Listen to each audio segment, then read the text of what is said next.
A city on the verge of greatness. A new type of city, based not on the man, but on the automobile. The car. The symbol of freedom and vitality.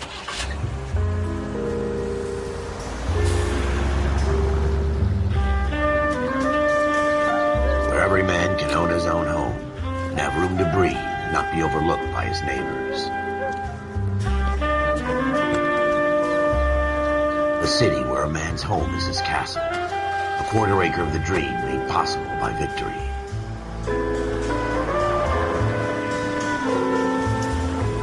A city of opportunists.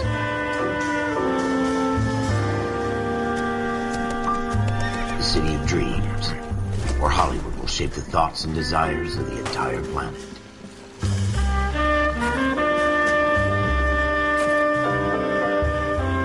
A city of pioneers.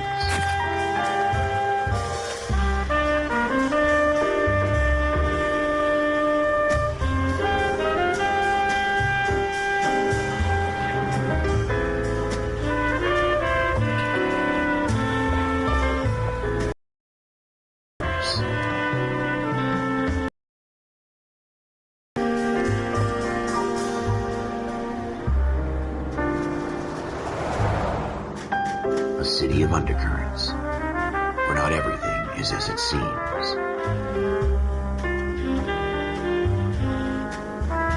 A 20th century city that will become a model for the world.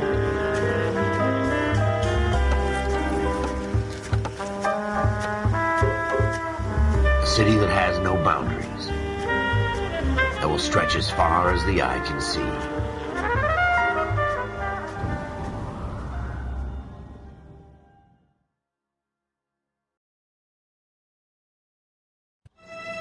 In the Marine Corps, you deal with the chain of command. Mistakes get made, but you deal with them. You know what you're fighting for and that you're on the same team. But dealing with corruption is like chasing shadows. You never know whether the guy you're talking to is on the pad, or whether it's your partner, or maybe even the watch commander. So who do you trust, Cole? I made up my mind a long time ago. KGBL calling caller 14 Adam. 14 Adam, come in.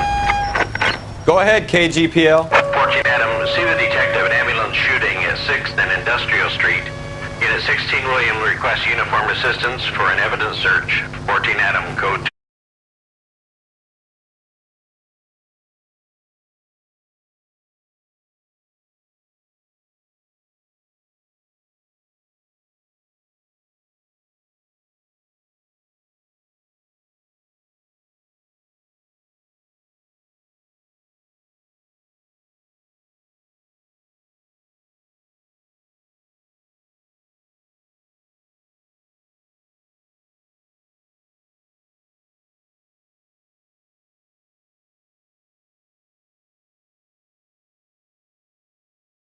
Roger, 14 Adam en route. 56, okay? 7 to 56 at this time.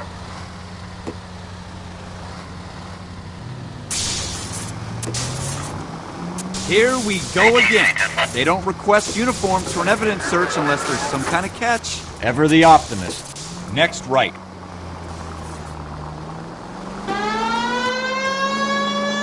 Take the next left.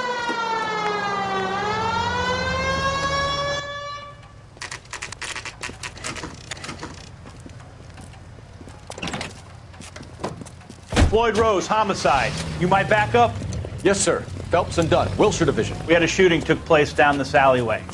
We have the Vic, Scooter Payton, a Negro male bagged up and on his way to Central Morgue. Witness says a tall white guy, our shooter, put 2 in the Vic's head and then threw his piece. I need you guys to try and recover the gat. You want us to look anywhere in particular? Give it your best shot, guys. The dead guy's a lowlife. I'm not expecting any miracles here. And if we recover the weapon? Bag it and return it to technical services. You hurried up, Floyd. We I'm got outta places here. to be. Happy hunting.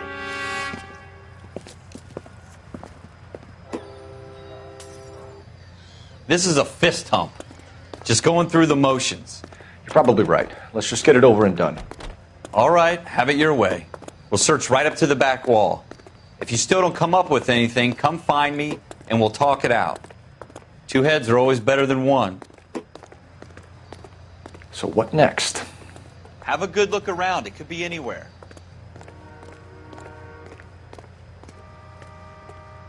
Look at this junk.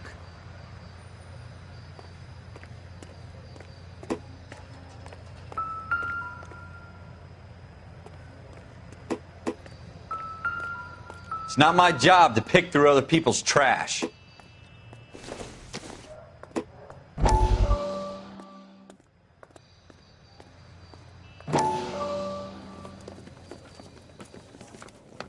Dr. Fontaine, could I have a word? Of course, young man. I really enjoyed your lecture, Doctor.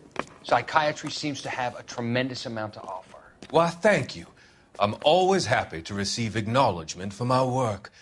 The mind is the last great mystery in medicine. Are you thinking of specializing? Sheldon, or Courtney Sheldon. I'm only in second year, Doctor. They fast-tracked me a year because of my experience during the war. Ah. That's what I wanted to talk to you about. Battle fatigue and collapse under duress. Can it be helped? I would say yes, given the right set of circumstances. Trauma forces the mind to close down, retreat in on itself. We try to find ways to unlock the mind again through a combination of therapy and drug treatment. Hypnosis and therapy are powerful tools in the right hands, Sheldon. I've been to visit some of the guys at the VA hospital. A good friend of mine, he's so far away. It's like he's wandering You around. went through a lot together. Yes, Doctor. Give me his details and I'll make a prognosis. I have a number of clinics in Los Angeles, Courtney Sheldon, and your penance is to come and work at one of them in your spare time, with what little spare time a medical student has. Is that a deal? Is it ever? I can't thank you enough. I'm not promising a cure, Courtney. I want you to remember that. Every physician has patients that he cannot hope to cure, for whom he can only smooth the path to death.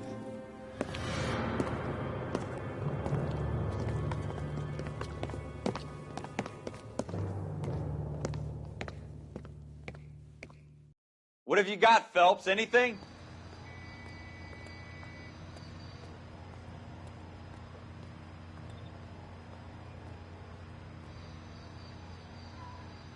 I tell you, I'm jinxed. I always get landed with this crap. Jesus. Cole, come take a look at this.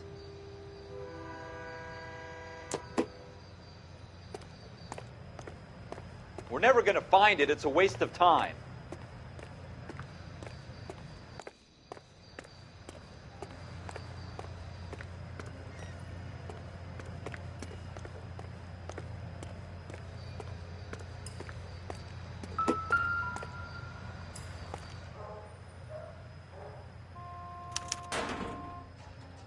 Shooter put him up against the wall and blew his brains out. Hell of a way to go. Doesn't really matter how you go once you're gone. Don't get all deep on me, Phelps.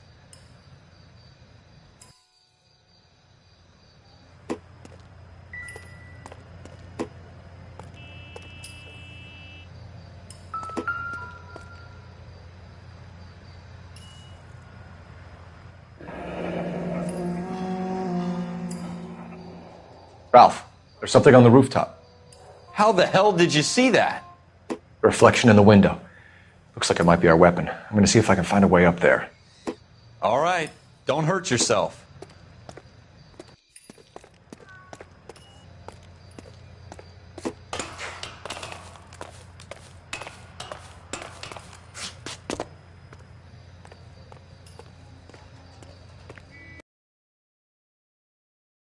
We are.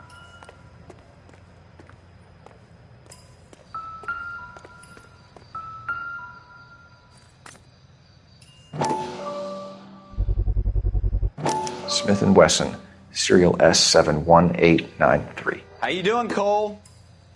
Found it yet? 2 rounds fired. And instead of dropping it down a drain, our shooter hoists it up here. Interesting guy.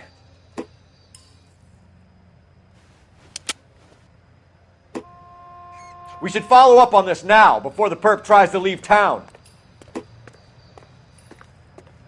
We have the gun, Cole. Let's take it back to Central. We could get a commendation. Could show some initiative, Ralph, and see if we can come up with an owner. That's a long shot, Cole. It's a pretty fancy gun. You know a local gun store? Sure. There's a place a couple of blocks from here.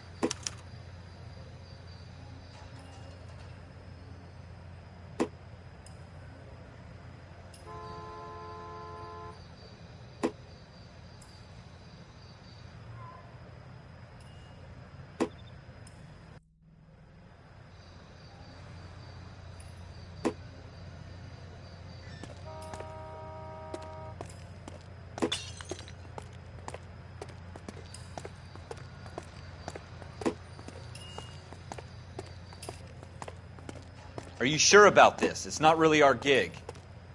No harm in doing some digging. The suits didn't seem to give much of a damn. Such a little Boy Scout, Cole. You can't wait to get out of that uniform, can you? You'd rather round up drunks and help old ladies across the road? I'd rather get through the day without the captain's foot up my ass. It'll be fine, Ralph. You worry too much.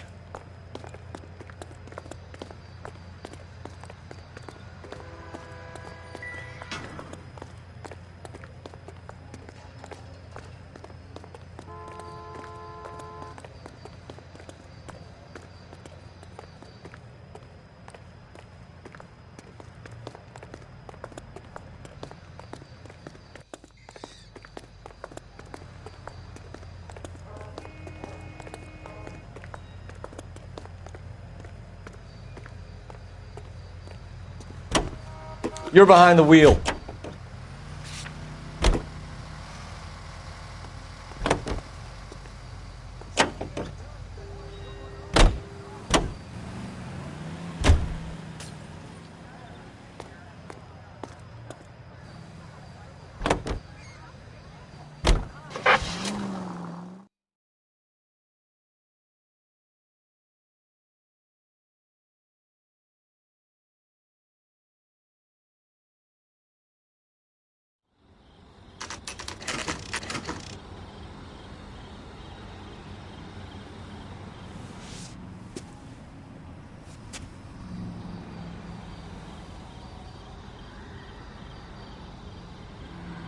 Help me out. Have a word with the owner. He ought to have the guy who bought the weapon registered.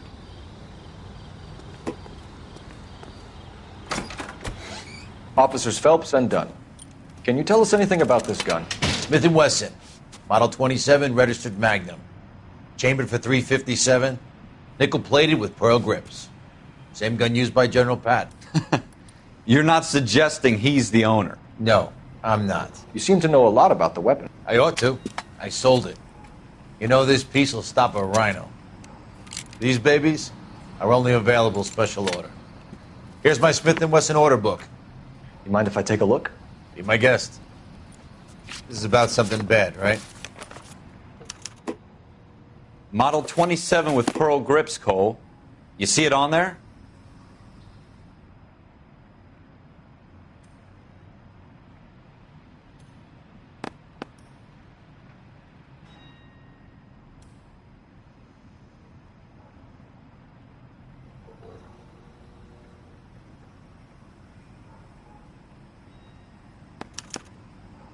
We're in luck. Errol Schroeder, 203 South Glass Street. Ordered the gun in February '46.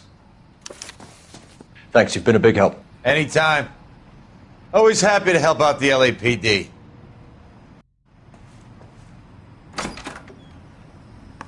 Do we call it in? Let's see if he's at home. Owning the gun doesn't prove he pulled the trigger. Okay. In for a penny, in for a pound. Lead the way, Gunga Din.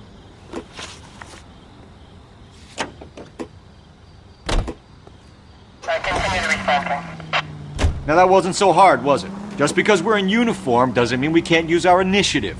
I guess so. Seems a little too good to be true.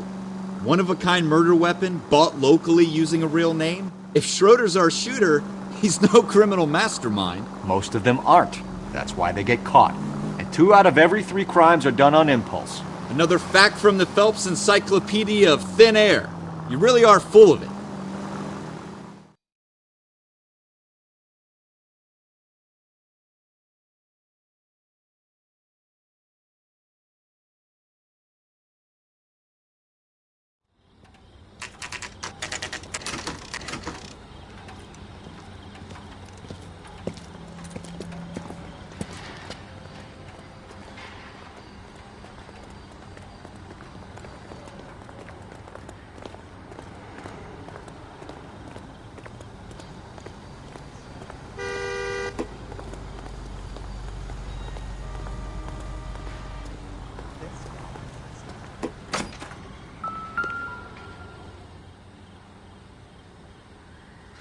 Schroeder, apartment 2.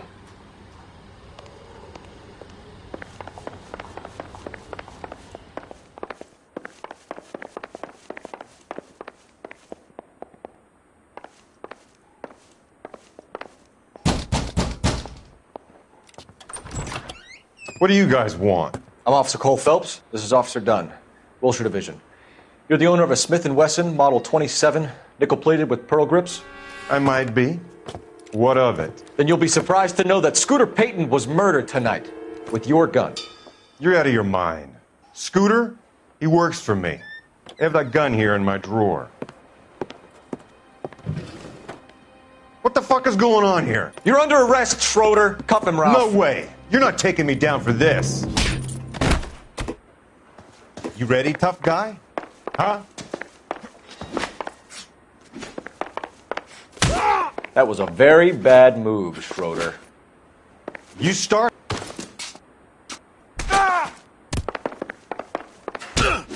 Quit prancing around.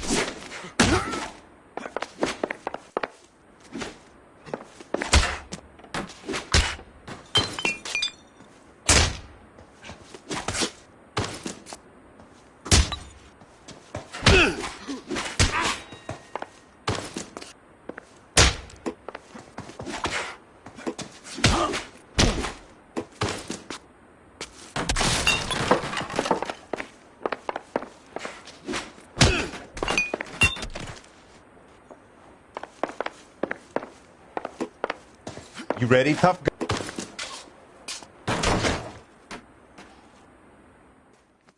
Ralph, you all right? I'm fine. I hardly felt it. He's lucky he caught me off guard. Keep an eye on him, Ralph. I'm going to take a look around.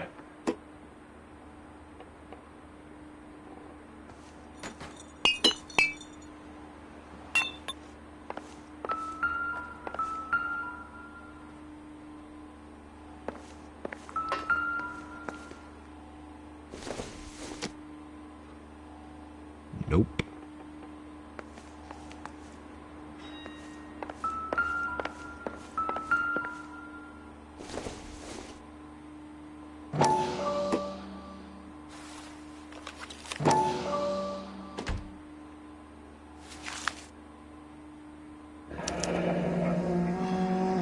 List of names and a series of numbers. Floyd Rose's name is in this book. Phelps, we can come out of this all bright and shiny with a commendation. Or stick our schlongs in a hornet's nest. Call it in, partner. And leave the book where you found it. Officer Phelps, badge 1247, requesting.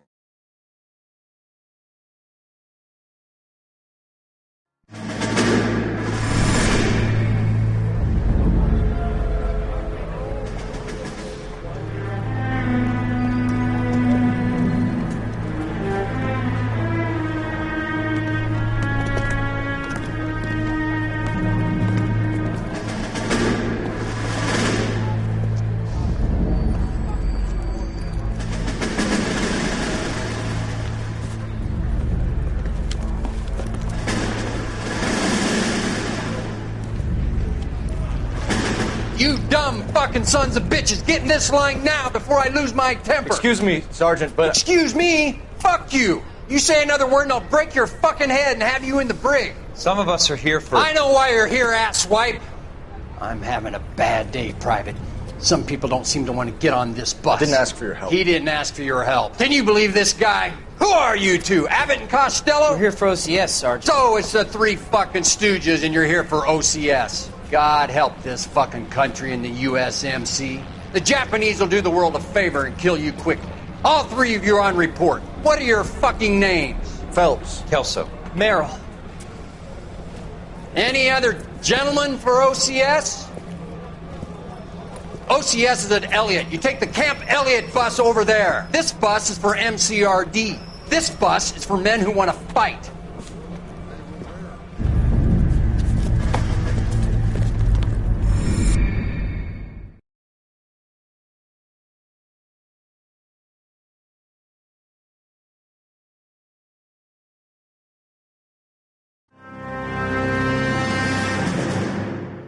You picked the right place, Cole.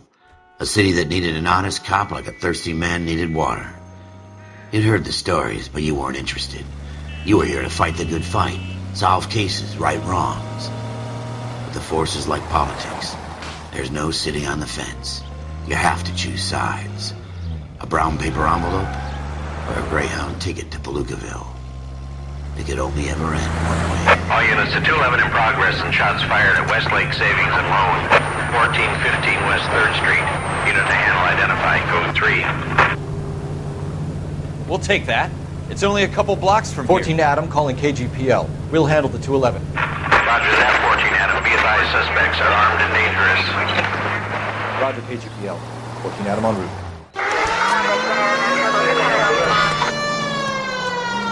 Take the next right turn.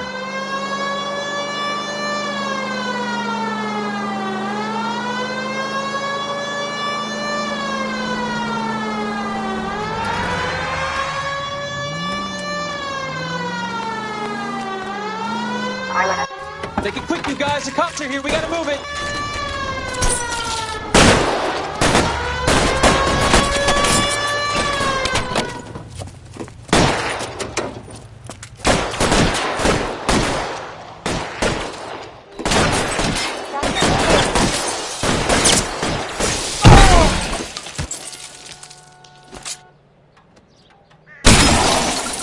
Weapons on the ground, now! Go!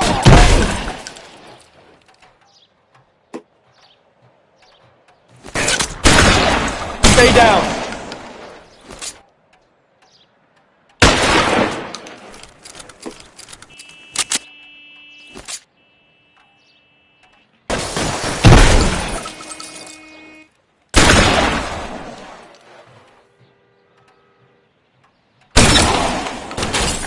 Cover! Why is nobody covering me? Try to open the door. Keep your goddamn head down. Use the cover, Phelps. LAPD, put down your weapons. The bank is surrounded. I'm offering you Not a chance to... chance, copper. You come any closer, we'll cut you in half. We don't know how many are in there. Take it slow. Backup will be here soon. Kill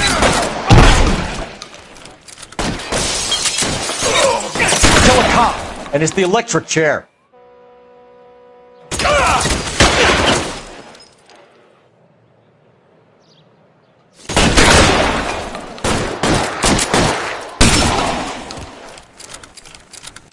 That's it? We got them all? I think we got them, Cole. Should be all clear.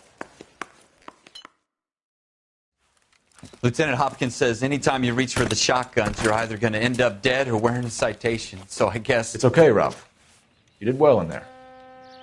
I'm glad you had my back. Man couldn't ask for a better partner.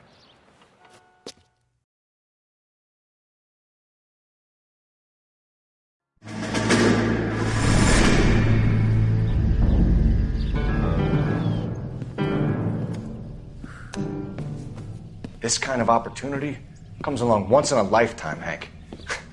I have to grasp it. You have to survive at first, Cole. Here are the veterans. The Japs love to shoot officers. If I can make a name for myself in this war, my future... Thinking of taking on a company of the Emperor's finest single-handed? You don't seem the Sergeant York type to me. When I need your opinion, Kelso, I'll ask for it. Just like you in boot camp, Cole. They call it the Custer Syndrome. Guys who go around dreaming of fame and glory and getting all of their men killed in the process. Our duty is to lead, Kelso. And their duty is to die for your wonderful future?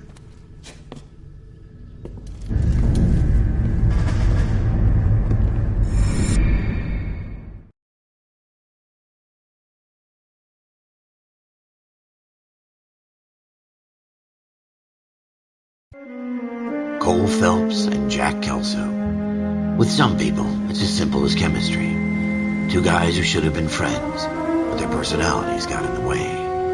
Phelps, a good guy, wound way too tight. And Kelso, a quiet man who could never walk away from a fight.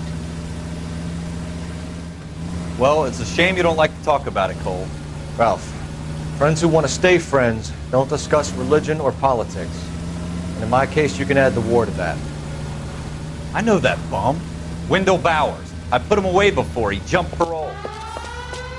Get after him, Phelps. I'll head him off in the car. Wendell Bowers! Stop! LAPD! You can go screw yourselves. Why, you! He's hiding in the alley!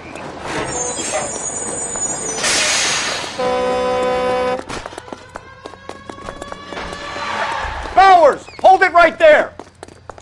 Stop now or I will shoot. I won't tell you again, Wendell. Jesus, Dunn! Watch your fire! You don't want to do this, Wendell. Get down from there right now. Give it up, Wendell! Stay the hell away from me! You've got to be kidding! You fucking asked for it. There's no way I'm going back inside. I've done my time. It's over, Bowers! You assholes already screwed me once.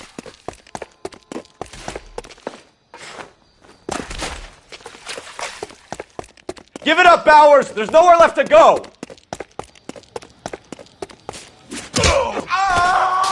Looks like we've got the place to ourselves. It's over! Come on then.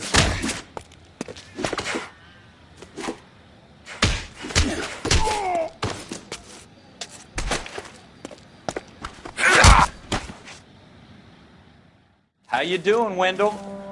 Your parole officer's feeling lonely. He's got a hole in his life for an asshole like you.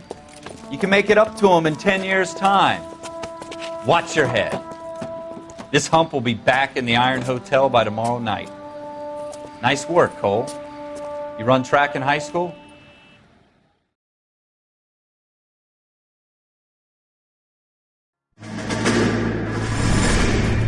Part of the tradition of the Marine Corps and being an officer in the Marine Corps is the ability to make tough decisions. The right decision is not always the popular one. The right decision will get the men you care about killed. These ratings and your ability to give them frankly and truthfully directly affect your chances of successfully becoming a Marine officer. Candidate Phelps, you have the floor. Esprit de Corps, Merrill, 10. Franklin, 8. Weiss, 8. Donahoe, 6. Kowalski, 6. Hudson, 5. Kelso, 2. Leadership, Donahoe, 8. Franklin, 7. Merrill, 6. Kowalski, 6. Weiss, 5. Hudson, 5. Kelso, 1. Candidate Kelso. I'm sorry, Captain, but I joined the Marine Corps to fight the enemy, not get involved in this schoolboy chicken shit. Kelso, in my office, now!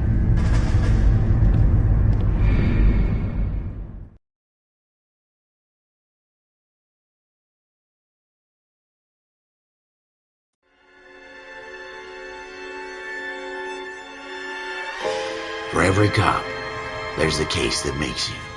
Gives you that leg up. Gets you recognized as the shining new star in the squad.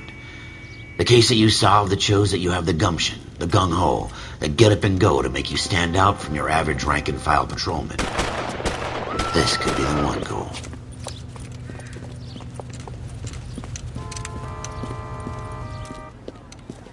LAPD, could you stand clear of the body, please? Has anyone called an ambulance? We've called an ambulance and the police, but I'm afraid he's dead. Okay, stand further back and move along. It's your choice, but make it quick, people. Hey, Cole. You got here quick. My beat crosses 7th Street. Okay. You're first reporting then. We'll get a perimeter going and move the crowd on. You better see what you can find out before the homicide dicks show up. I'll be with you in a moment. Broad daylight. A crowded street. Now I've seen everything. Everybody stay back. Let us do our job.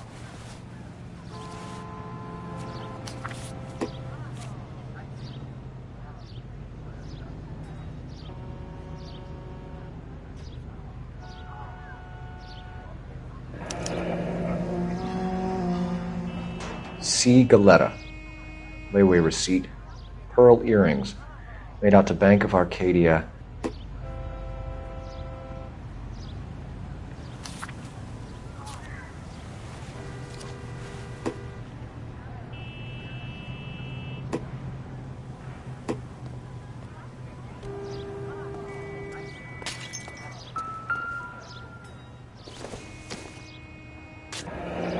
Shell casings. These look like 32s.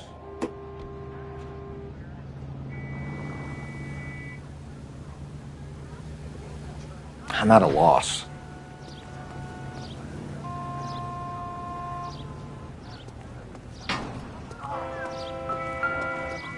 Show's over. Keep moving, all of you. Officer, please tell me what's going on. FN Browning. Serial number 01138. Might need to run it by a gun store. Eagleson's gun store's a couple blocks from here. This guy in the crowd thinks he saw something, Cole. You better take a statement.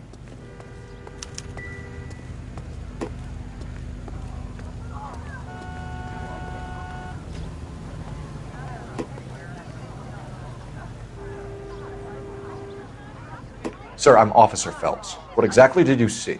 I heard the shots. I thought it was a car backfiring. I saw a girl run into the shoe store. This is awful. Just awful. Why can't we get any closer?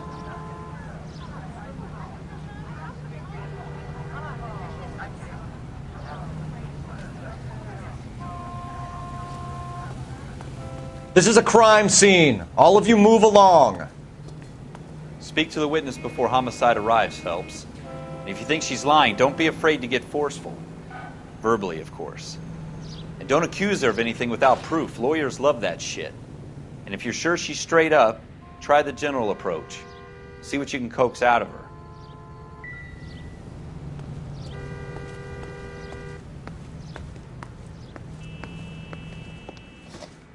Can I help you, sir? I'm Officer Phelps, miss. I'm here about the shooting. Did you know the victim? He was my boss, Mr. Gage. Mr. Gage's first name. Everett. And you are? Galleta. Clovis Galleta.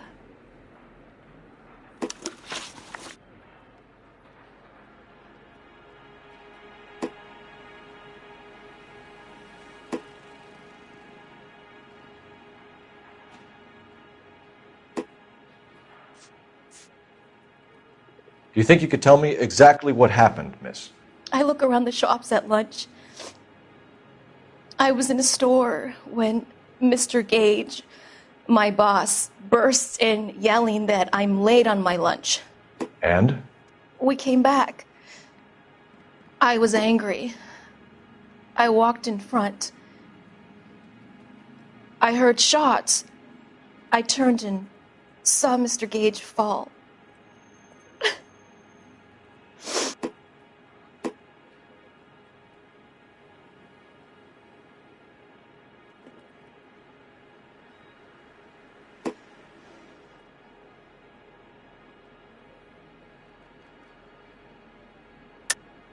You're lying, Miss Galetta.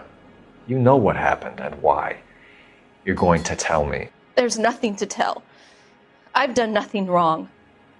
How can you prove different? Your pearl earrings, Miss Galetta.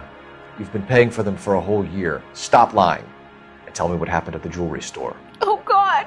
I won't lose the earrings, will I? You could lose your freedom, you little fool, if you don't stop obstructing a murder investigation. Mr. Kalu. Edgar Kalu. He runs the jewelry store. He's showing me a lovely watch. Mr. Gage bursts in. Mr. Kalu gets very angry with Mr. Gage, and they start yelling at each other. Mr. Gage tells me that all of the things in the store are junk, nickel-plated, made in Japan, and yells at me to get back to work. Then what happened? We get back here, and I hear a loud bang. Mr. Gage clutches at his back. I hear another bang, and another, and another. Mr. Gage falls to his knees. It looked very painful. Which jewelry store? Hartfield's. Broadway, between 5th and 6th. Did you see the person who shot Mr. Gage? Of course I did. Mr. Kalu looked very angry. He kept firing the gun. He kept pulling the trigger. He threw the gun in a bin and turned and walked away.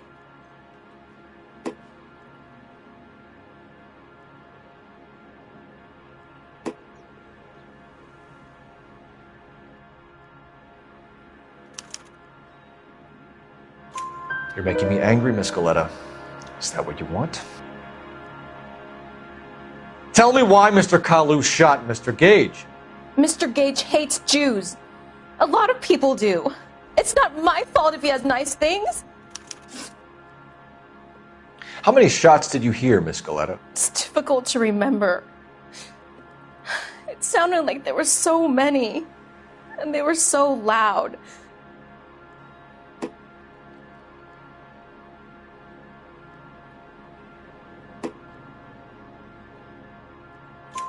I need you to concentrate, Miss Galetta. Even minor details can become important later on. Well, there was one bang, and then another, and then 3 very quickly, close together. 5.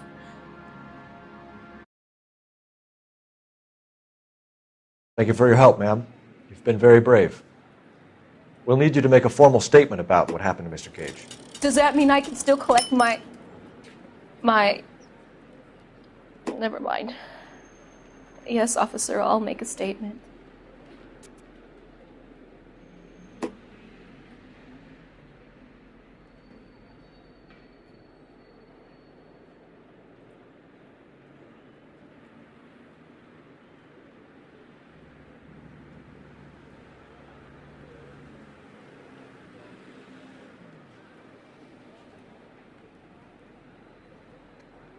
I suppose I must look a mess.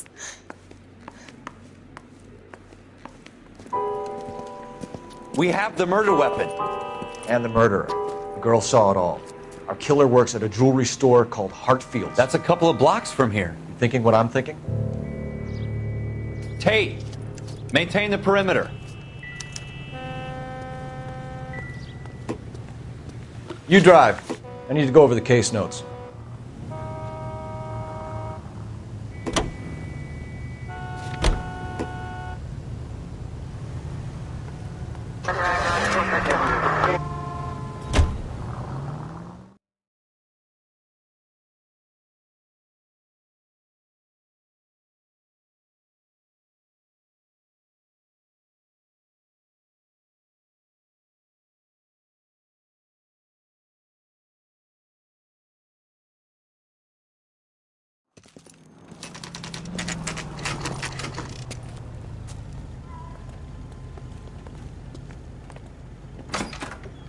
Officers, what can I do you for?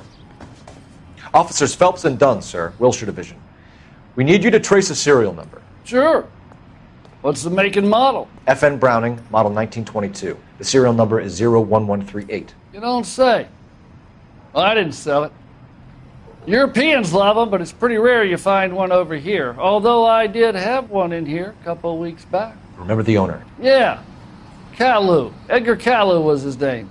Thing looked like he'd never been fired, but he brought it in here for cleaning anyway.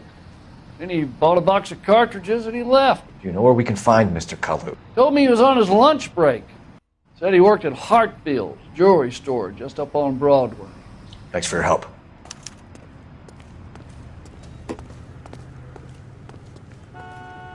You can drive.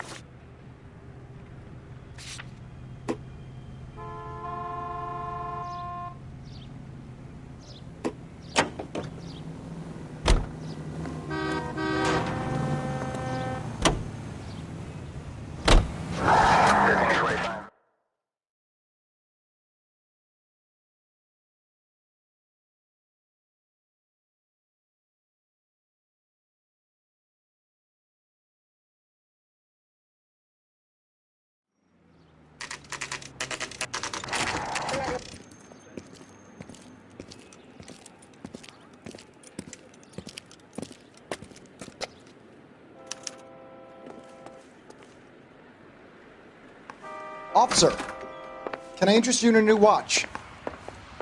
Officer Cole Phelps, are you Edgar Kalu? No. Mr. Kalu is out back. He said he'd lie down. I'll buzz him for you. Son of a bitch! Go, Cole, go!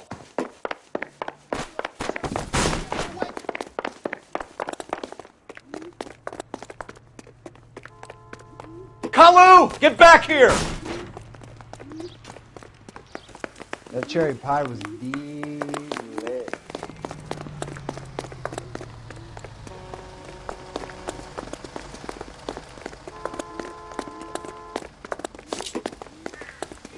Too late, Kalu! Stop or I will shoot!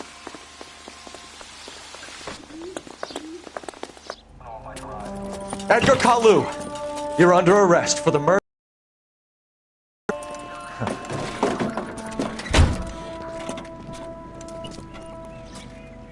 The case that makes you, and the case that breaks you. The one you never solve, the one that keeps you awake at night. The case that gnaws at your guts and ruins your marriage. The case that keeps you propping up a bar as you relive the what-ifs, the might-have-beens, the half-leads, and the half-truths. The case that other cops murmur about whenever you walk past. The case you never, ever discuss. God's mill may grind slowly, but it grinds finely, son. I hear it's you who nabbed our malefactor from the shooting yesterday. Yes, sir. Then tell me, boyo, I hear you're quite the climber, a man of initiative. How would you like a chance at smiting this man with the sword of justice? You're asking me to conduct the interview, sir? I am, young Phelps. You've only been with us a short time, and you've assembled yourself a stellar in the war, sending heathens back to the hell they came from. But I'm curious as to whether you can turn your hand to interrogation. Do you think you might be ready for that? Yes, sir. I think I am. Good man. You need many things for a conviction, young Phelps. A motive, opportunity, hard evidence, and best of all, a confession. If you fail in the former, you can always use a modicum of violence to obtain the latter. How are you feeling, lad? Fine, sir. Very good. The evidence is overwhelming. May the cat eat him and the cat be eaten by the devil. Bring me a confession, young Phelps. This is your chance. Don't fail me.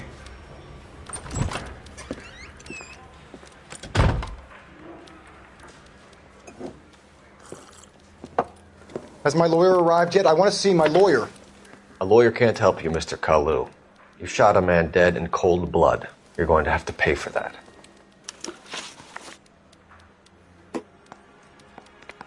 You followed Everett Gage and the girl back to the shoe store. You put 5 rounds in Gage's back. Gage was a bastard. Whatever he got what was coming. But it had nothing to do with me.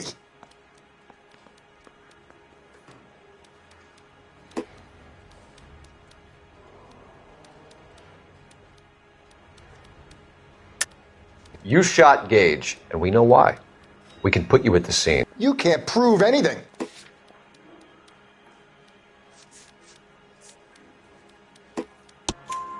We know all about the argument. Miss Galetta made a statement. You're counting on the girl? You think her testimony is going to stand up in court?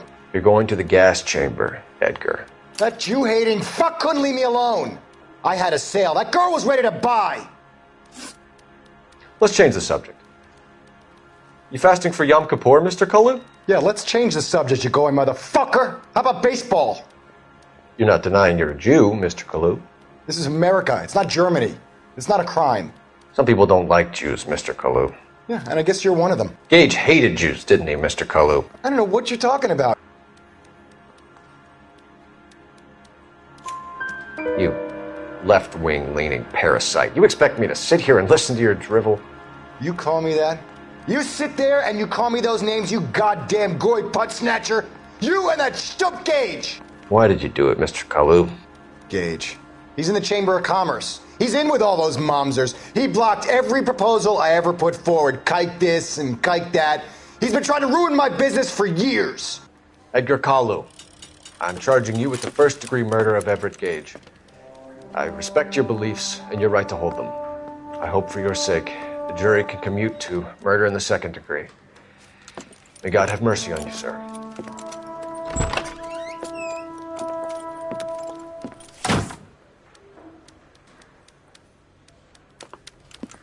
Masterfully done, Officer Phelps. It is just Officer Phelps, isn't it, lad? Yes, sir.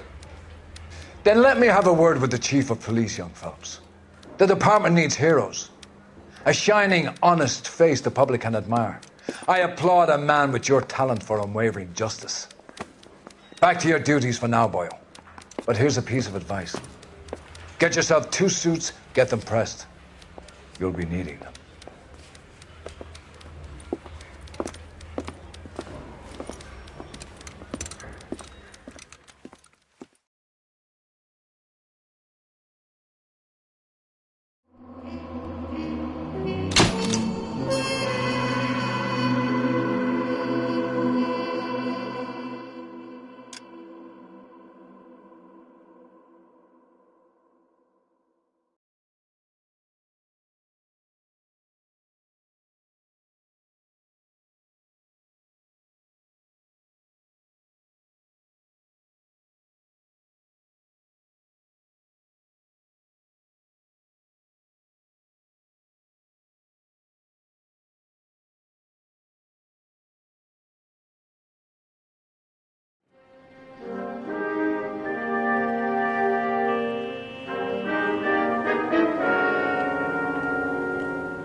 Here's your new desk, kid.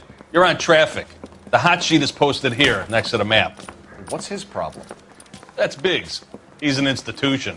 So this is what all the fuss is about. Why couldn't they build a freeway that goes past my place? They haven't even approved the money yet, kid. The bond issue won't be till December. It'll be years before any of this will happen. Here's your new partner, Stefan Burkowski. I've heard all about you, Phelps. You go easy on me and let me earn the odd citation, and maybe we'll get along fine. I'm here to learn, Detective. Oh, he's an intense one, isn't he, Mel? Who's intense? The newly minted detective here, Cole Phelps. Hi, Phelps. I'll be keeping an eye on you. I could spend a little time basking in reflected glory. Make a change from busting hookers and dope fiends. Who was that, Commander? Roy Earl, chief detective and advice. Do they all dress like movie stars? Well, Roy is a movie star. And the whole of the seedy side of L.A. is his audience. What is that supposed to mean? Stick with me, kid. You'll find out.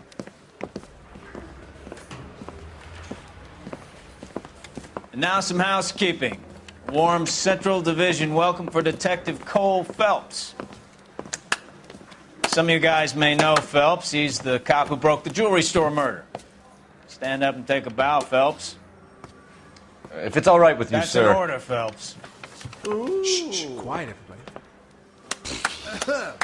Phelps is one of only 2 serving LAPD officers who received the Silver Star during the war. Really gave it those lousy Japanese, eh, Phelps? I did my best, Captain. Why are you war heroes always so modest? I've partnered Phelps with everybody's favorite Pole, Stefan Burkowski. Hope you like work, kid. Burkowski sure as hell doesn't. Well, that's why we have partners, right? Okay, can it, guys. Stick with Burkowski. He's a good cop. He knows traffic inside and out. I'm going to start you out with 1 case. You do okay, I'll give you a couple more. You screw up, you'll be rousting vagrants and running license plates. Now get down to the PE Freight Depot, 6th and Alameda. A patrolman called in a suspicious vehicle. Signs of foul play. See what you can find out. Come on, Phelps.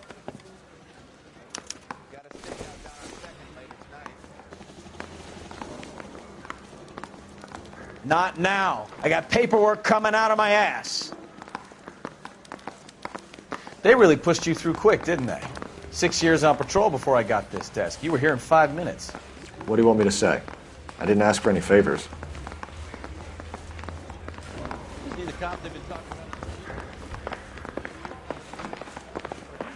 mister? Or are you just cracked? You know this place? Sure. Near the old gas works and signal depot in the warehouse district. I'll direct.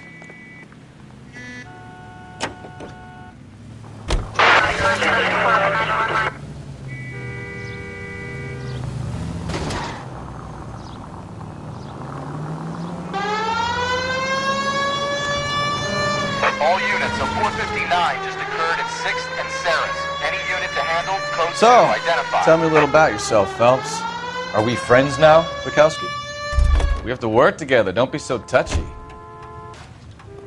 You know the way. You can drive.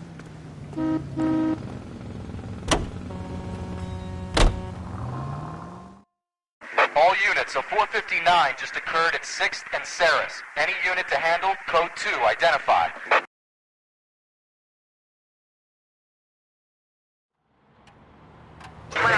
Eleven King, go ahead, KGPL. 11K, a 459 suspect just left 6th and Saris. Suspect is a male Caucasian. Up on the roof, officer. He has a mask on his face. I caught sight when he shoved past me, but be careful. I saw him waving a gun.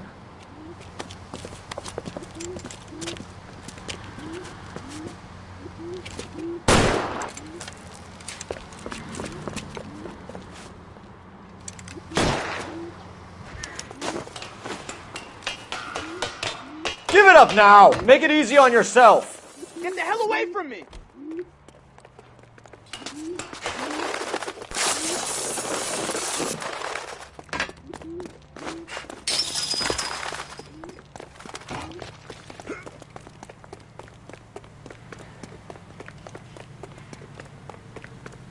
Hurry! You can still catch him!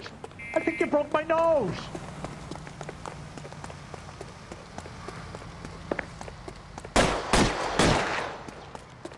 Heaven!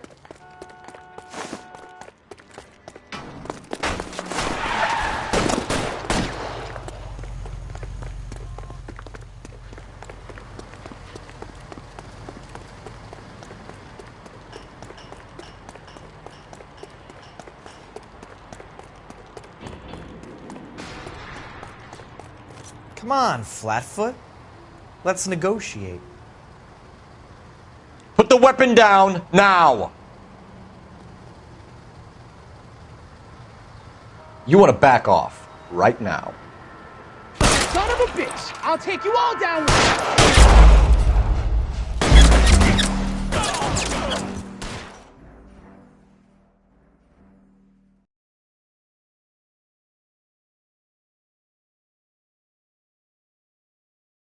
All units of 459 just occurred at 6th and Saris. Any unit to handle, code 2 identified.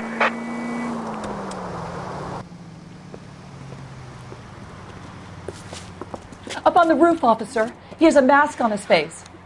I caught sight when he shoved past me, but be careful. I saw him waving a gun.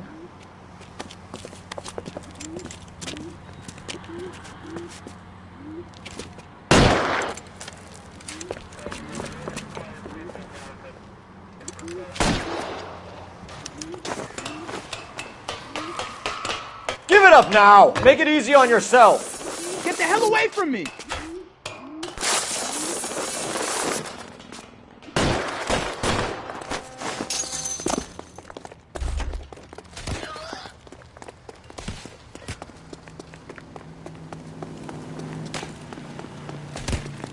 Hurry! You can still catch him!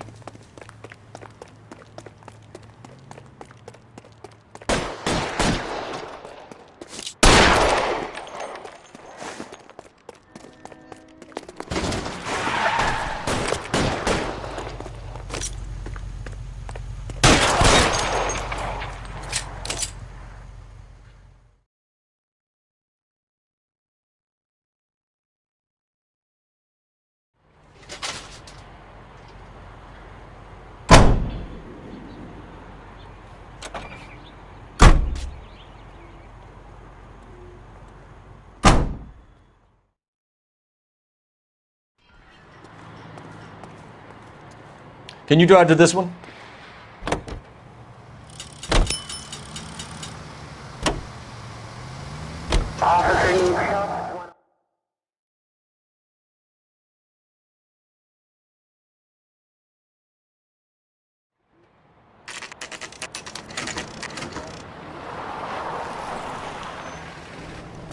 That you, Bukowski?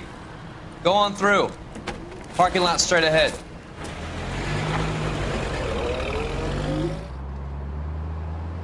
I need to get back to work, officer. The detectives are here now. You repeat to them what you told me. I did the right thing by calling this in. I'm just a working stick. Just give them your story and you'll be all right.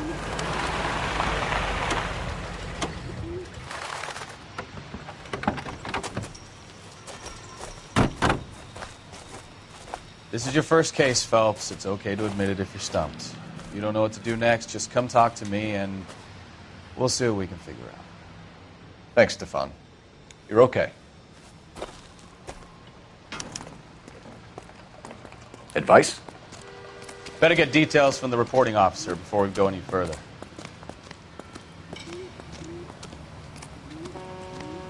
I'm Officer Hart. Phelps, traffic. What have you got? Abandoned car, probably stolen. The solid citizen is Nate Wilkie. He called it in. What gives with the coroner? There's blood all over the interior. Someone's copped a full Broderick, but no stiff as yet. We have an owner for the car? The car is registered to an Adrian Black, just north of Bunker Hill. All right. We'll take a look around. I'll keep Mr. Wilkie talking, but don't make him wait too long. He's the restless type.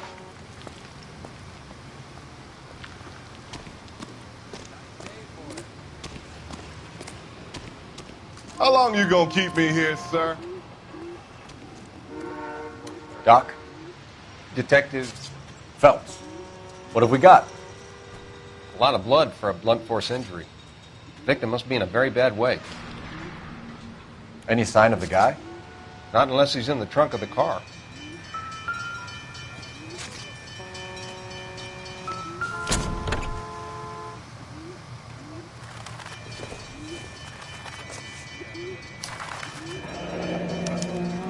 Mr. F. Morgan picked up a live pig yesterday?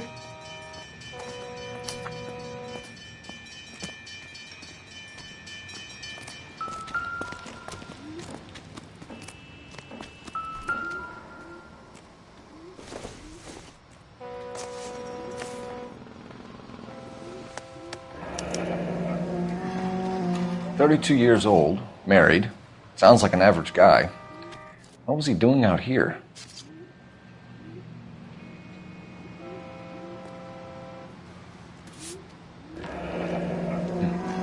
Happier times, I guess.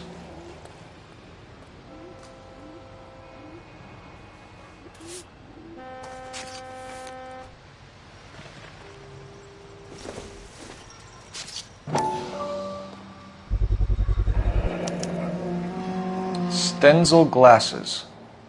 Home repaired by the look of it.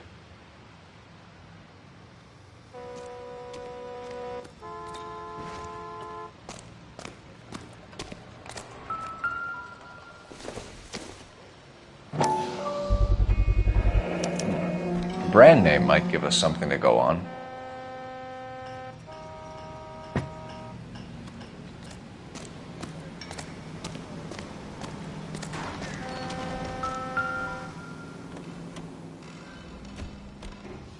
The victim looks to have lost a lot of blood.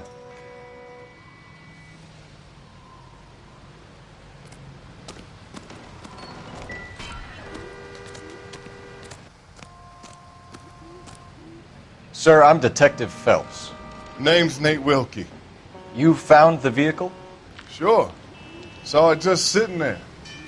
Strange place to be parking your car. Figured I'd better take a look. And then I saw all the blood. So I called the police.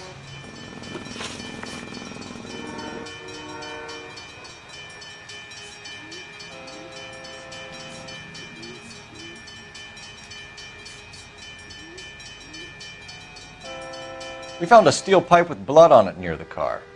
Do you know anything about it, Mr. Wilkie? No, sir. I went straight for the law when I saw the car was full of blood. When you saw the blood, was it wet, bright red, or darker like it is now? Darker, I'd say. Looked dry already.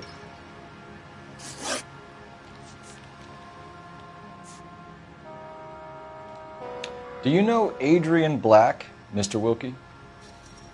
No, sir. That ain't a name I'm familiar with. You ever seen the car before? Funny enough, I did. A couple of nights ago, it was over there in the parking lot. I know most of the cars are parked here regularly, so it kind of stood out.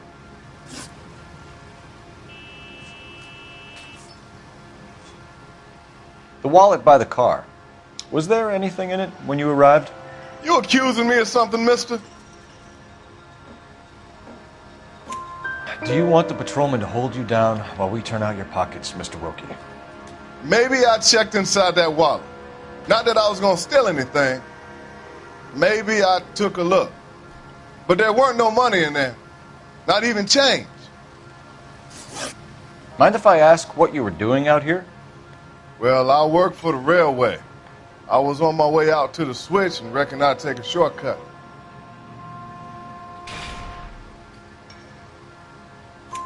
Did you see anybody else in the yard? Maybe somebody hanging around the car? Nope. I hadn't seen a soul all day till you boys turned up. Thank you for your help, Mr. Wilkie. We'll contact your employer if we need anything more from you. If you have to, I guess. I can't really spend no more time over this. Somebody's got to inform the wife, Phelps. If you're done here, we'll head over there now. We're going to notify the wife. You seem to have it under control here. Yeah, I got this.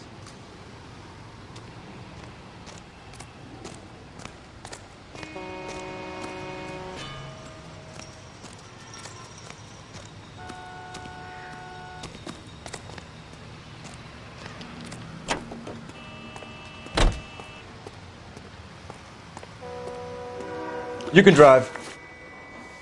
All right. Where to?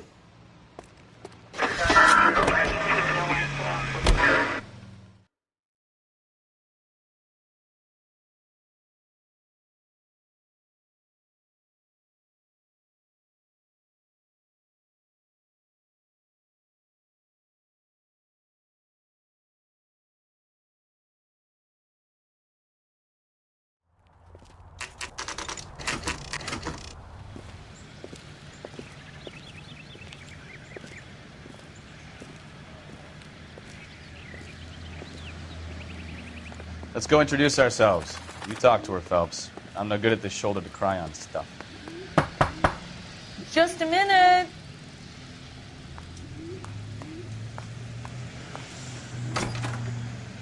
LAPD, Mrs. Black. May we come in? We have some bad news, and we'd rather discuss this in private. I'm Margaret Black. We can discuss this in the living room. Please come in.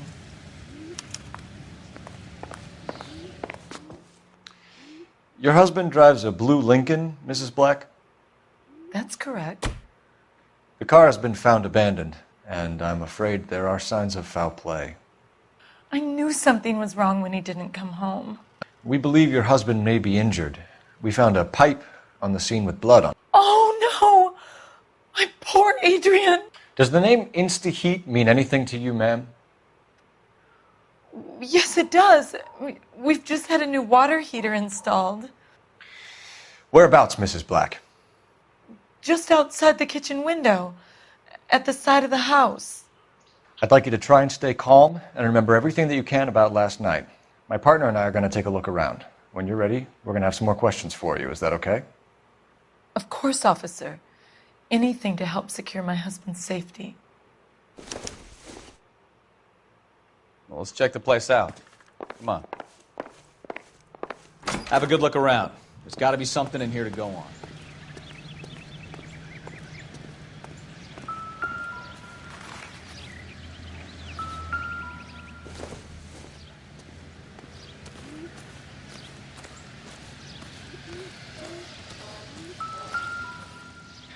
No use leaving the thing half finished.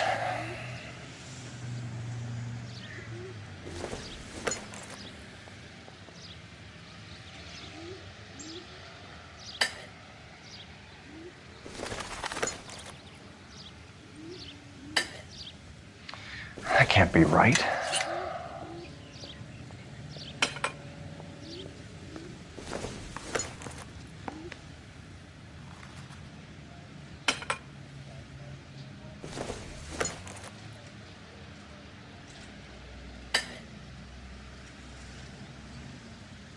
So the pipe missing from Mr. Black's heater is the same one that killed him. Huh. Seems like the assailant is a little closer to home.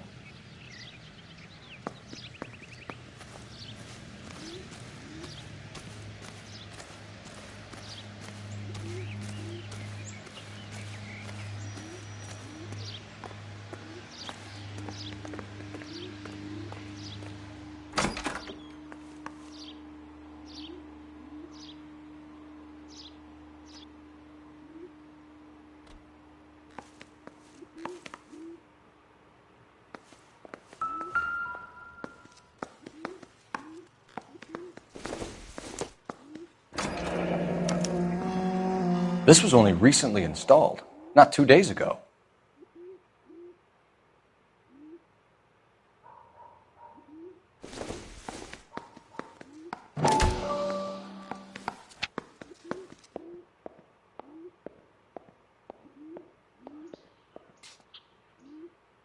I wonder if someone in the house bought this unit knowing how they would use the parts.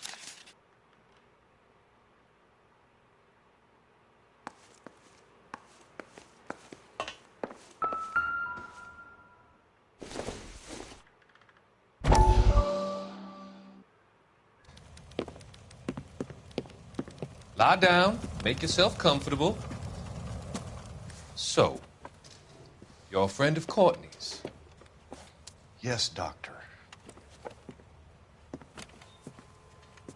He seems very concerned about you. I have these visions. These blinding visions. I can't get them out of my head. My skull, it feels like it's in a vice. I want to give you something to calm your nerves.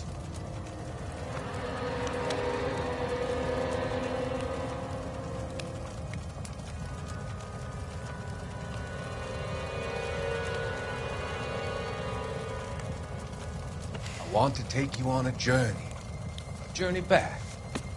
I want you to remember the good things about your past, occasions that made you laugh, times that made you smile.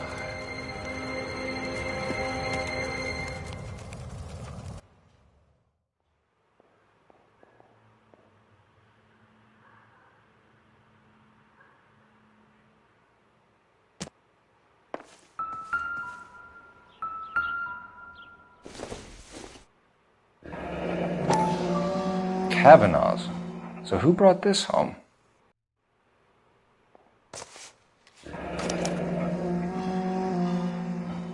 Maybe Adrian was a patron. R&I should have an address.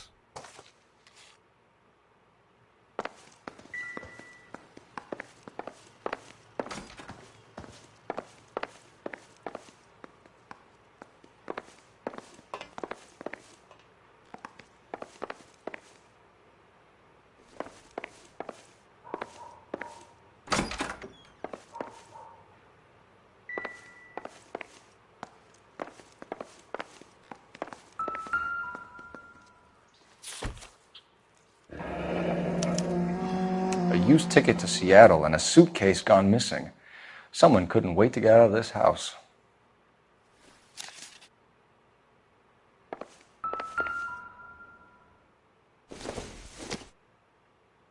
This must be Adrian's.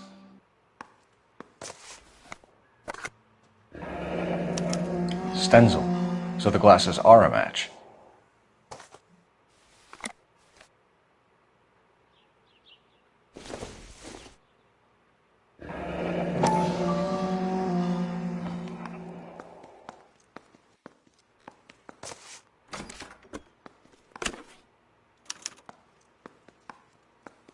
To my Adrian. This thing gets more and more interesting.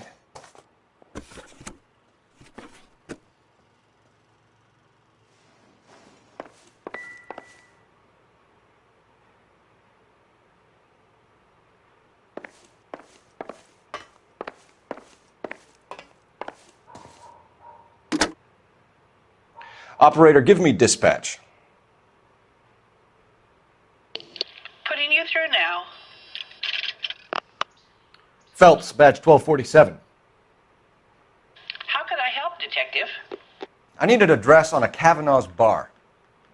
Certainly, Detective. One moment. Kavanaugh's Bar, corner of Aliso and Hewitt, south side of Union Station. Thank you.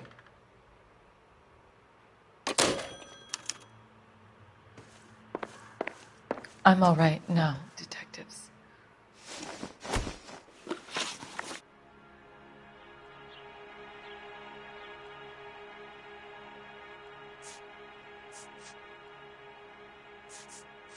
We found a receipt in the trunk of your husband's car for a live pig.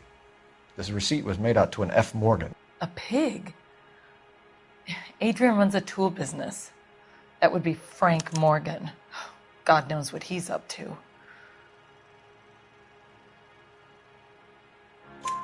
What makes you say that about Morgan, ma'am? He's the foreman at my husband's plant. A very shady character. I've told Adrian he needs to keep his distance from drinking together.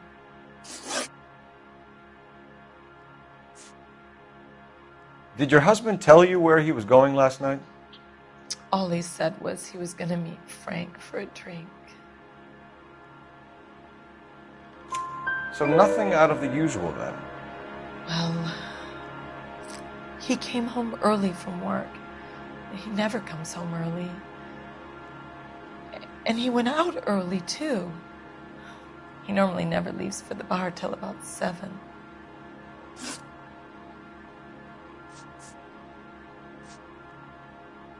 Your husband frequents Kavanaugh's Bar? How did you know that? Adrian practically lives there after work. So Adrian spends a lot of time there? Up until recently, he's been away in Seattle a lot on business.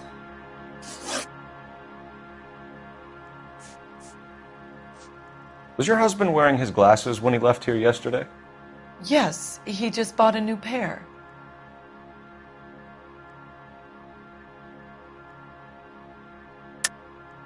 That's a lie, Margaret. You know exactly what pair he was wearing because you were there.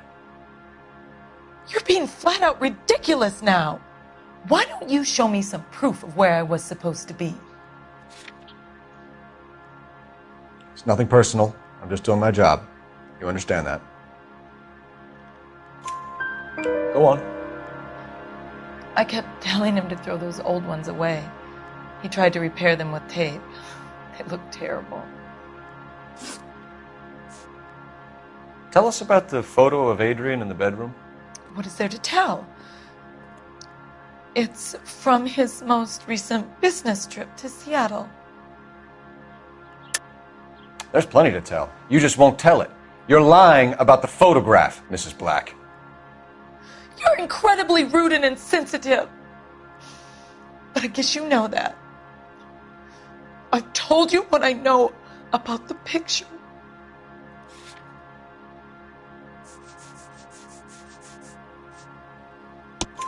What about Nicole, Mrs. Black? Was your husband going to leave you for her? I've seen the photo frame. He thinks I'm stupid. But women sense these things. I don't know if he intended to leave me or if it was just a fling. God only knows. I only want to know that he's safe.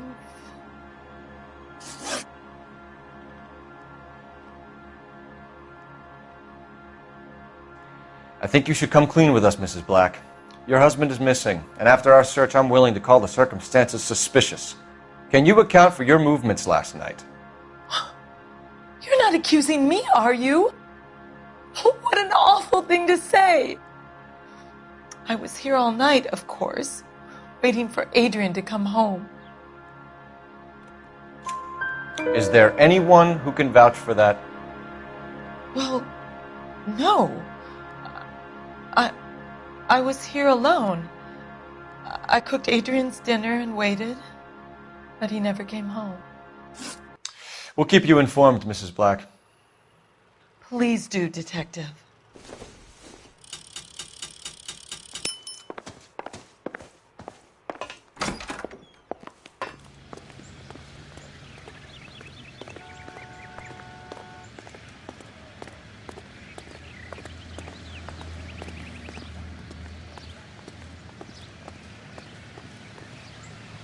You're behind the wheel. Fine. Where are we headed? That's the guy from the papers. Jesus, I'm glad to be out of there. Mr. and Mrs. Black don't seem to have the happiest home life. He's too scared to divorce her, and she's too much of a shrinking violet to throw him out. If this hadn't happened, they could have stayed miserable together forever. You think she could have killed him? She sure as hell doesn't seem the type, but stranger things have happened.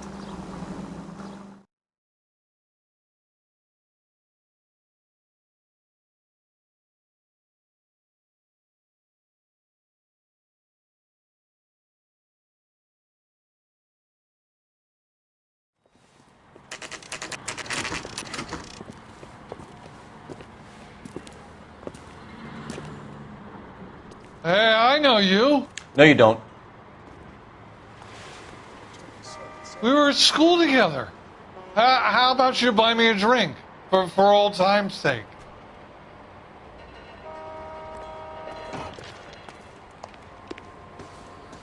You looking for someone?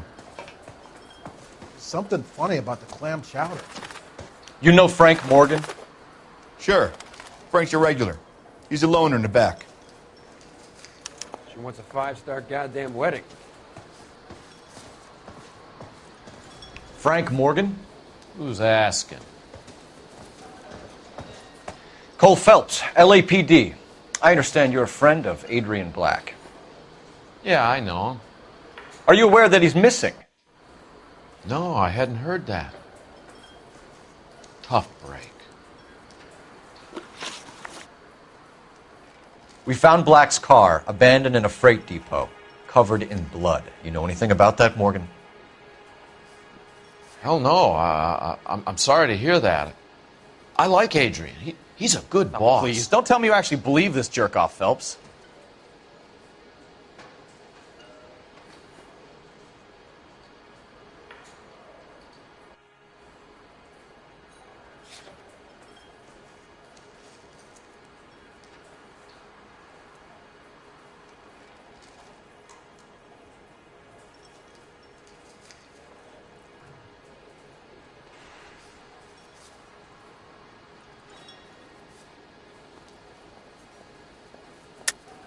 You're lying, Morgan. You were there. And you're talking out your ass, detective. How about you prove I was out at that rail yard?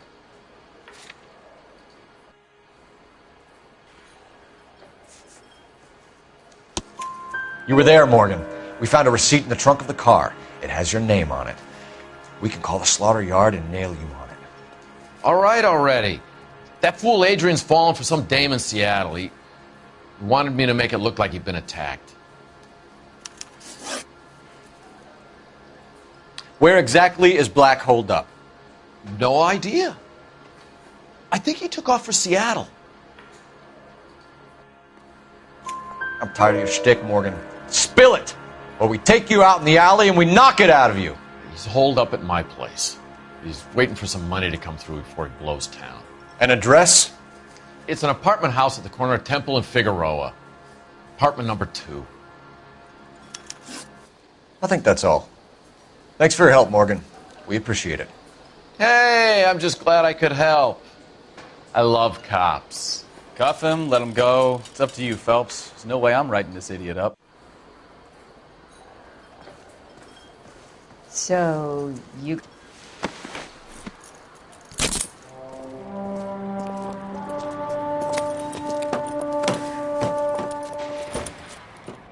You got Morgan's address?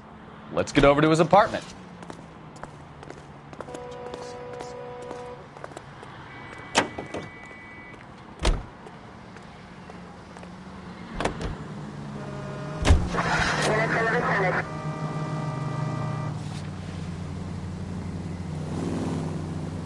Left here.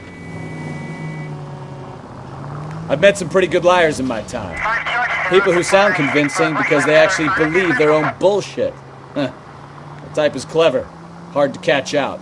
Frank Morgan is not one of those people. No, he is not. KGPL calling car 11K. 11 King, come in. 11K, go ahead. Message from Technical Services. Blood found in the abandoned lake Lincoln at the PE freight depot is not human. Repeat, not human. Compositional analysis reveals swine as the most likely match. Roger, KGPL. It's time to reel this guy in, Phelps. Any Central unit of 415 possible mental case at 7th and Flower. Unit to handle code 3 identify.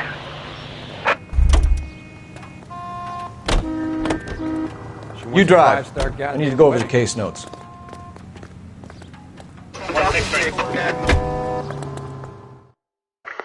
Any Central unit of 415 possible mental case at 7th and Flower. Unit to handle code 3 identify.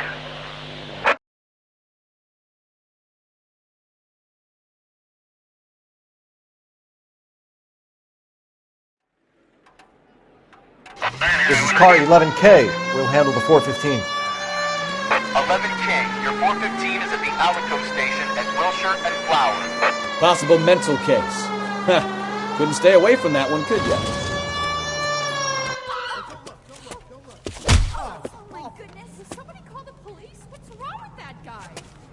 You're the one who's been sending cosmic rays into my room. I'll show you. Yes, sir. You're not going to control my thoughts anymore. Just calm down, sir. You'd like that, wouldn't you?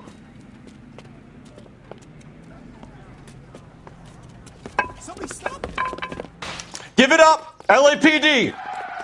That away.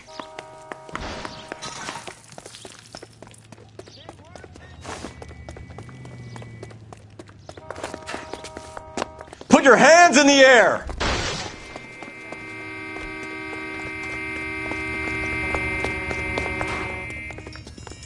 Hurry, you can still catch him. The cop from the newspapers.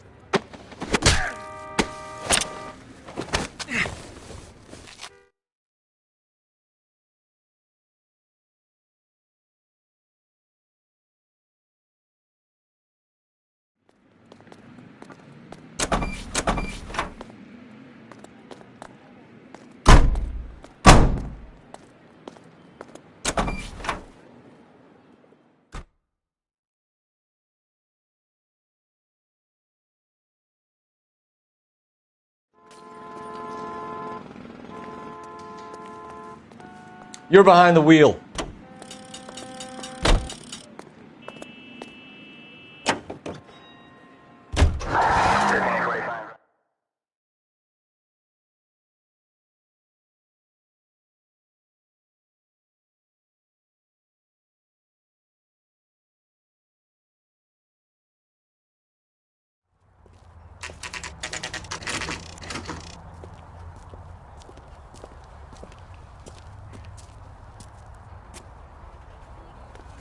Well, let's check the place out. Come on.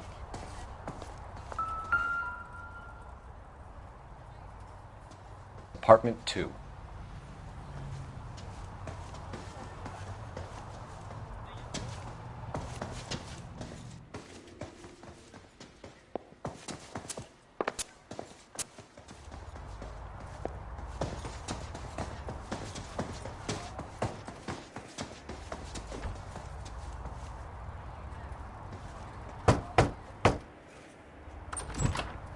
Help you, gentlemen? LAPD detectives, Mr. Black. You're under arrest. Look, I'm really sorry about this. I never tried to hurt anyone. I just needed to get away from L.A. I won't put up a struggle. Just let me get my things. I knew it! Phelps, go after him. I'll try and head him off in the car. Remember, the gun is the last resort. There's no point running, Adrian.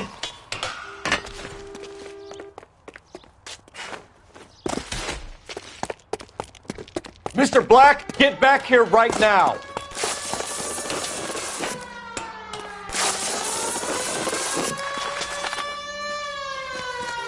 It's over, Adrian.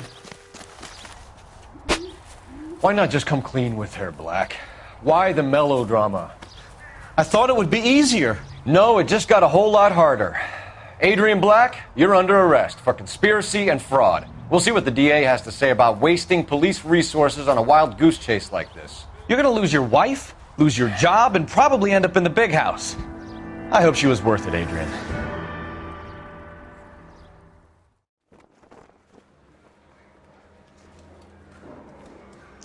That turned out to be quite some case, huh? Adrian, what an idiot. You got an arrest and a clearance in your first case, and in fine style, too. Well done, detective. Efficient investigation technique, good public presence. You keep that up and you learn from Bukowski here, you could go a long way in this department.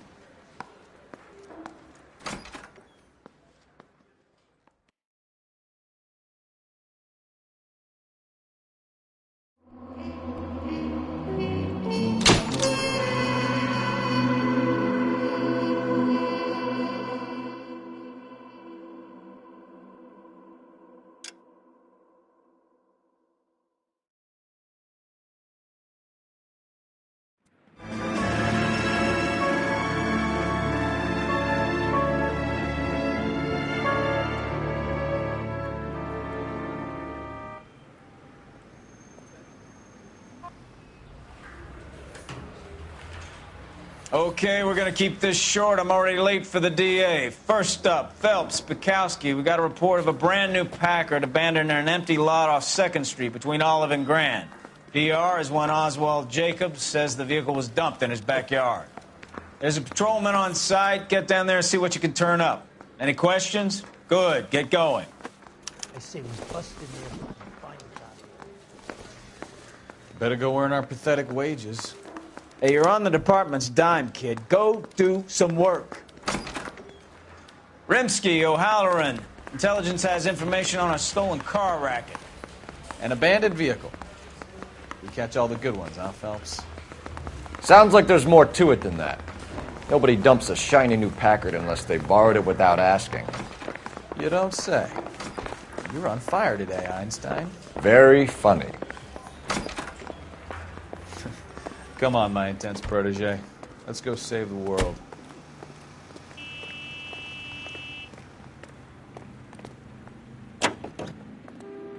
Officer needs help, 103 and B. Turn right when you can.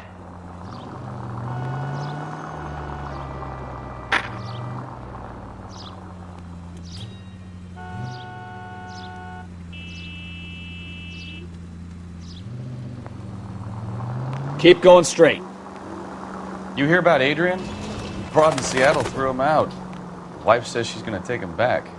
Women generally show more compassion. What are you talking about? Adrian dumped on her. He was humping the secretary. Margaret should show some pride. Pride comes before a fall, Bukowski. Talking from experience. Turn right.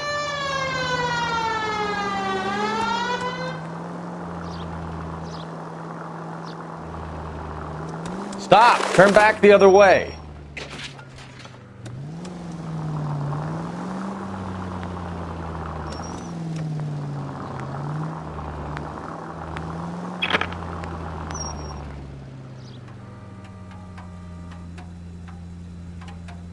Continue to respond, sir.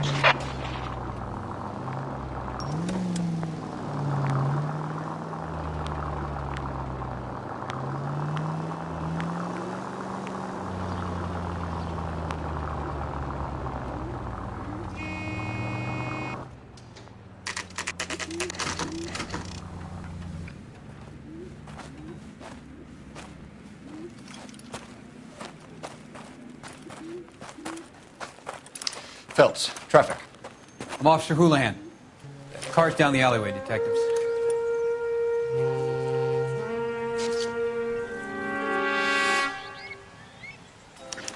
We got a call about an abandoned vehicle? Yes, sir. The car has flags. Might be some kind of diplomatic vehicle. Has anyone touched this vehicle since you arrived? No. And that Jacobs bird over there was on station before I got here. We'll talk with him in a moment. Give us some time to look the place over. Sure, take your time. He's a sore-headed old son of a bitch anyway.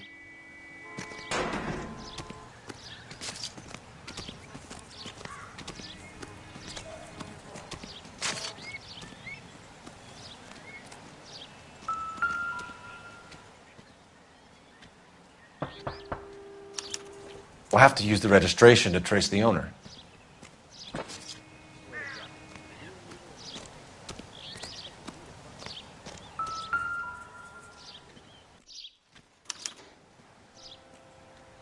It's owned by the Argentinian embassy.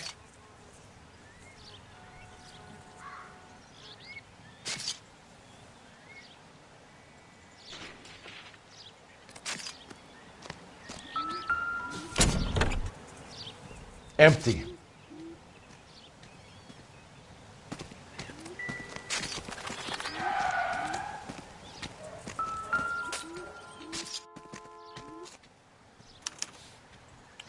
Stealing the wheels is for amateurs.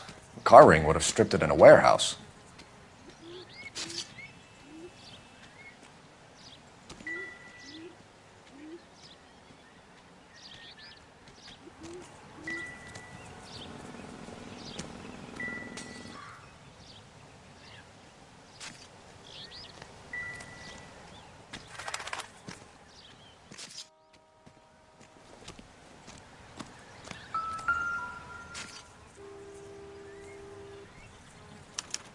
I must have taken the flag as a souvenir. Can't have any street value.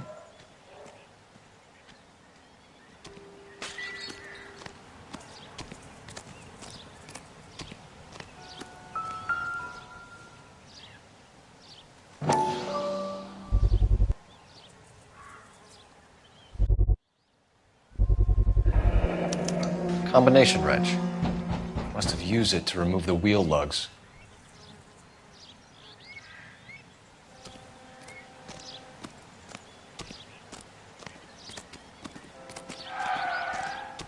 Any ideas?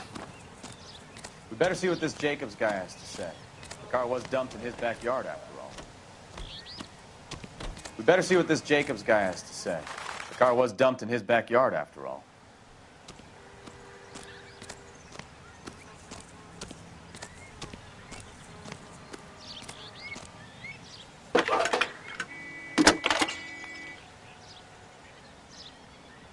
Phelps, 1247. How could I help, Detective? Could you run the name Dewey Brothers? Possibly a dealership or car mechanics workshop. One moment. Dewey Brothers Packard Dealership, 629 Figueroa Street. Got it. Thanks for your help.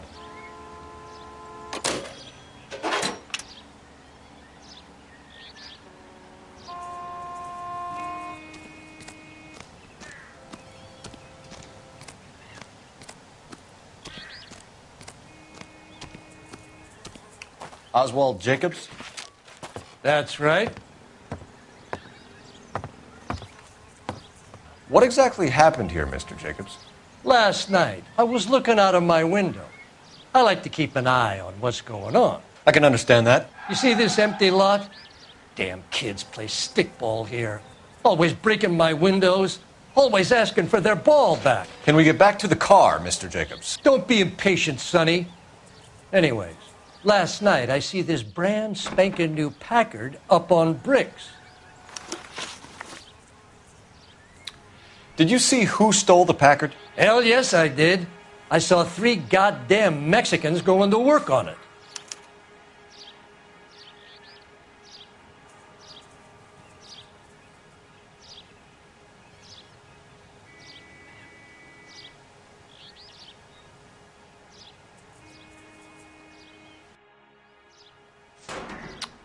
After the Mexicans left, you didn't go anywhere near the car? After I scared them off? No, I didn't go anywhere near that car. You went out to the car. Once they were gone, you had to take a look for yourself. I was curious. Ain't no law against that. So what if I took a look around that car? You can't be accusing me of nothing. Did you see who stole the Packard? Hell yes, I did. I saw 3 goddamn Mexicans going to work on it.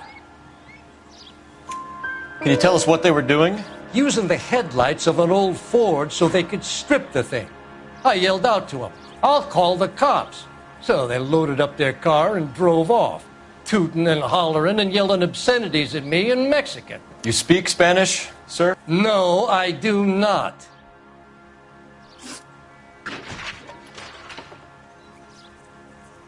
What exactly did you see them take? They was working on the tires. That's all that was took. Right. So what did you take, Jacobs? Do you want my partner to pat you down? I found a notebook in the glove compartment. I was going to show you. It's on the chair on my porch. Tell me about the car they were driving. It was an old Ford. I didn't catch the license number. You look like the kind of guy who notices details. You're right there. The car was old, but it looked brand new. Candy apple red paint job stands out a mile. Thank you for your help, Mr. Jacobs. You can speak to Officer Thibault about signing a formal statement. When you get the car out of the way, maybe you could come back and do something about those kids. Well, how about we bring you an umpire's mask?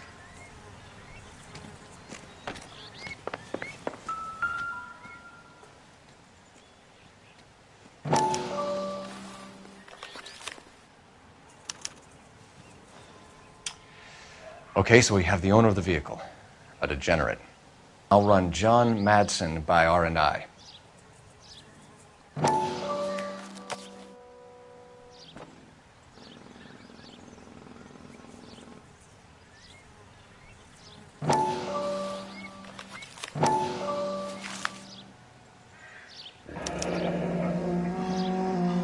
Contact details on a William Dewey. This looks like business rather than pleasure.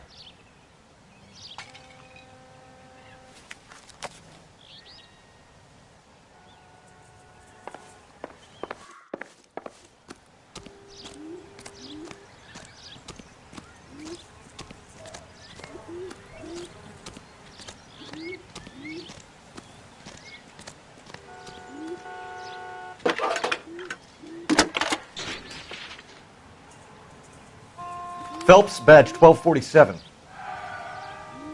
How could I help, Detective? Can you put me through to Michigan 2458, please? Connecting you now. Hello, can I help you? LAPD, ma'am. Can I speak to John Madsen, please? He's at school, officer. What's this about? Is he in trouble? How old is your boy, ma'am? Just turned 16. Wrong person, Mrs. Madsen. Sorry to disturb you. Messages for me, please. There's just one message for you, Detective. A four-door Packard, diplomatic license number Paul Robert 706, was reported missing this morning by Juan Francisco Valdez. Could you have him brought in? He's already here at Central, Detective. He's demanding an audience, as he calls it. Thanks. Can you get a message to Captain Leary? Tell him we'll be in as soon as we can. Thanks.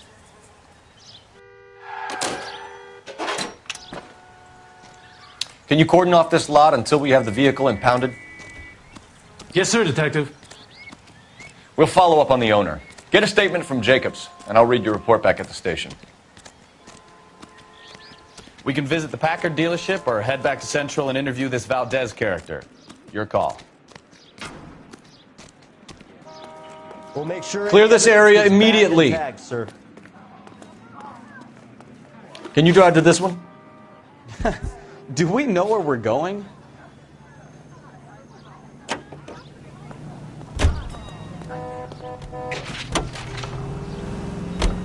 This has got to be the 50th abandoned vehicle call we have caught this year. One more, and I'm going to go crazy. Not your favorite cases? You kidding me? This is barely even police work. Of all the bad guys in this city, we get lumped with the ones who can't even be bothered to keep what they steal.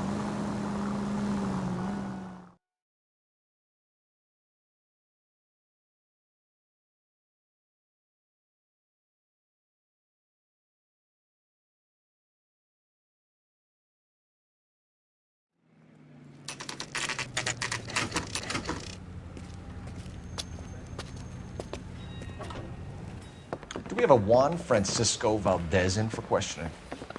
Sure do, Phelps. Your bird. And get this, he's wearing gloves and doing his best not to touch anything.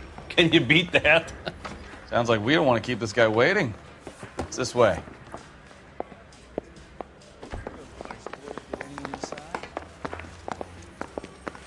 I'm stumped. Ideas? Come on, Phelps. Talk it out with Valdez. About See if he time. can give us anything Are to go you the on. senior officer I requested? I'm Detective Phelps, and this is Detective Bukowski. Have you any idea how long I've been waiting to speak with you? I am needed back at the consulate, and you keep me here like a common criminal. All right, friend, let's take a deep breath and start all over again. Mr. Valdez. Consul General. I insist on my full title. Where did you purchase the car? My secretary and driver arranged the purchase. A disreputable place, Dewey Brothers by name. As soon as I can have it arranged, I will have my Hispano Suiza brought up from Buenos Aires.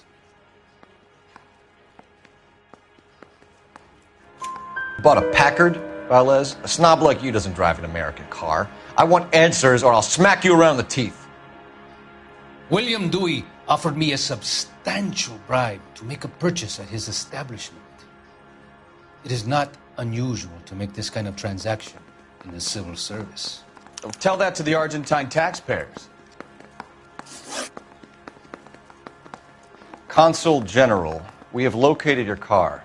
Can you tell us how it was stolen? It must have been stolen from the consular garage. Terribly inconvenient, of course. I want the perpetrator soundly flogged. Unfortunately, we don't do that here, Your Worship. You have a pretty good idea who stole the car, don't you, Consul General? Are you going to tell me, or do I shake it out of you? There's no call for violence. I suspect a disgruntled boy from the car dealership. You have a name for this kid? Gabriel, like the archangel. I have no surname. So tell us about this kid, Gabriel. You had a run-in with him? Mecánico. A presumptuous young man who did not know his place. He presumed to ask me questions. We do a lot of presuming here in the United States, Consul General. It comes with the turf. You fuck young boys, Valdez. Are you a madman? This will cause an international incident.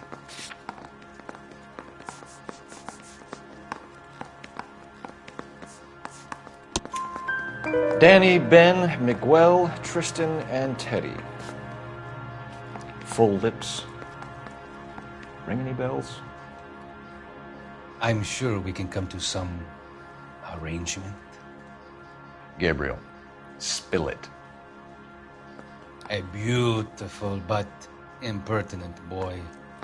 I mentioned rendezvous and the young man went quite insane. I thought he was going to kill me. I was prepared to pay. We'll be in touch, Consul General. I've been in this job 20 years. I never find one.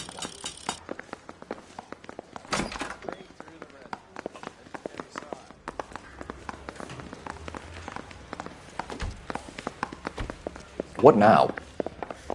Finished with Valdez. Thank God. I'll get rid of him in a couple of hours.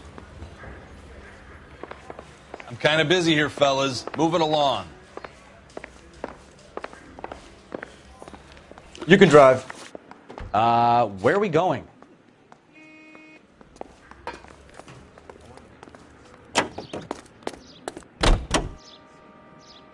Mr. Valdez moves in some peculiar circles for an international bon vivant. Ah, English, please. See, this is why nobody invites you out for drinks. It's just very industrious of him to be so involved in matters of consular transportation. All right, you're making it worse now.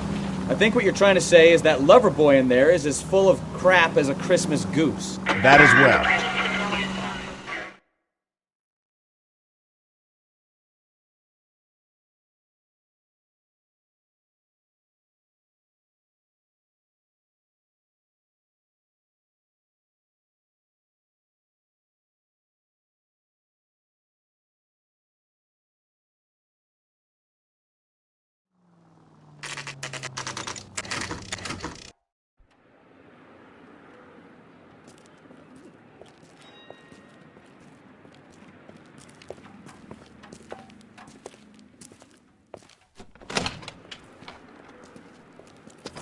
Don't tell me, let me guess.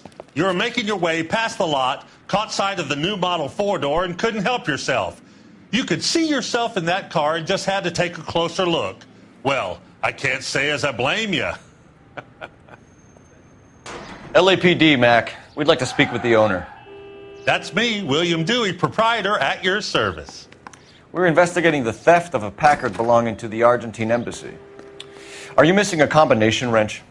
I don't know, Detective, but I know how we can find out. Follow me.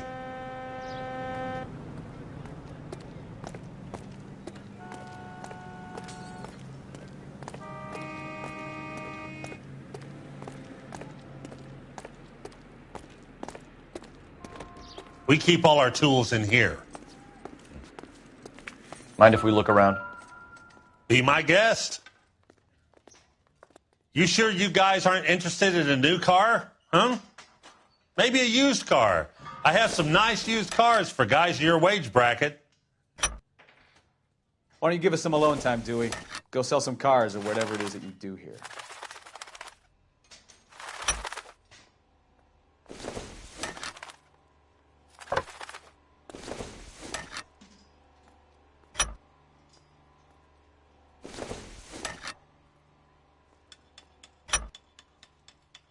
One left. That's not right. Gabriel Delgado is missing a 3/4.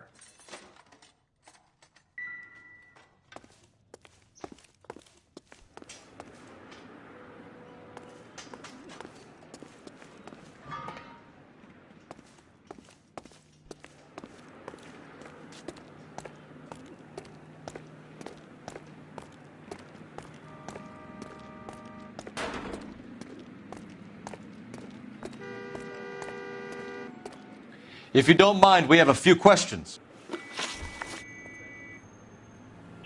Packards are great cars, but this doesn't look like the kind of place favored by foreign embassies. How do you know about this? I don't know Valdez. The embassy bought the car. All I know is he must know a quality car when he sees one.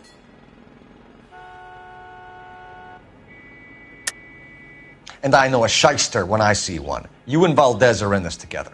Me and Valdez? I hardly know him. Valdez wouldn't wipe his shoes with me.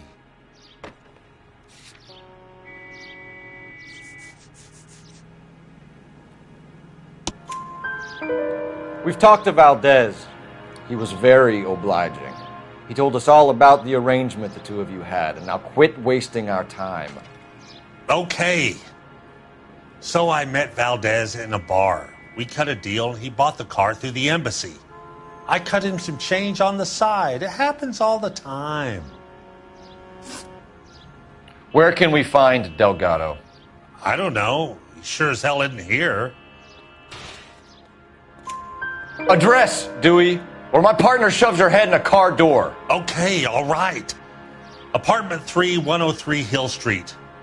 And tell him from me, if he ever shows his face around here again, I'm going to kick his butt from here to Kingdom Come.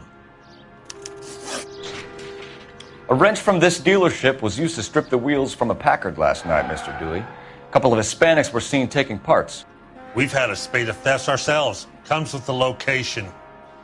Thieving bastards will steal anything the minute your back is turned.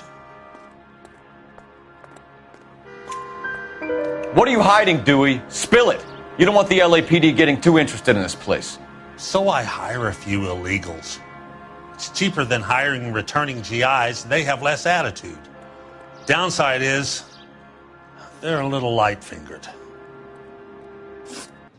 Thank you for your help, Mr. Dewey. No problem. God damn that kid. I'm just an honest car salesman. Seems like you just don't know who you can trust these days. Going to movies, Dewey. You're missing your calling. Time to visit Gabriel Delgado. See how good his excuse is.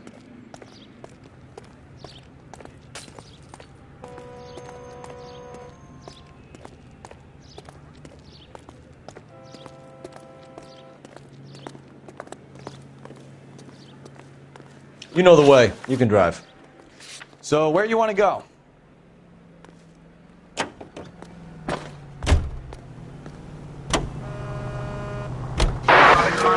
You read the story in the Examiner about the Navy developing three-dimensional movies? What's a dimension? Graph. Vertical axis is Y and horizontal is X. Well, that's clear as mud. third dimension would be Z. So things will be popping out of the screen. That's ridiculous. Scare people out of the theater. Who in God's name would want that? I don't know. People scoffed at the idea of talkies in color, and look what we have now.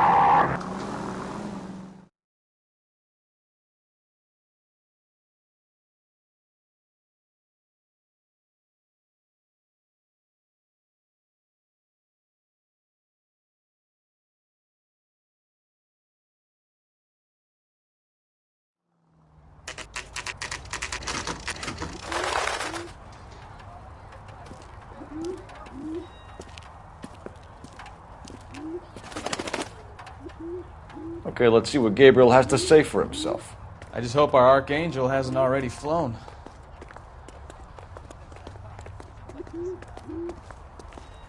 What the hell is this guy doing? Phelps, leave him be.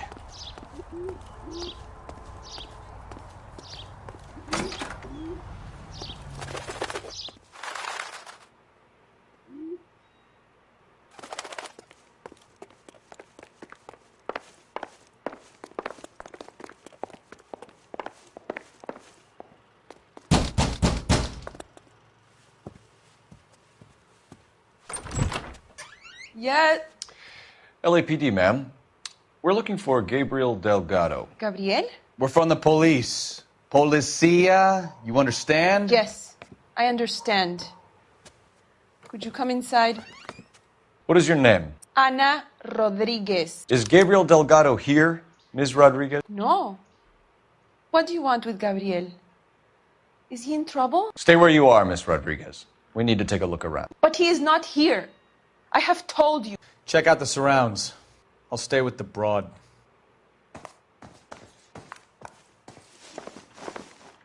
So how far along are you, Anna? Souvenirs are a dumb move.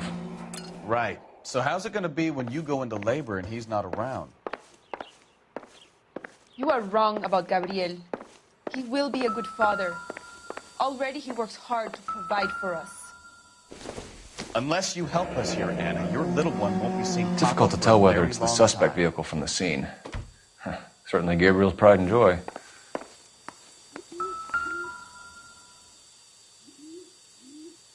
Serving breakfast for two, Anna? You should have cleared up.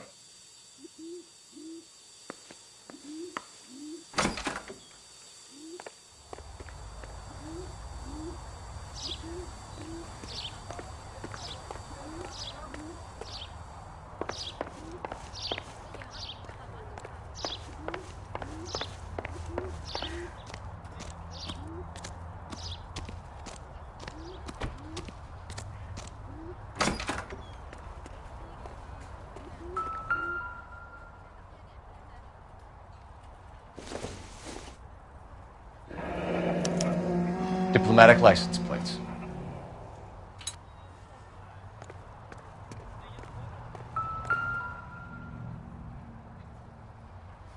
It looks like Valdez gets his wheel back.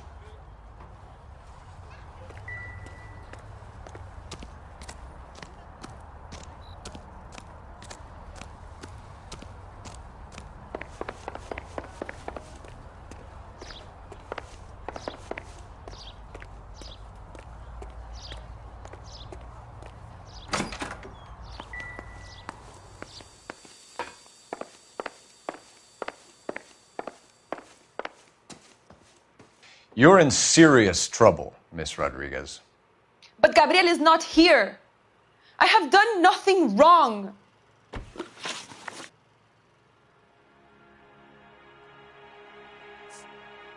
Tell us the truth, Anna. Has Gabriel been here?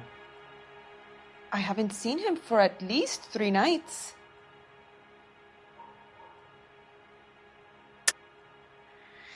You keep lying to me, and I'll send you and your baby to jail. He lives here, but he hasn't come home. I swear it.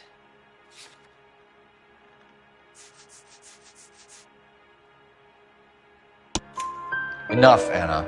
There are signs all over this place that he's been back. He was here last night.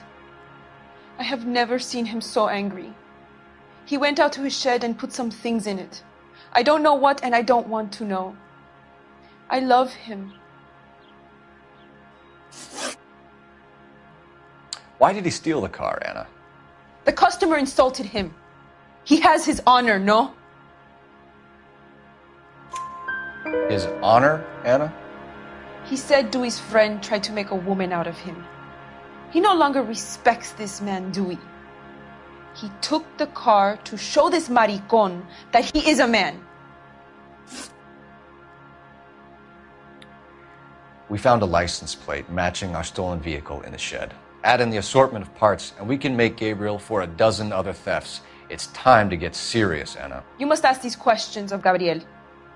I know nothing of these car parts.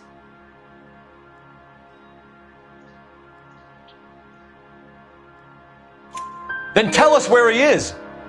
If your baby is born in prison, Anna, the corrections officers will take it from you. You will see your son or daughter through a metal grate for half an hour a week. The start line is on 1st and Santa Fe. There is a spillway under the bridge that leads to the river.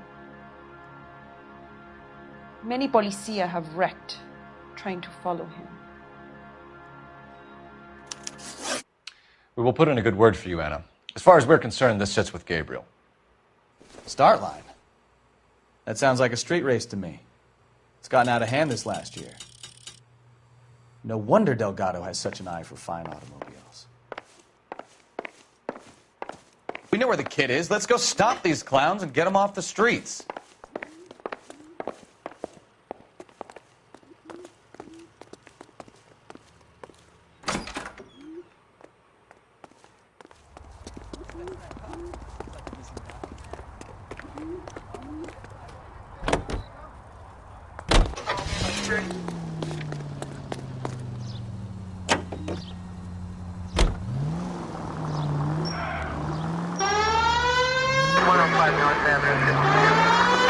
Could be taking the next right. What kind of man leaves his pregnant girlfriend at home while he goes off to play cars? Pregnant girlfriends aren't always a barrel of laughs. Everyone needs to let off a little steam. Some guys wouldn't come back home at all. Are you talking from experience? Quick as we shut one of these races down, another one springs up somewhere else. Kids used to steal cars to sell them. Now they just want to wrap them around a lamppost. The next 16-year-old I have to peel off the sidewalk, you're calling the medal. I've had enough of those to last me a lifetime. Straight through the next intersection. Straight through at the next junction. Straight on here. Straight through at the next... Citizen reports at 211 in progress. 437 East 8th Street. Unit to handle code 3 identified.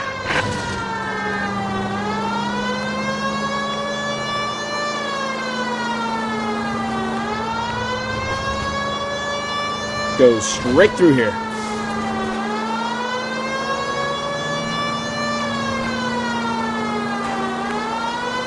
All units in the vicinity. Citizen reports at 415 at the corner of Banning and Santa Fe. Suspect vehicles engaged in illegal street racing. Units to handle code 3 identified.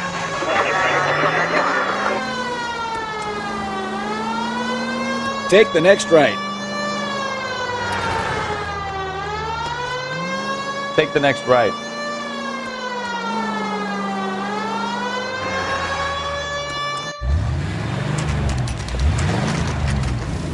There's the red Ford. That's Delgado right there.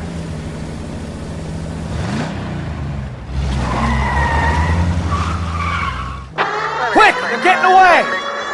Phelps, 1247. Requesting assistance at 1st and Santa Fe. Reports of an illegal street race. Stay on Delgado.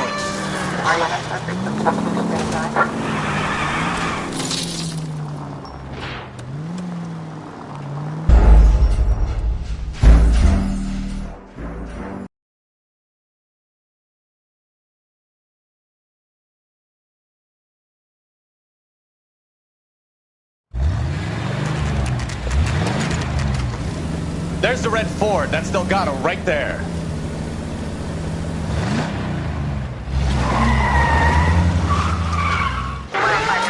They're getting away! Phelps, 1247. Requesting assistance at 1st and Santa Fe. Reports of an illegal street race. Stay on Delgado. Getting away. You're gonna lose him.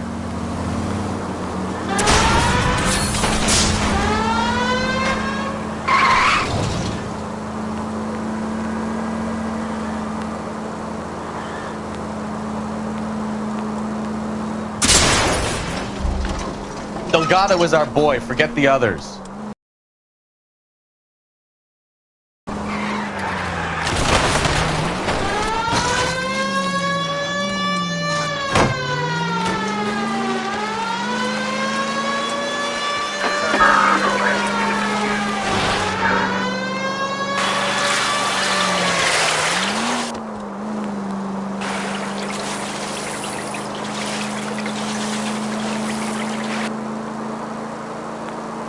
Step on it, Phelps. Take him out.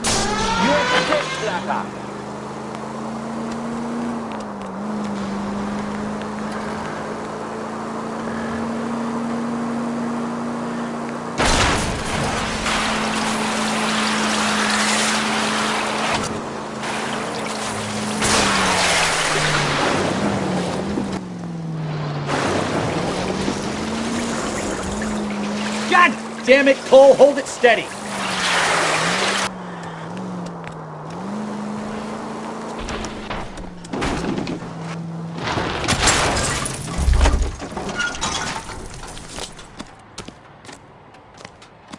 Gabriel Delgado, you're under arrest for grand theft auto. Fuck you, puto! You should speak to the maricon. Valdez, I showed him. Now who's the man? I should have burned his fucking car.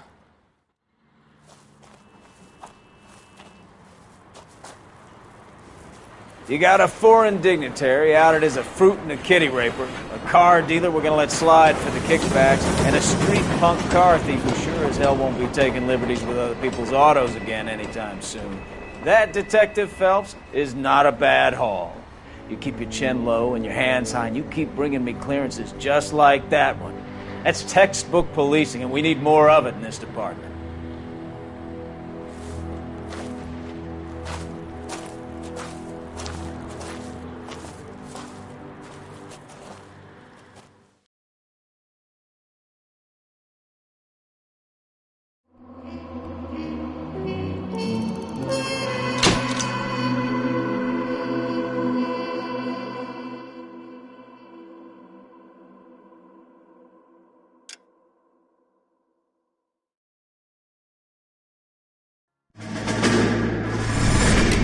You have any plans for weekend Liberty, Jack? My sisters have been working in Los Angeles in a bomber factory. They're coming down to visit. I'm meeting them at the station at 6. Good for you, Jack. Are they cute? They're my sisters, Hank. Attention! Final inspection before Liberty.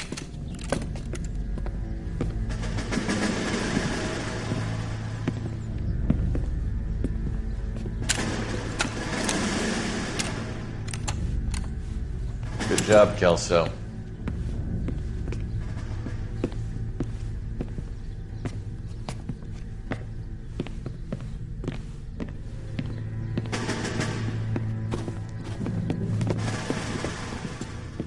Are we going somewhere, gentlemen? Full inspection. It had better be exceptional if any of you want liberty this weekend. Kelso, this carbine. The bore is dirty. No, it isn't. Are you arguing with me, Kelso? Do what you need to do, Sergeant. You know the bore is immaculate. Weekend liberty canceled. 2-day field drill. Clean this rifle. No. Do you know the penalty for insubordination, Kelso? Jack, don't do it. Forget him, Hank. He doesn't have what it takes. Are you two finished? Are you going to clean this rifle? No, Sergeant. Cole is right. I'm going to stop playing games and join a rifle company and fight the real enemy.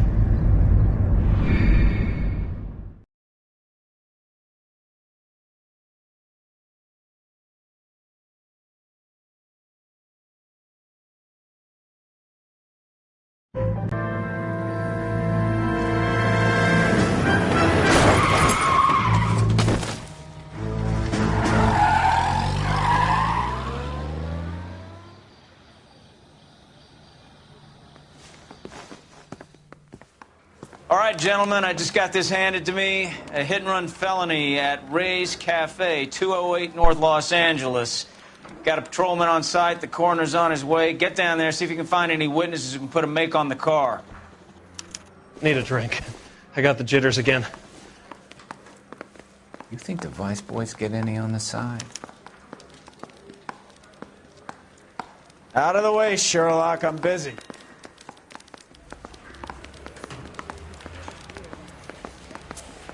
What do you think? Let's get to Ray's Cafe. Take a look at the hit and run while the scene's still fresh.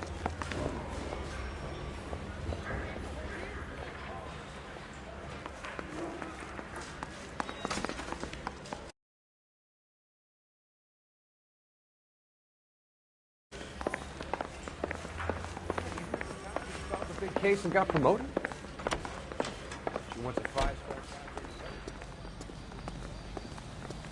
You can drive. Looks like the DA is going to press charges. Anna Rodriguez might do time. I'll speak to the DA. She suffered enough. I don't know, Cole. She's an easy make, and the DA likes convictions. I'll convince him to let it go. How do you do that? I'll give him something better.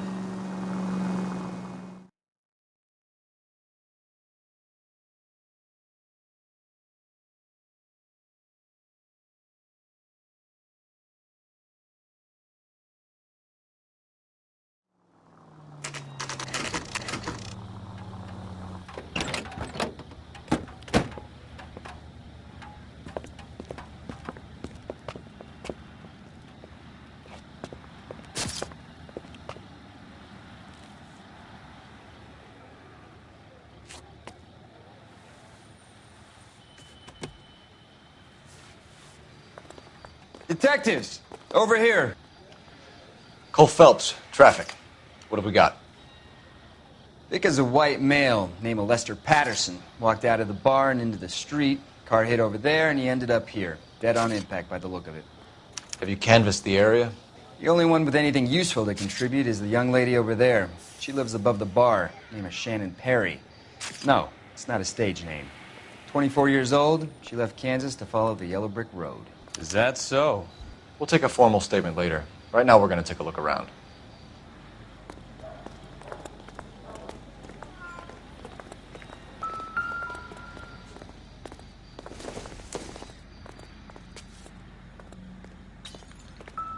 Phelps, you should take a look at the body. The poor guy didn't stand a chance. Landed on his face and ended up here. The car must have struck him from behind.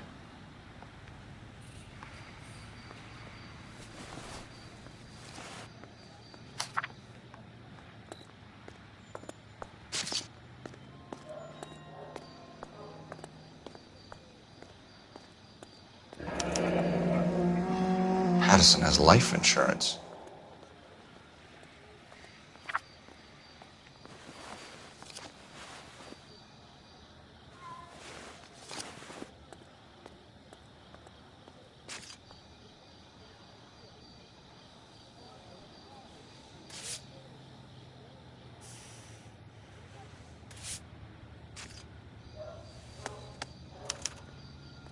We can notify next of kin.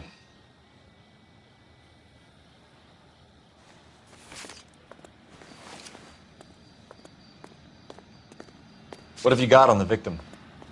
From all reports, he was intoxicated at the time of the accident. I'll know how intoxicated once I've done the autopsy. Looking him over now, I'd say he died on impact. What about the chest wound? Isn't that inconsistent? Very common in auto injuries. Look for a car with a prominent hood ornament. Those things are killers.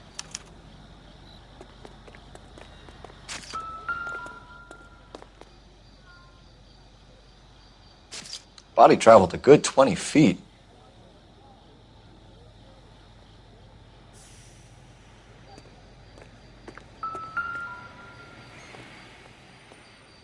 This blood is a long way from the body. Car must have been going like a bat out of hell.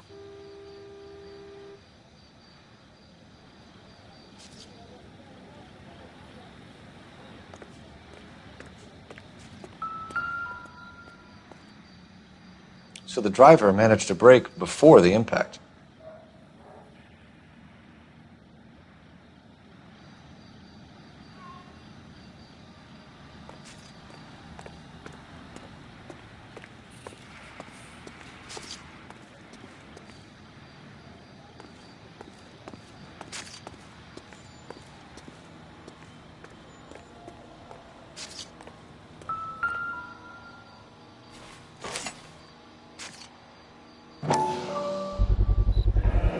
knife covered in blood. Could be a steak knife. This is a hit-and-run case, Phelps. Anyone could have thrown away a kitchen knife. In any case, we'll want tech services to scrub the alleyway before they bag the knife.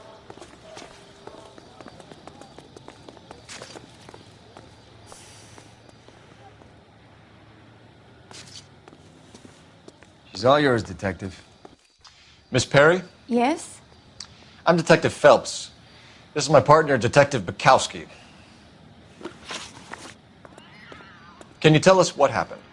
Well, I came to the window because I heard people arguing downstairs.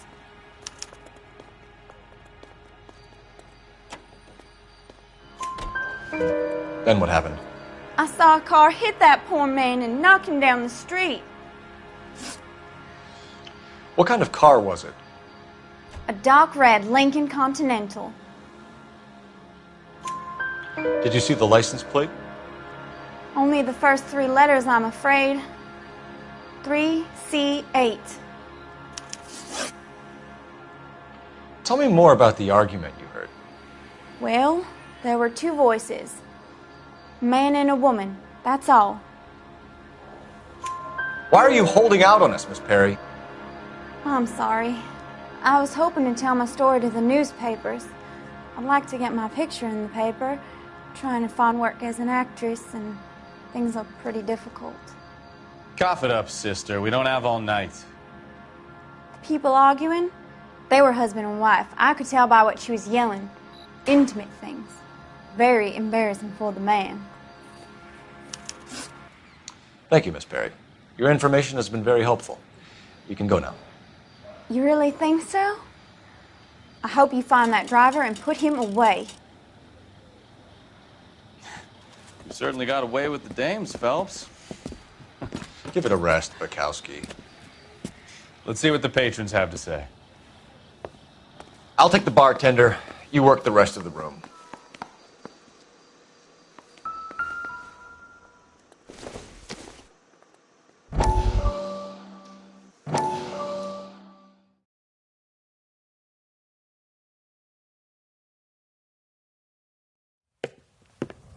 Courtney, come in. Have a seat. Thanks, Doctor. How are you finding working at the clinic? It's, fine.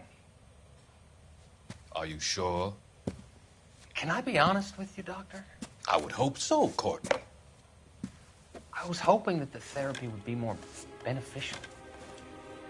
Treatment can, unfortunately, be very long-term. So many of the patients here are addicts, Doctor. Many of them have been for years, Courtney. In the past, these people were condemned to sanatoriums. If we can reveal the root of the problem, then we have a chance to help them. And until then, they stay sedated? Do I detect a hint of reproach, Courtney? I was expecting more, Doctor. I'm sorry. I don't mean to criticize. Part of being a physician, Courtney, is learning to be patient. How is it possible to keep so many of them on their medications, Doctor? Many of their addictions are illegal. Oh, many things in life are gray, Courtney. What may on the surface appear to be illegal is actually of benefit to society at large.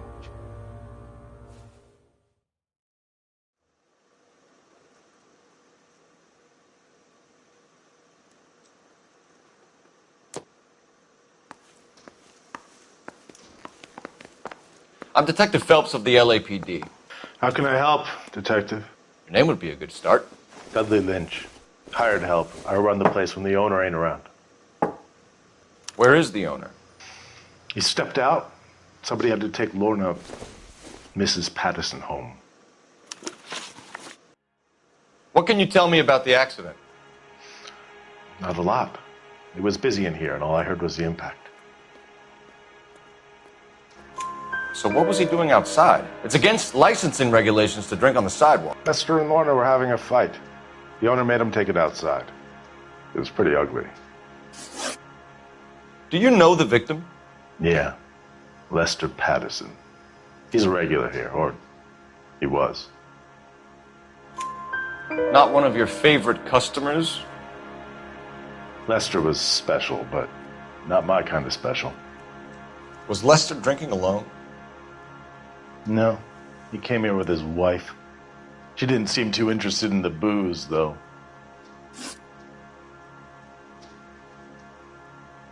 A witness overheard an argument. Lester and Lorna. There's nothing like airing your dirty laundry in public, is there? Why was Lorna Patterson in such a hurry to leave? What is going on here? Lorna was pretty upset, so Leroy took her home. Lorna and Leroy are close. They've been talking about opening a new bar. Leroy? Leroy Sabo, the owner. How long have Lorna and Leroy been talking about this new bar?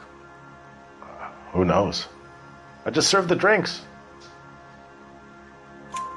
Bartenders hear all sorts of things. Are you going to tell me, or do we have to start playing rough? When Lester was drinking, he treated Lorna like dirt.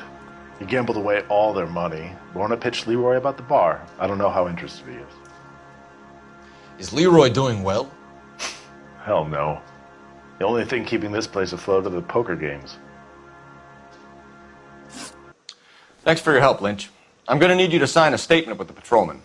Sure, no problem. You get anything out of the regulars? They weren't giving too much away. They liked watching Lester and Lorna go a few rounds every other day. And Lester was a fan of the love tap.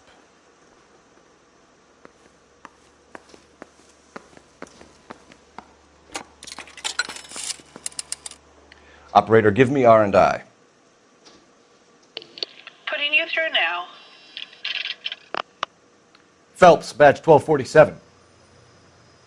How could I help, Detective? I need to run a partial license plate, 3 Charles 8. Cross-check possible Lincoln owners. Suspect vehicle is a red Lincoln Continental. Just a moment, Detective. Only one possible make on that license. Registered to a William Shelton, 738 West Temple Street. Thanks, ma'am. Looks like we caught a break on this one. If olive oil comes from olives, where does baby oil come from?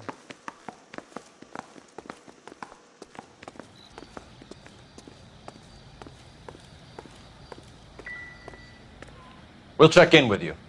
Okay. I'll get him onto a slab. Should have the report soon. Thanks.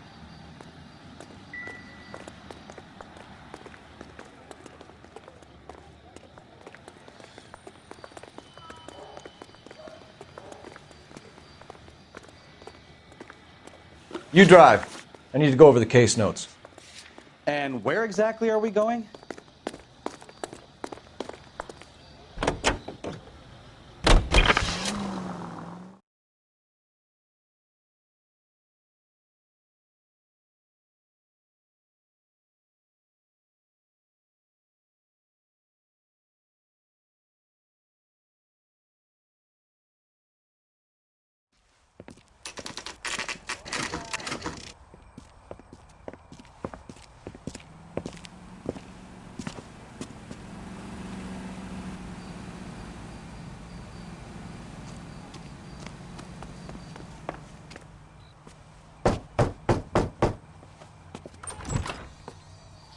Yes? Hello? Mrs. Patterson. Is this about my husband? We're investigating the incident, ma'am. I see. Come in, won't you?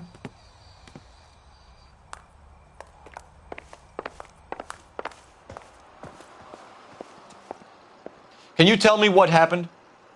What's to tell? He got hit by a car and now he's dead. You don't appear to be too upset about the fact.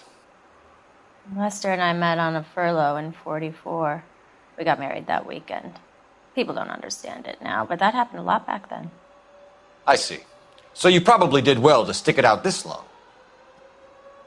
What's that supposed to mean, mister? I think it's about time you left. I have someone here, I and beg your pardon? You're gonna have to run that one by us again, sister. It's okay, Lorna. I'm Leroy Sabo. Well, well. Nice to see you're comforting the grieving widow, Mr. Sabo. All right, wise guy. Do you have any intelligent questions you would like me to answer?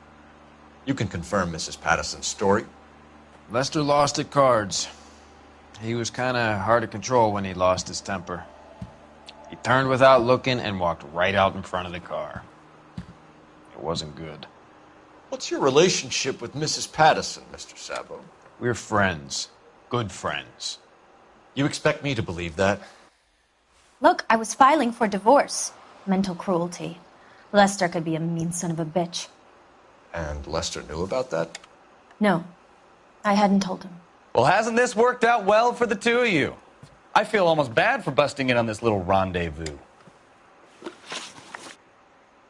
How did the car come to hit Lester? He walked straight into the path of an oncoming car. You expect me to believe that, Lorna? It's all very convenient. Gambling for Lester was like the needle for a hophead. He was yelling at me. He was yelling at the whole world. I kind of felt sorry for the driver. Poor guy had no chance. You were arguing in the bar and on the sidewalk? We were always arguing. So what? Admit it, you were baiting him, pushing his buttons. We can easily get the full story from the regulars in the bar. All right. Lester was playing cards out back. He lost, of course, and wanted back in. He suggested I earn the money on my back to get a mistake. That was the proposition he was putting to his so-called buddies. So maybe I was a little angrier than usual. Let's just say I took exception to his idea. The bartender said that you and Leroy were planning to go into business together. Can you explain how you'll get the money to do that? I have a little money saved away.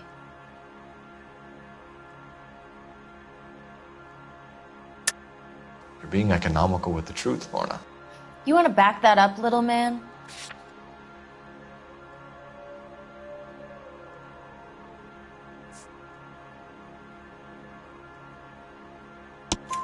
You increased the premium on Lester's life insurance. GI insurance policies have a $10,000 payout. It was Leroy's idea. Lester lived on the edge. He was always getting into fights, crap games, pinochle, you name it. Turns out it was good advice. It speaks to motive and premeditation, Lorna. You're forgetting the hit-and-run detective. You and Mr. Sabo have an interesting day. I'm sure we will, officer. Now, if you could both just leave. We're leaving, ma'am. Sorry for your loss. I can see what a tough time you're having with all this.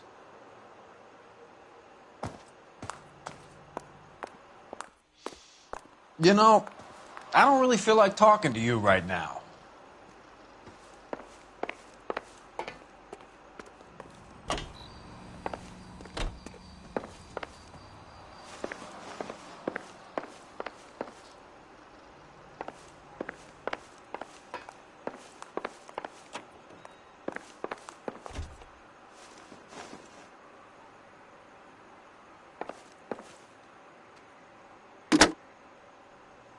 Operator, message for KGPL. Putting you through now. Phelps, badge 1247. How could I help, Detective? Any messages? Just one detective from the coroner. Message reads, Phelps, see me at Central Morgue immediately. Results of the Patterson autopsy. Thank you.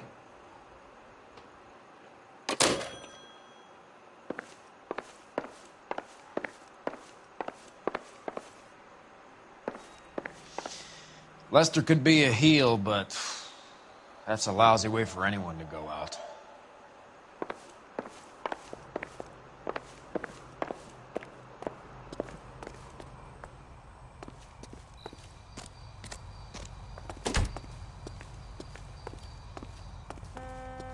Can you drive to this one? Where are we going?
You're behind the wheel. Do we know where we're going?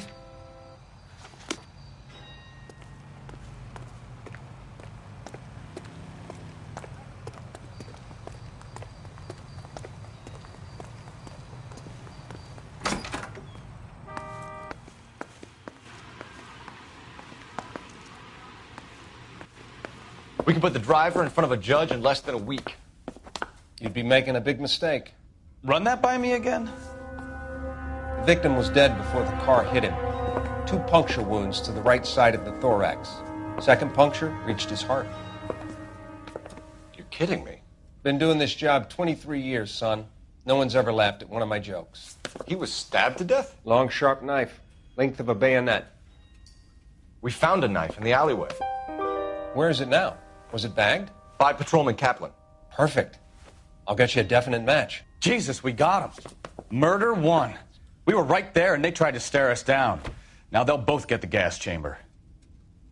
We have the knife, we have the coroner's report, and I bet we could roll Sabo as a witness. Let's bring her in.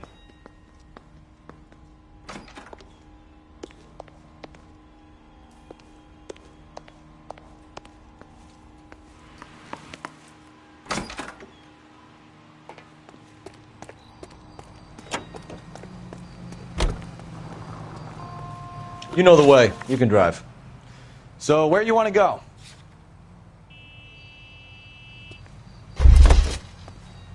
You can drive. It's a lucky break getting the partial ID. These cases are usually dead in the water after 24 hours if no one comes forward. Why don't they just stop? You heard about fight or flight during the war? Sure. Never back your enemy into a corner. That kind of stuff? Right. Well, in a hit and run, the perp is already in flight. It's easier to keep going. It takes a degree of moral courage to stop and accept responsibility. You're not as dumb as you make yourself out to be, are you, Stefan?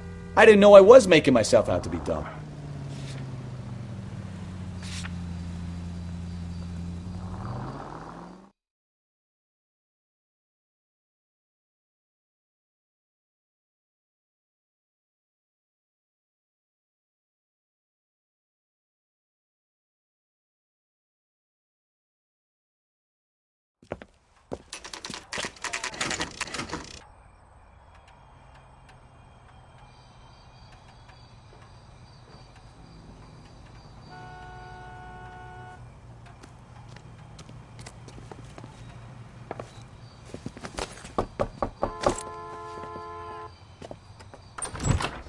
Spoken to the coroner, Mrs. Patterson. He confirmed your husband's cause of death. We'd like you to come downtown and answer some questions. It wasn't me. It was Leroy's idea. Leroy stabbed him. I had nothing to do with it. Where is Leroy now? He's in the bedroom. You're very good, Lorna. Put the gun down, Leroy.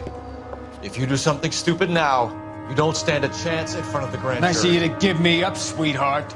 All that whispering in my ear telling me how we had to get rid of him, how good it could be, all the money we could claim, all that planning, how to get him into the street, how to make it look like an accident. For God's sake, you had Leroy, all shut the up! bases covered, baby. I had nothing to do you with it. You think I'm gonna fry for you, He's a Lorna? crazy man. Shoot him. Shoot him, for God's sake! It's too late, Sabo.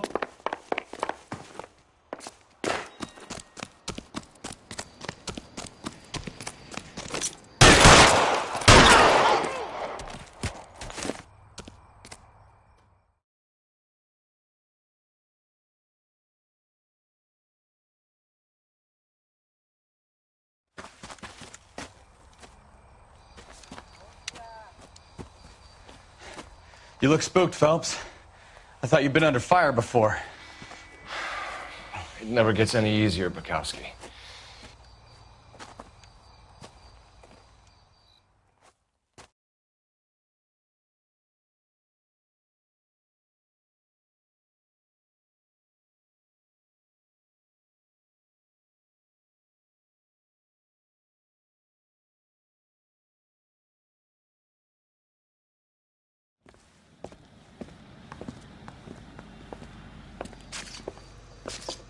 So, I give you a hit and run. You bring me back fraud, conspiracy, and first-degree murder. This is how a good detective operates, Phelps. You take nothing at face value. You keep digging and asking questions until you get to the truth. You got some sharp elbows on you, detective. I like that. Keep up the good work.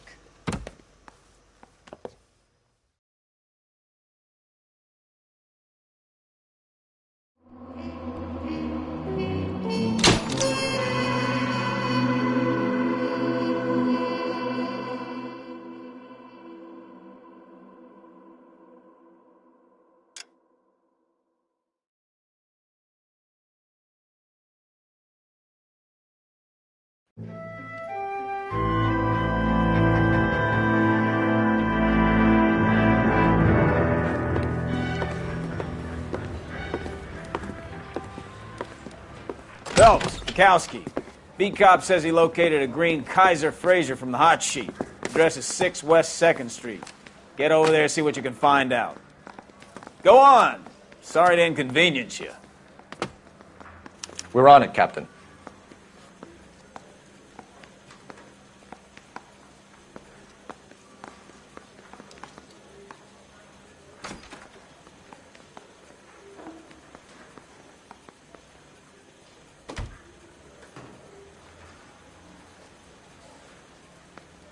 Any ideas? Let's check out this address. See if the stolen Fraser is still there. I swear the more bent cars we bring in, the longer the hot sheet gets. It pays the rent, though. Keeps Mrs. Phelps in the manner to which she's accustomed. I'm not sure she'd agree with you. Passionate, romantic type like you, Cole? I don't believe a word of it.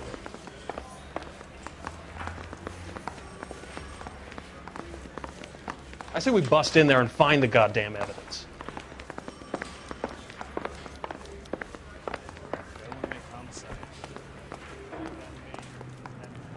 Can you drive to this one?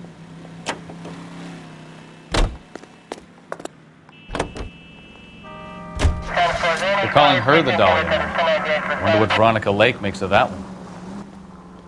What a case. You hear whether they're making any progress? So Captain Donnelly seems to think they have it all wrapped up. Brown and Green are sweating this Manley character. I heard it'll be in front of a grand jury by next week. Poor thing. Terrible enough being murdered like that without having your death strewn all over the front pages.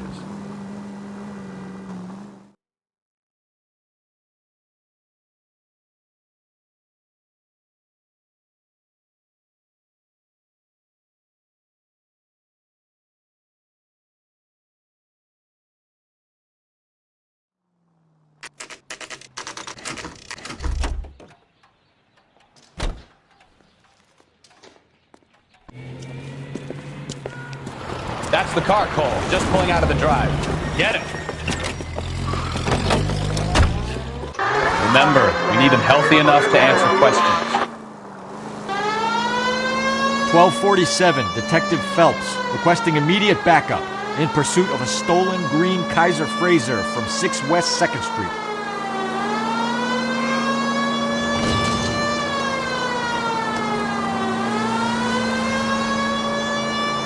Lay into his wheel arches. Come on.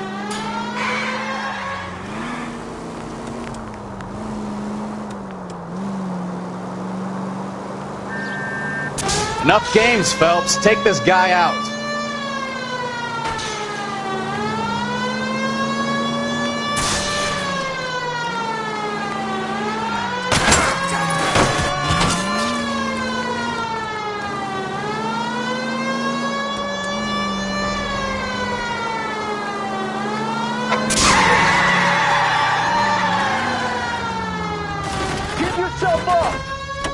All right. Maybe I was a couple miles over the speed limit. Get right out of the car now! Call it in. Why did you run from us? I saw a big car in my rearview mirror with 2 tough guys bearing down on me. What would you do? What's your name? Cliff Harrison. You're under arrest. For what? What are you talking about? Nice try. I'm talking about the car being stolen. You're out of your mind. I bought the car, and I've got the paperwork to prove it.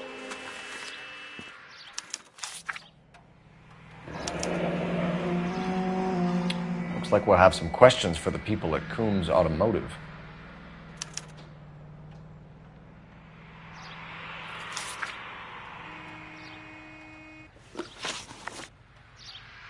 You purchased this car from Coombs Automotive Company? Yeah, that's right. And the ownership papers? From the same place.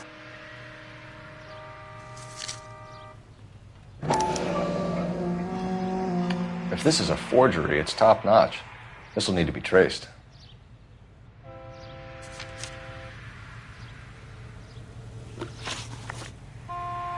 You have a criminal record, Mr. Harrison? No, nothing like that.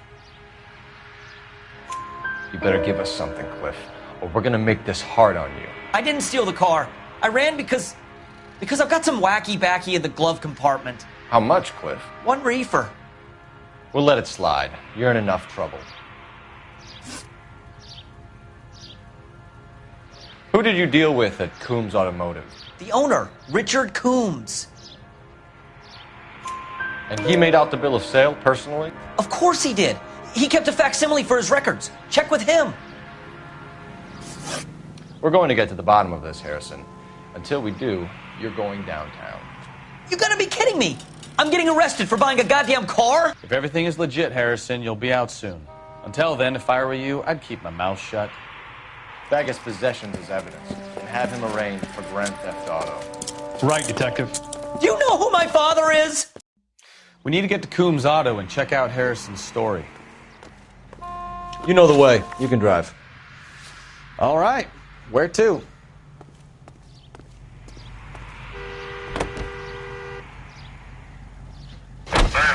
What?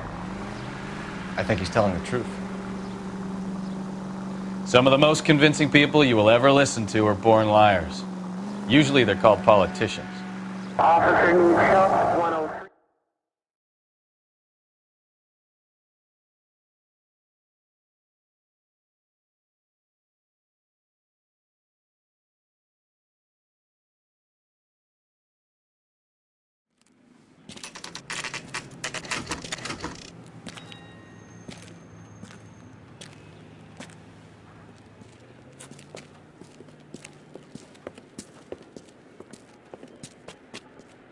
Not another step. I have got a Buick Century sedan that would be absolutely perfect for you. Detective Phelps, LAPD, are you the owner? That's right. Richard Coombs at your service. You looking to trade in a black and white, boys? An auto theft. A man by the name of Cliff Harrison claims he bought the car here. Well, some people would say that my cars are a steal. That's a joke, son. Very amusing, Mr. Coombs. I remember Harrison. It was a green two-tone Kaiser Frazer, if I remember rightly. Do you have the bill of sale? It's in my office. Walk this way.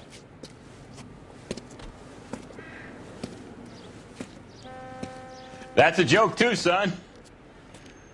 Phelps, you mind if I shoot this guy? He's getting on my nerves.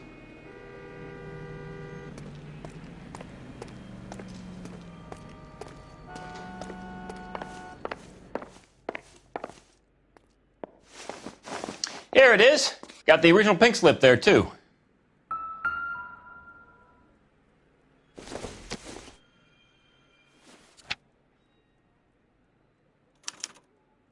Gene Archer, 146 North Fremont Avenue.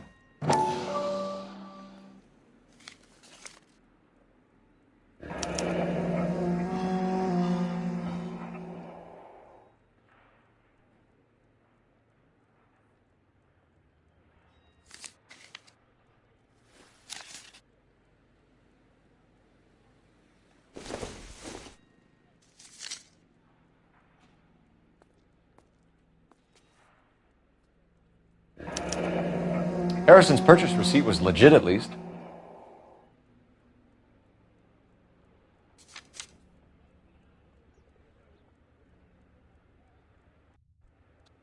We have a couple of questions. All right, fellas. Shoot. Can you tell us how you came to buy the car? Girl just wandered in right off the street. Nothing unusual about the car. Not really my usual type of vehicle. The price was certainly right, though. Nice girl, but about as sharp as a bag of wet mice. Did you pay with check or cash? A check. She wanted it made out to cash, but I insisted. Man has to watch his cash flow. What name? I made it out to Gene Archer on the Bank of Arcadia. Can you describe this Gene Archer? Brunette, maybe 25, 26. Little on the plump side, but not bone ugly. What was your impression of her? Kind of harried and harassed, in a hurry to go somewhere, but no place to go. You get to know the type.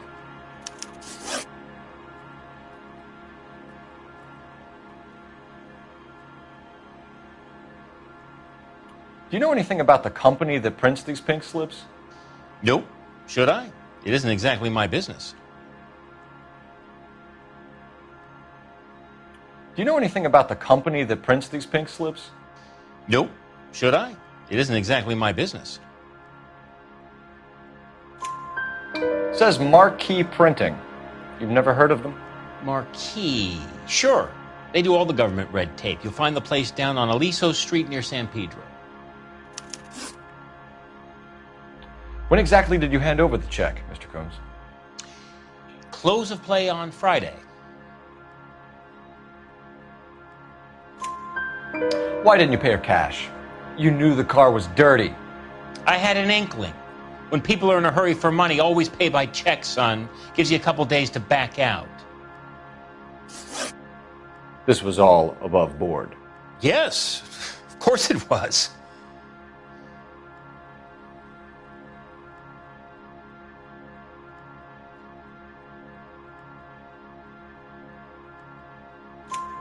Did this look legitimate to you, Coombs?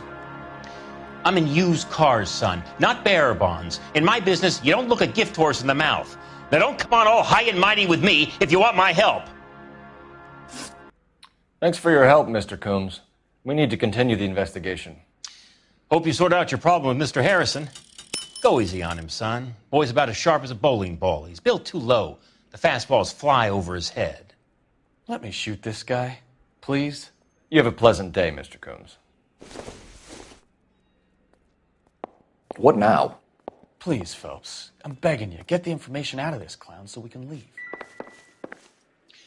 I look for the ideal customer, son, and you ain't halfway dumb enough. Well, Harrison might be off the hook, but we can still run an APB on Gene Archer. Get on the horn and call it in.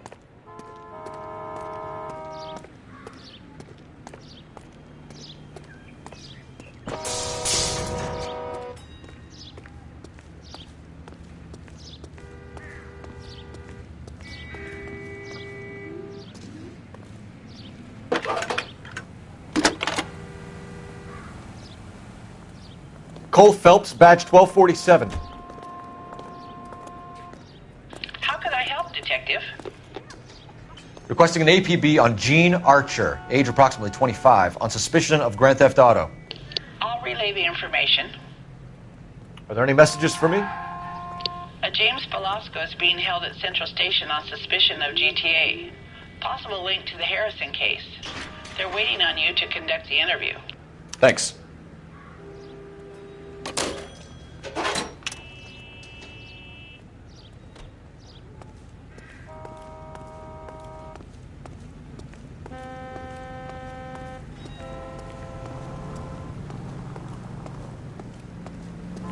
You drive. I need to go over the case notes. Fine. Where are we headed?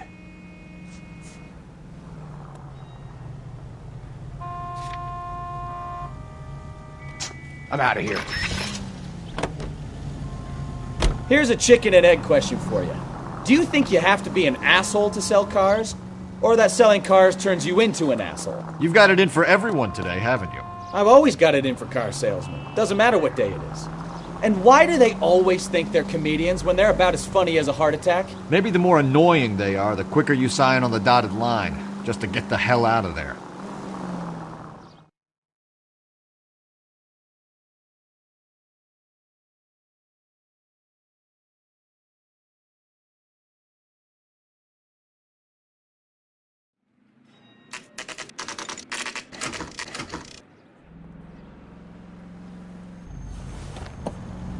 Empty.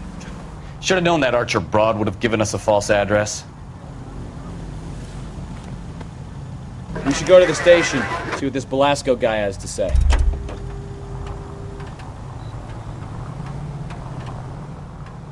You're behind the wheel.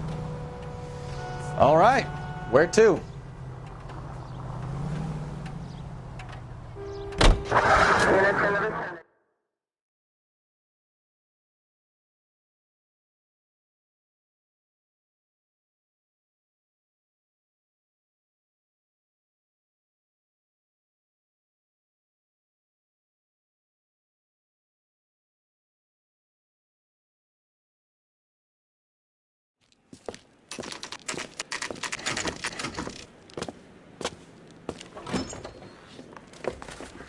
Detectives, Belasco is prepped and ready in 2.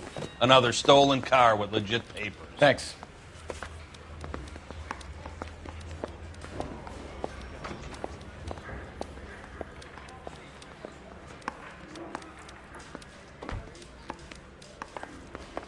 So what next? Let's get the interview started. If we do this right, who knows what Belasco might roll over on.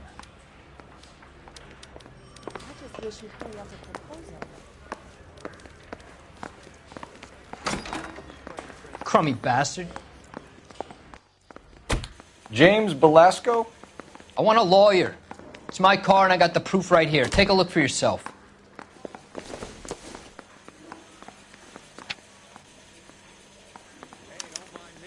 The paper is real enough, Belasco, but the car isn't yours. This pink slip is a forgery.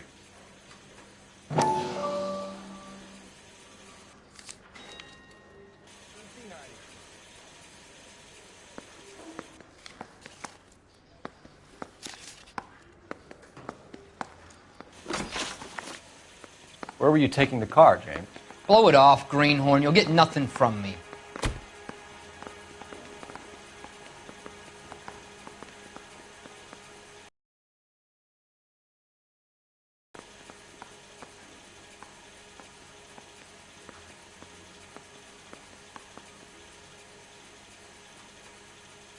Where were you taking the car, James? Blow it off, greenhorn. You'll get nothing from me. You're a 2-time loser. If you don't give me something, I'm going to ask the DA for the maximum. You're looking at 10 years, Belasco. Kiss your youth goodbye. I want a deal. Keep talking and we'll see what sort of deal you're worth. My job is to drive the cars out of state. Nevada, Arizona, sometimes New Mexico. With the paperwork they provide, it's normally a breeze. Does the name Jean Archer mean anything to you? Nope. Never heard of her. You're a liar, James. Say that again. I'm telling the truth. I don't know the broad.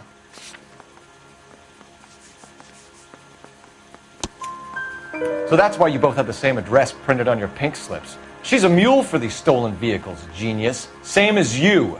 Jesus. All right, I know her. Stupidest broad I ever met. Always cooking up crazy schemes. I don't know why those guys use her. You happy now? What happens to the cars once they cross over the state lines? I don't know. I just deliver them. Give me something, Belasco, or I'll take you back to the cells and tell the whole station you're a child molester. How long do you think you'll last? Okay. I hear you. The cars get sold in Chicago or back east. Sometimes I bring back cars coming the other way.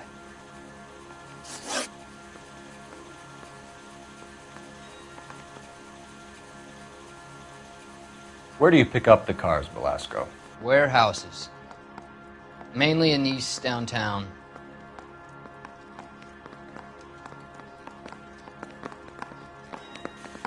Where do you pick up the cars, Belasco? Warehouses. Mainly in East downtown.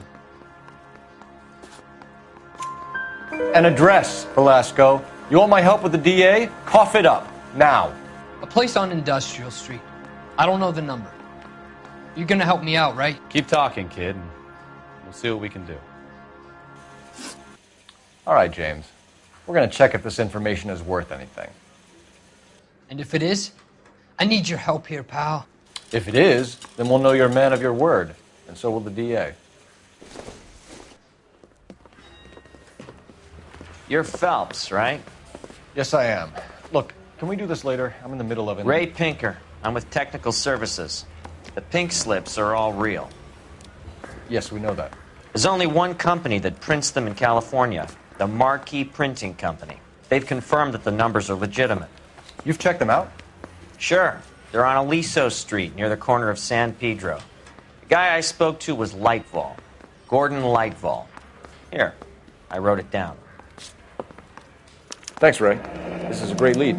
We'll get down there as soon as we can.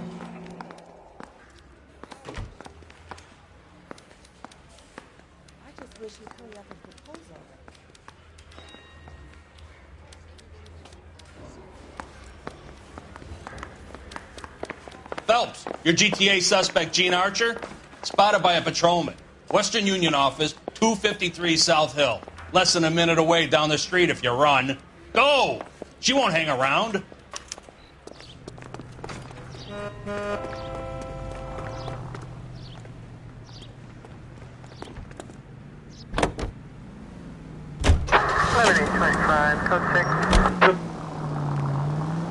Come on! We don't want to lose her!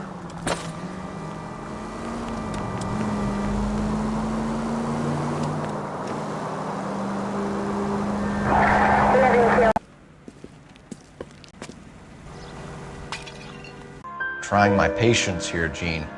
I'll have the reporters down here and have your picture in all the papers. You'll have nowhere to run. All right already. I get the message. I pick up the cars from a guy named Bigelow. 58 Industrial Street. Big warehouse full of goons. Now you've got what you want. Can I go? Please? No, you sure can. We've got a car waiting outside for you. Some career advice, Gene. Get out of crime. Marry someone boring who has money and will find you captivating. Is this guy for real? He takes a little getting used to, but yeah, he generally means what he says.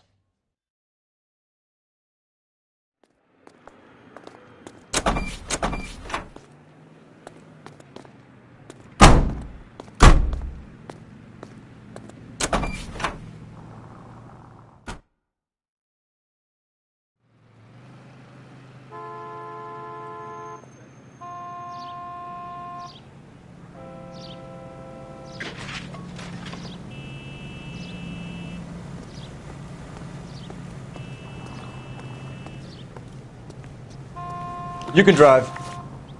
And where exactly are we going?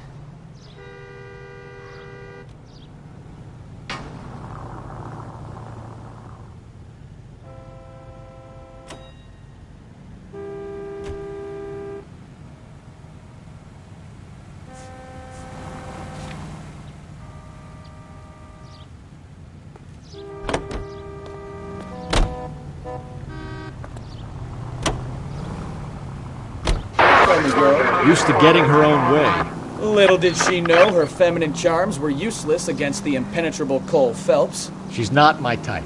And what is your type, Phelps? I'm married. I know that. But you're not blind or dead inside, are you? Wait, scrap that second half of the question. I don't know. Blondes, I guess. Hallelujah! The man is human after all. Now we're getting somewhere. Yep, I'm with you on the blondes. Brunettes are fine too. And there's nothing wrong with a good redhead. But I draw the line at gray. You know what? I might have to lift that embargo soon in the interest of maintaining a free market. A man with high standards. My standards are only as high as the last glass of whiskey.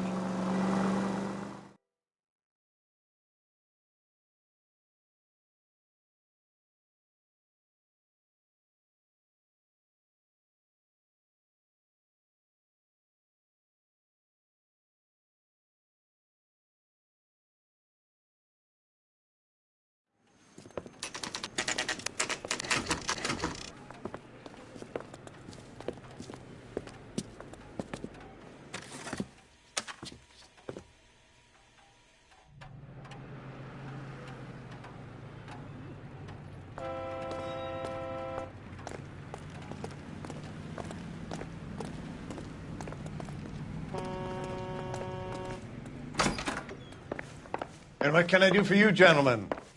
I'm a traffic detective from Central Division. Who's in charge here? I am, Gordon Lightfall. What's this about? We understand that your company prints California vehicle titles.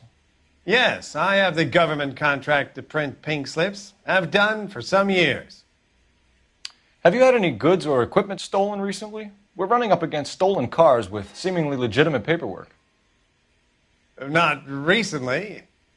Have you ruled out forgery? There's no shortage of talented artists in this town. We'll keep it in mind.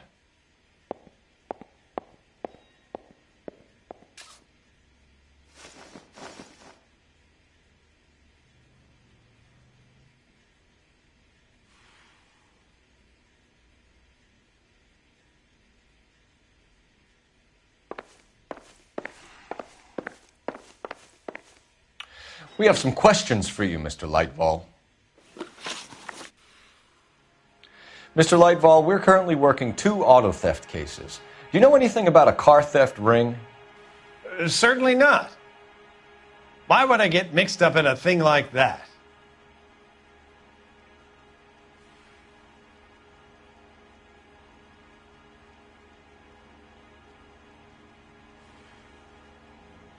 Mr. Lightval, we're currently working 2 auto theft cases. Do you know anything about a car theft ring?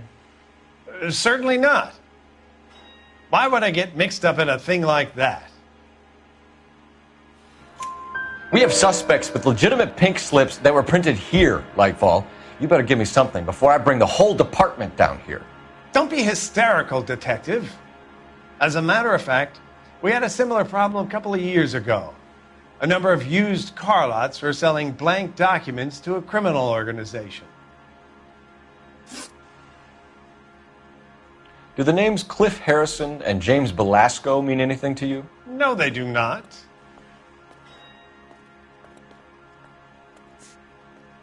Do you have a delivery ledger, Mr. Lightval? We would like to cross-check against the Coombs Automotive Emporium. It's a little out of the ordinary, Detective. I'm not sure I can share those sorts of records. Hand it over, Lightval. You don't want us having bad thoughts about you, do you? Very well, but this really is irregular. Over here.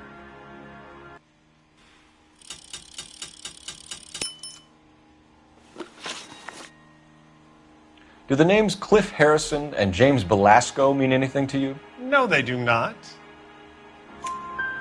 Harrison bought his car from Coombs. The pink slip looks good, and that points the finger here. Do you have any employee trouble? No, I don't. They've all been carefully screened. Look, now that I think about it, the name Coombs sounds familiar. I think they may have been involved in stolen documents in the past.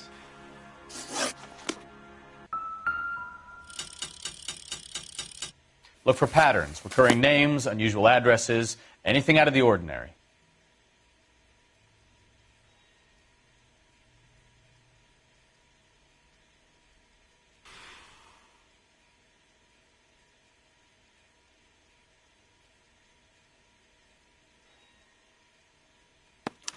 You certainly encourage repeat business, Lightval. This Mr. Bigelow is a good customer. Sorry to bother you, sir. We'll let you know if there are any developments.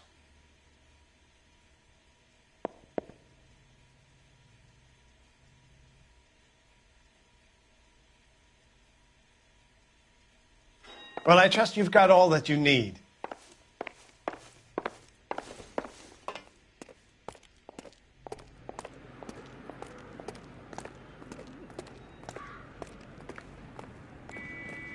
You drive. I need to go over the case notes. Where are we going?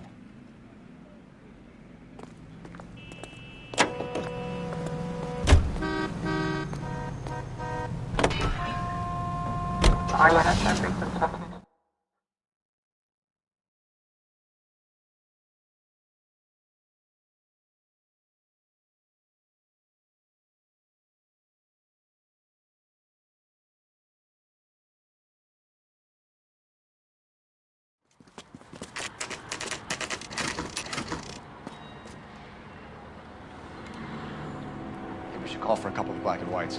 Get Fleischer down here. I thought you Marines were gung-ho, Cole. You have a .45, don't you ever want to use it? I'll take the back. Just give me a few seconds to get around there.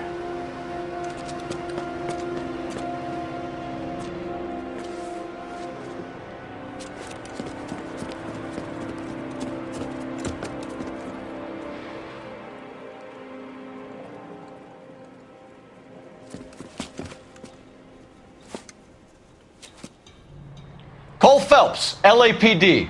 All of you are coming downtown with me. Look sharp, it's the cops!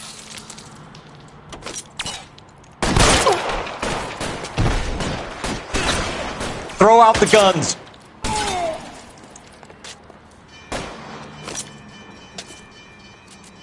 Can I get some cover here for the love of God?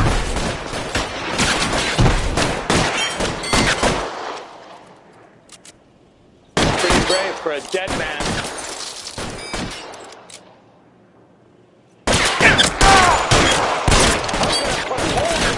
Weapons on the ground, now!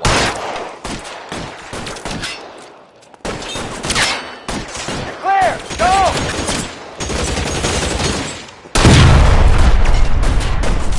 I got you down, motherfucker. Put your weapons down and your hands.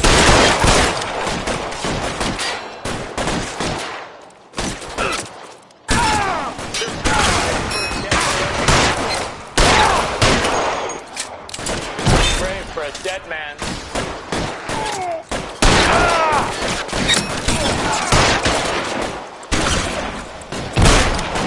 I got you down, motherfucker.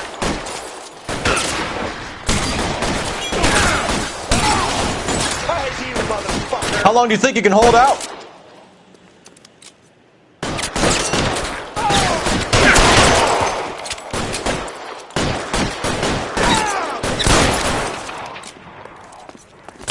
Brave for a dead man.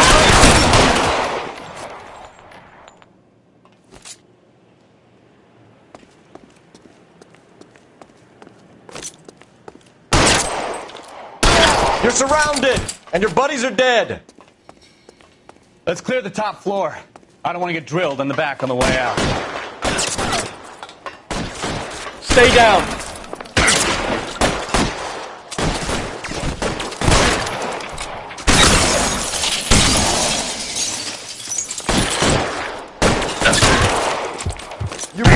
Stay in cover. Try the door at the end. I heard something.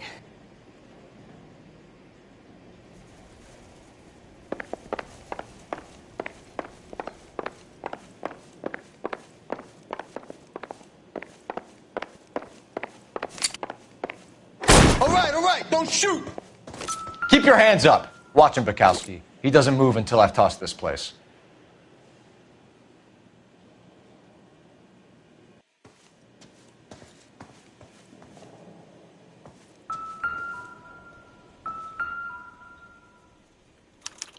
There are enough slips here to keep them stealing cars till Christmas.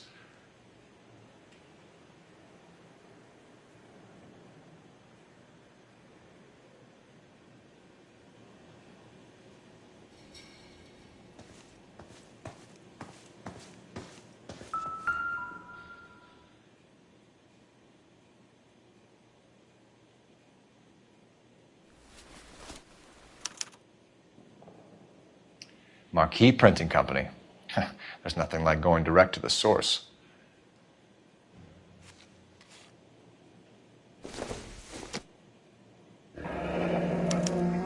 Betting slip.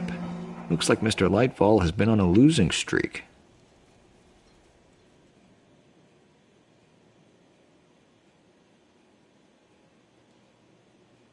We've got a trail of pink slips and stolen cars that leads right to your door, Bigelow. You're in this up to your neck, but I don't think you're the man in charge. Make it easier on yourself. Give him up. I do work on cars for customers. You charge in here shooting up the place like it's the Ballad of Bulge. I can't give you anything.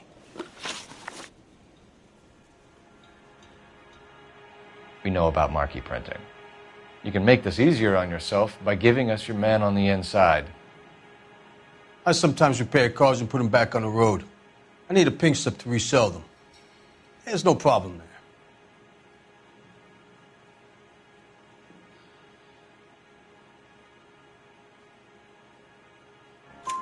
There are at least 4 dead men in this warehouse. A couple more.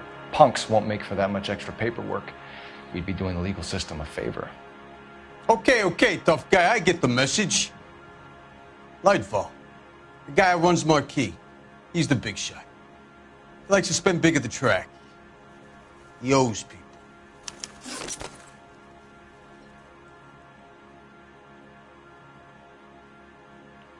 Lightfall, the guy with no luck at the track. Tell me about him. It's one of the guys lying over there. You're right. He has no luck.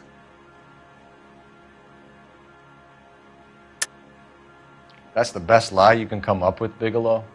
Hey, would I lie to you, Detective? I'm not exactly in a good position here now, am I?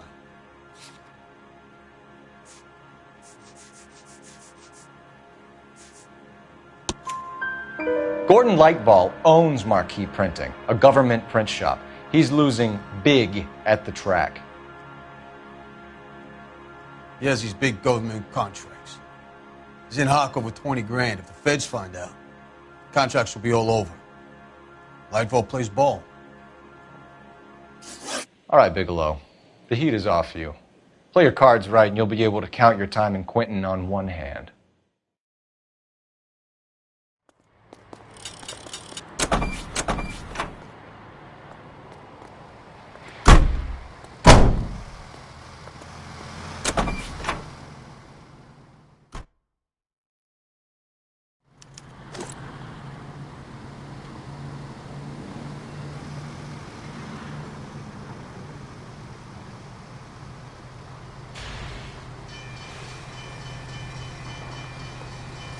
Advice?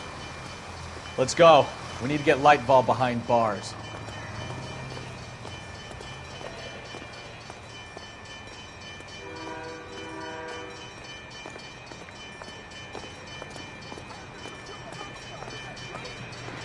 This is a secure area. You all need to leave.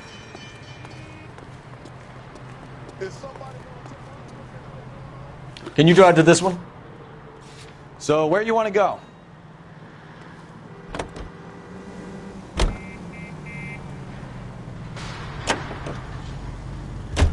What a mess.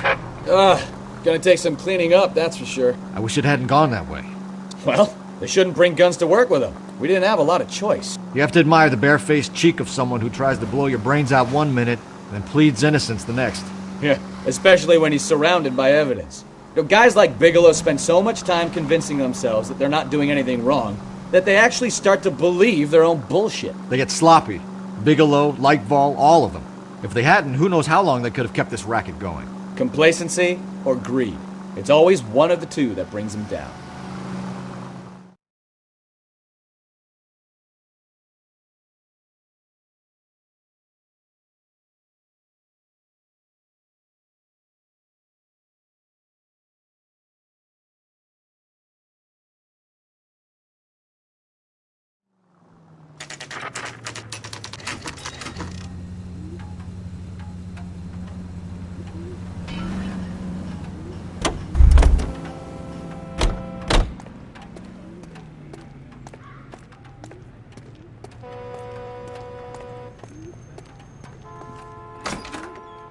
You're under arrest. You again? This harassment is starting to wear thin. We found a box of pink slips in a warehouse full of hot cars. You signed for them, Lightball. I signed for all the orders and deliveries. You'll need something better than that, cowboy. Save it, Lightball. We already have all we need to send you down. I've had enough of this. You either produce some shred of proof, or I call my attorney.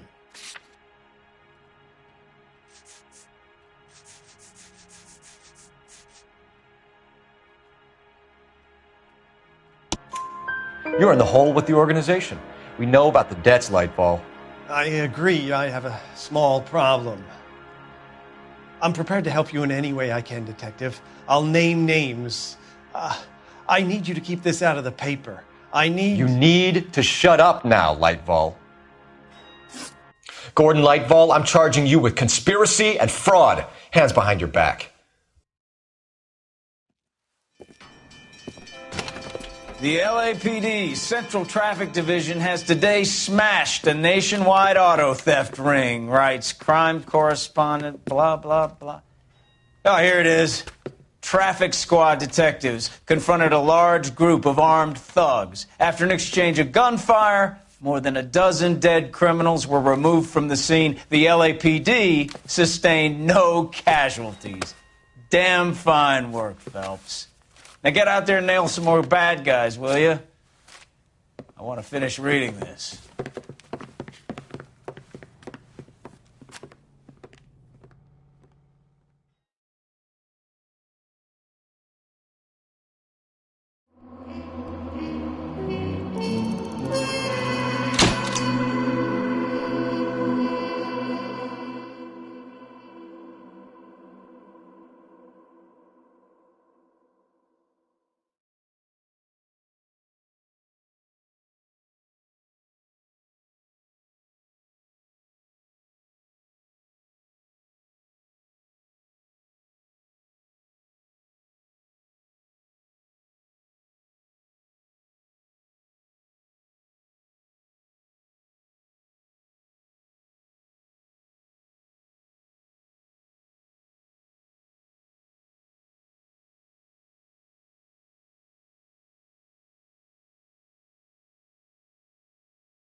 My family runs a shipping business in San Francisco.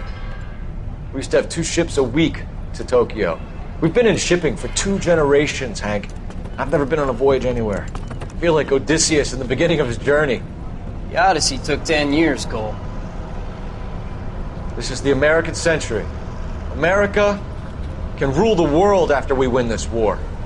We need to stay alive, Cole. These men are counting on us. Have you heard what the veterans are saying to each other? No. Golden Gate and 48. That's 4 more hard years of fighting.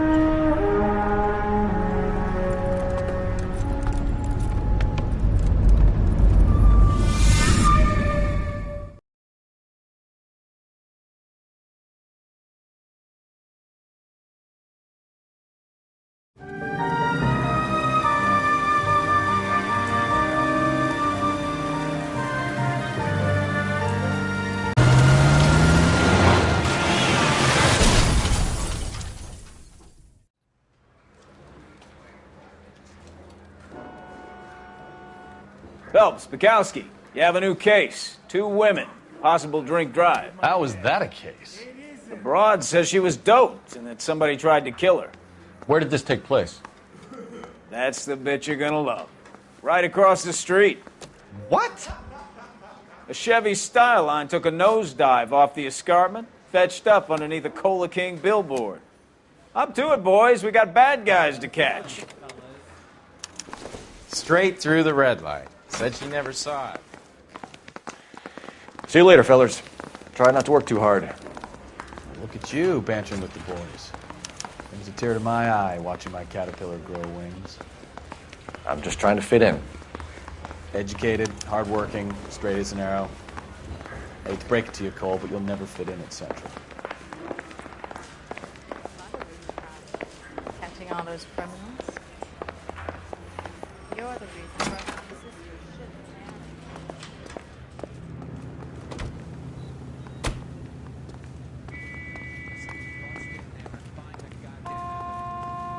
You're behind the wheel.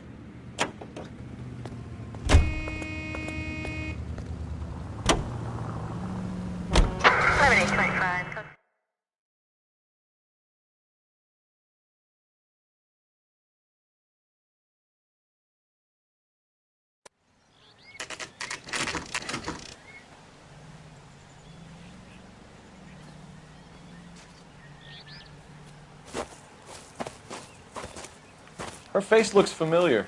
Well, that's June Ballard, Tarzan's sister, beast of the Amazon. She's married to Guy McAfee.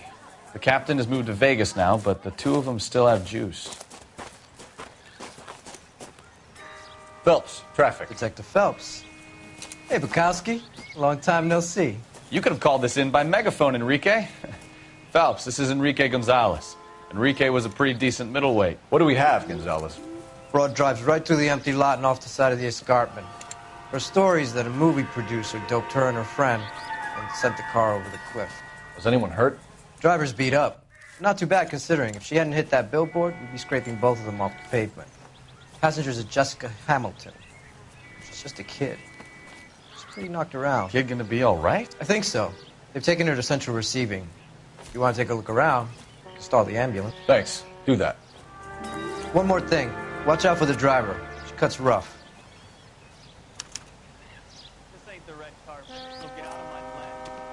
If you're looking for the coroner, he's down by the crash site.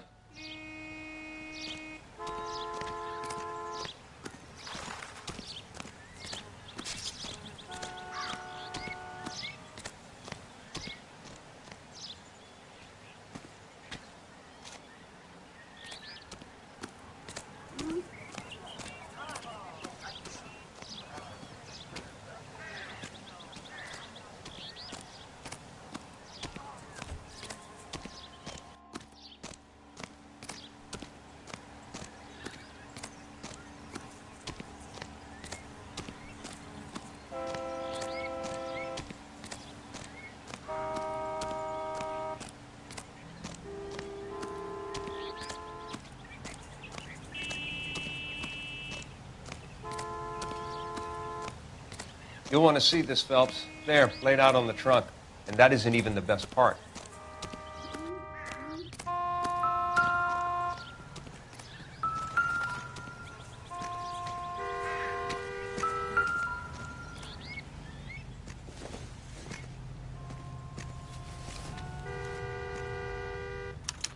They've been torn off. Where did you find them? They were stuffed in the young lady's handbag. I'll run a trace for semen when I get back to the lab.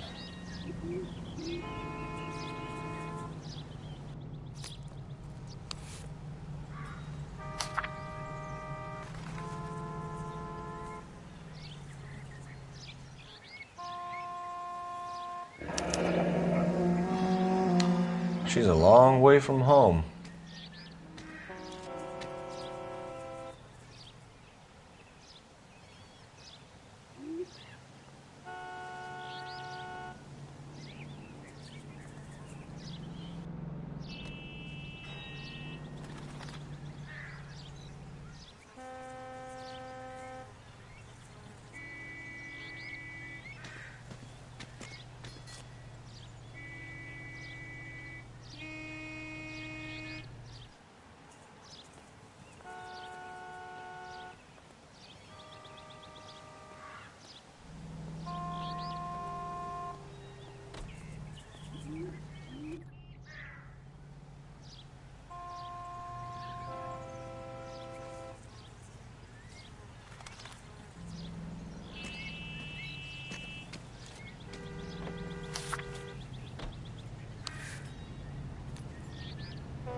Looks like they're lucky they weren't more badly injured.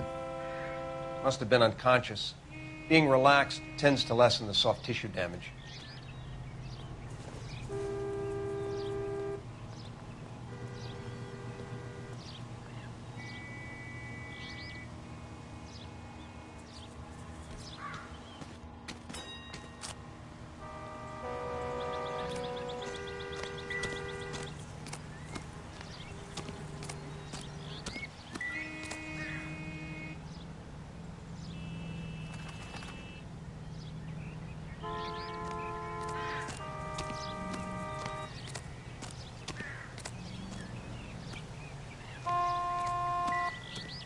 Drunk driver?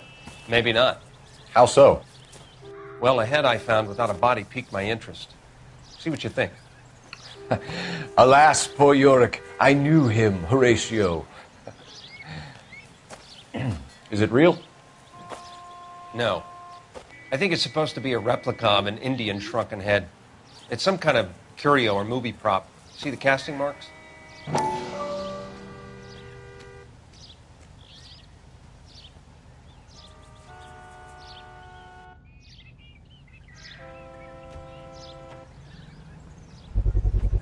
What's it made from? Plaster of Paris would be my first guess, then painted. So we can rule out the murder angle? No, you can rule that in. That thing was wedging the accelerator to the floor. Whoever did it wanted these women dead.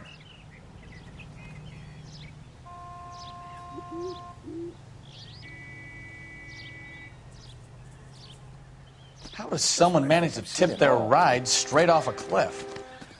If the driver's in a fit state, we should ask. I suggest you interview the young lady when she's conscious.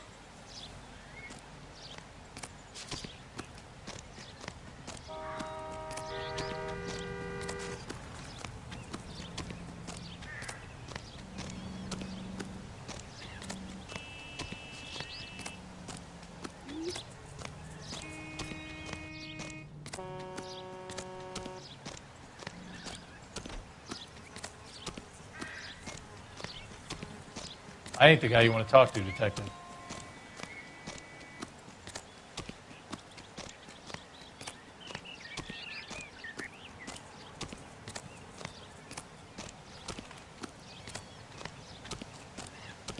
Hey! Out of the way, Mrs. bum! McAfee, we would like to ask you a few questions, if that's okay. I prefer to use my maiden name, June Ballard. You might be familiar with some of my work. Can you tell us what happened here? You're kind of cute for a cop. Maybe a bit on the serious side. What about me, June? I'm a big fan of You? beasts. I don't like. Keep out of this.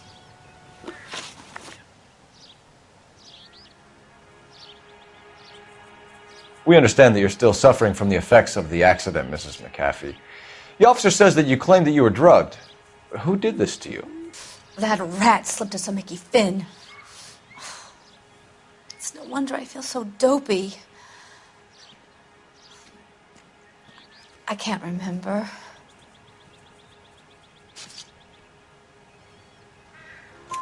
It's a serious offense to withhold information from the police during a criminal investigation, madam. I told you to call me June. You're making me feel like an old lady. And don't bother your handsome head about this. My husband will settle the score with Mark Bishop. What can you tell us about the passenger in your car? Jessica Hamilton. Poor Jessica. It's been a rough day for her. She's desperate to break into movies. What more can I say? I think you're lying, Mrs. McAfee. I think something happened to Jessica yesterday before the crash. I'm offended, Sunshine. Do you have any proof?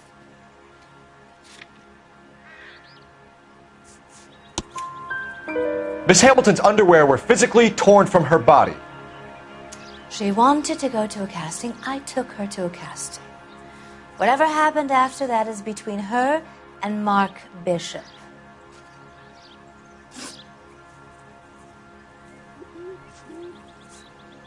You mentioned a Mark Bishop. You think he might have had something to do with this? He is a movie producer.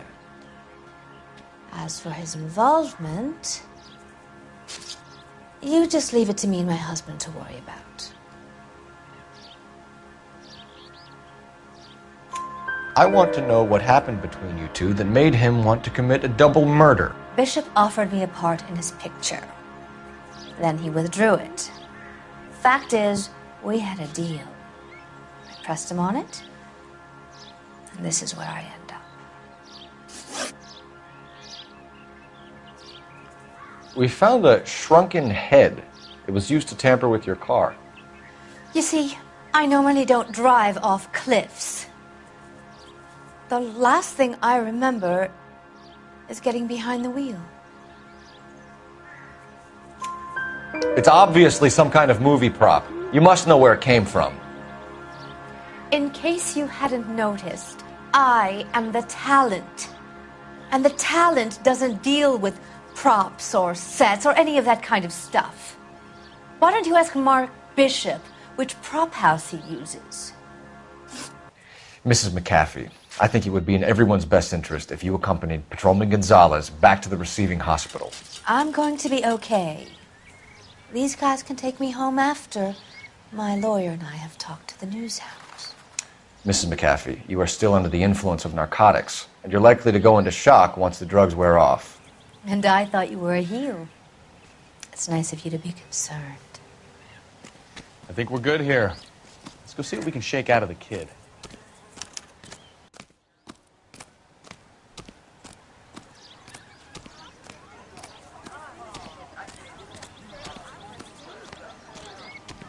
Show's over. Keep moving, all of you.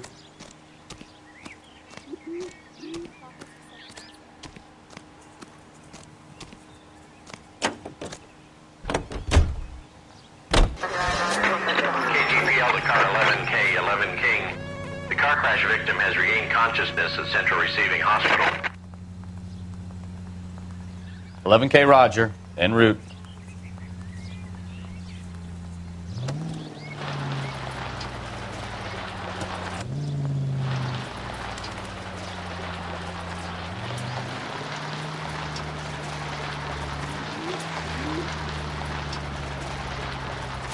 Take a left. You need to take the next left.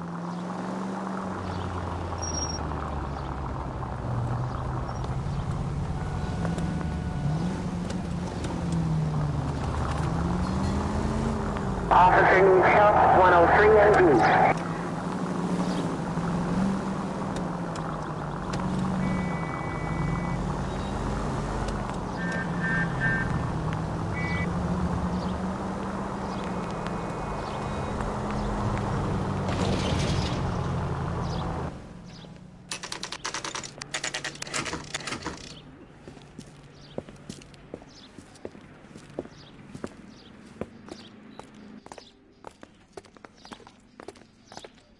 Help me out. You think she's okay to have visitors? Ask the doc. Hello, Detective Phelps, here to interview a Jessica Hamilton. Jessica Hamilton. Oh, yes. She's in the room right behind you, Detective. You can't hold me here. No! I Feeling don't better need since to be this morning, manhandled by Jessica? a doctor. I need my A little. lawyer.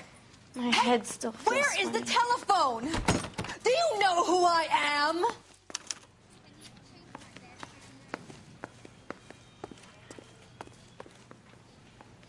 Hello, Doctor. I'm Detective Phelps. You're attending to the young lady from the auto accident? Yes.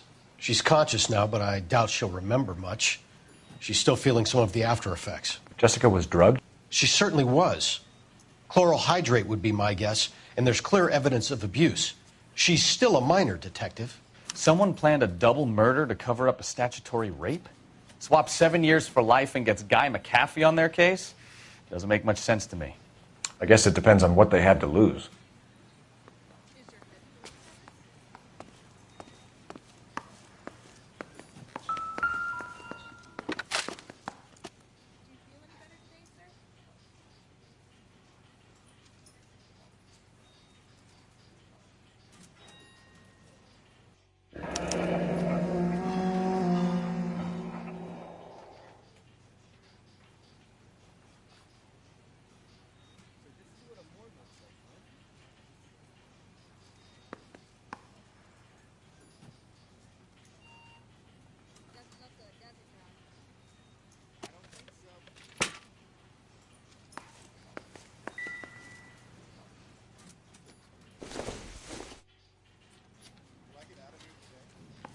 You're me? Hello, Jessica. My name is Cole Phelps. I'm a policeman.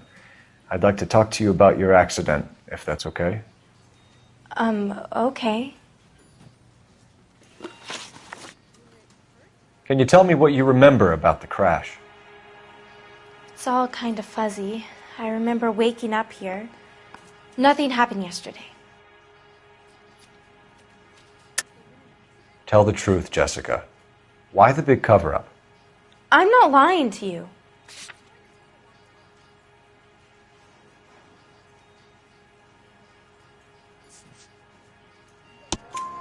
We found your underwear in your handbag, Jessica. You need to tell us what happened. The doctor told me what happened. I didn't want that. I just wanted to be a star, to be in movies. I told Junie what happened, and she told me to toughen up. That was the price of stardom. Did she now, cold-hearted bitch? It's not Junie's fault. It's not my first time. I had a boyfriend back home, but my father found out about him. Even if you consented, Jessica, you're still underage. We need to get in touch with your parents, Jessica, to tell them what has happened. Oh, you don't need to worry them. They sent me along to stay with Aunt June. They trust her to take care of me. You're lying, Jessica. How are we going to make this right if you lie to us? Please, Detective, why would I lie to you?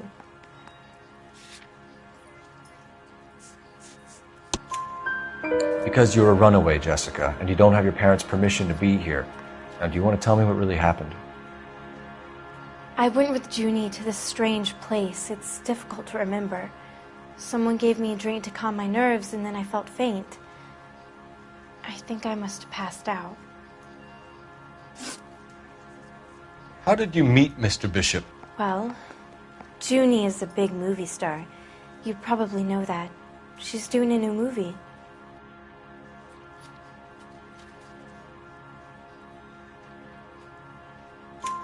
What's the story with Bishop and Mrs. McAfee? Why does he want the two of you dead? That can't be true.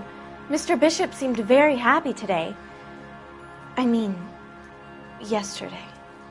And that's why he wedged a shrunken head against the accelerator pedal and punted the two of you over an escarpment? I overheard Junie speaking to him on the phone a couple of times. Screaming, really.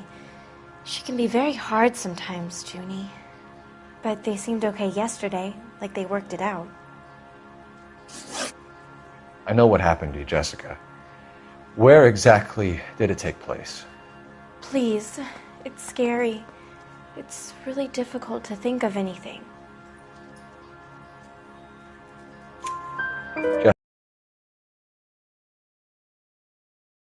I remember the mermaid. Was the mermaid in the movie too? No, it was on the front of a building. We pulled up in front of the mermaid. Thank you, Jessica. You've been a big help. Here's my card. If you think of anything or you need some help, just get in touch, okay? Okay. I think it might be a good idea if you went back home till you felt better, Jessica. I couldn't do that, officer.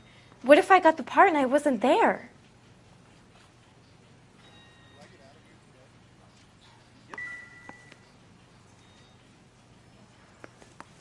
I've told you all I know.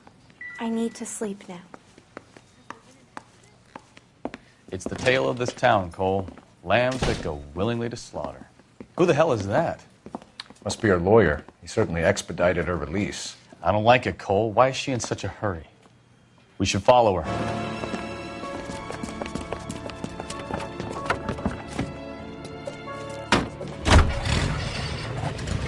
There she goes. Come on.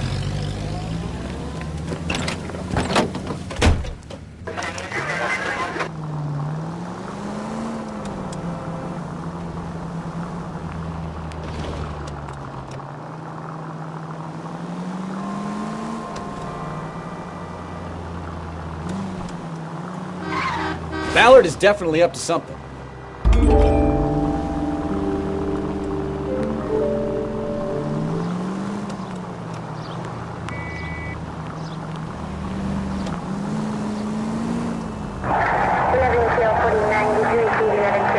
She seems to have made a remarkably speedy recovery.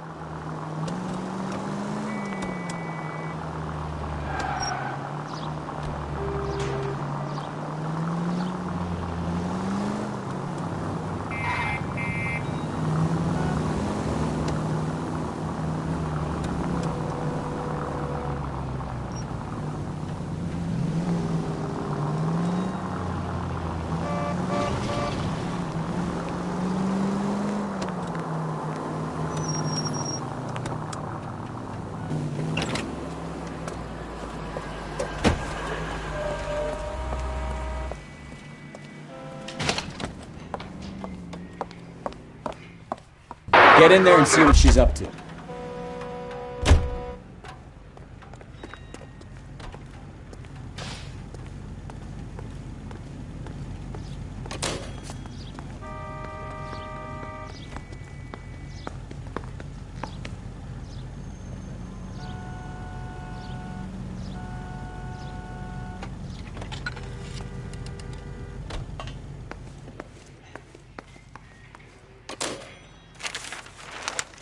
Baby?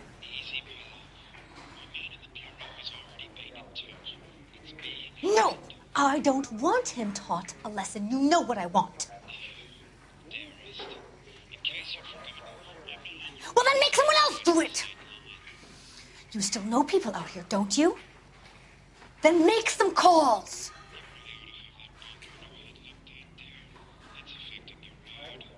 I'm going to be very clear about this. You get this done, or I'm... Wilson's Hotel. Mr. Mark Bishop, that son of a bitch, lives in apartment 803. Sure, I got the film.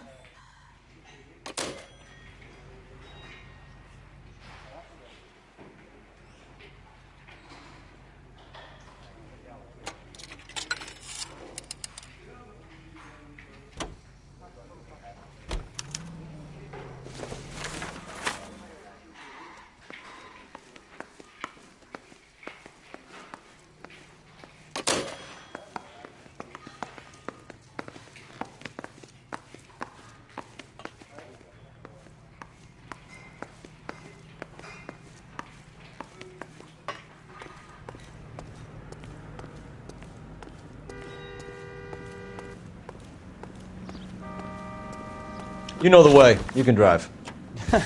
Do we know where we're going?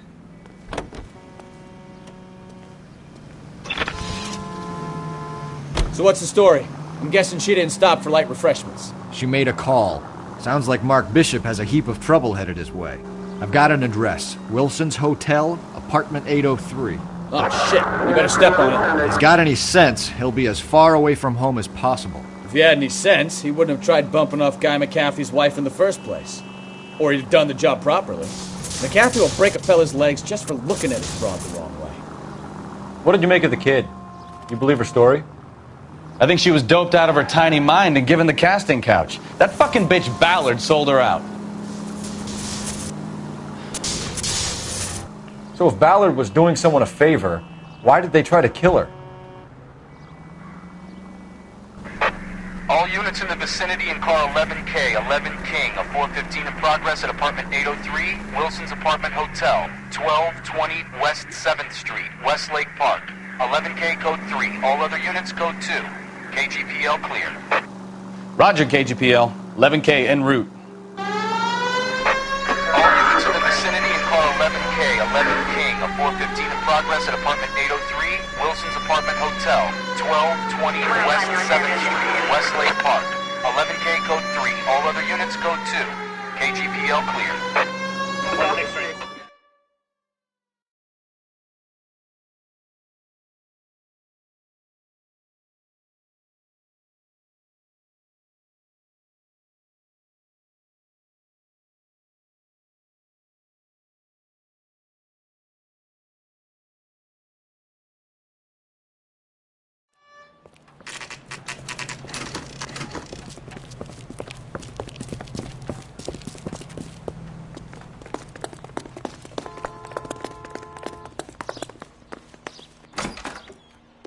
I'm Detective Phelps.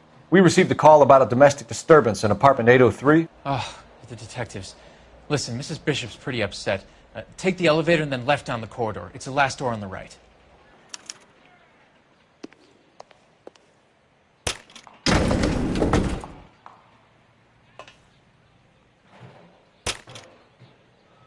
Sounds like we're about to make it a hat trick of hysterical female witnesses.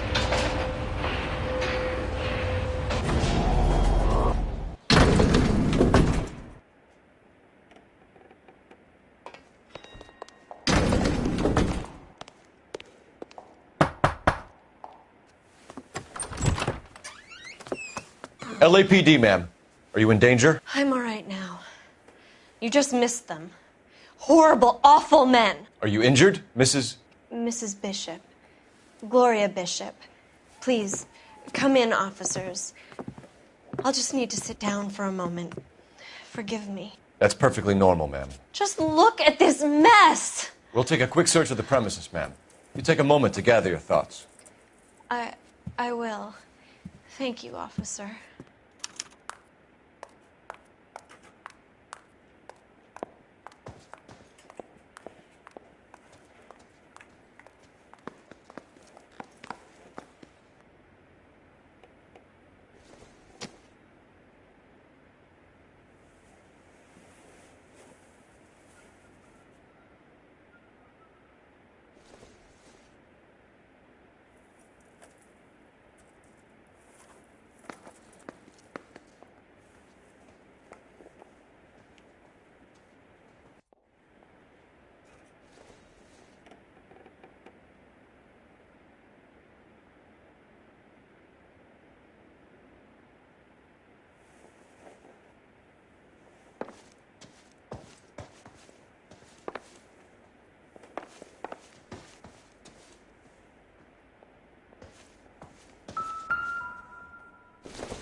What do you have to do to earn $20,000?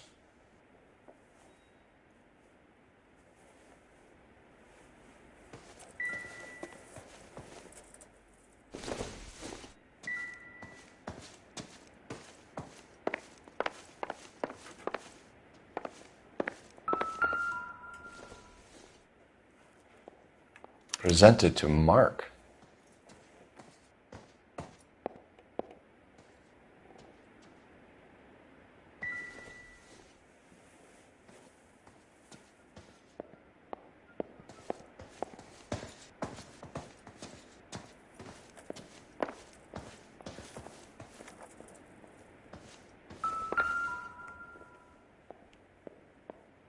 Great Wall of Babylon. A replica of a replica.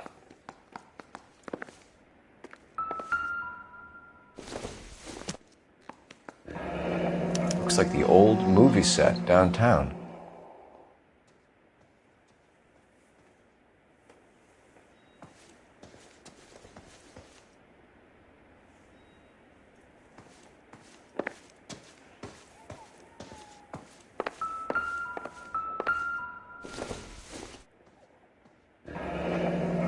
Looks like we found our mermaid. Who are these men in the picture? My husband, Mark, and Marlon Hopgood. They work together on occasion. That's Hopgood's shop.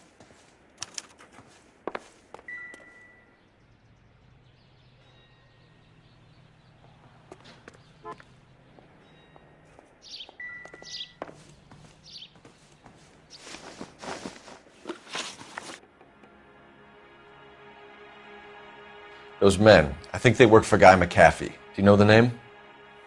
No. Why should I? June Ballard is married to Guy McAfee. Have you heard of her? That slut. She's been badgering my husband for days. Mrs. McAfee alleges that your husband tried to kill her and her friend last night. I think you should tell us what you know. My husband's a movie producer. This has something to do with his new picture. He doesn't include me in his business.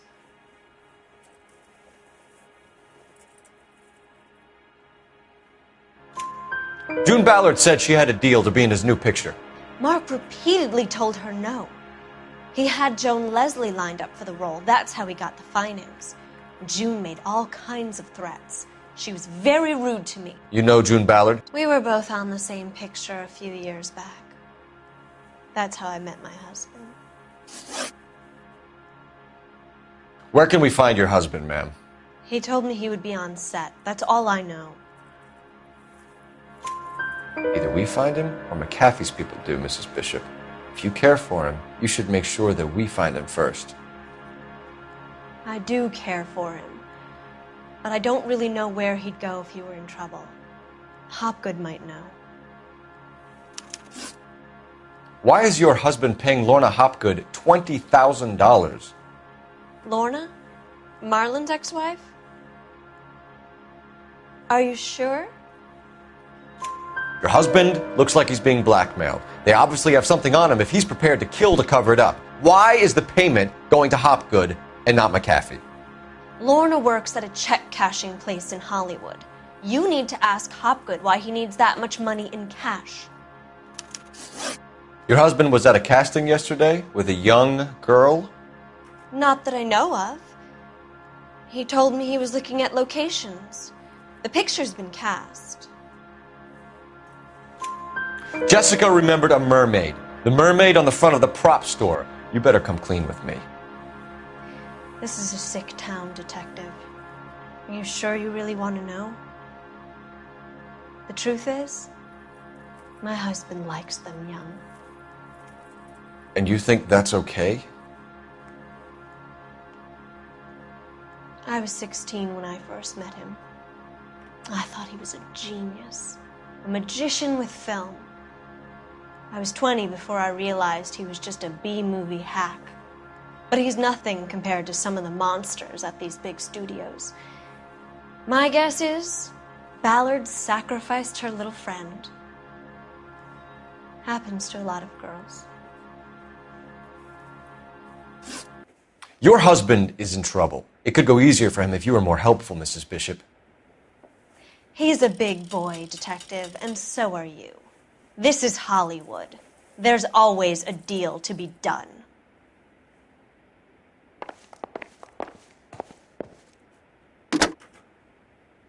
Operator, give me dispatch. Putting you through now. Phelps, badge 1247. How could I help, Detective? I need a location on a silver screen prop store. Just a moment. Silver Screen Props, corner 3rd and Figueroa. Thanks for your help.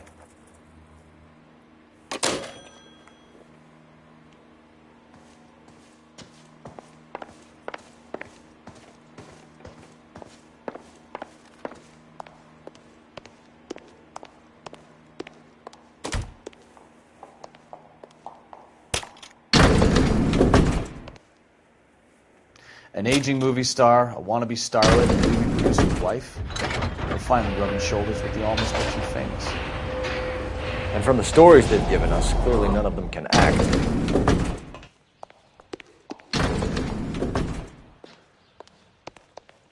A crime has been committed. Don't just stand there.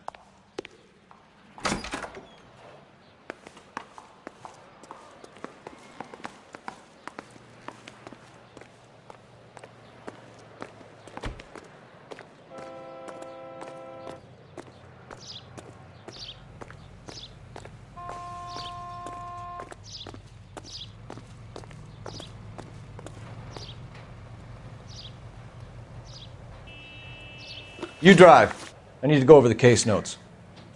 Fine. Where are we headed?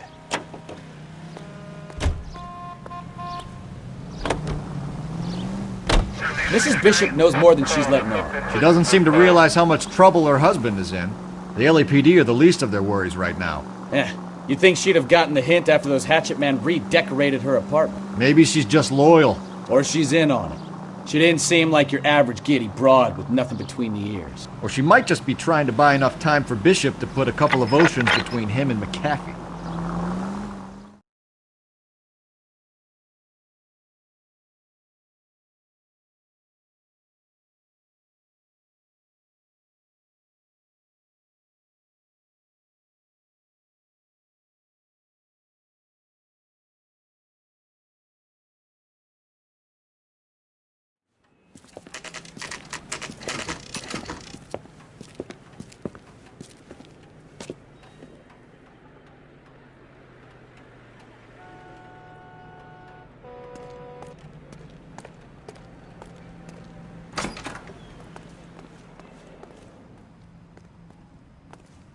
Phelps and Bukowski, LAPD.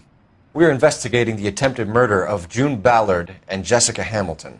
Christ! I'm Marlon Hopgood. How can I help? You hold castings here? How'd you hear about that? I got a little soundstage out back. Lead the way.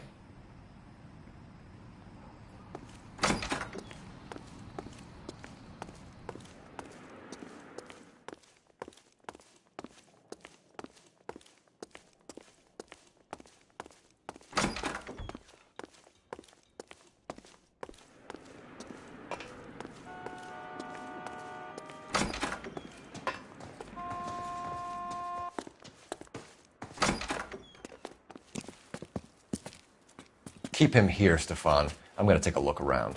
What's this got to do with me? Don't try my patience, knucklehead.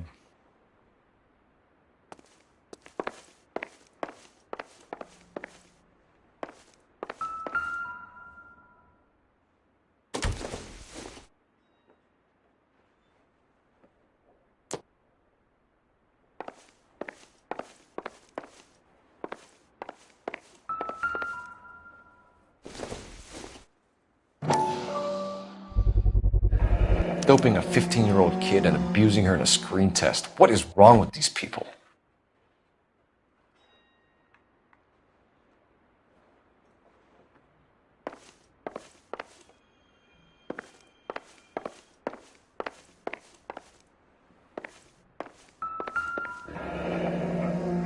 Turn off the lights, Hopgood.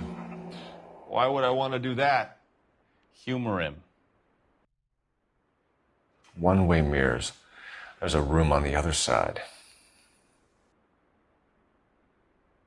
Huh. Well. Find a way into that peep den, Phelps. I'll stay here and keep our pervert company. You can't be that way, Phelps. You couldn't fit a rat through there.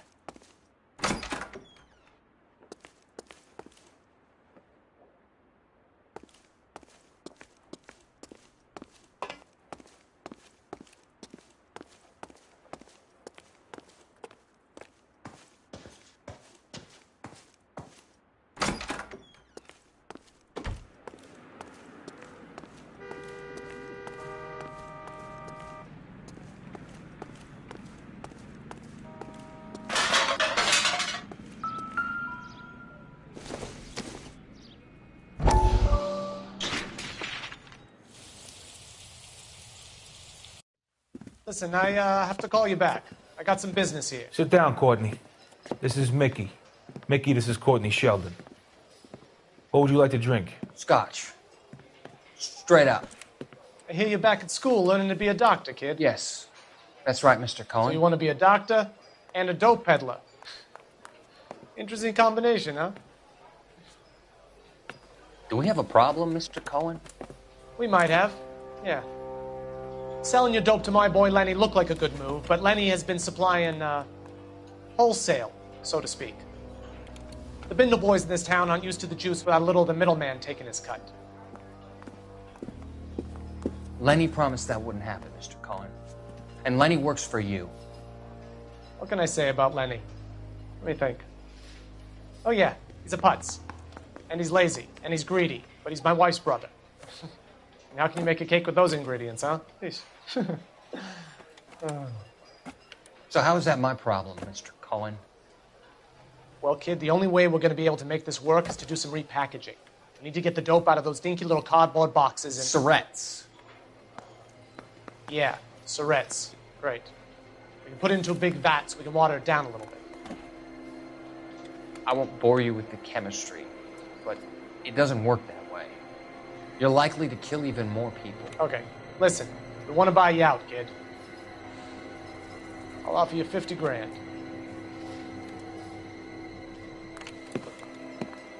Hey. Hey! You don't like my offer?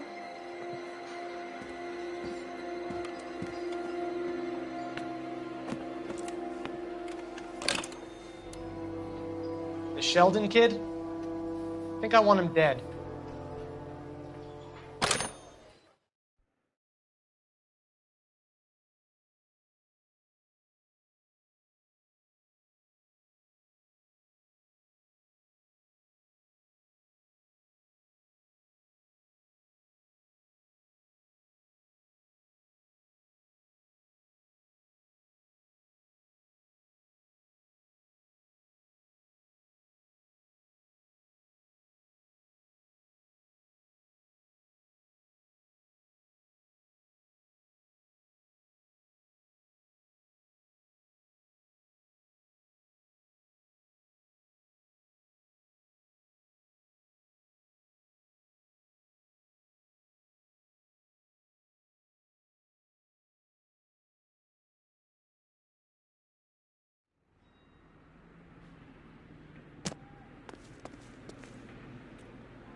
So this is where you sprang from.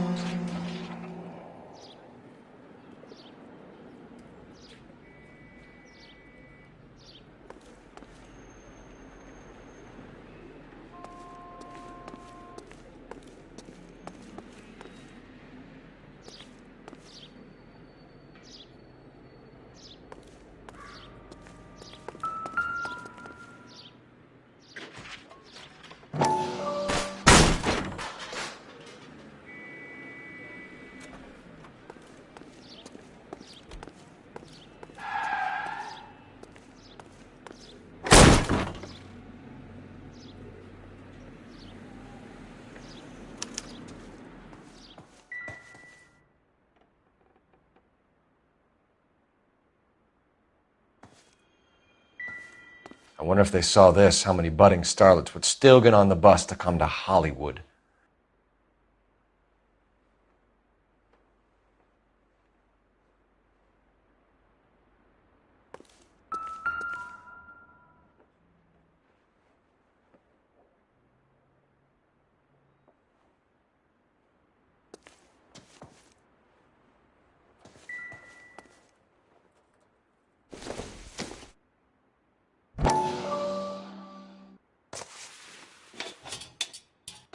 So what happened to the film of Hamilton's screen test?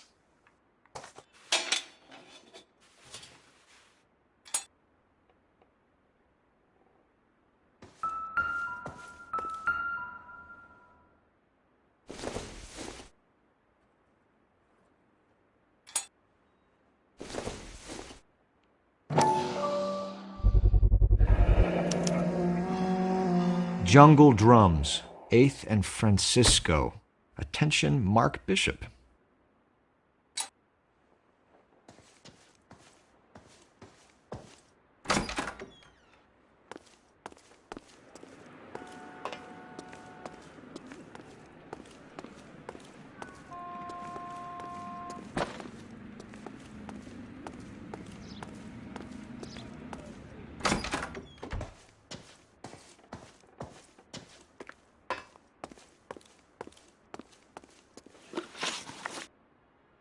You ever do any work for Mark Bishop?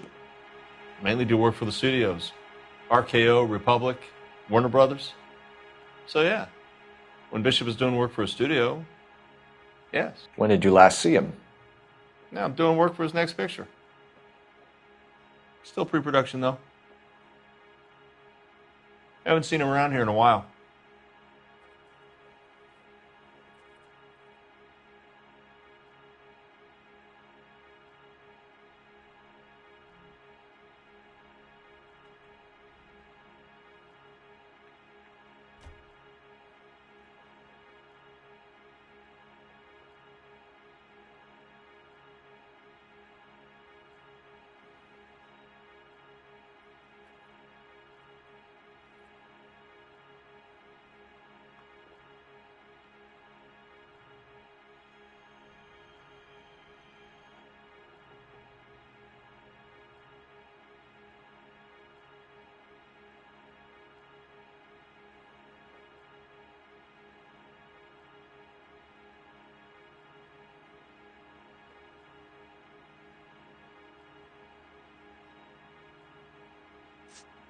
McAfee's men are looking for Bishop. We need to find him first.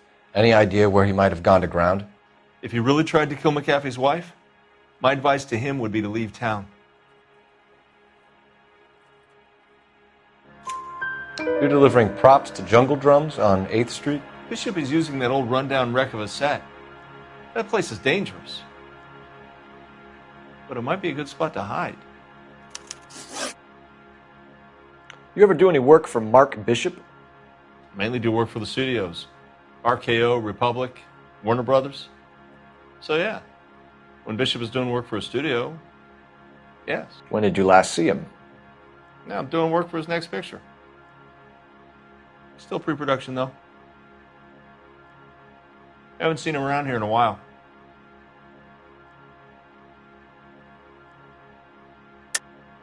I know you're lying, Hopgood. Bishop was here, and you know exactly what he was doing and what he left lying around afterwards. You come in here without a warrant, and now you start throwing your weight around?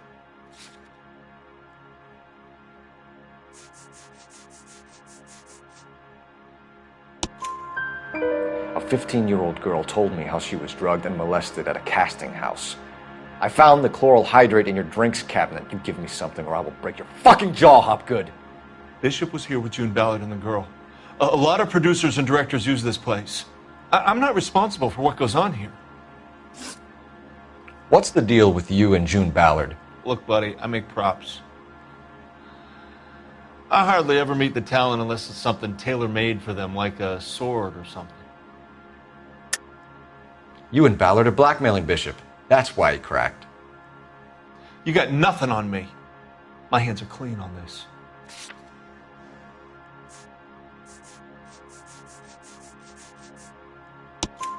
Enough! I've been in your peep room, Hopgood. I've seen your smut pictures and the camera setup. You made a movie of Jessica. I found the canister. The deal is I get to sell the movies to burlesque houses and private collectors. These movie guys love seeing their cocks on screen. But part of the arrangement is I never film their faces. June had me film Bishop, and then she kept the movie for insurance. He went apeshit when he realized his face was front and center. Who has the film now?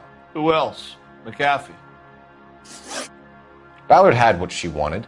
Where does the money come into it? What money?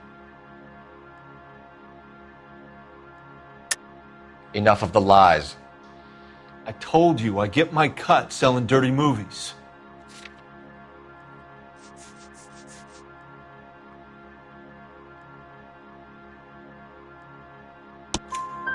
Your ex was getting 20 large from Bishop. If I wanted to skim 20 from Bishop, we'd do it through the movie budget.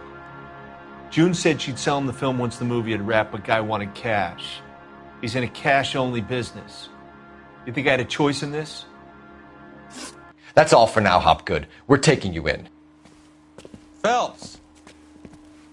Roy Earl, advice. Hold on a moment. This is clearly a vice case. You've been roughing up my informant? Hopgood is a vice informer? Yes, he is, Phelps, and a very important one. Look at that mug. Have you been upsetting these two officers, Marlin? So we just drop it? You do if you know what's good for you. You need to catch the movie producer before an angry husband does, from what I'm hearing. I'll be making a full report to the captain, Detective. You do that, kid. We're all very impressed with you. Let it slide, Cole. Let's get out of here. Detectives. Johnny Goldberg. You work for Mickey C. That's right, detectives. You wouldn't happen to know the guys who roughed up Mrs. Bishop earlier today by any chance? No, not us. We don't do that kind of thing. It's the husband we'd like to talk to. This is a police matter. You don't want to be taken in for obstruction of justice, do you, boys? You could try the obstruction rap, but it won't stick. We could beat that. You've had your 10 cents worth, gentlemen. Bishop knows how the world works. Mrs. McAfee hits him up for a movie part. Happens every day. But Bishop takes it a step too far and tries to rub out Mrs. McAfee. Naturally, Guy is going to get upset. What made you think Bishop would be here? We figure he might be planning a little accident for Hopgood, too. Those two guys have got some unfinished business. You let us know if you find Bishop. Guy McAfee can be a very generous man. I'm only going to warn you once, gentlemen, to stay out of this. This is a police matter. We will be bringing Mark Bishop into custody. At least he's polite. Kind of dumb, but polite. But I'm a lot less polite, you smug son of a bitch. So let me put it in ruder terms that even a pair of blockheads like you might understand. The only reason that you don't have bars on your windows already is because you're small fry. And we don't waste our time on small fry. You stay away from Bishop, and you stay away from me. Is that clear enough for you, asshole? Now run along back to your boss so we can pat you on the head and tell you what good boys you are.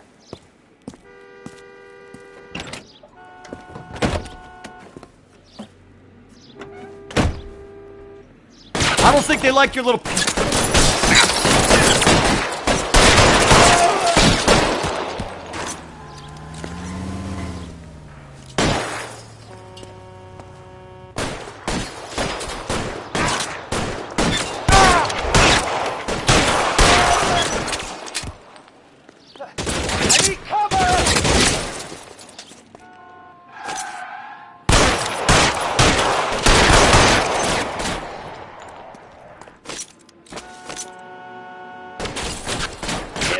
chump. I know you're there. We need to lose those fools, Phelps. I've got you, Phelps!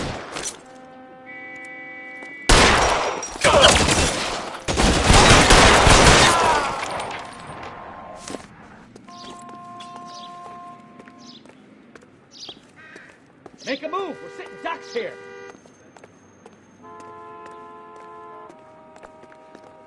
You're behind the wheel.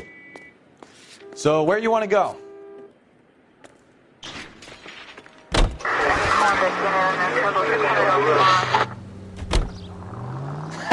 Let's see him chase us now. Onto the movie set, Phelps. Let's roll. Oh, Christ. And they say working traffic is like watching paint dry. You know how to piss people off, Bukowski. Hey, if they're prepared to gun down cops in broad daylight, McAfee really means business. Seems like we're the only ones who want Bishop alive. I have a good mind just to let him go work on the son of a bitch. I'm about done putting my life on the line to protect some child molester. That's our job, unfortunately. They don't get to dole out the justice.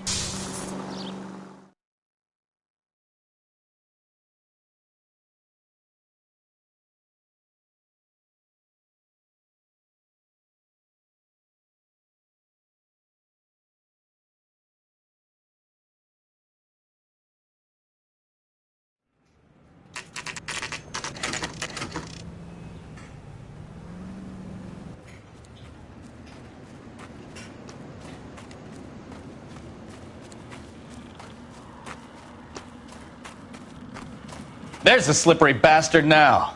No. God damn it! Mark Bishop, stop! LAPD! Get him, Phelps. I'll cover the exit. 11K calling KGPL, requesting assistance at 8th and Francisco, the abandoned movie set. My partner is pursuing suspect on foot. Code 3, KGPL.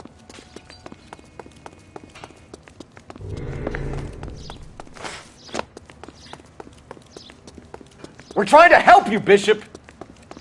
This is all a big mistake!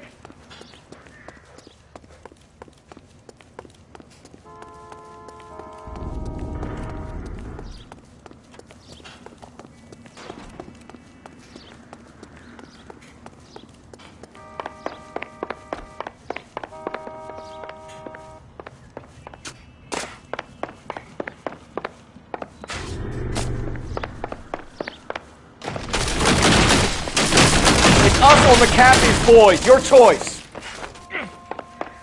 I didn't do anything! Get the hell out of here, you goddamn maniac!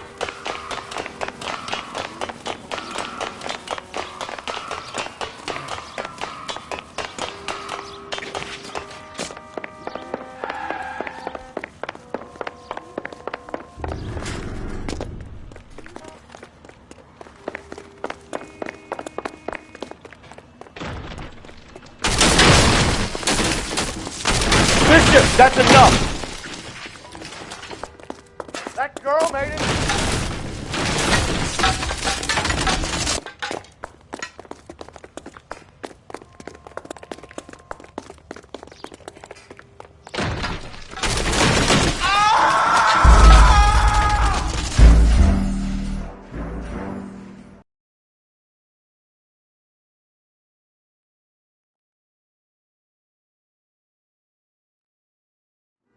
Mark Bishop, stop! LAPD!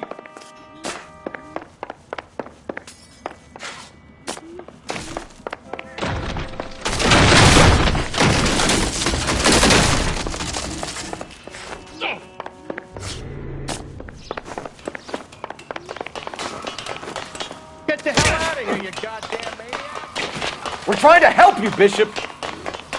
This is all a big mistake!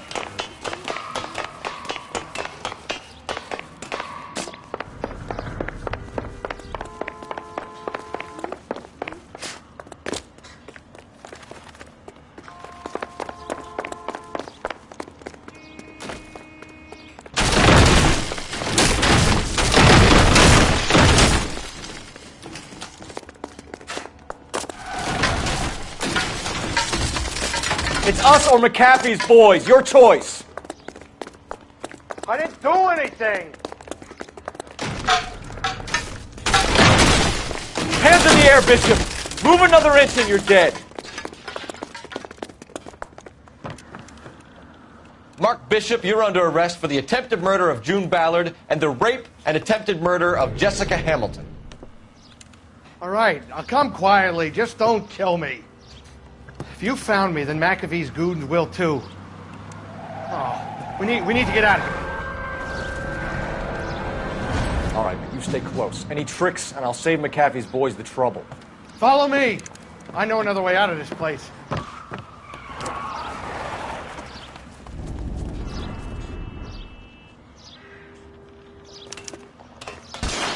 Christ, detective, they're trying to kill me! Last chance to back the hell down!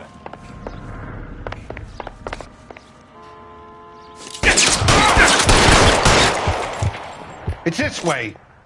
McAfee doesn't make the rules. You hear me?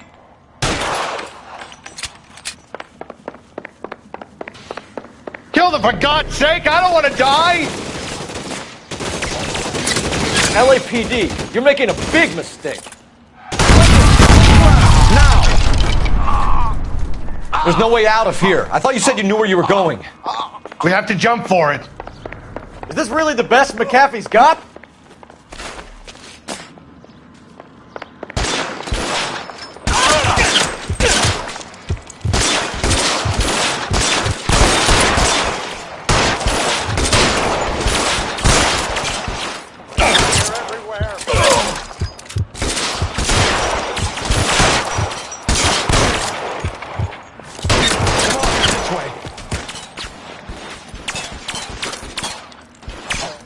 Get me out of here!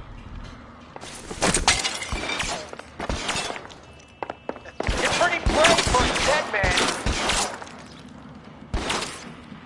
This is insanity!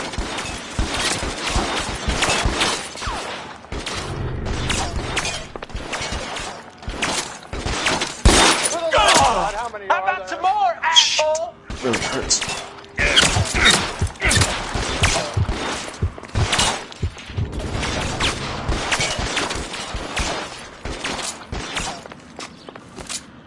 I don't want to die.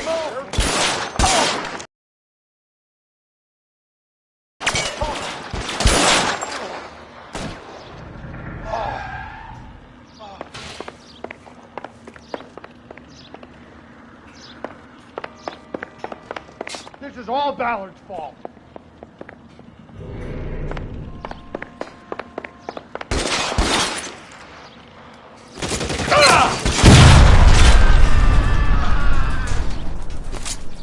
There's an army of them. We're done for. The statue there. There's a ladder leading to the ground.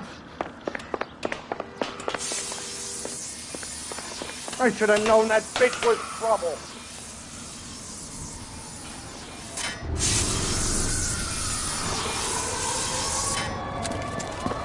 Get him over here! I'll cover you! Come on! The cavalry's here!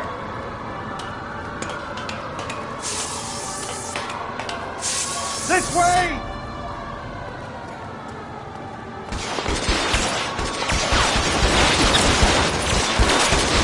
Those barrels at the base of the elephant column. They're full of gasoline. Shoot them! Quickly! Come on, let's keep moving.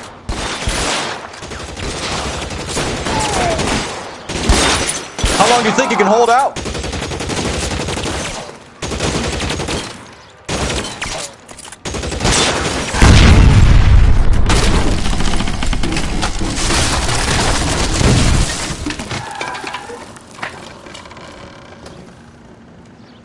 Follow me. We need to get him to the car. Let's go! Stay with me!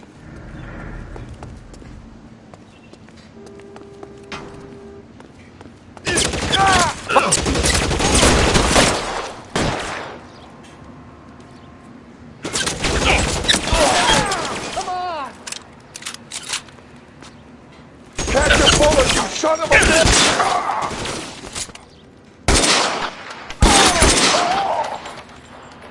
Stay in cover! All right, let's go. Now!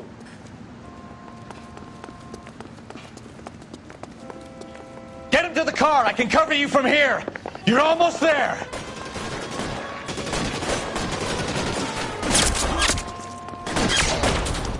You're surrounded! And your buddies are... Bishop, that's enough!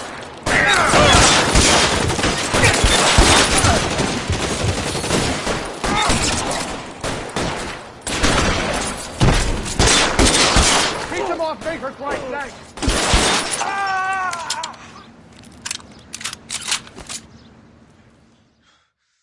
Now, this is what I call a result. Mark Bishop, erstwhile film producer and all-around piece of shit, catches a fast ticket to Quentin for statch rape and attempted murder, so he gets to spend the next 15 years playing sissy instead of sticking it to little girls. That is justice with a capital J, Detective Phelps. You developed such a reputation, I'm not going to be able to hold on to you any longer. You're getting promoted. Go on, get your new assignment. It was good working with you so far.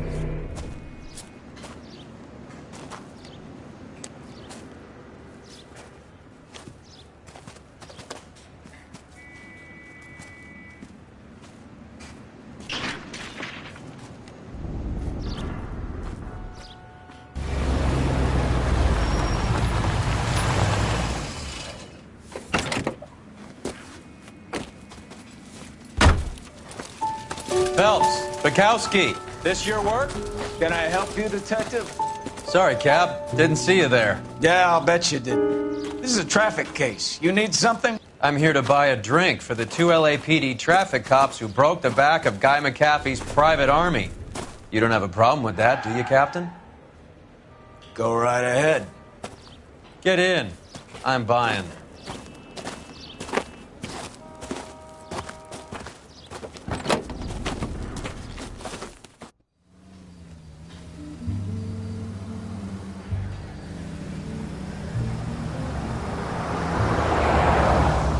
You'll like this place. A lot of movie people hang out here. You like jazz, Cole? The hopheads love it. Sure, I guess. Big bands and swing, I can understand, but this bebop palaver? How are you supposed to dance to that? This is Phelps, Leroy. Be nice to him. You'll like this place. They treat you right. You like a table, Roy? What do you think we want to do? Stand at the bar like I'll chumps? get a table ready for you. Don't look so happy to see me, Alphonse. I might get the wrong impression. Cole, this is Alphonse. He's a French Negro from Africa. Can you beat that? The Congo. A pleasure to meet you, Alphonse. Is Elsa singing tonight? Yes, she is. She has the next set. Come on, Cole. You can meet Elsa while they're fixing us a table. You'll like her. She's something else. Maybe another night, Roy. She's pretty beat up about it. Get your hands off me. Don't ever tell me what to do or what not to do, Alphonse. You got a nice club here. Don't spoil it. If you will follow me, detectives. Just through the door. He was my only real friend, Harlan. We went through it all. Do you realize what he meant to me? Of course I do. You have no idea. You said it was construction work. It was an industrial accident, Elsa. How can I be held responsible? Elsa, are you going on? Louis, for God's sake, he was my best friend. The only man who ever loved me without putting his hands on me. Hi, Elsa. Here's someone I'd like you to meet. Cole Phelps, war hero and crime fighter extraordinaire. And why would I want to meet another fascist from the LAPD? Sorry about this, Cole. What an evening I'm having. First a Negro puts his hands on me, and then this. Who do you think you're talking to, you German junkie whore? Don't you ever forget your place with me again. Do you hear me? Evening, Doc. How's business? Sanguine. Louis, help me here. I'm gonna have to give her something before her performance. Blow it off, Cole. These artsy-fartsy types always get a little flighty. Meet Dr. Harlan Fontaine, doctor to the stars. Mr. Fix-It to the mental wreckage of Hollywood.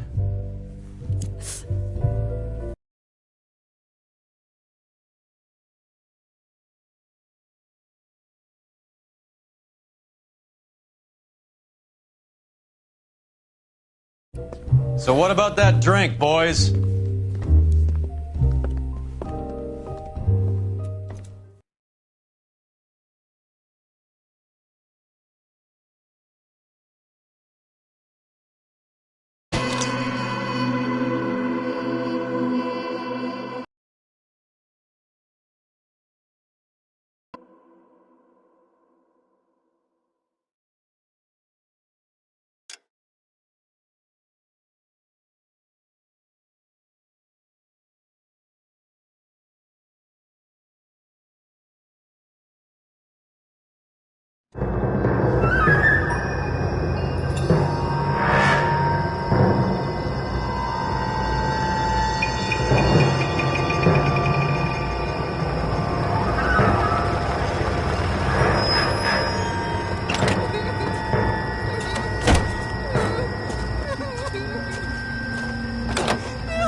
All right, gentlemen, take your seats.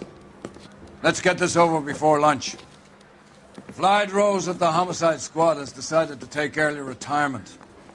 We will all miss Floyd and the steely edge he brought to his police work. The department has arranged a wee drink at the Galway Arms to quench the mighty thirst a man gets from 25 years of police work. Floyd's departure leaves a place at the top table, and the chief has seen fit to promote Cole Phelps from burglary to the homicide desk. Stand up, Phelps. Take a chair. You're in the major leagues now, Sonny. Rusty Galloway, a fine lawman of the old school, will be taking you under his wing. Your first case is the murder of a woman, found last night and bearing all the signs of the werewolf. Get out to the scene, lads.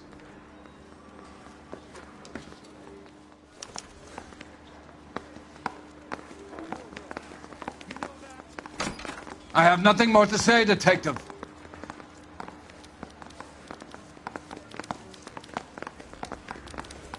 Do you have the address? It's been all over KGPL. It's off Temple Street, between Belmont and Glendale.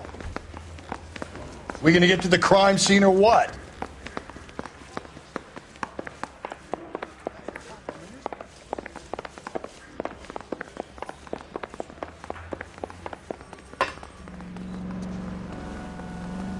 Can you drive to this one?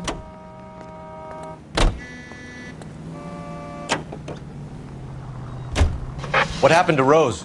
Parker wants the chief's job. Word is it's either going to be him or Thad Green. So they're both clearing the decks.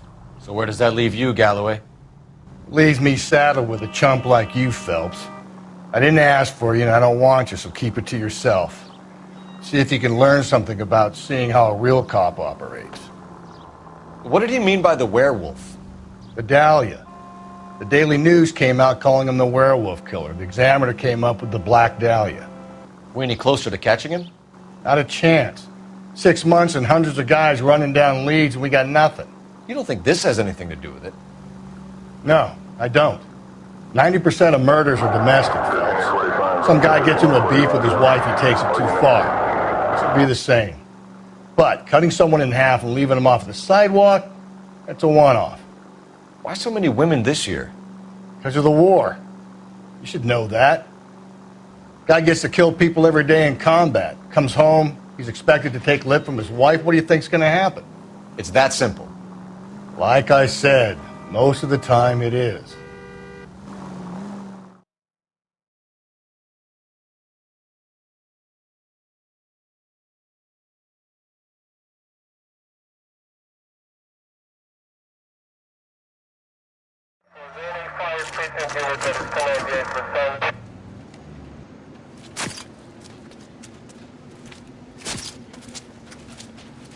How about a scoop for the Examiner, Galloway? You could use some good press. Another tramp, another message. Is the werewolf back in business, boys? Do you have a mother, asshole? A sister? How about showing some respect for this poor woman? Let us do our job, and Detective Galloway will give you a statement later. He's good, Rusty. He even sounds genuine. That's Phelps, guys. The war hero. Defending the honor of murdered humps. You're used to it, Phelps. Move it along, guys. You got your pictures, you got your headlines. Now scram.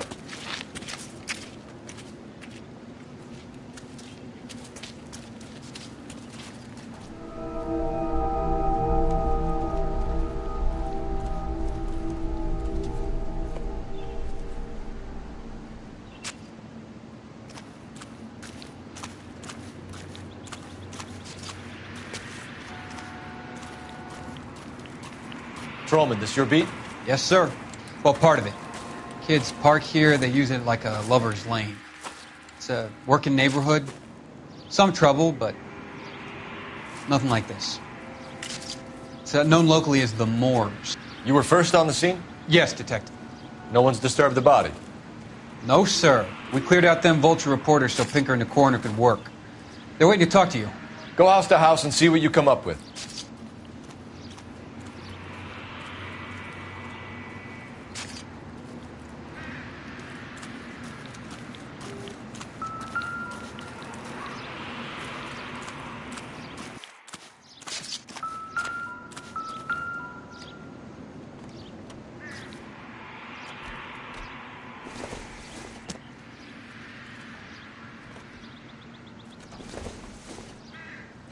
victim's bag?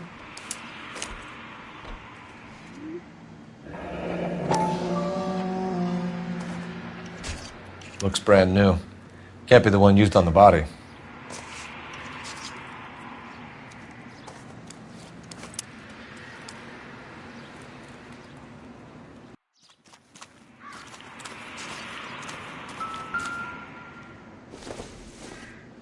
Looks like some kind of puzzle or parlor game.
Bomba Club.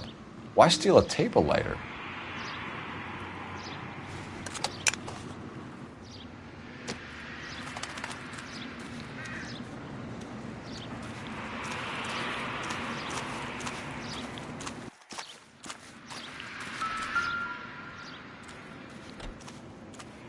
What can you tell me about the shoe prints?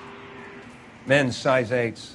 Pinker lifted impressions for me to compare back at the lab.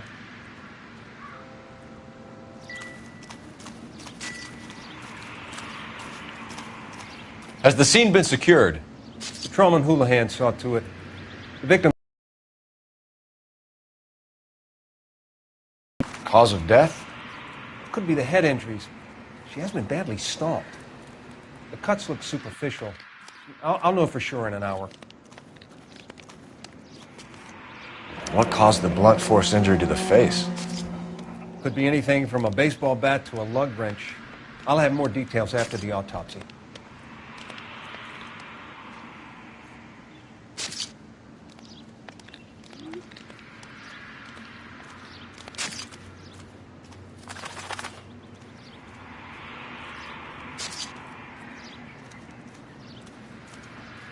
What about this wound on the finger?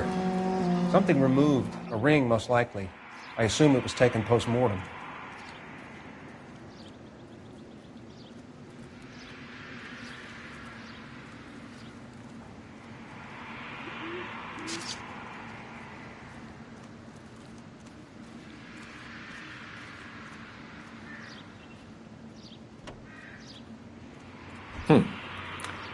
Interesting.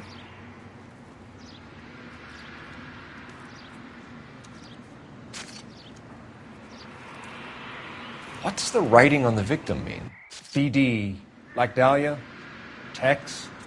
Your guess is as good as mine. Could be something to it, or it could be the killer's trying to throw you off the scent. Either way, I'll run tests on the lipstick. Any idea of the time of death? From the temperature, I'd say after midnight. I'll confirm with you later. When we get to the bomba, a man could die of thirst in a case like this.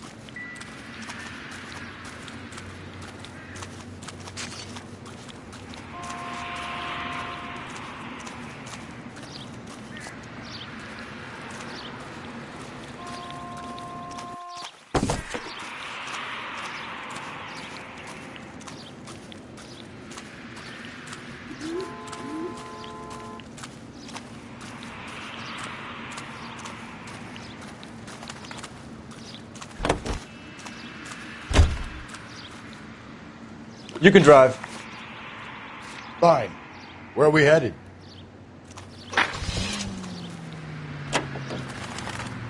The werewolf? For my money, a copycat. We can't rule it out. We need to work the evidence. You'd love that, wouldn't you? A big head to hang on your wall. The caller of the decade.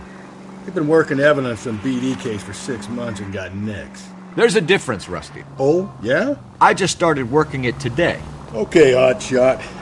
What's more likely? The werewolf comes back around, leaving us unknown in a corpse? He clearly has a thing for power. Power over women. Why not power over the police department as well? Let me finish, Phelps. A guy opens his mouth again after 6 months of stun. Or some opportunist who's been reading about the BD figures, he'll rip off the MO and get himself a freebie. That's not totally fantastical. You know, the Examiner and the Daily News might be good at coming up with monikers, but they're terrible for police work. There's a reason we didn't get the son of a bitch after the short murder. It was them, locusts. Where do you think the werewolf killer is now? Dead by his own hand, stationed somewhere else with the armed forces. San Quentin, another town, another country, who knows? So, Phelps, I understand you want to turn this into a big case, but it doesn't work like that, all right? A case will come and find you. Can't make it something it ain't, understand? So you don't think the werewolf has continued to operate in the Los Angeles area? No chance. We would have found him.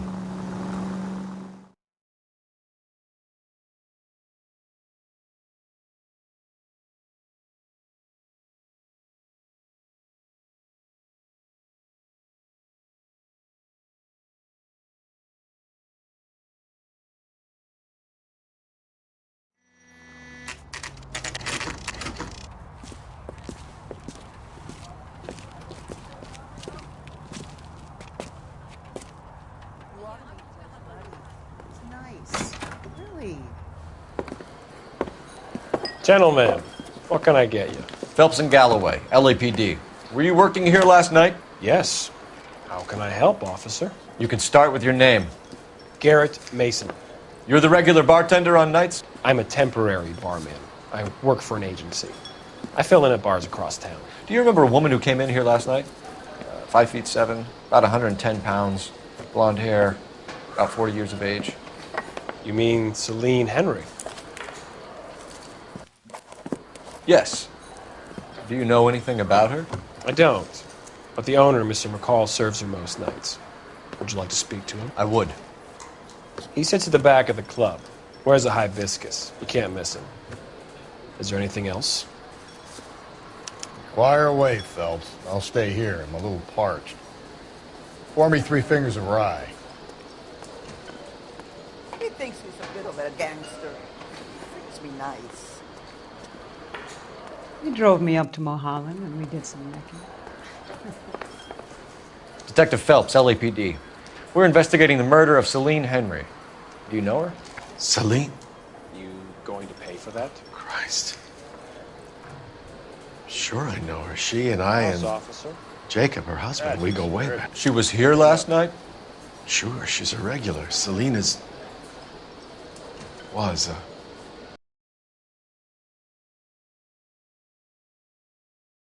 Was Mrs. Henry here with anyone last night? Not at first. Celine already had quite a head start. But she attracted attention? Certainly. A few gentlemen became very enamored with her and her stories. One guy in particular. You know him? No. He's been in a couple of times. Did they leave together? Yes. At around 11. If it helps, I made the guy's license plate. I just don't know how to dance.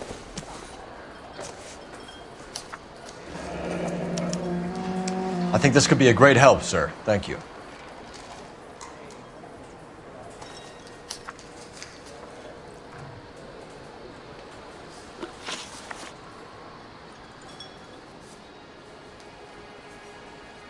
Mrs. Henry appeared to be missing a ring, torn from her finger, but not her wedding finger. Celine always wore a red garnet ring on the large side. Larger than life, like Celine herself. Did she have it a long time? Sure. Since way back in her flying days. Did her husband buy it for her? No, it was before Jacob. I think you know where the ring came from, and I think you're going to tell me. Okay. I bought it years ago. I carried a torch for Celine in those days. Guess I always have. Her old man never knew about it.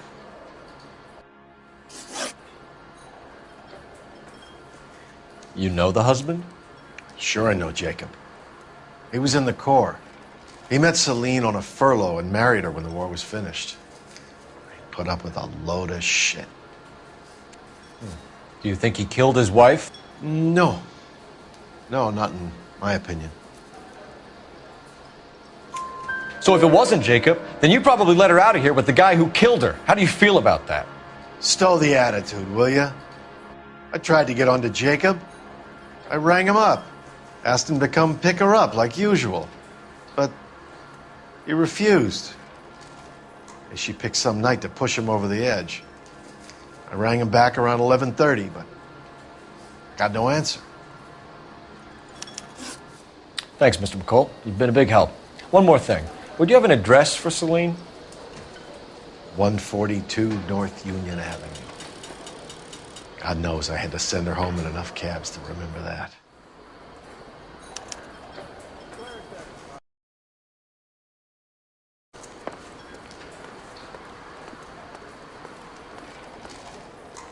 He drove me up to Mulholland and we did some work. Let's get out of here. Hey, what's the hurry? My stool was just starting to warm up nicely. Unless you'd like a drink too, officer, there's not a lot I can do for you.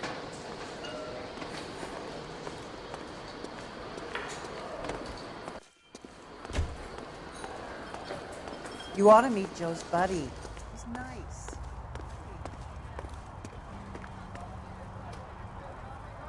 Can you drive to this one? And where exactly are we going?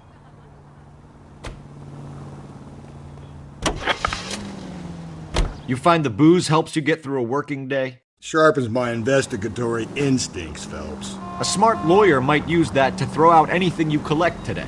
Smart man might know it's unwise to stand between the patient and his medicine. As long as you're not falling over, Rusty, I'll let it slide. That's mighty kind of you, Phelps. You know, you picked the wrong job if a healthy thirst offends you, Cole.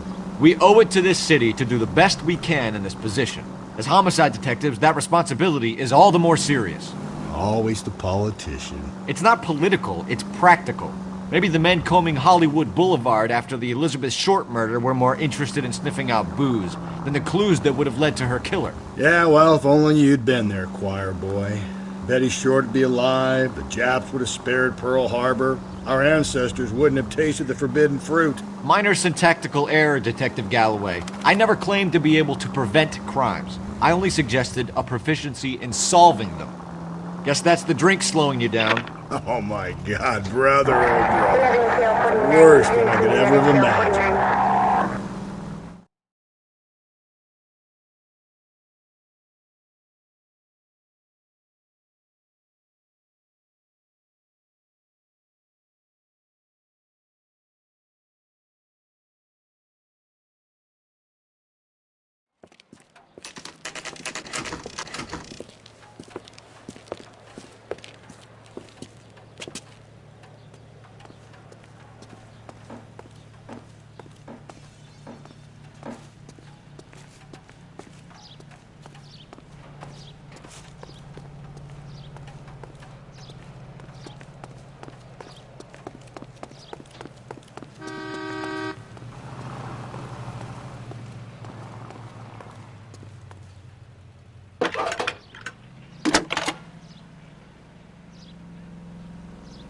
Phelps, 1247. How can I help, Detective? I need a registered owner on a license plate, 2boy8899. Yes, Detective. I'll need to contact the DMV. Shall I relay the details via KGPL? Please. Thank you.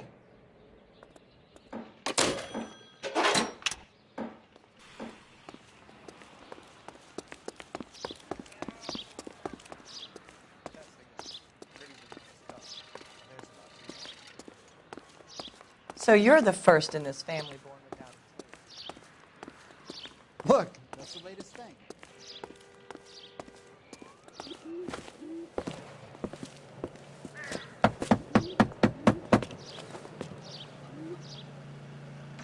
I'll try the back door. Wait here a second.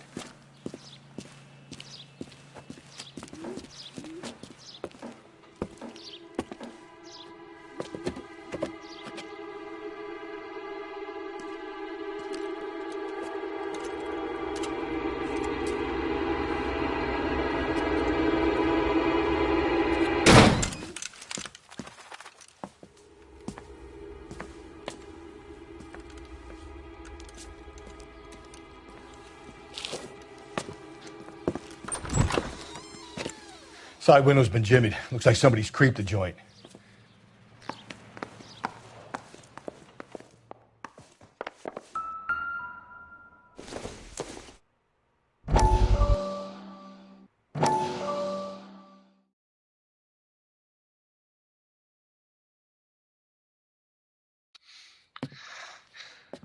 You said I had to go back, Doctor.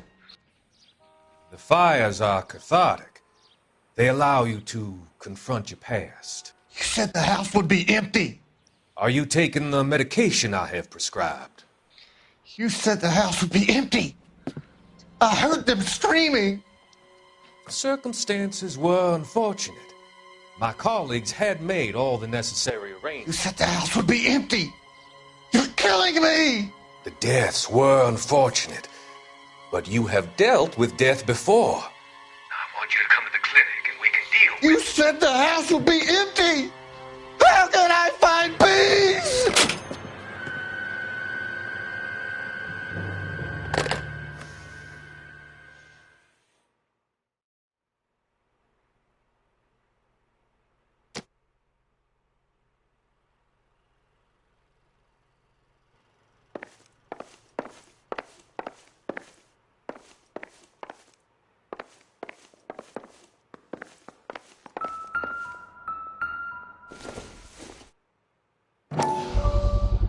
Size 9s. Above average for a lady.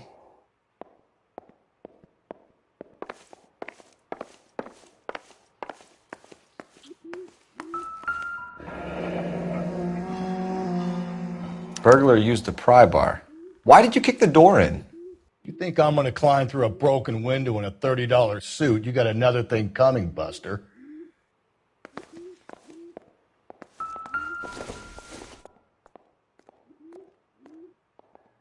Celine and Jacob are obviously having problems. It speaks to motive. Crime scene evidence still weighs against it being the husband, but Jacob could give us something to go on. If one of my exes drank like this, you'd be feeling the back of my hand. Call in burglary and get technical services out here. I'll talk to the neighbors. Don't take all day about it, Phelps. I get nasty when I'm thirsty.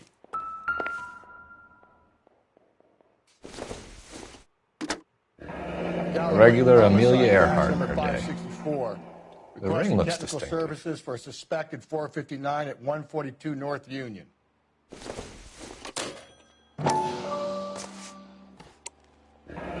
Tiffany? The rest of the stuff is junk. Might explain the missing ring.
LAPD. Are you acquainted with Celine Henry, Miss? Horgan. Jennifer Horgan. I've known Celine for more than 10 years. Our children grew up together. What's going on, officer? Did you see Mrs. Henry go out last night? Well, I'm no busybody, you understand, but Celine had been drinking. And she and poor, long-suffering Jacob had a terrible row. I think Jacob may have given her a black eye. He stormed out and she went back inside. Did he come back? No. Celine was listening to music and shouting until she left around 10 p.m. She was very drunk to have been driving. But she is not the sort of person you can stop from doing something when her dander is up. What is this about, officer? Is Celine all right? I'm afraid Mrs. Henry has been murdered, ma'am. Murdered? Oh, my God.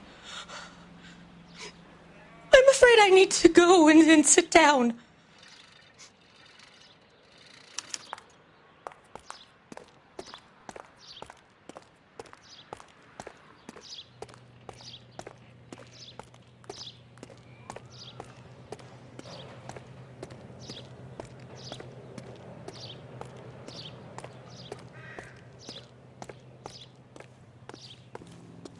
Let's see what Jacob has to say for himself. I don't think Jacob is our man, but we should see what he has to say.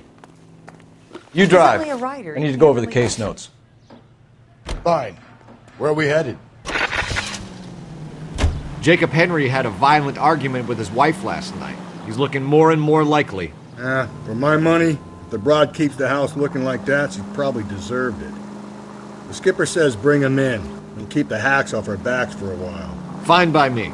So it ain't the werewolf killer after all. Good to see you've come to your senses, Cole.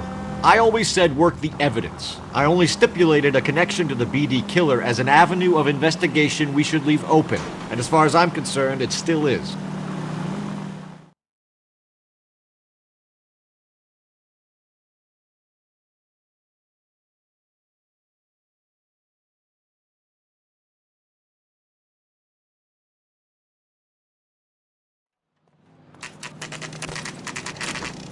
Okay, Phelps, we go in hard. You follow my lead.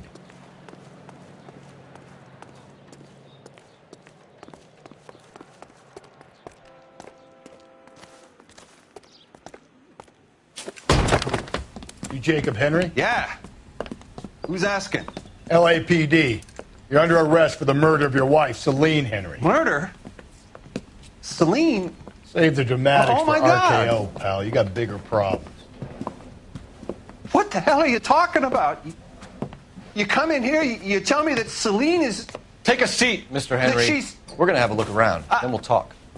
Jesus, I'm sorry.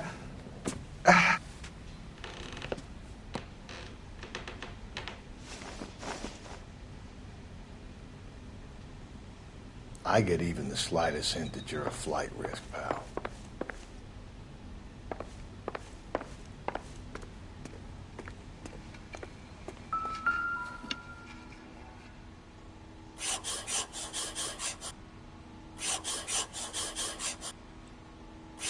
You think the atmosphere's thick in here? Wait till you try the gas chamber.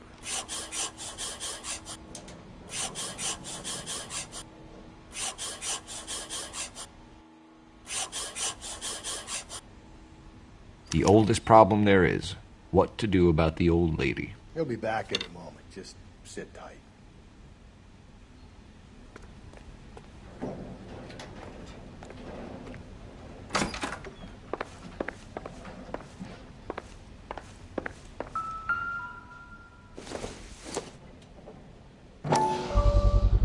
Size 11s.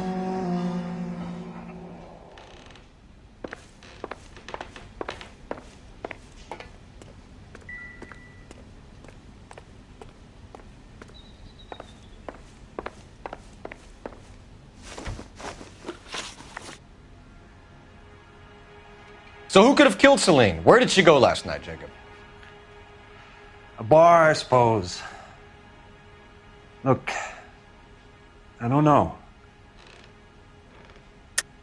You know where she went, Jacob. You're lying. Why would I help you if you keep lying to me? Look, I'm telling you, I don't know.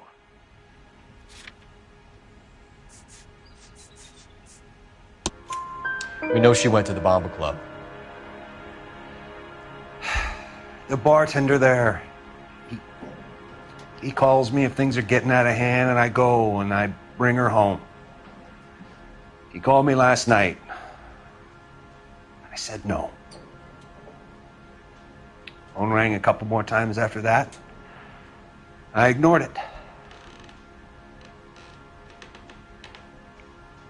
I'm gonna have to live with that. When did you last see your wife, Mr. Henry? Last night. I went to see her. We talked. Things got a little out of hand. I left.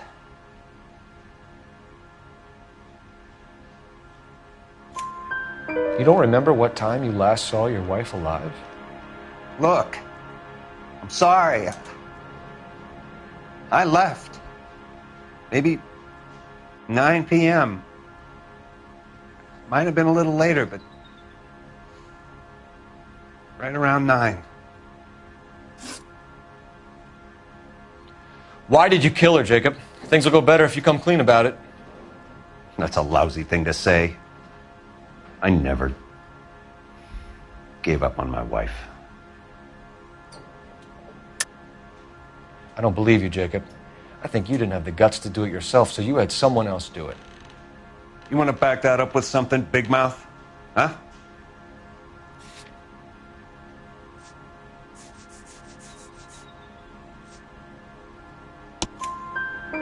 The note by the phone suggests you meant her harm. You want the truth? Truth is, I was sick to death of her. I was trying to have her committed. We're still going to need you to come downtown, Mr. Henry. We can get this all down on paper, Jacob. How you got fed up with your wife and how you figured killing her would bury all your troubles. Kill my own wife? She was a lush and a tramp, and you just couldn't stand it anymore. Shut your goddamn mouth. So now you're going to tell me you loved her? Ah, the DA goes all gooey over remorse, Jacob. Okay. You're not being rational. What's this bump?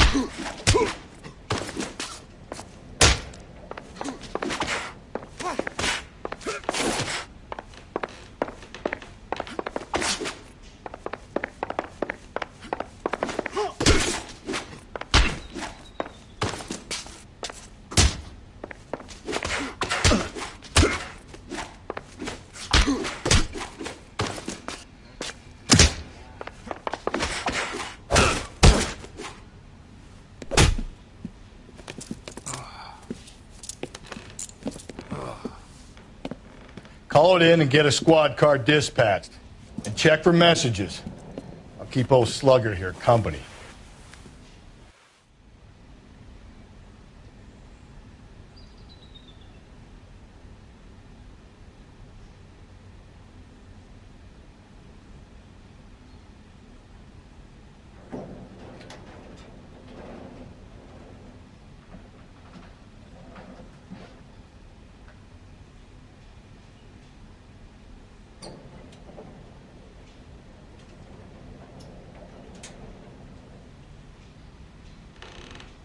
Hey, Cole, let's get moving.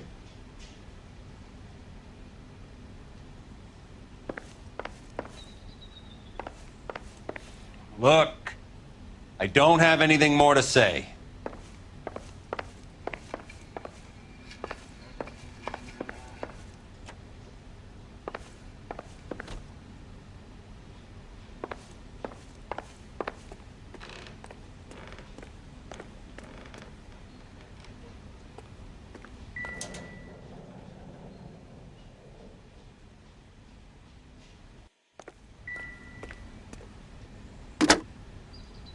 Operator, give me R&I. Putting you through now. Phelps, badge 1247. How could I help, Detective? I need a patrol unit to transport a suspect back to Central. Certainly, Detective. You have a message from the coroner. Do you wish to be put through? Yes, ma'am. Carruthers, It's Phelps. I've completed the autopsy. Several wounds to the head from a blunt metal instrument. Closest match would be a socket wrench handle. So the cause of death was the blunt... No, the blows to the head surprisingly were not fatal. Death was from hemorrhage and shock from the fractured ribs and multiple injuries caused by the stomping. Anything else? He's some kind of sex fiend. The tissues of the anus were bruised about 1/8 of an inch, but no trace of semen in the anus, vagina, or stomach. Thanks, Doc. Operator, give me R&I. Any word on an owner for that vehicle? License was 2boy8899. Yes, Detective. The plate belongs to a brown 1936 Pontiac. Registered owner is one Alonzo Mendez of 402 South Fremont Street, apartment 16. Thanks. Any other messages? One, Detective. From Captain Donnelly. He wants any and all suspects returned to Central. Interviews to be set up immediately. Got it. We're coming in.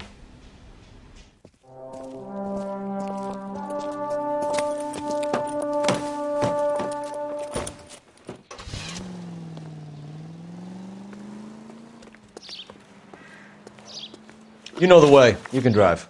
And where exactly are we going?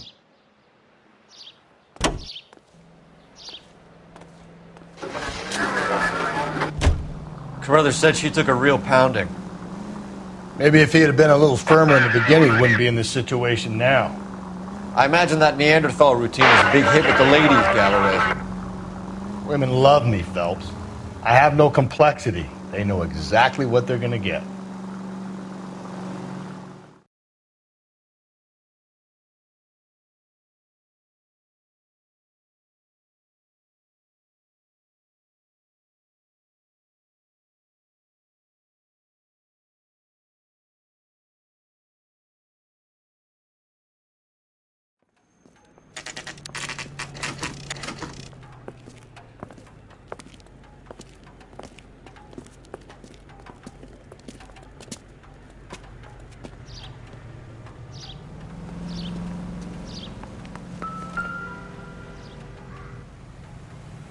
Mendez, apartment 16.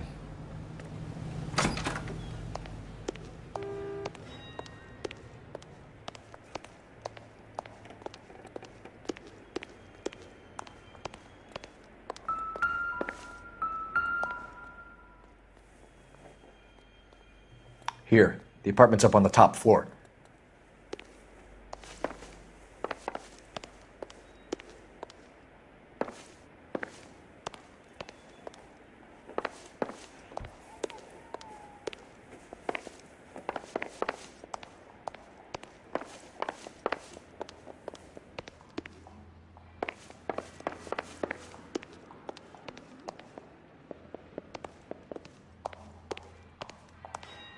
Don't bother knocking, just kick the door in. Take a look around and see what you can find.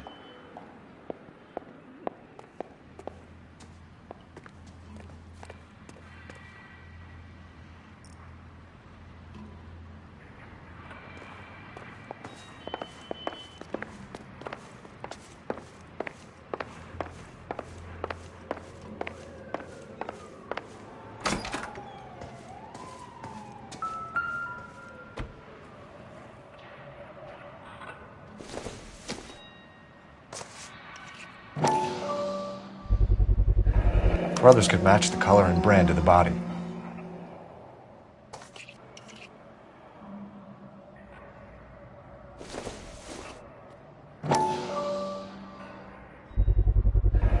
Consistent with Celine's injuries, and the blood can be typed.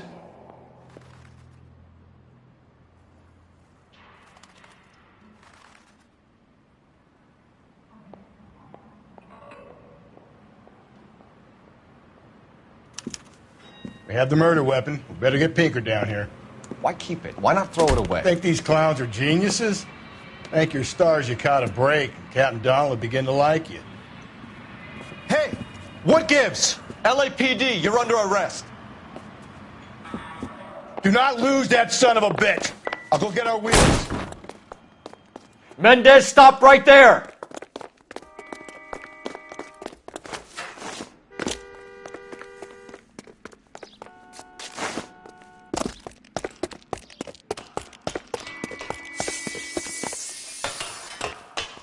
You don't need to do this, Alonzo!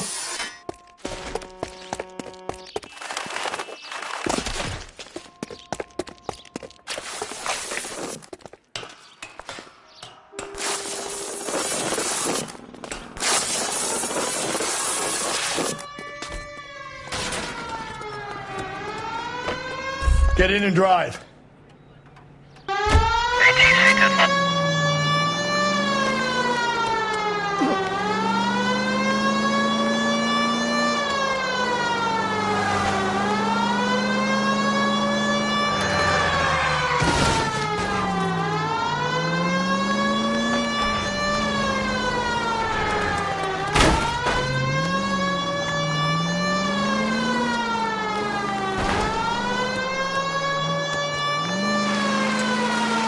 I got an idea. Get him next to my window, Cole. Keep me alongside his vehicle, and I'll stop the son of a bitch.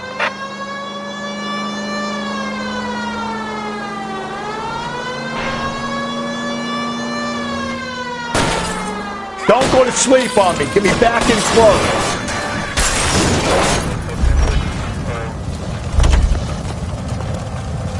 You're under arrest for the murder of Celine Henry.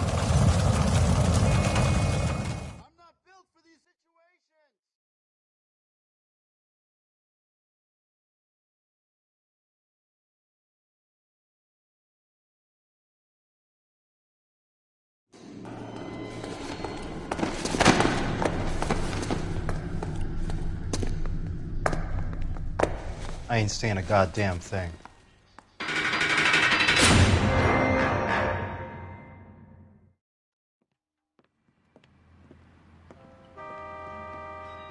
You did a grand job, lads.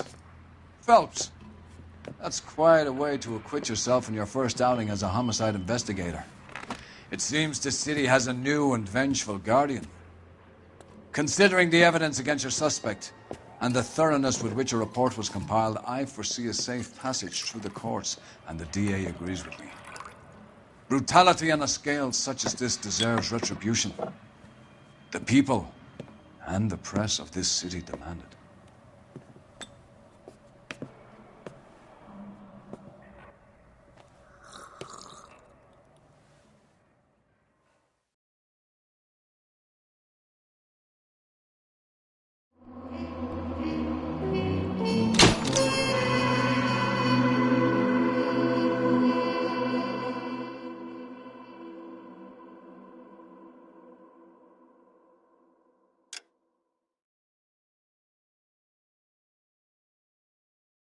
I need something to soothe this pain, to cool the lava you pump through my veins, 'cause I'm burning out for you.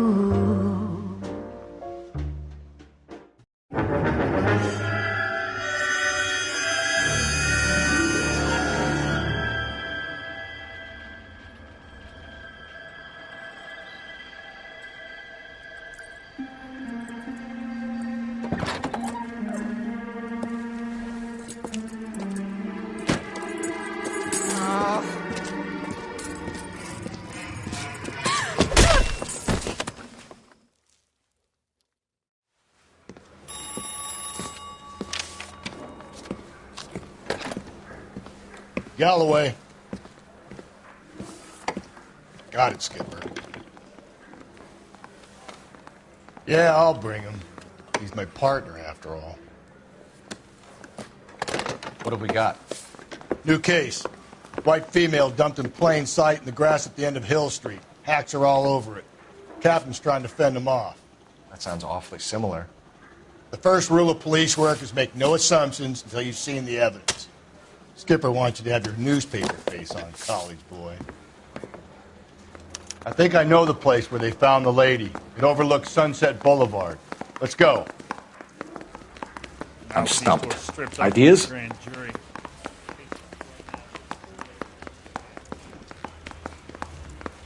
I'm at a loss. I think I know the place where they found the lady. It overlooks Sunset Boulevard. Let's go.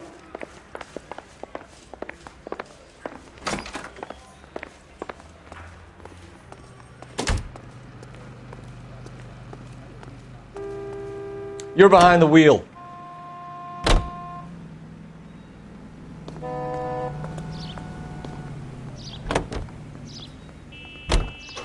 You did a decent job on the Henry case, Phelps. Not bad for your first time at bat. Thanks, Rusty. But don't go getting ahead of yourself. That's one clearance under your belt. Now it's a new day with a new dead lady that needs our attention. And no assumptions until we see the evidence, right? Right. See, I knew you were a fast learner, Phelps. We might get along after all.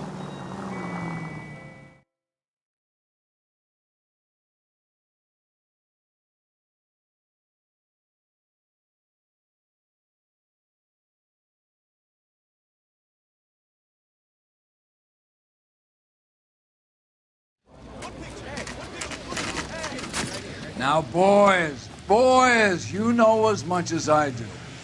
I'll be holding a press conference once the autopsy's been completed. I have two of my finest investigators on the case.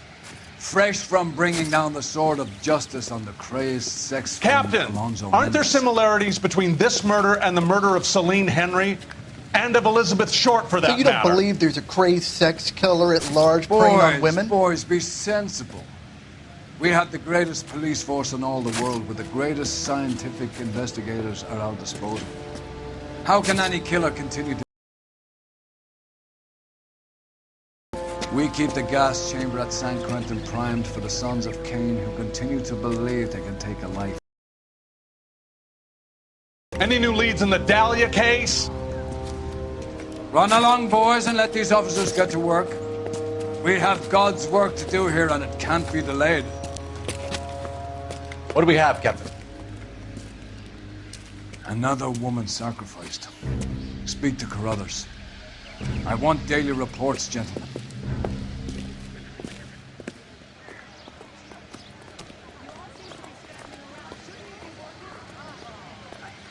Detective, I was first on scene.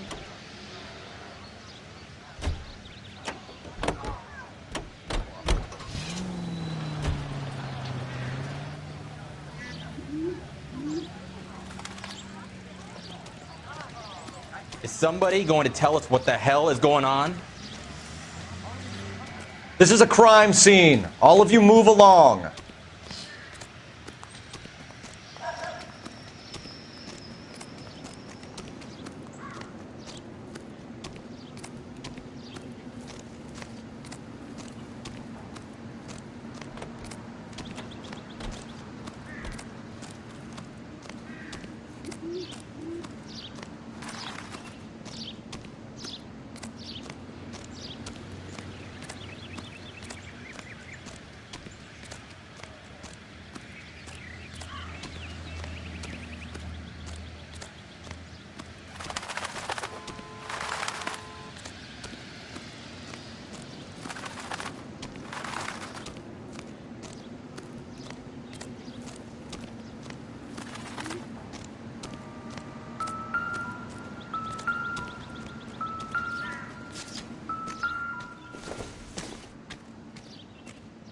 It would take a smarter man than me to connect that.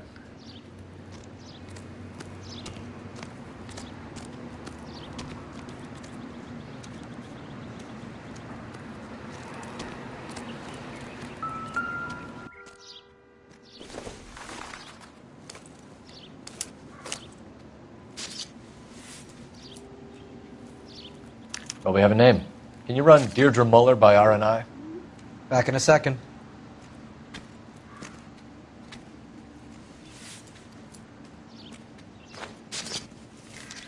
If the motive was robbery, why not take the money?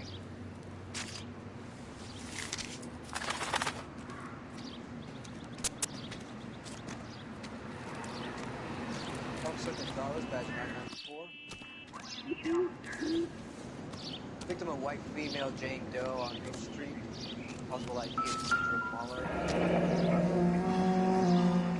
The stomping angle in the Henry case, was it reported in the press? Sure was. Every detail a copycat would want was there in the story. Reported by who?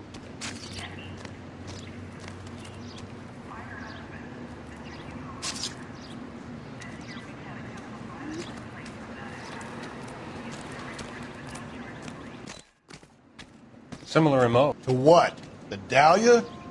I don't think so. Celine Henry. That's a closed case. This is probably another sad sack who lost his temper with a broad who wouldn't put out. Are you a suspect, Rusty? Watch your mouth, Phelps. All I'm saying is we got enough to do without reopening closed cases. Talk me through it, Mal. Severely battered, on display. Footprints would indicate that she has been stomped.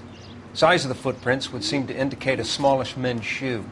What size shoe did Mendez wear? You finished? No, I'm not. At a glance, I would say strangulation was the cause of death. I'll need to do further tests for semen.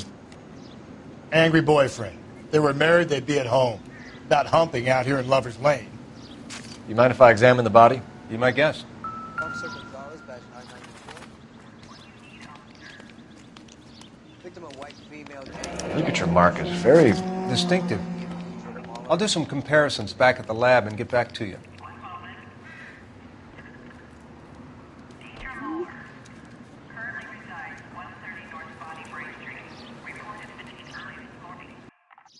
Reported by who?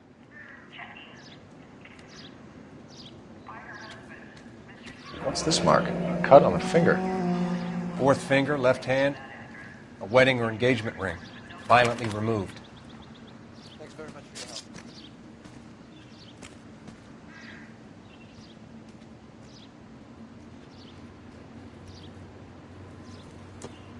help. Looks like she was tied up. It does at first, but that would leave a mark on her other wrist, too. I think her watch might have been torn off.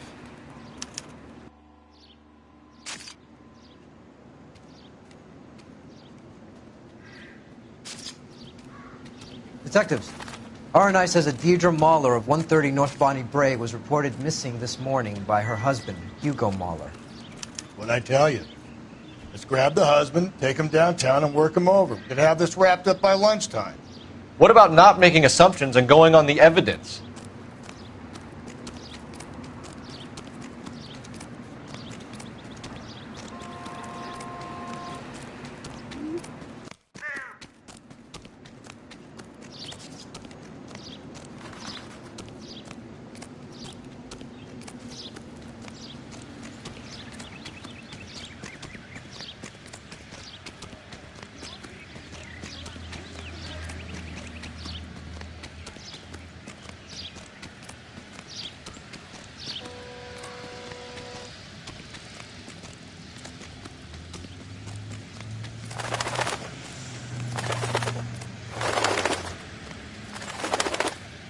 You can drive.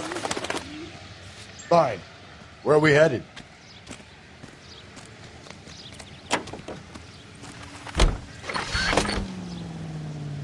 There still might be some play in the boyfriend angle. I thought we were on our way to lock up the husband.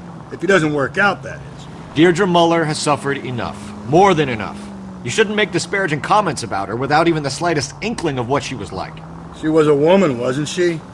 You know, around about my third divorce, I realized women might not be the pure angels we imagine. You're married, ain't you, Phelps? Don't make any insinuations about my wife. Hey, she's a woman. She's the mother of my children. You're a father, Cole? But don't tell me your eye don't bend. This conversation is over.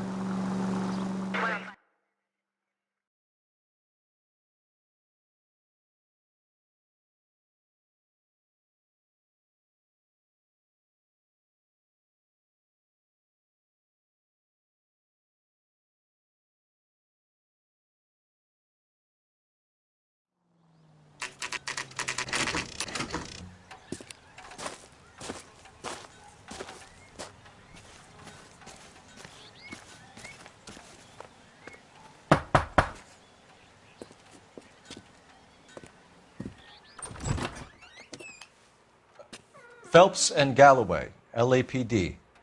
Is your father home? He'll be home soon. He's been out looking for Mommy. What's your name, miss? Michelle Eloise Mahler? Can we come in? I suppose so. Thank you. Could you have a seat for me, Michelle?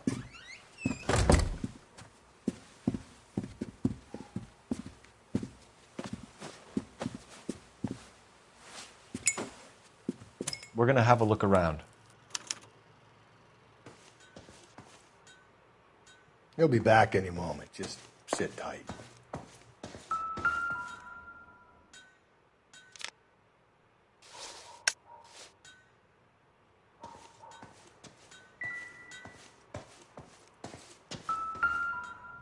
My partner will explain everything when he gets back, okay?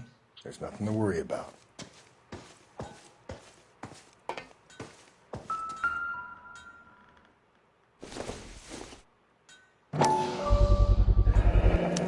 Work boots. Size 8s.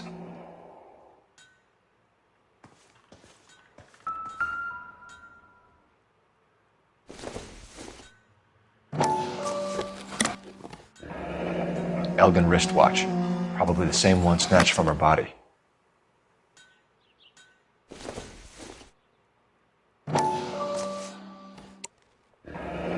No sign of a wedding ring.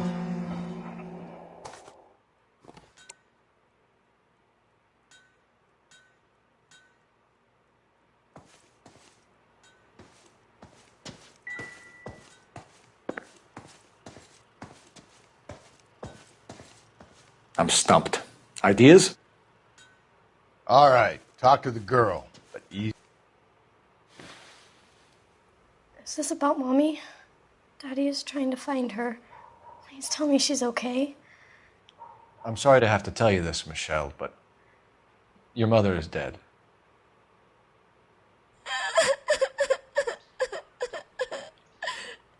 Do you think you could answer a few questions for us?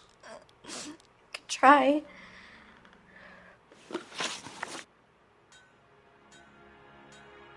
When did you last see your mother? Yesterday afternoon.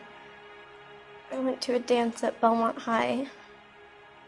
Mommy was supposed to pick me up, but she didn't show. So what did you do then? I was upset. Daddy came instead. So you were hanging around the school for quite a while. What happened with your father? I don't know. I called and finally he answered. He came straight away then. Some of your mother's jewelry was missing. Can you describe her things? A ring, a watch. I never paid much attention to that stuff. I know it's painful, Michelle, but this may be important. She wore a wedding ring? Mommy chose it herself. A rose gold wedding band and a matching diamond and ruby engagement ring. She wore a watch? Yes, the yellow gold Elgin watch. Daddy bought it for her birthday.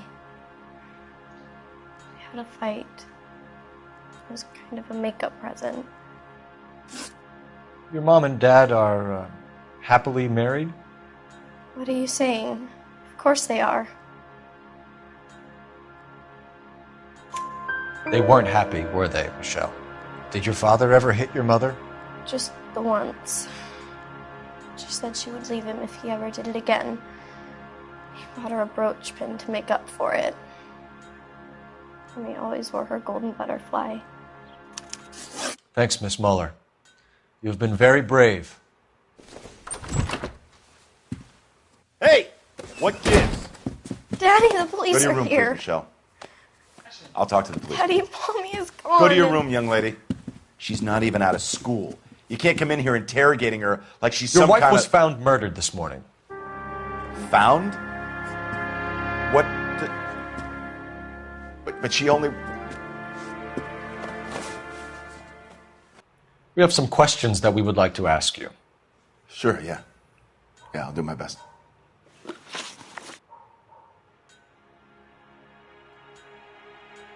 What size shoe do you wear, Mr. Muller? Why do you ask? It's routine, sir. Simple process of elimination. 9s, I think. Why are you lying to me, Mr. Muller? Why would I lie to you at a time like this? That's funny. The work boots we found here are size 8s. Why lie about it if you've got nothing to hide?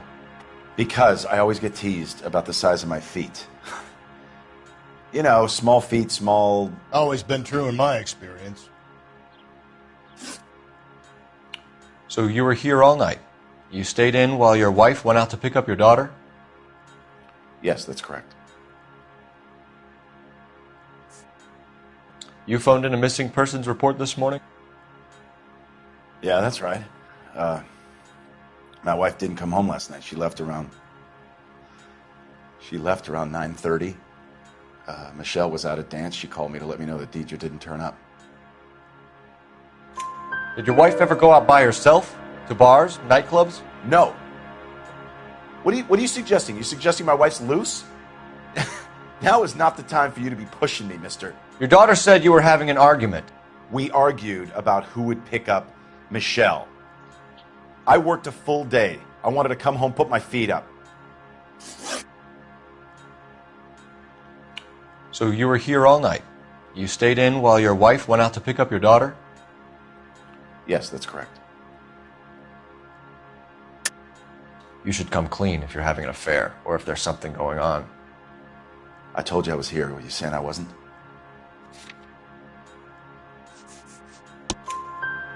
So why did you take so long to answer the phone when your daughter called? Okay, I went out for a while. I was driving around. It's my way of relaxing.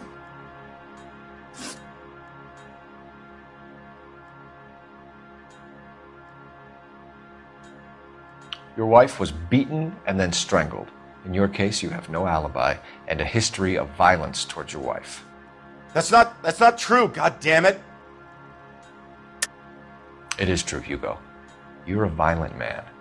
You try to keep a lid on it at home, but sometimes you lost control. Your daughter and your wife were scared of you.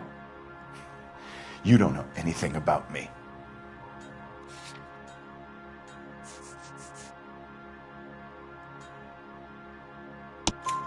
I know about the golden butterfly, Hugo, and how you bought your wife off the last time you heard her. She liked to spend money, all right? Dresses, jewelry, her hair. It drove me goddamn crazy. Do I look like a Rockefeller? Nobody likes a cheapskate, Hugo. Getting hostile with us is a very bad idea, Hugo. I'm no murderer. Make some arrangements for your daughter, and then present yourself to Central Station for questioning. You gotta be kidding me, Phelps. Put the cuffs on him. This is an outrage. I didn't kill my wife. Your daughter is in the next room, Muller, so I'm giving you a break. Don't make me change my mind, and don't make me come looking for you.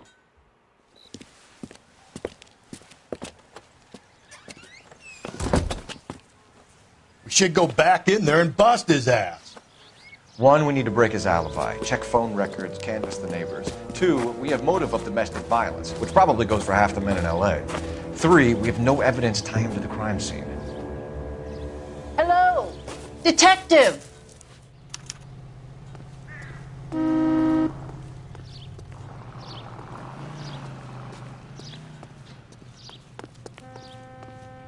Yes, ma'am. I heard the terrible news over the radio. And you can help us with our inquiries? Yes, sir.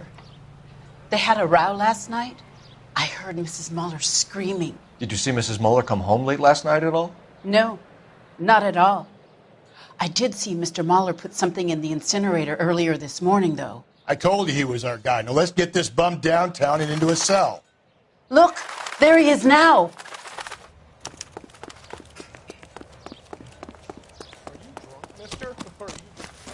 Step away from the incinerator. Don't let him get away. Okay, but no shooting. We need this guy to make the case.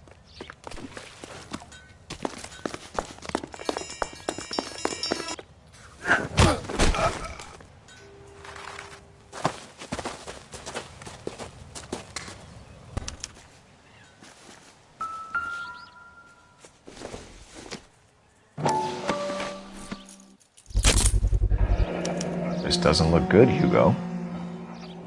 I can explain the blood. Get him booked in at Central, officer. Then put him in an interview room. We'll be speaking with him later. And inform the captain. Yes, sir, detective. Is there someone you can call, miss? I don't want home and You need somewhere to stay, Michelle. You have other family? Grandparents? Aunts or uncles? call Aunt Helen, but she lives in Bakersfield and Call her. We're gonna get someone down here from Juvenile Hall to talk to you in the meantime. We ought to get some uniforms down here, clean up, take care of the kid.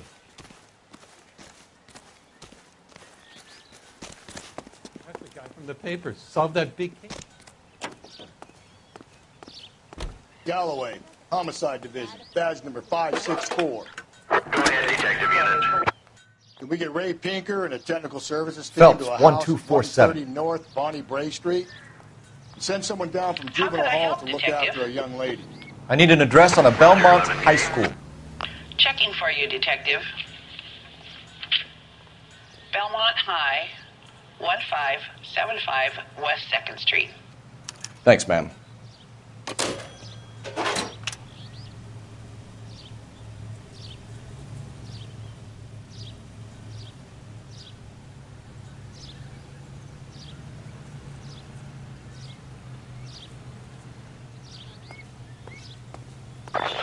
Inform Detective Phelps that the coroner has a report waiting at the police morgue downtown when he's available.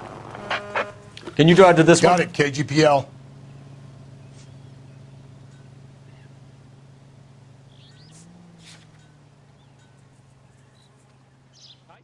Officer needs help, 103 and B. I'm surprised, you know. I didn't make the husband for it. Always make the husband, Phelps. 9 times out of 10, it's the closest person to the Vic who does the deed. God knows I've wanted to kill some wives in my day. Lex parsimoniae. What? The law of parsimony. Occam's razor. The simplest explanation is most likely the correct one. You know, you could have said that without getting all liturgical on me. I'll try to dumb things down from now on. Appreciate it. And try this one on for size. Rusty's razor. How's that go? You blame the guy that's banging her. Ah, of course. The famous Lex ignoramus. Closes cases, Cole. Puts a lot of people away, that one.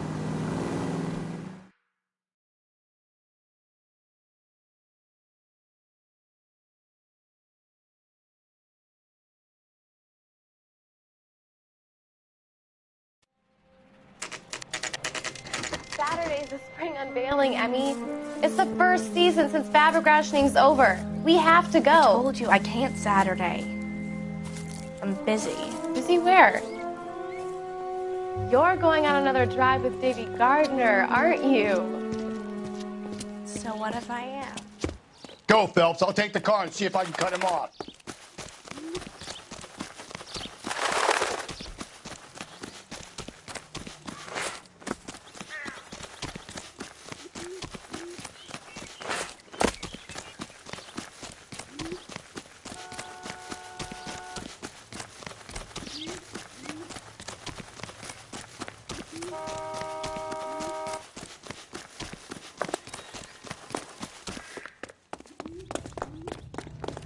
There he is. Sam?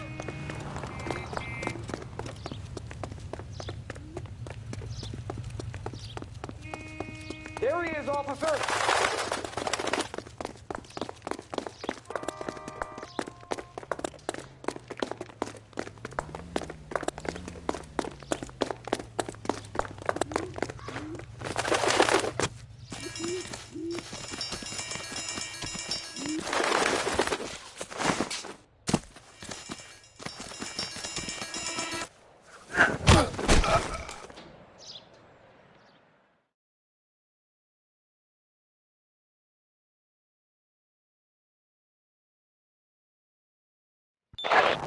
Car 11K, car 11 King, come in. 11K, go ahead. 11K, see the janitor. A green 1946 coupe registered to a Mrs. Hugo Moeller has been found in the parking lot adjoining the Belmont High School and playing fields. 11K, code 2. What's your name? Who's asking? We can do this the easy way or the hard way. Name's Eli Rooney. You've been in trouble with the law before, Eli? Some. What are you doing around here? I like to keep an eye on the children. Strictly paternal, is it, Eli? Don't sass me, boy. A woman was abducted here last night, Eli, and murdered. And I would love to make you for that, you Loki motherfucker. Well, I wouldn't know nothing about that. A woman, you say? I like 'em a little younger than that. Turn out your pockets, Eli. Now, why would I do that? Because I'm about to break your fucking skull, Eli. You're under arrest, Eli. You're in very deep trouble. Get some backup down here, Rusty. We need to get this one downtown and into a cell. I'll tell them we got a kitty raper coming in. They can roll out the red carpet.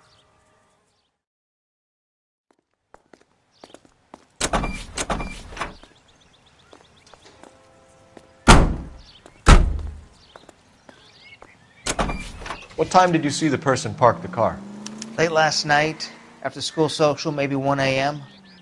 I've been keeping a good eye out lately. We've had problems with the child molester. Eli Rooney. We've met him. He was here yesterday before the dance. Was it him you saw park the car? I don't know, sir. I'd like to say yes, but the truth is it was pretty dark. Would you say Rooney is violent? Yes, sir. I would say so, yes.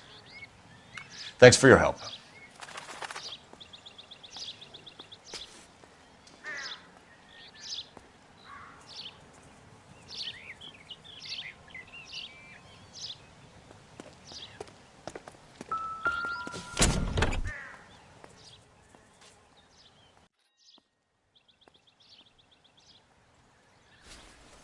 Blood and skin samples. We better get Ray Pinker out here.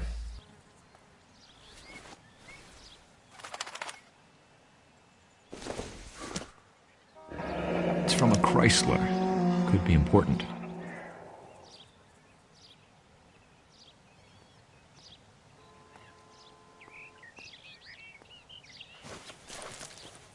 The overalls are stenciled HM. Muller is a mechanic. I wonder what Eli does for a living.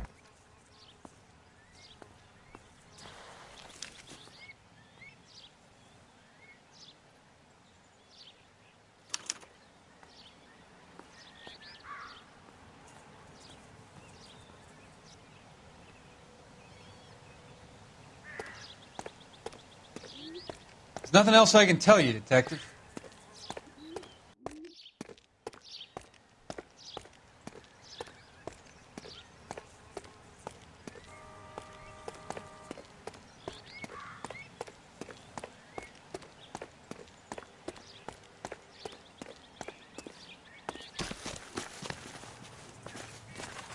Any ideas?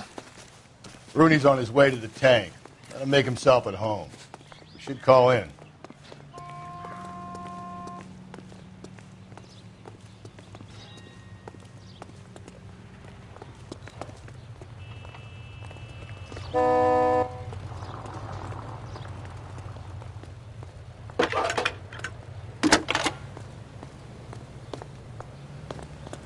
Phelps, badge 1247. How could I help, Detective? I need interrogation set up at Central for both suspects being held in the Muller homicide case. Certainly, Detective. I'll get in touch with the watch commander.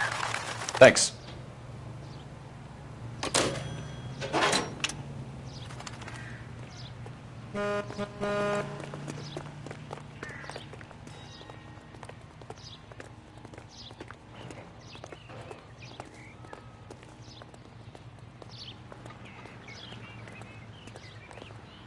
You know the way. You can drive.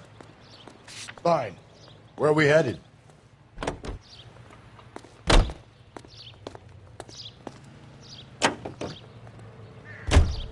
I say we make Rooney for this. I think we should lay it on him. He was near the car, he had her jewelry, the DA will love him for it. Even if he didn't do it? Who cares whether he did it? You have kids, Phelps? He needs to be taken permanently out of harm's way. And we let Muller slide? For a while. He gets a free pass for now.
Phelps, Rusty, thanks for coming.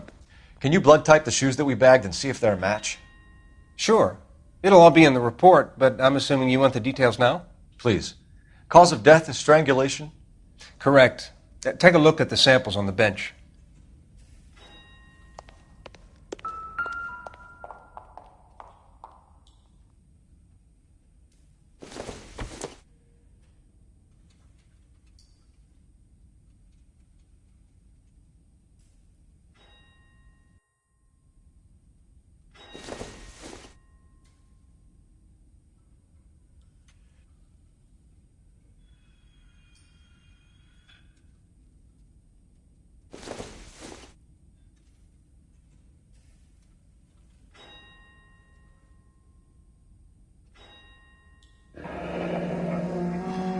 What are the normal uses for that kind of rope? On boats, mooring lines. Correct. Although Ray says that they're sometimes used as bell ropes in churches.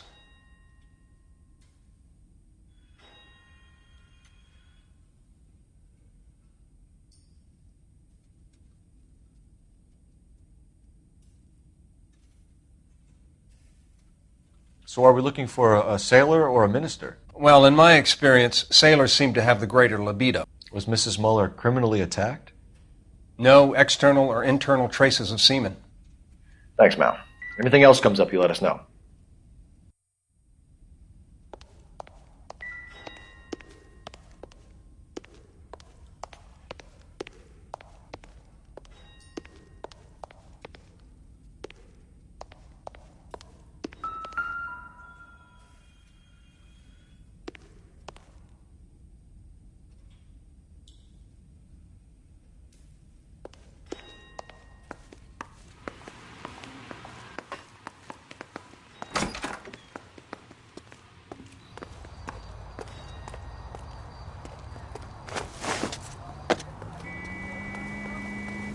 You drive. I need to go over the case notes.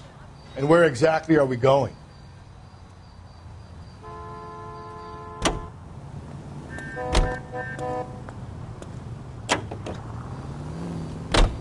Not exactly the happiest of places, the coroner's office. Carruthers is a good man, professional, diligent. If you're working with a pro, it's easy to overlook the grim realities of a place like that. Funny job, that. The coroner's. How so?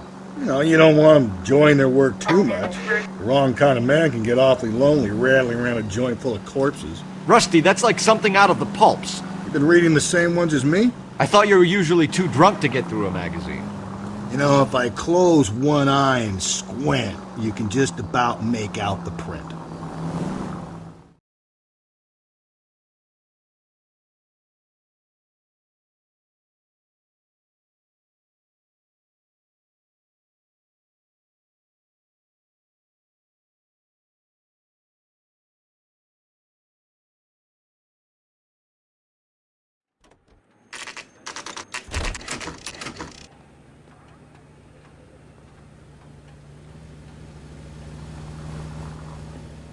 You better not go soft on me in here, Phelps. We'll work the evidence, Rusty. Let him do the rep. Are they ready? Moeller's in 2 and the pervert's in 1. Get in there and get a conviction. Boys. Captain, we were on our way to interview Eli Rooney. Yes, Phelps, I know. This particular fiend is an old acquaintance. I have tried to reaffirm his belief in a wrathful and terrible God. Whichever way it goes, I'll be dealing personally with him.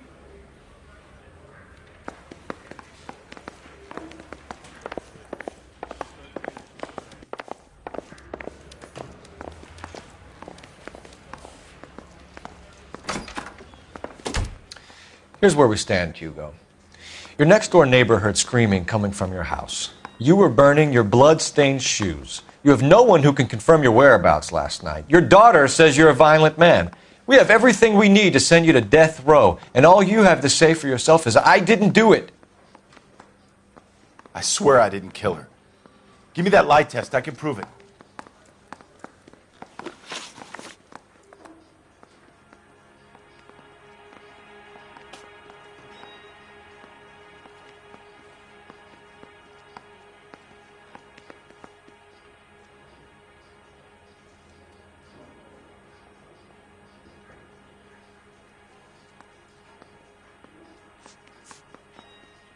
Why did you burn your shoes, Hugo?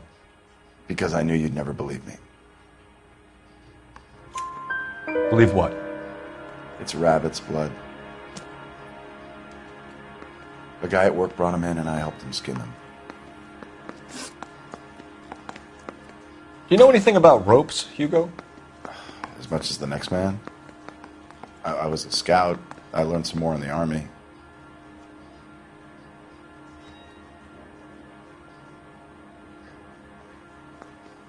Do you know anything about ropes, Hugo? As much as the next man.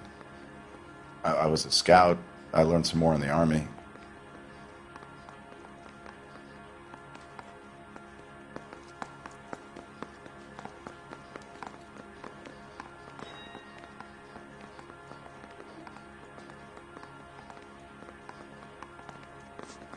Your wife was beaten with a tire iron, Hugo.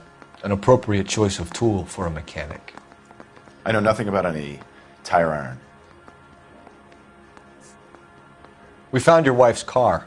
Someone parked it at the school late last night. Do you have anything to say about that? It wasn't me. Where do you keep your work clothes?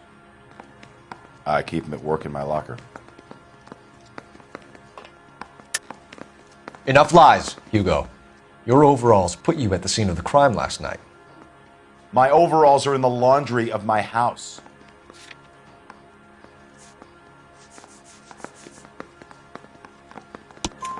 Green overalls, bloodstained, with the initials HM found in the trunk of your wife's car.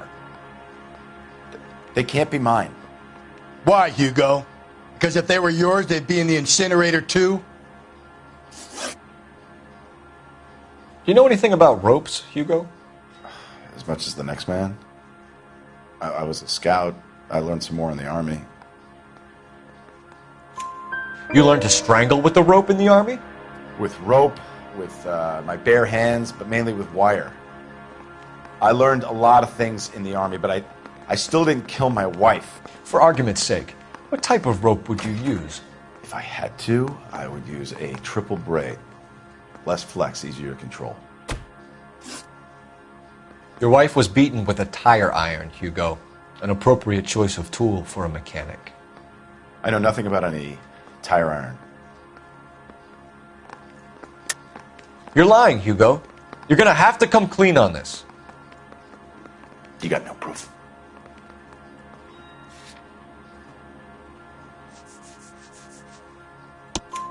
Your wife drove a Chevrolet, Hugo. What make of car do you drive? A Chrysler Airflow. So I guess that explains why the tire iron that killed your wife came from a Chrysler.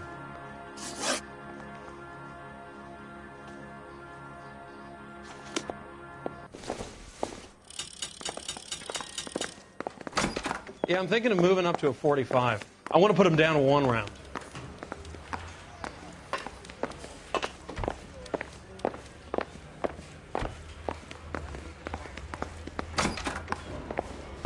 You look like you've had it rough. You see me asking for your sympathy, boy? You down on your luck, Eli? I've had worse.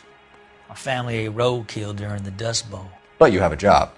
A parolee has to have a job, correct? I had me a job down in San Pedro. I'm looking for something new. This place you worked have a name? Hennessy Marine. You can't miss the place. Big yellow letters, HM out front. They give you any workwear, Eli? Sure. Green coverall. Dang thing was hot. Felt like I was back in the pen wearing it.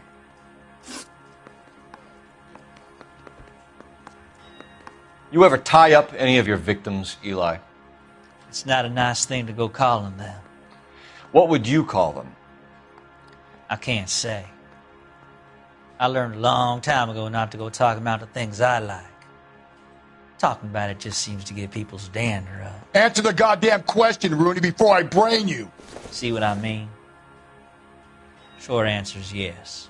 You have any preference regarding rope, Eli? I know a good rope from a bad rope, if that's what you mean. That's not what you mean, is it? Any old rope will do me fine. Farm boy like you, Eli, must prefer Magay for roping. Am I right? I prefer braid. Tie hitch and braid. It stays tied. You killed Mrs. Moeller and stole her jewelry. That ain't so. I ain't done nothing like that. You have no job and nowhere to live by the smell of things. And you need money. You've been in trouble before, Eli. Who do you think a jury will believe? I've been in trouble for other things, but I ain't never killed no one. I saw that car coming to the parking lot late last night. Man got changed there and then put his coveralls in the trunk. I saw him drop the butterfly in the lamplight and he strolled out, cool as you like. And I went over and I picked it up. Eli Rooney, I'm charging you with the first-degree murder of Deirdre Muller. You want to put me back in the stir that badly, boy? You go ahead and try. I'll beat that rap. I ain't a killer.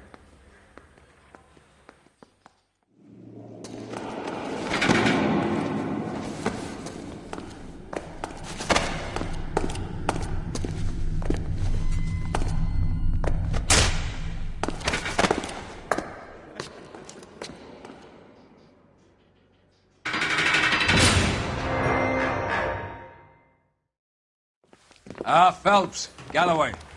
Congratulations are at hand. Drink, boys? I think you'll receive a commendation for this one, gentlemen. In the meantime, I'll speak to the DA about expediting the passage of the case. We need swift and merciless justice for poor Deirdre.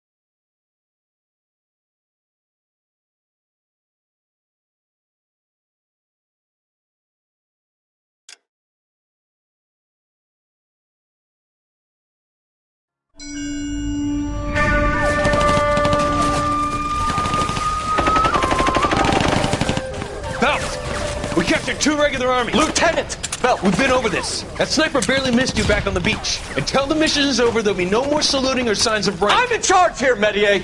Do you wish to interrogate the prisoners?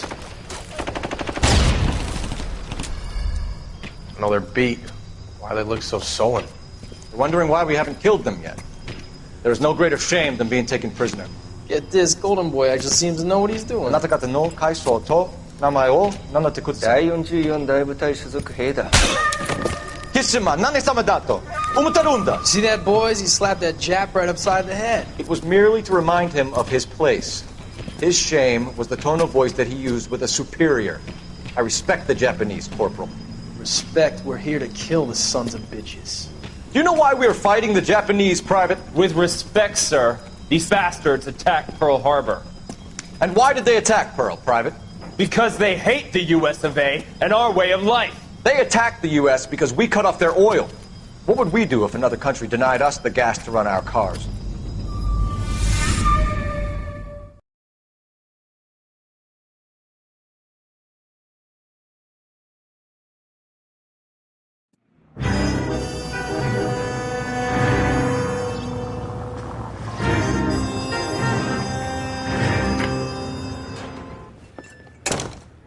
Phelps.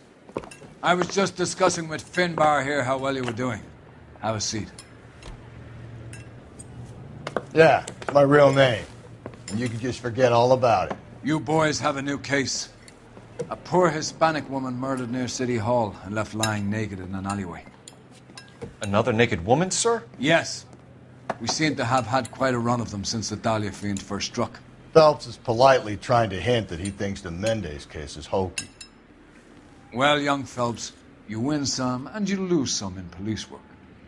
You're happy with the Mueller case, sir? Over the moon, boys! The DA couldn't be more pleased with the evidence, the witness, and the lack of an alibi. Now, get out there and catch me another sinner.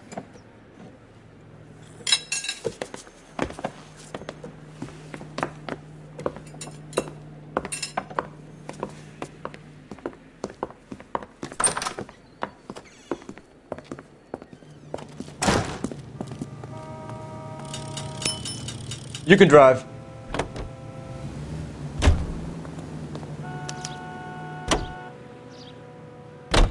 You have the address? It's the alley off Aliso between Los Angeles and Alameda. You're kidding. The next one will be opposite Central Station. Count yourself lucky, Phelps. Most guys would kill to land a case so close to their desk. Yeah. It means they can pop in to hit the office supply of hooch whenever they need it. You know, that ain't a bad idea. That is not a bad idea at all, Phelps.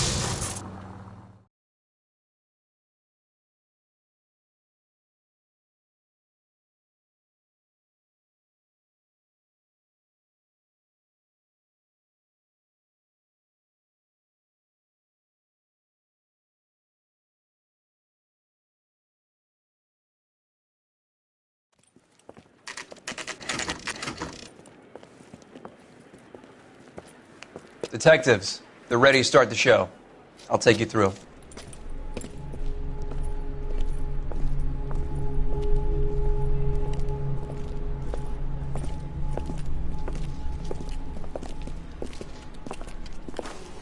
Oh, for Christ's sake. Carruthers, Pinker. Cause of death is pretty apparent. We thought we'd best wait for you. When you're ready.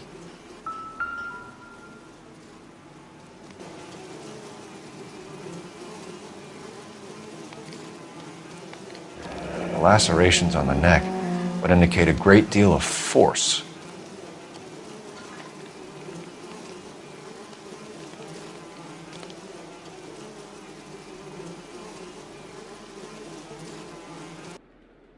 Kiss the blood, BD.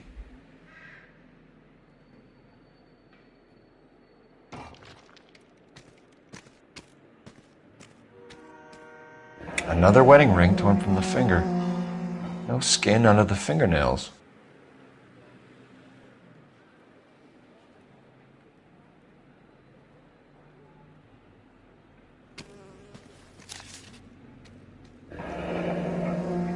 Only 21 years old. But why the library card? Did he want us to find it?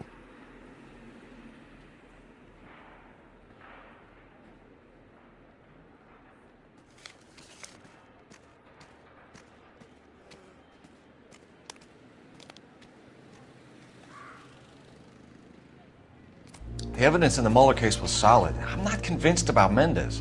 The best way to get away with murder is to pin it on somebody else. I'll bet a month's salary this is a copycat. Strangled, battered, Yeah, we know the M.O. So does every jerk who kills his wife and girlfriend looking for a way out. I've spoken to Brown. He still believes the Dahlia perp has medical experience. 4 women, all murdered, all put on display, all with messages. Mueller had no message. Look, Phelps, this is getting us nowhere. Anything for us to go on, Mal? Head injuries from contact with road, bruising from a small man's shoe, further blunt force trauma to the occipital region at the base of the skull.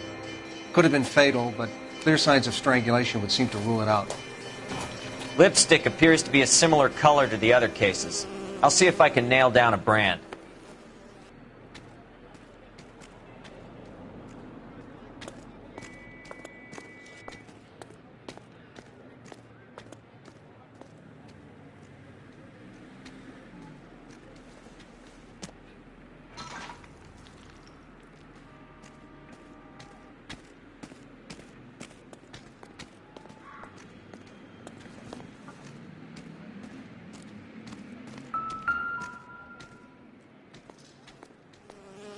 If she took a blow to the head like the others, she was probably unconscious when strangled.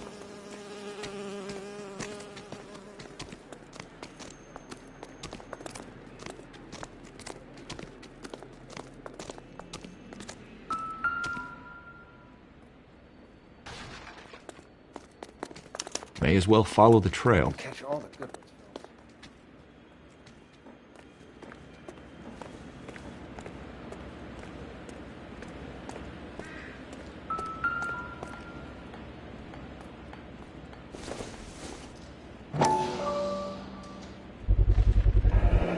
Antonia. Huh. Same as the library card.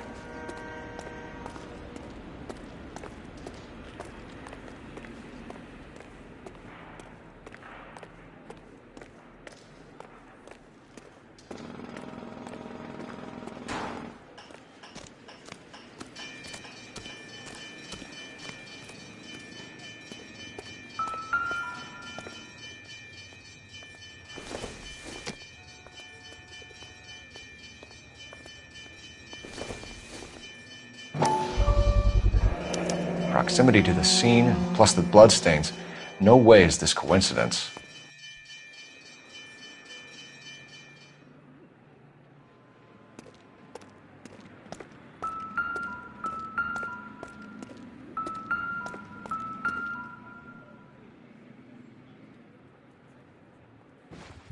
On it goes.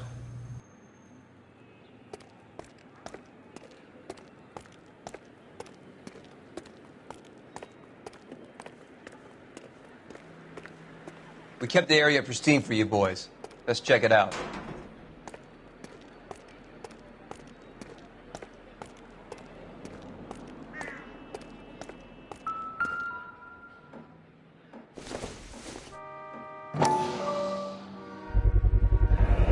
House keys strung up like bait on a hook. You think he's trying to lead us somewhere? Probably all the way to City Hall, that brazen son of a bitch.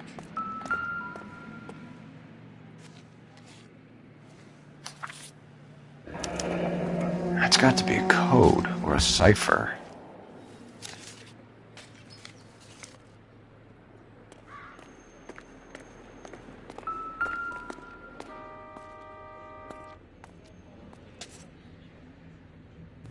Where are you taking us?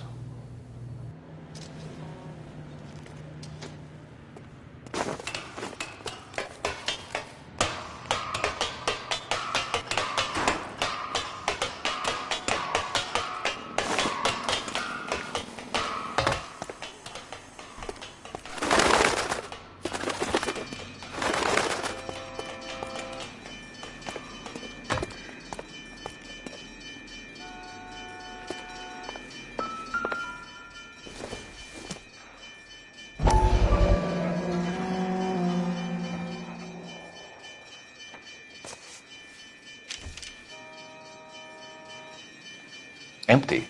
Where is all of this meant to be taking us?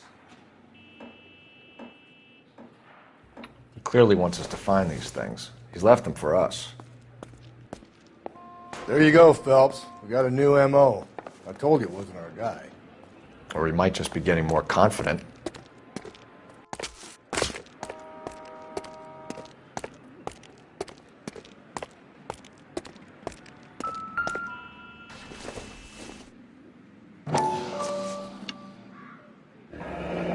Enameled and gold-plated.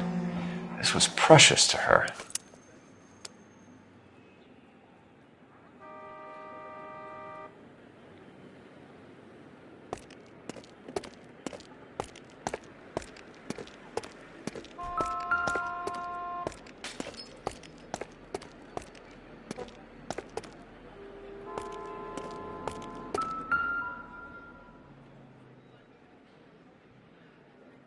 The trail points up.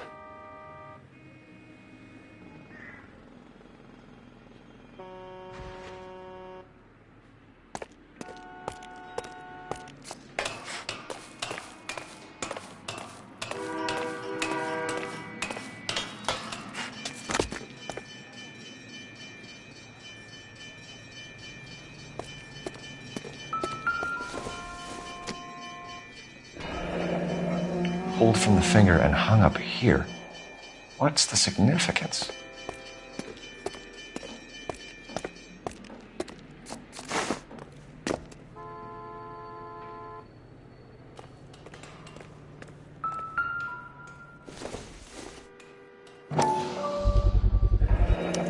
Looks as though the killer was decorating with this.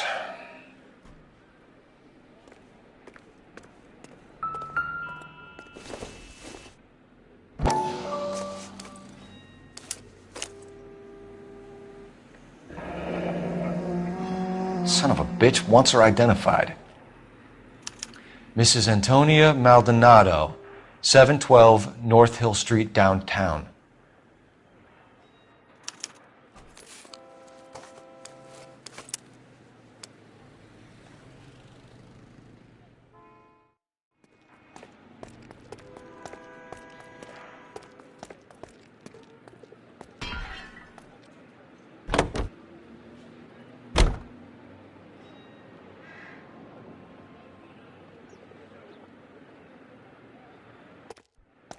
You know the way. You can drive.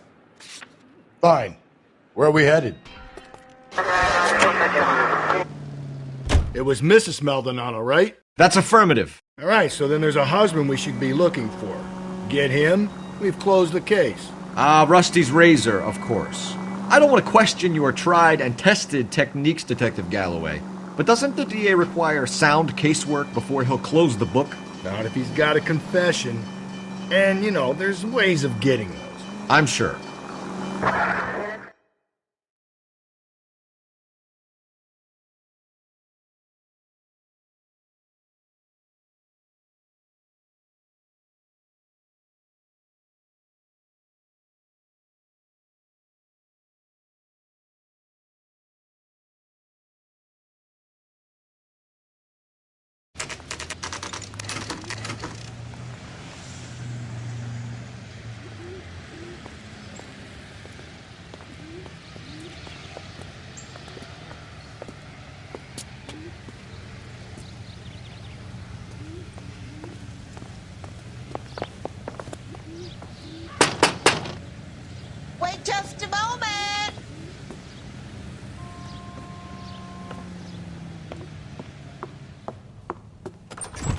I'm sorry. Can I help you?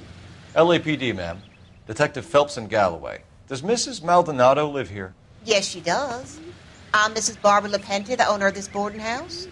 Is there a problem? I'm afraid so, ma'am. Do you mind if we come in? Is there somewhere we can discuss this? Of course. Follow me through to the parlor. Wipe your feet as you come in, detectives. It's this way.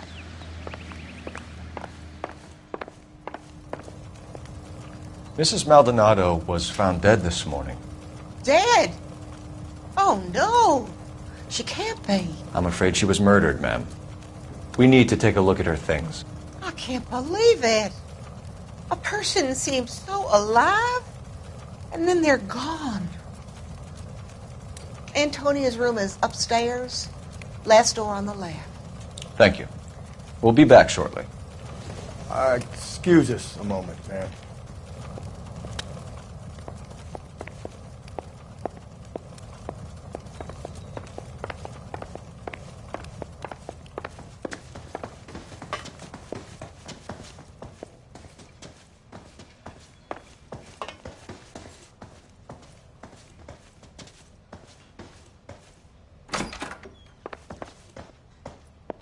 You look at that?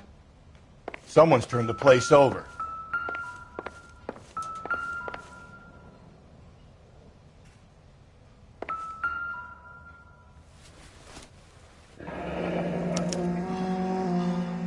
The charm bracelet wasn't among the crime scene evidence.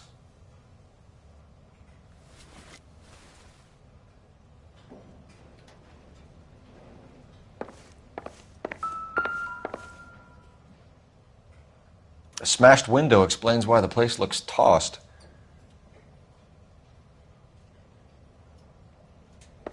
You know how I feel about windows, Phelps.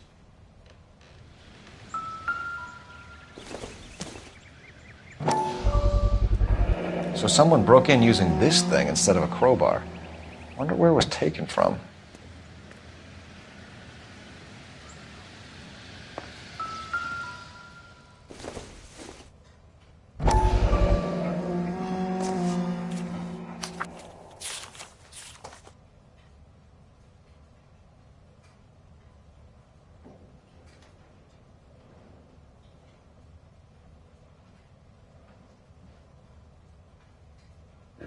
Okay, we have an address.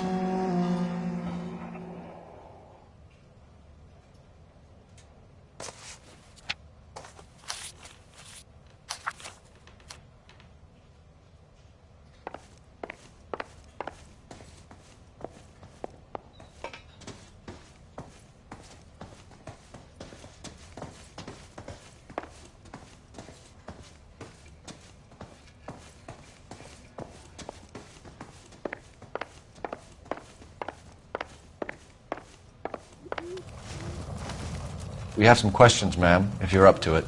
Yes, detective. I'll do my best. Do you have any idea who might have wanted to hurt Mrs. Maldonado? That rat of her husband, Angel. She was serving him divorce papers. If I killed every wife to serve me papers, I'd be a mass murderer. Are you being flippant, young man? No, ma'am. What can you tell us about Angel Maldonado? She married him when she was 17. He was cruel to her, very cruel. She was a good girl, little on the religious side, but a good girl. What time did Antonia go out yesterday? She left around 9. Do you know where she went? No, I have no idea. She was a good girl, but she didn't confide in me. A nosy old hag like you knows everything about the people who live under her roof. Where did she go? I think she went to a bar. She's been drinking quite a lot lately. This bar have a name? El Dorado Bar. It's a Latino place on North Los Angeles Street. That's only a couple of blocks from where we found the body. You've had a break-in? No. That can't be true. You're being economical with the truth, Mrs. LaPente. What do you have to hide? I have no idea what you are talking about.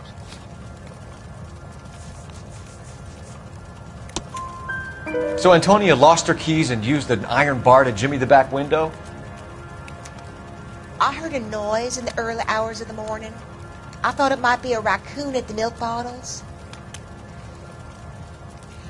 It'd be very bad for business if this news got out. I have a reputation to protect.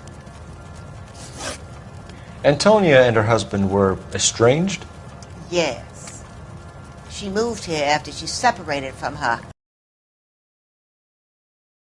Antonia still wore a wedding ring? She wore the wedding ring and a necklace. She always wore a religious necklace. That's about all of her jewelry. What about her bracelet? I don't know anything about a bracelet.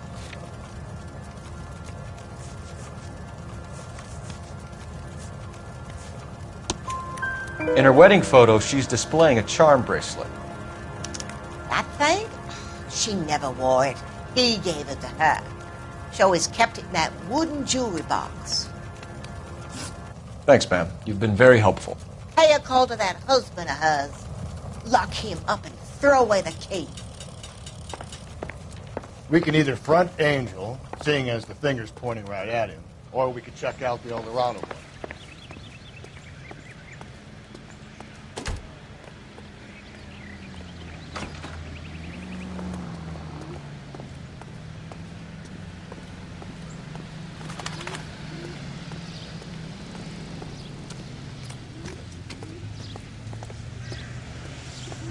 You're behind the wheel. And where exactly are we going?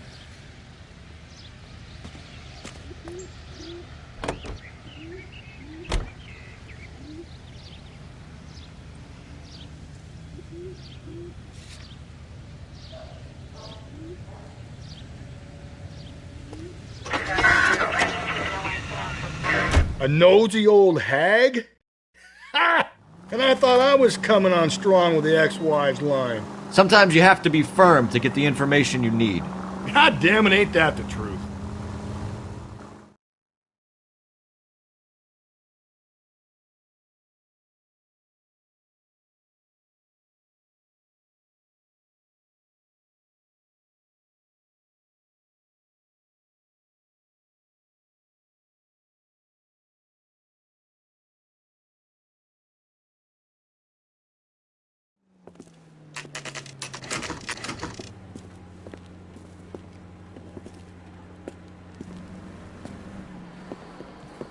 What can I get you? LAPD. Detectives Phelps and Galloway.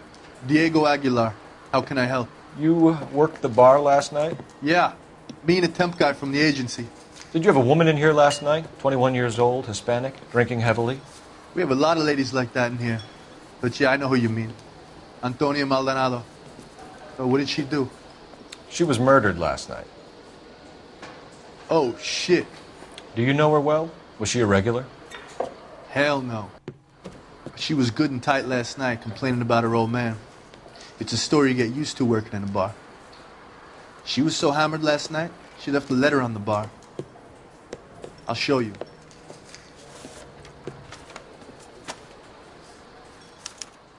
My eggs were runny.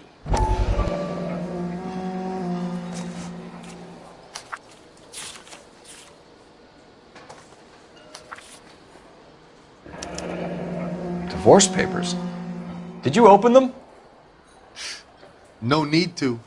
She was shouting about it and waving the letter around. Said she was going to show him.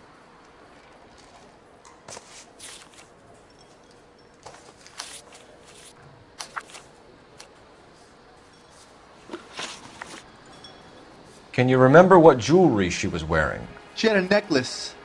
Some kind of religious thing, I think. The temp guy would have more of an idea. She took the beer he served her and cried into it all night. What time did she leave? Can't say for sure.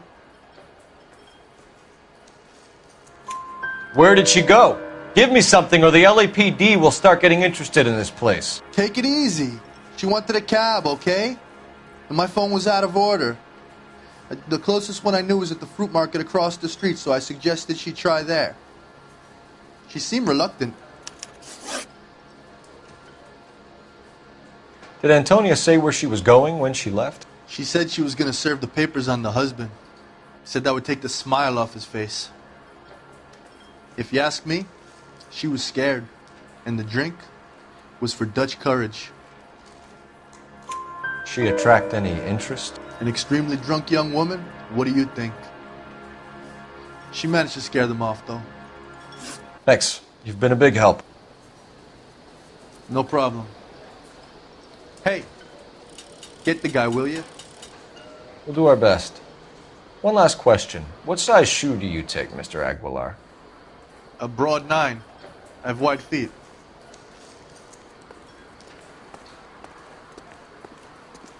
So, how's your tuna fish salad? A waitress, can I have another spoon?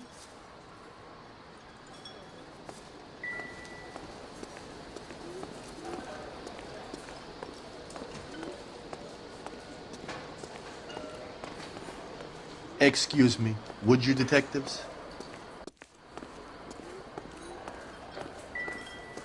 Did you cover my shift on Wednesday? Sir, do you work here?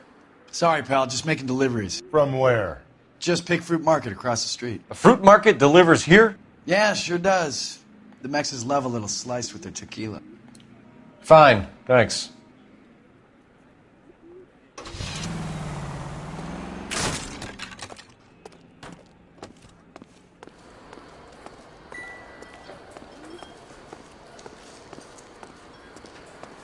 My eggs were running. You ought to meet Joe's buddy. He's nice.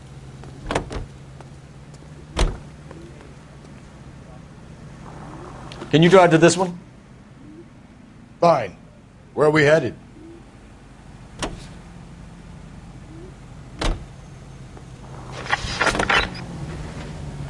How about we drop in on the husband instead? See if your gut is right. I'll take a bar over a husband every day of the week.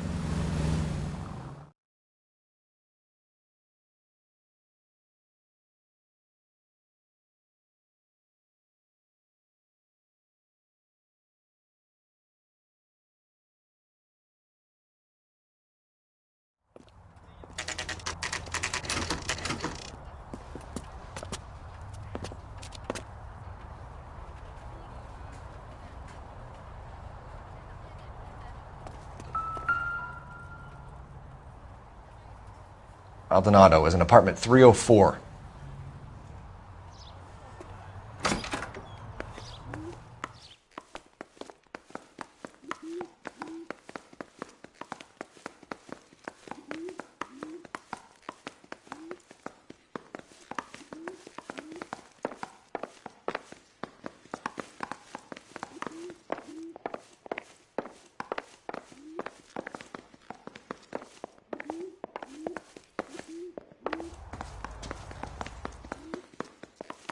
Phelps, this could turn ugly. Forget about knocking. Let's take our boy by surprise. Hey, what the fuck? LAPD, motherfucker, you're under arrest.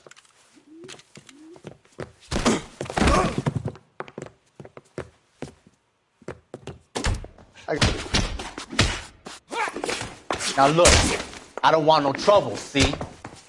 All right, if you really want to dance.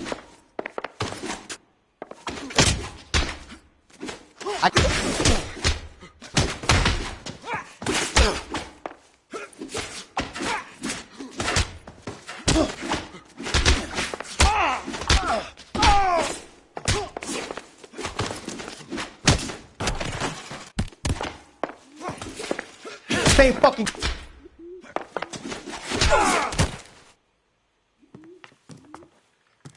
Damn, they got some decent shots in there.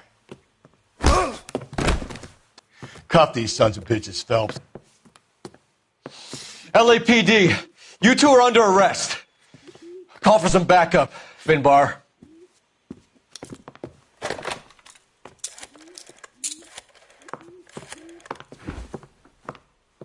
Galloway, badge number 564. I need a prowl car at the apartment building 330 North Hill Street. 2 suspects need transporting to Central. Your wife has been murdered, Angel. Antonia? Oh, God, no. Where were you last night, Angel? I was here with my brother the whole night, goddammit! You think I'd kill my own wife?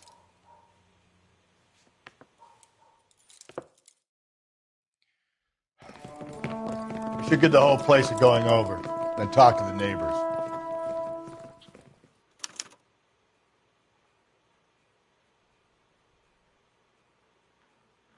And Phelps, I don't care that you just got smacked in the head. You don't call me Finbar.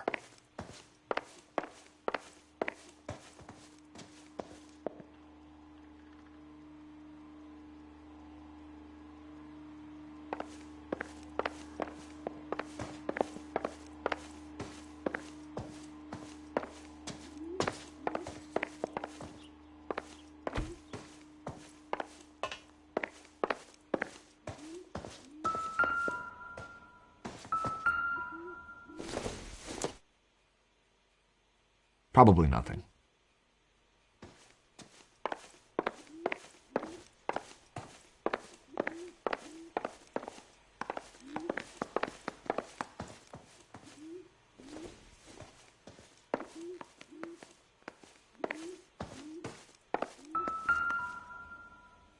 Just picked fruit market. I wonder if Angel gets all his groceries from this place.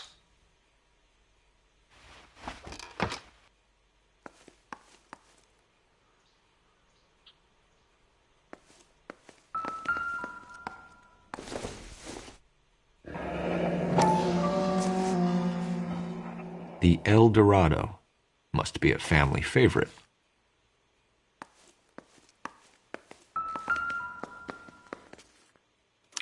This will take some explaining.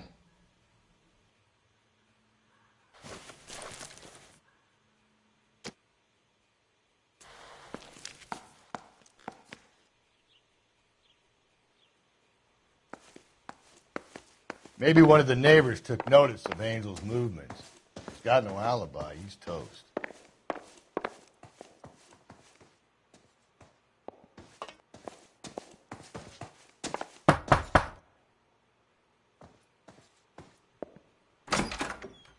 What do you want?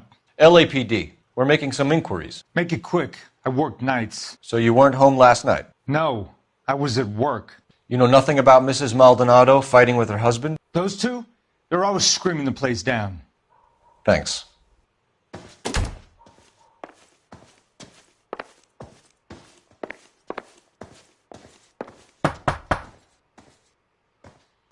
No good. There's nobody here.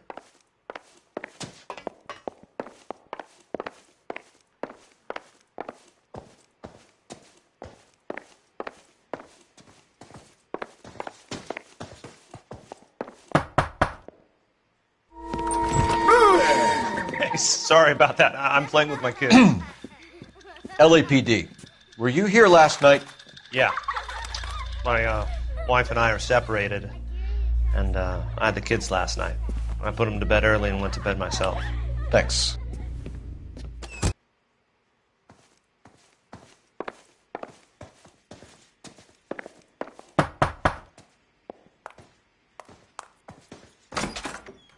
Hello? LAPD, ma'am.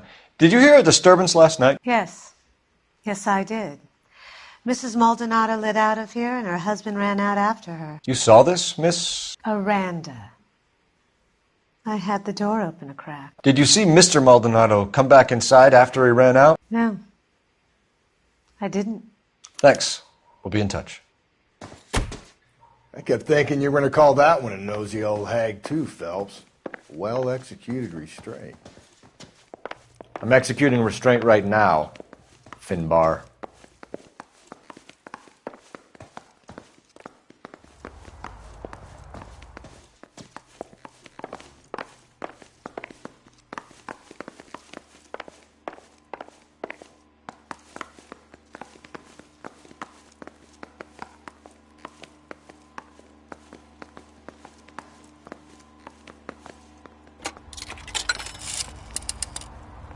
Operator, give me dispatch. Putting you through now. Cole Phelps, badge 1247. How could I Any messages? Message from Captain Donnelly, Detective. Your presence is requested urgently at Central Station. A new letter from the Dahlia killer has been found. Thanks, man.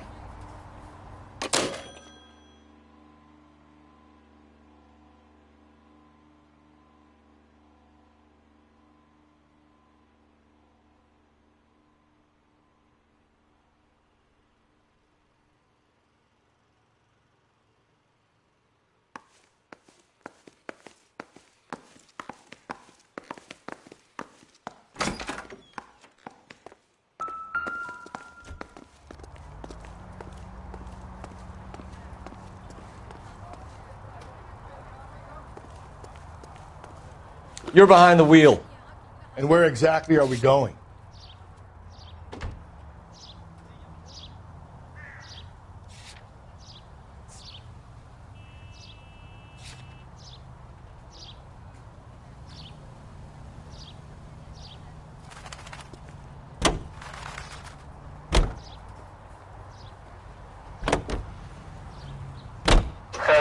Think there's anything to the divorce angle?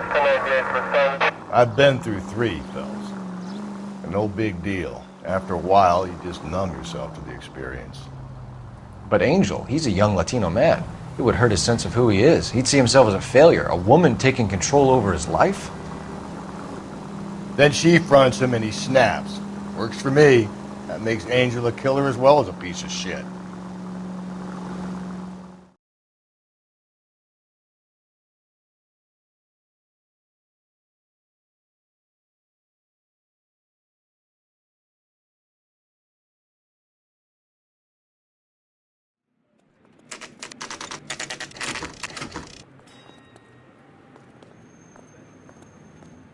The captain is waiting for you downstairs with Pinker.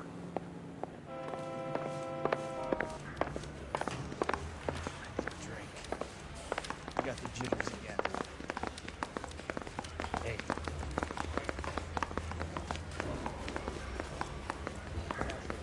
I heard he's an honest cop. Now that's an oxymoron for you. See him? I saw his picture.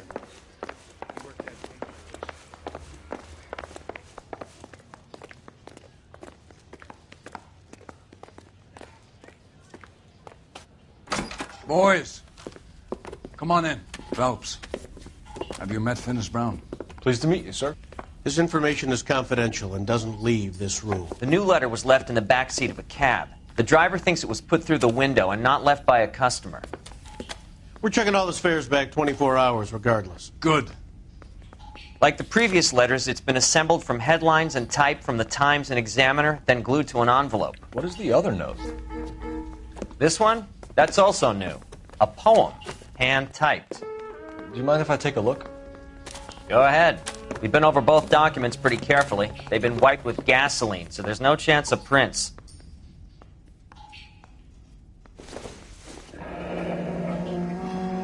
That's the message from the Celine Henry case.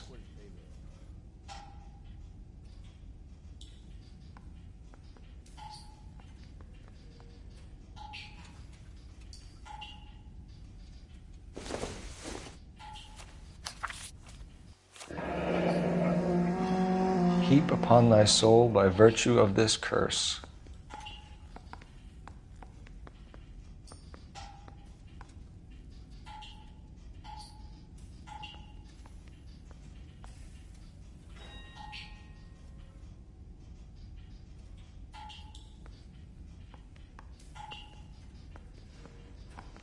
That's why we called you in. Do you think it's original?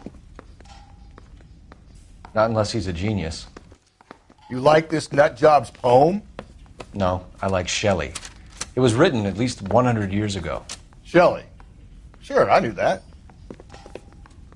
You see, Finis? I told you this lad was a bright boy. Sure, but what has it got to do with the case? Prometheus Unbound. Prometheus was a titan, a superhuman character who defied the gods to bring fire to humanity. The Dahlia guy believes he's Superman. Your guess is as good as mine. One thing for sure is that he's educated. What about the link to the Henry case? He could have got the wording from the papers. As you said, he is fiendishly clever and takes pleasure in taunting us. What's happening with the Maldonado case? We have the husband in custody. We haven't interviewed him yet.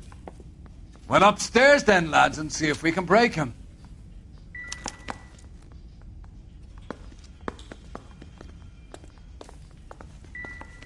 Can we discuss this later?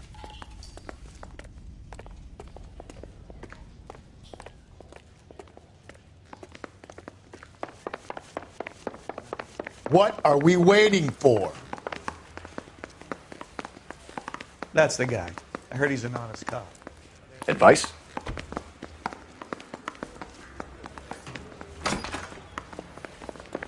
Improved your attitude, Angel?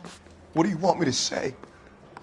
I was with Antonia the night she died, but she left the apartment, and that was the last time I saw her. So your wife paid you a visit last night. What time was that? Late, around midnight, maybe.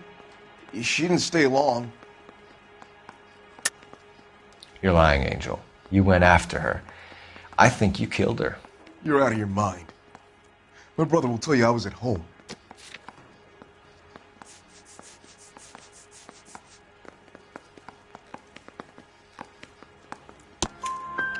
We have a witness who confirms that you were arguing, that your wife ran out, that you followed her and didn't come back. I know this looks bad, but it's not true. We argued, all right, but she went out and I went out after her and she jumped in a car on the corner. There was a car waiting for her? Can you describe the driver? Not the driver. It was too dark. But the car, it was a brown Ford coupe. When we found your wife, her jewelry had been removed. Was she wearing her religious medallion last night? Sure. She always wore that. What about the charm bracelet? Was she wearing that? You know about that? She never wore it. She didn't like the message. She kept it locked up in that box of hers. You and your wife weren't getting along. She was divorcing you. Is that why you killed her? We fought, yeah, but we weren't getting a divorce. I don't believe you, Angel.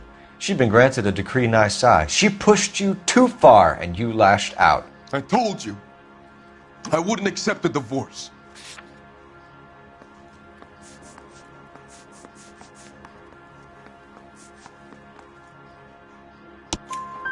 The judge had set a date. You were going to be paraded in front of the whole city for your cruelty to her, Angel.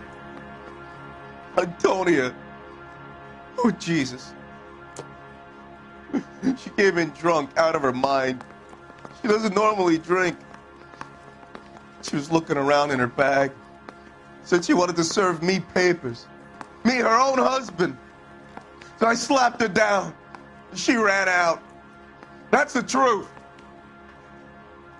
What size shoe do you wear, Angel? Size 8. What difference does that make? Your wife has been brutally murdered. So how do you explain your shirt being covered in blood? You found that? I cut myself shaving. Angel, I'm not going to waste any more time on this. Give me something or I'm going to have you charged. My brother, Ippolito, he said some bad things about Antonia last night. So I had to sock him one. We got into it. Keep talking. She said she came from the El Dorado bar. And? It's not one of my places. We used to buy fruit at the market down the street. But the creep there was always running his eyes all over my wife. What's the name of this fruit market? Just picked fruit. Ord Street downtown. One last question, Angel. Do the words kiss the blood mean anything to you? No. Sounds sick to me. You're not in the clear by any means, Angel. You're going back into a cell. You should think about whether you have anything else you need to share with us.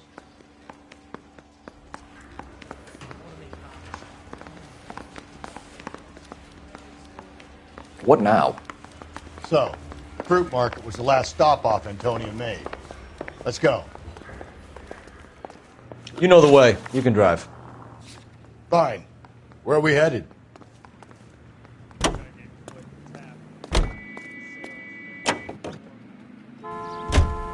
Another letter? I thought the letter was from a nut. These letters, Brown and Hanson believe they are genuine. From him. Now we sent another. You know, I really hate this fuck. This Black Dahlia guy. Have you seen the body? Fucking case just gnaws away at your guts. Hollywood. Every prom queen from every fucking hick town in America turns up here. Where do they end up? Gutted on the fucking sidewalk.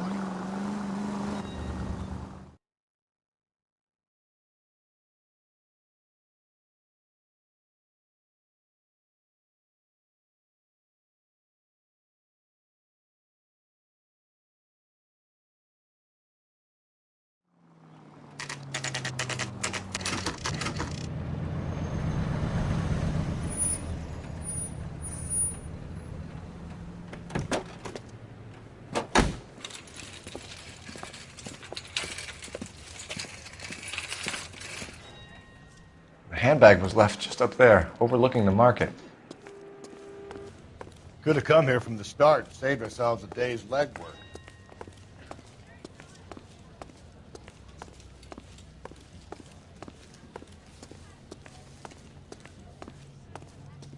Sir, Wait, you look familiar. Hey, from the bar, right? What brings you here? LAPD, Detective Phelps and Galloway. Clem Feeney. What can I do for you? Did you happen to see a young woman last night? 21 years old, Hispanic? Sure, she came by last night. Why do you ask? The young lady arrived around midnight? Yeah, something like that. Used the phone for a cab and then left.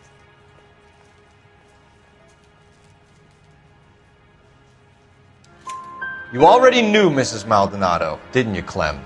Sure, I met her before. She seemed like a nice lady. Her husband went apeshit one day when he caught me talking to her. She had me back until last night. She was wearing a necklace? I didn't notice. You weren't paying attention, Feeney? Hey, you're getting the wrong idea. Exactly how much fruit do you sell here after midnight, Clem? Look, not much. I sell the odd bottle on the side to the after-hours crowd. Look, I don't want any trouble. I'm just trying to make a buck.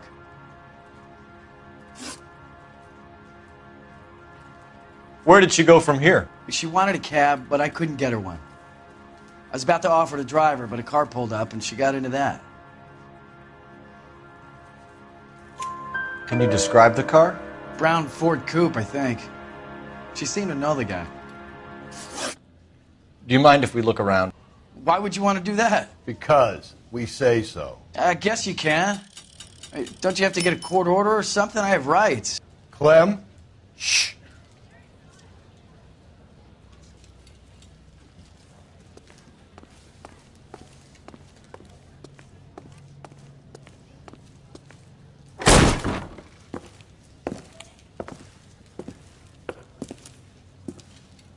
No wonder he stays open late at night.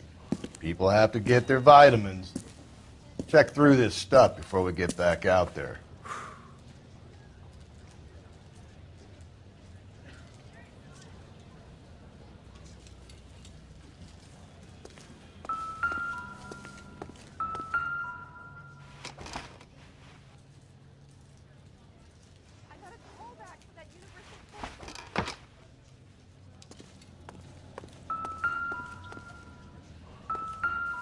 So what are we hiding in here?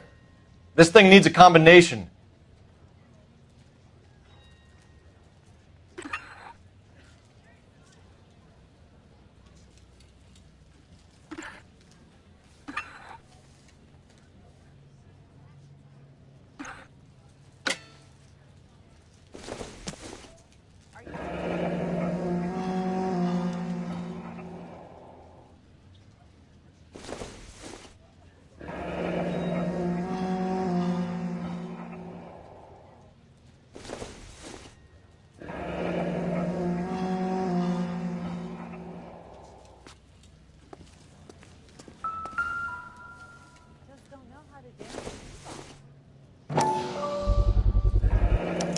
Why cut someone who was already dead? It's a typical power thing. Once the stiff is dead, the creep usually feels they can do whatever they like. You must have seen it during the war. This fruit stall punk gets about 10 seconds to explain before I pull his fucking arms off. Clem!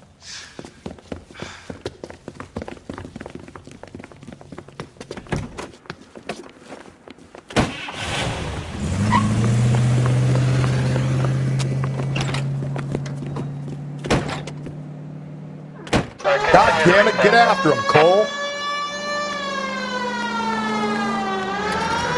I'll try to shoot out his tires. Wish me luck.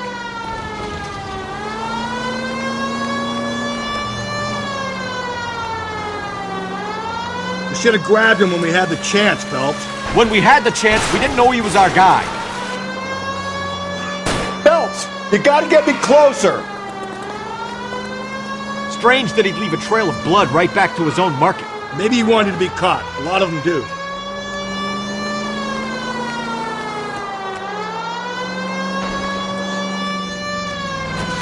Hit him! Clean this asshole off the road. It's almost too perfect, isn't it? There's no such thing as too perfect.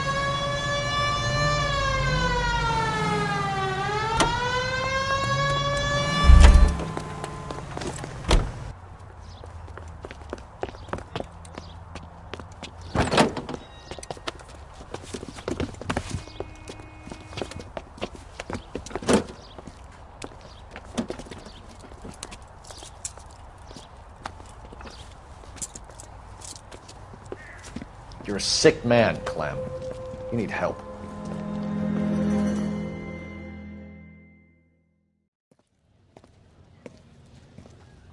Outstanding job on this case, gentlemen. The poor woman can now rest in peace. I'll pay the fiend a personal visit myself and remind him that crime in this city does not go unpunished.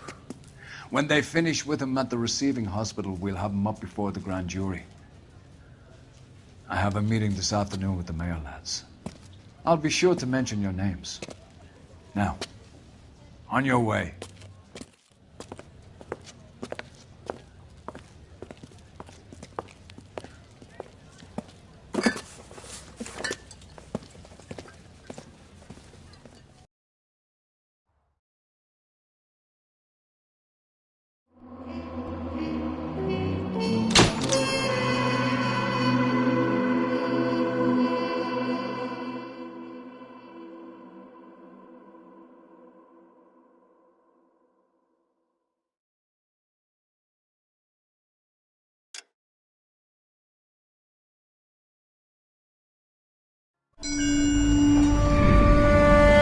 Sarge, why are the guys giving it to the doggies?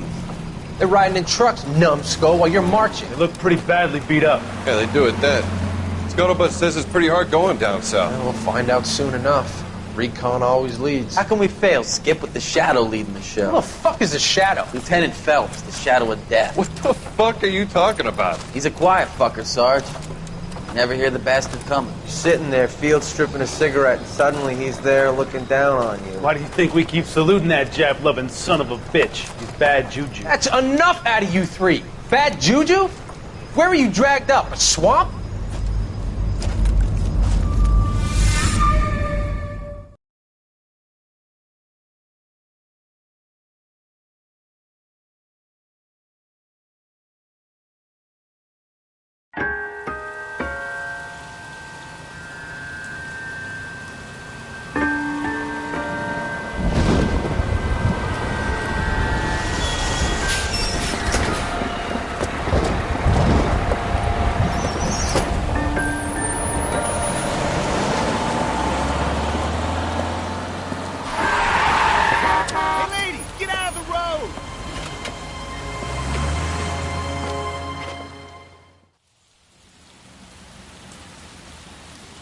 Good morning, gentlemen, and what a grand morning it is, too. We have just cause for celebration. Galloway and Phelps are sending another fiend to San Quentin. A nice showy trial, and he'll be strapped down with gas seeping into his tiny reptile brain. Now, to fresh business. Galloway and Phelps, the task is at hand. The address is on the hill, north downtown off Fremont Avenue. Skipper, is the new letter genuine? Now, boys, we all know how many imbeciles have confessed in the short case. Ray Pinker will let us know in good time. Yeah, I'm thinking of moving up to a 45. I want to stop him with one round.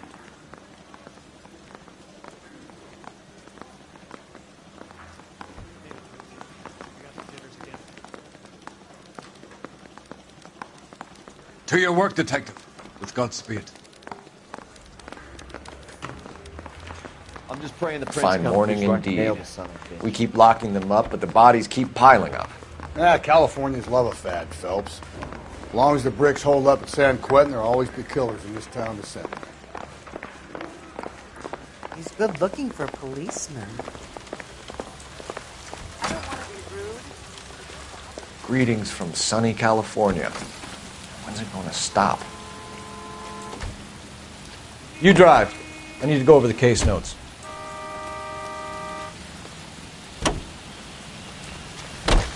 First the letter, and now another body. Come on, you can't keep on telling me there's not a killer still out there. You know, Phelps, all these arrests on your record are giving you a reputation. You don't want them turning into unsolveds. Getting a vicious killer off the streets is more important than my reputation. Really?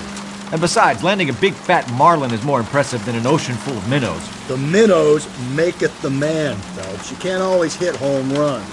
Sometimes you just gotta make first base.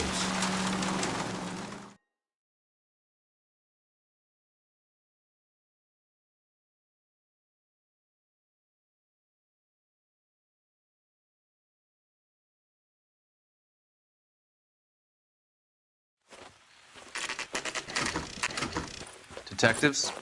Phelps and Galloway, homicide. Scene secure. The rest of the patrolmen are going door to door, canvassing for witnesses. Thanks. Keep me informed. Will do, Detective. This looks awfully familiar. I think that's the impression the boys from the Examiner took with them as well. There's nothing original under the sun. Why should murder be any different? What do we have so far? Not much trace evidence to speak of. Storm blew in around 10 last night, and the rain washed most of it away. And the body? Looks like she was tipped out of an automobile from the tire tracks and superficial injuries. Strangled with a length of rope. And for my money, it's triple braid again. Time of death? From her temperature, maybe 2 a.m., but it was cold last night. Usual head injuries. Blunt force trauma. Knock him over the head, then strangle and mutilate. No message with this one. At least she was left clothed. I doubt very much he was concerned with her dignity. The green silk dress is very distinctive. Any sign of her other shoe? No. And no handbag or other personal effects.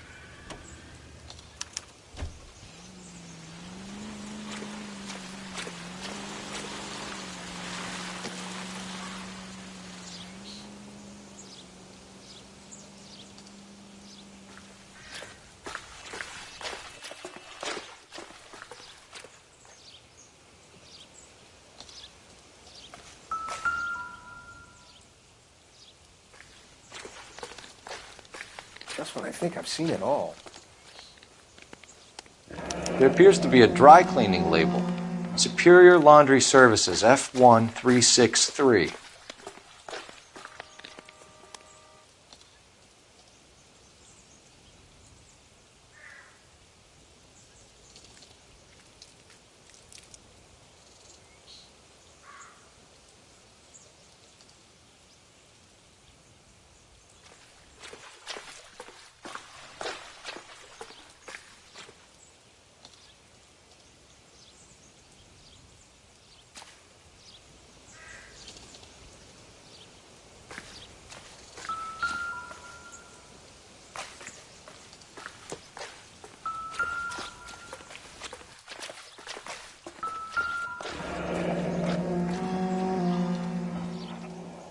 No drag marks.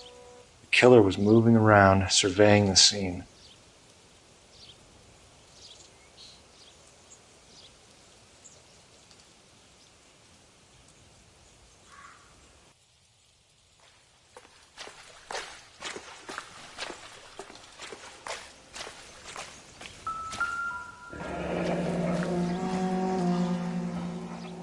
Our driver and our killer are most likely one and the same.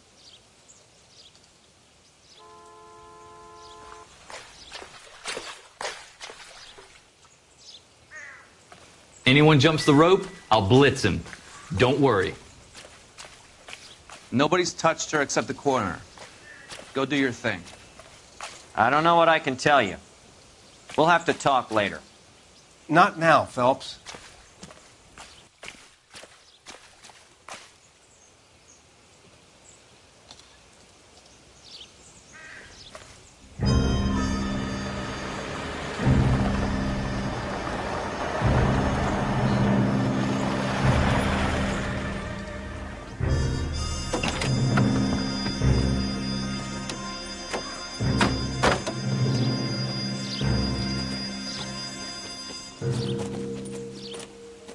Detectives, I've been working the houses across the street and up the block.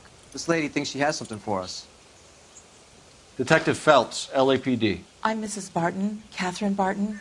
I live just across the way. Did you see anyone around here last night? Not last night, but yesterday, early evening, I saw that awful hobo. Do you have a description? Tall, gaunt, horribly disfigured. I think he may have had an accident in the war. He's a very scary, angry man. Any idea where we might find him? One of the hobo camps around here. He's some kind of hobo leader. They all follow him around. Thank you, ma'am. You've been a big help. Of course. Anything I can do to help. I'd hate to think that something so ghastly could happen right here and nothing be done about it.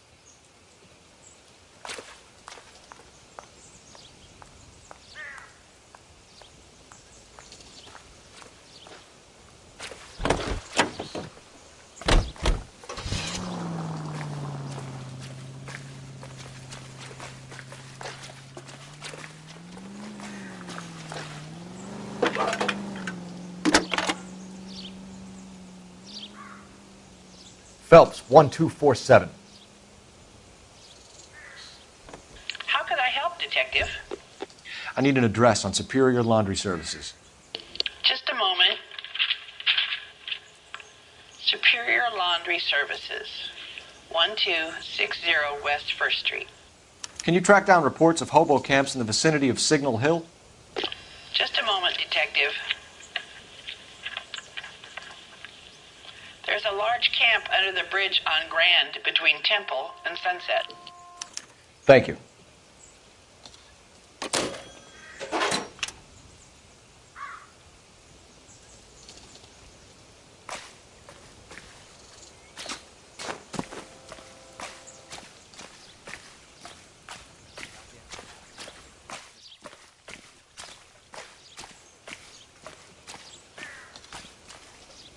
You can drive. And where exactly are we going?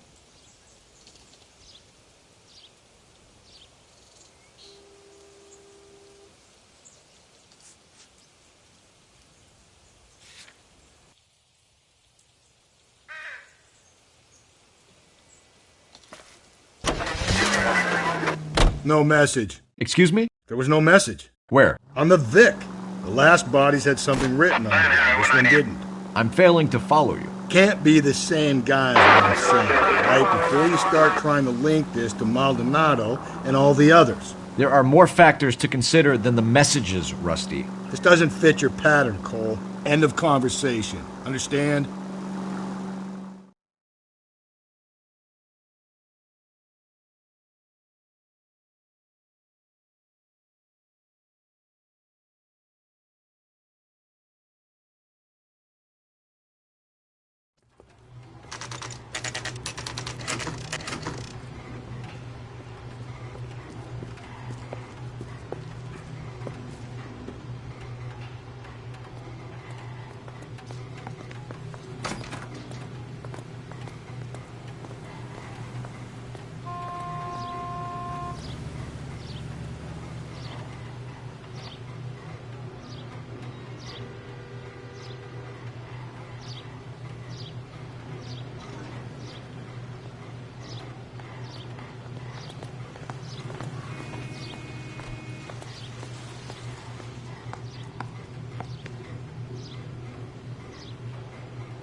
Phelps and Galloway, LAPD. We're investigating a case, and one of your laundry labels came up. F1363. If you give me a minute, I'll go find a register and you can take a look.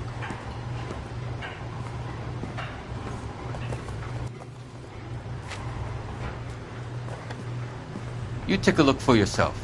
I've got clothes that need pressing.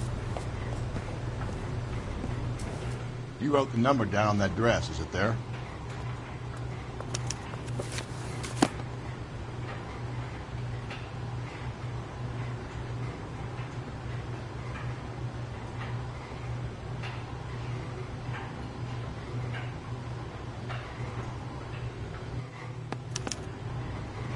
Mrs. T. Terrellson, 43 Emerald Street, Westlake.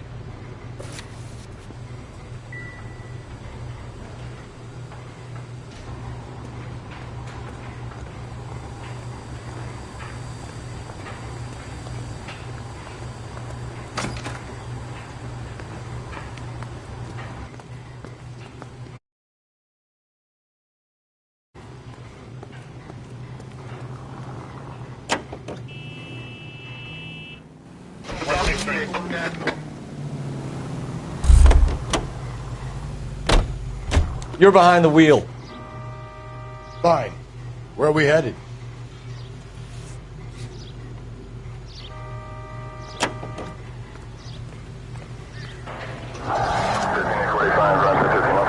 I've got a feeling we're about to meet another wife killer.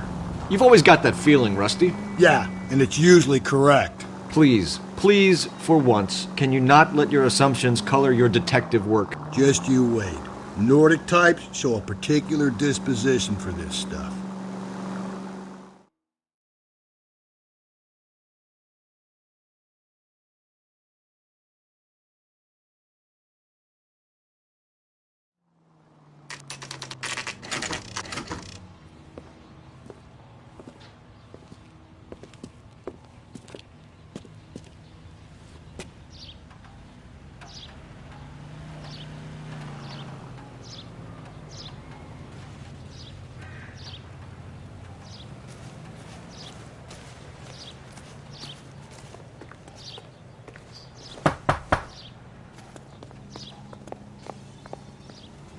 Hello?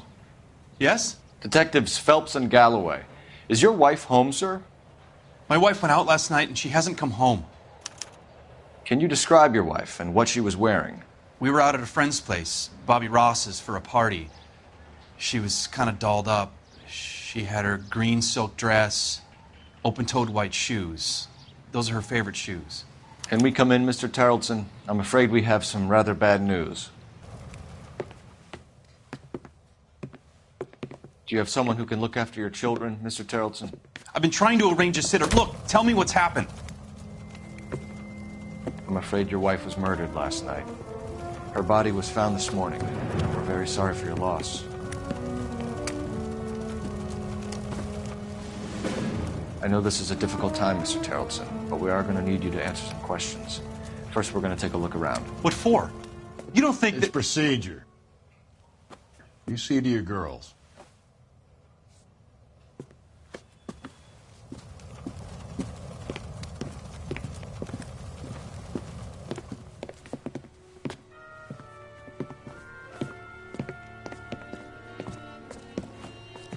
Stay here till Daddy's finished talking to these men. Where's Mommy? Everything's gonna be all right, sweetheart.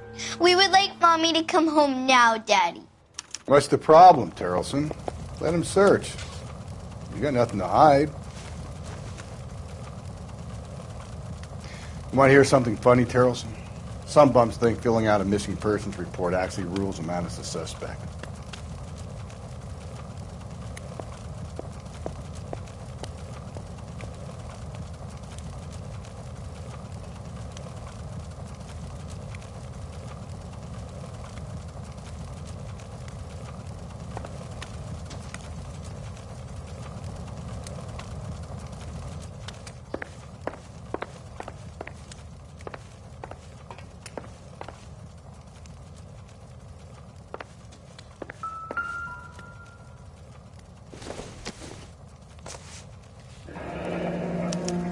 Check if she was a regular.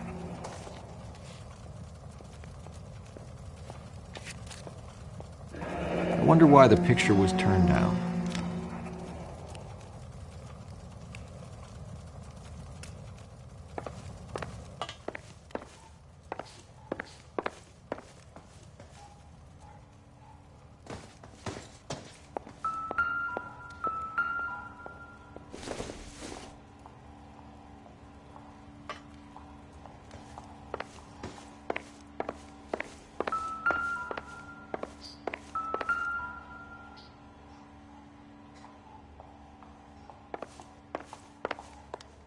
If you'd excuse me, ladies.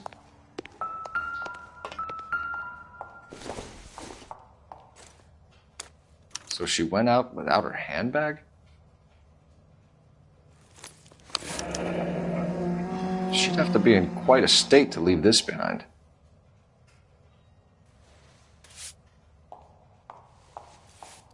At least she was spared that particular indignity.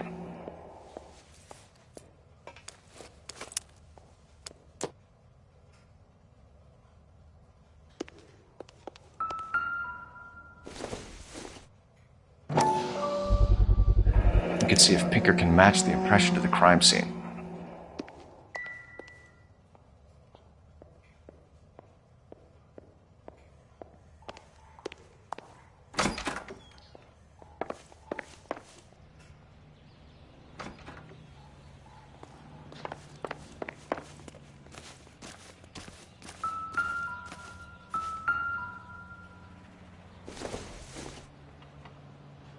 No good to me.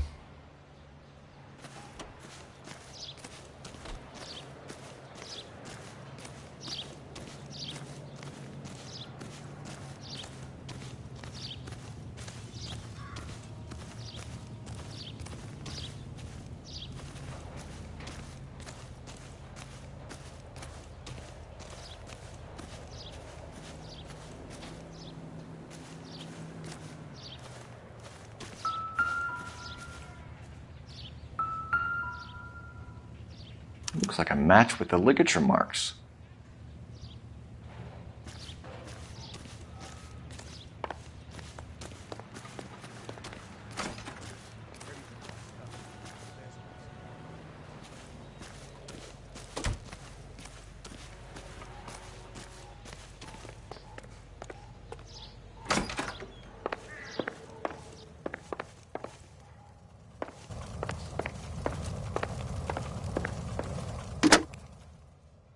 Operator, message for KGPL. Putting you through now. Phelps, badge 1247. How can I help, Detective? Can you run an address for a Bobby Ross? Then send some uniforms over. Would you like him picked up? No. Suspect says he was with Ross last night. We need to confirm the alibi. I'll get a prowl car dispatched. Thanks for your help.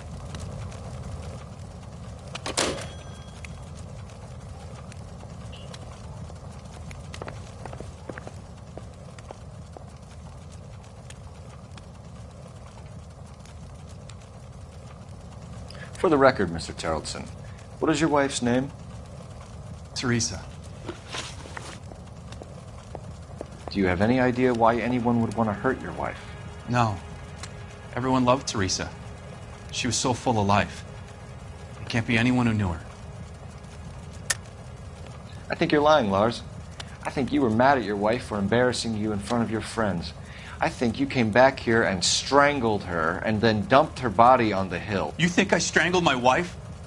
How do you expect to prove that?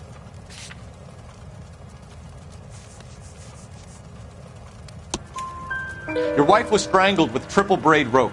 The bow line from your boat is a perfect match. Look, I know this looks bad. I'm gonna have to come to terms with the fact that I let her go. You said you went to a party at Bobby Ross's place? That's right, Bobby had a bunch of people over. We were having a good time. She said she was bored and decided to leave. Mr. Terrelson, was Teresa happy at home? Yeah, I think she was. Spill it, Terrelson. We like the look of you for this, so you better give us something. We're at the party. She has a few and says she wants to go out dancing. We only have the sitter until 9. I get mad. I tell her to go ahead, but I'm staying. She storms out. Look, I'm doing well at cards. I hardly ever do well. I married her because she was so much fun, but now she drives me fucking crazy. What time did she leave the party? About 8:30, maybe a little earlier. You said you went to a party at Bobby Ross's place? That's right. Bobby had a bunch of people over. We were having a good time. She said she was bored and decided to leave. You let your drunk wife leave the party and go off on her own? Look, I was angry. I was having a good time. She has to go and ruin it. We always have to do what she wants to do. Last night she wanted to go dancing. Any idea where? Where she always goes. A bar down on North Beaudry Avenue. Baron's Bar. She goes there, drinks too much, gets maudlin, and calls me. I go and bring her home. When was the last time you saw your wife? Around 8:30. The card game at Bobby's was wrapping up. I played out my hand and drove home here. Paid the sitter and went to bed. You're lying, Lars. You didn't come straight home, did you? And how do you figure that?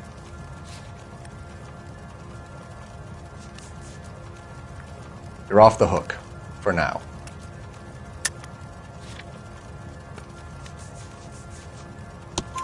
You were out in the rain. You got soaked, Lars. We found your wet weather gear. Okay, I stayed a little later than I said. This cute little brunette was hitting on me. Teresa noticed. I was half cut. I walked her home from Bobby's, but nothing happened. I walked back and got the car this morning. Thanks for answering our questions, Mr. Terrelson.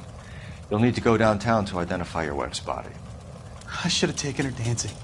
In my experience, Mac, you give in to broads, you'll be giving in to them your entire life.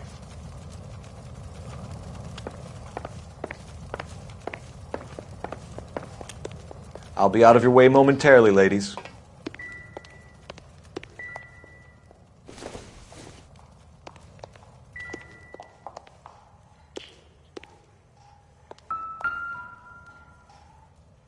Lars was out in the rain last night. Sounds like the Terrelson broad had her last drink at Baron's Bar. We should check the place out. Optimistic, Cole. What do you think? Sounds like the Terrelson broad had her last drink at Baron's Bar. We should check the place out. Baron's Bar again. Someone must be real sweet on this dive. I can't believe Teresa's dead. Appreciate your time, sir.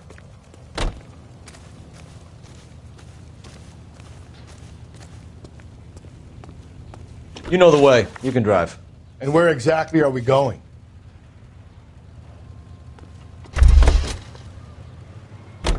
You believe this guy's story?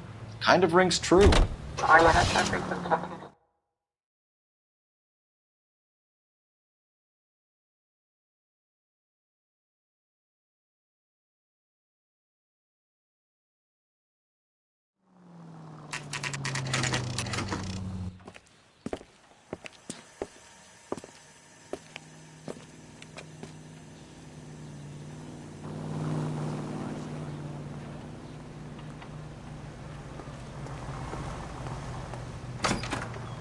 Gents, drink? Phelps and Galloway, LAPD. I'm Benny Clough. This about Teresa Terrelson? Yes, it is. I heard about it on the radio. They're saying it was that Black Dahlia freak again? God damn it. Yeah, I rang that husband of hers. The babysitter said he was out. If you don't mind, we have a few questions. What time did Teresa leave? Around 10:30, I think. On foot? In a car? By bus? How was it? She called for a cab. Did you get the number? Sure I did. I like Teresa. The only time she has a drink is when things aren't going so good at home. I was worried about her. I can't decide between the tuna fish and the chicken. Put out an APB on the cab. 3591. Should be traceable.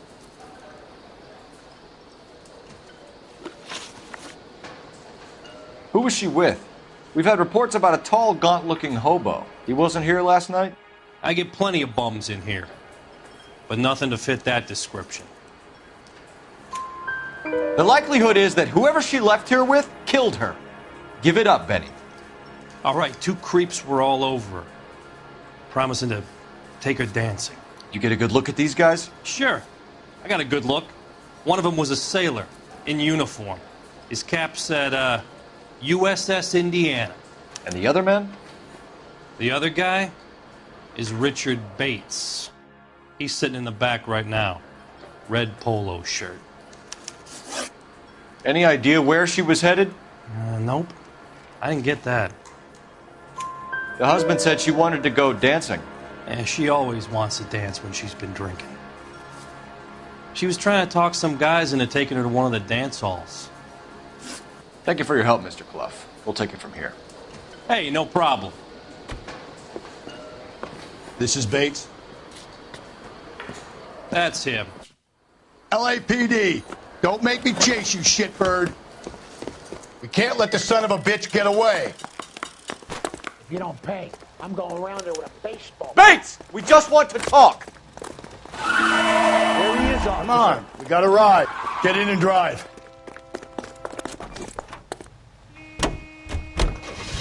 I thought you were gonna leave me there. Who knows what this guy will pull when he's cornered? We could have a killer on our hands.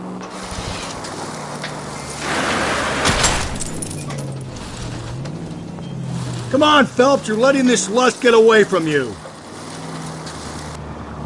I don't think the killer would be kicking back in the bar where he met the Vic in. Listen, a creature of habit is your killer. For some reason, they're sticklers for routine. He's showing you how it's done. Don't go to sleep on me. Get me back in close.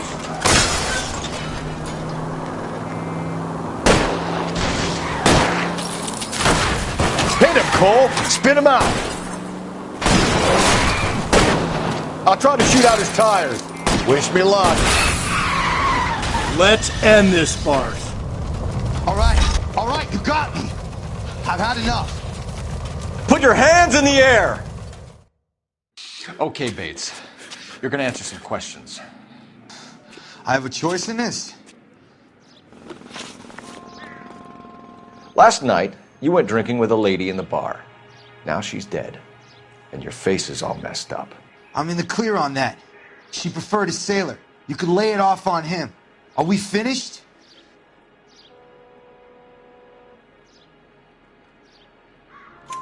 Do you want my partner to sap you? Tell us what we want to know. She was okay. Drunk. Pissed off at her old man, wanting to go dancing. I thought I'd ply her with a few drinks and get my end away. Looks like your salty had the same idea. So what happened when you left the bar? Sailor boy laid one on me. A cheap shot. After that, I don't know. You've done time, haven't you, Richard? Is that why you ran? I'm on parole. On what offense? Sexual assault. Look, I was lying there on the sidewalk. He flags a cab and jumps in with the broad. We're taking you in, Bates. How come? Just for a chat. Nice private chat. I'll explain my theory of once a degenerate, always a degenerate. Take him to Central. He's a material witness in a murder case. Find him a cozy cell. Richard here knows the drill.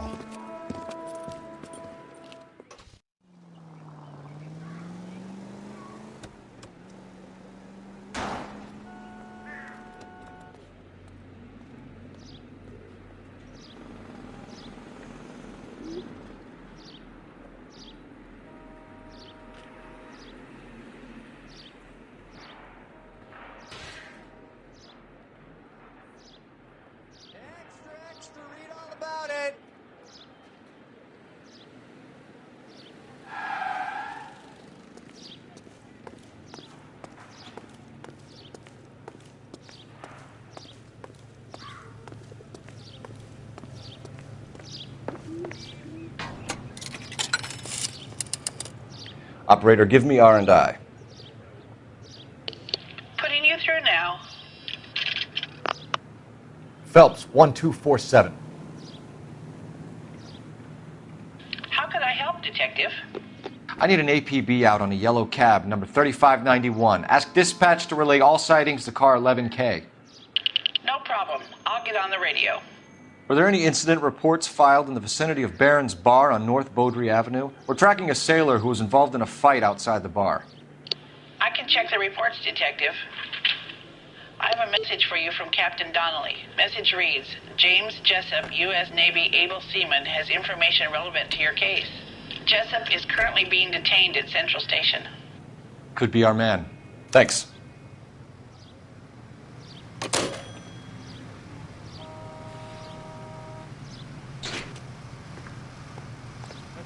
The papers. Solve that beak.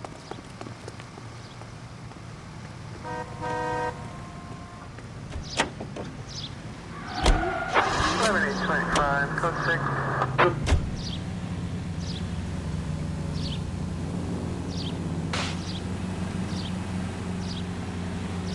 Car 11K, we have a response on your APB regarding yellow cab number 3591. The vehicle has been identified at a gas station. Now heading west on 7th Street. Garage on 7th Street. Let's hit it, Phelps. The cab driver might tie this whole thing together. I hope you're right. You see our taxi anywhere? You know, putting the siren on might remove the element of surprise from your hit and runs. Up ahead, you make a right. Attaboy, up there you go right now.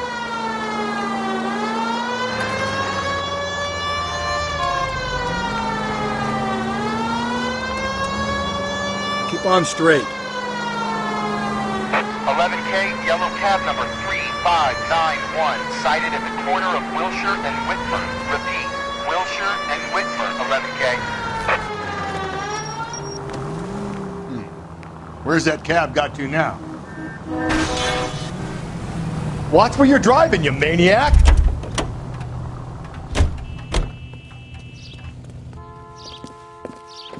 LAPD, we're investigating a murder. What's that got to do with me? The fare you picked up from Barron's Bar last night. What was the woman wearing? It's a green dress. Oh, don't tell me something's happened to her. Tell me about it. She was with this sailor. He was all over her. She wasn't having any of it. Said she just wanted to dance. But he had that look in his eye. Where did you drop them off? It's at the Crystal Ballroom. What time? After midnight. 12:30? Something like that. Thanks. You've been a big help. Well, that's gonna ruin my day.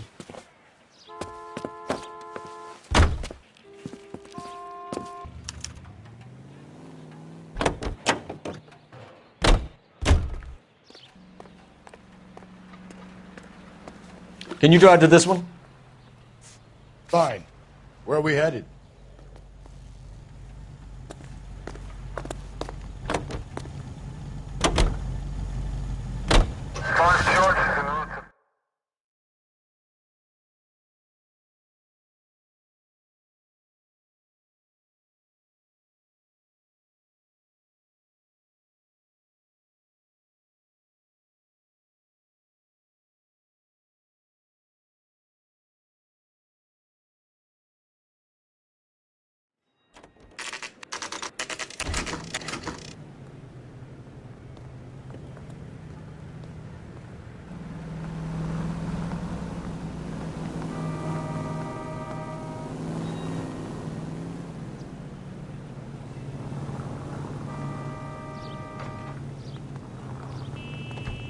His name is Phelps.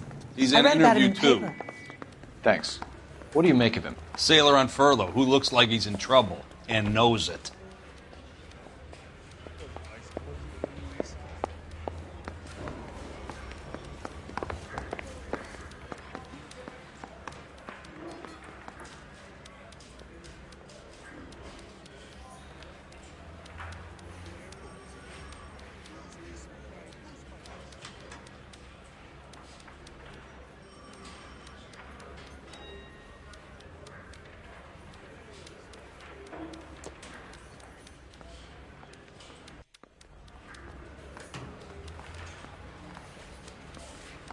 What are we waiting for?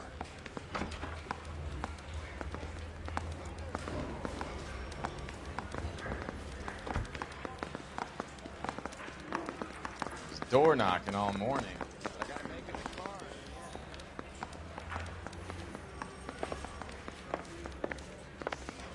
I'm thinking of moving up to a 45. I want to put him down to one way. Detectives Phelps and Galloway. We know why you're here, Jessup, so it would be best if you answered our questions truthfully. I don't want any trouble. That's why I'm here. I heard on the radio about this lady getting killed. I got leave from my CO to come down straight away. So why did you kill her? I didn't kill anyone.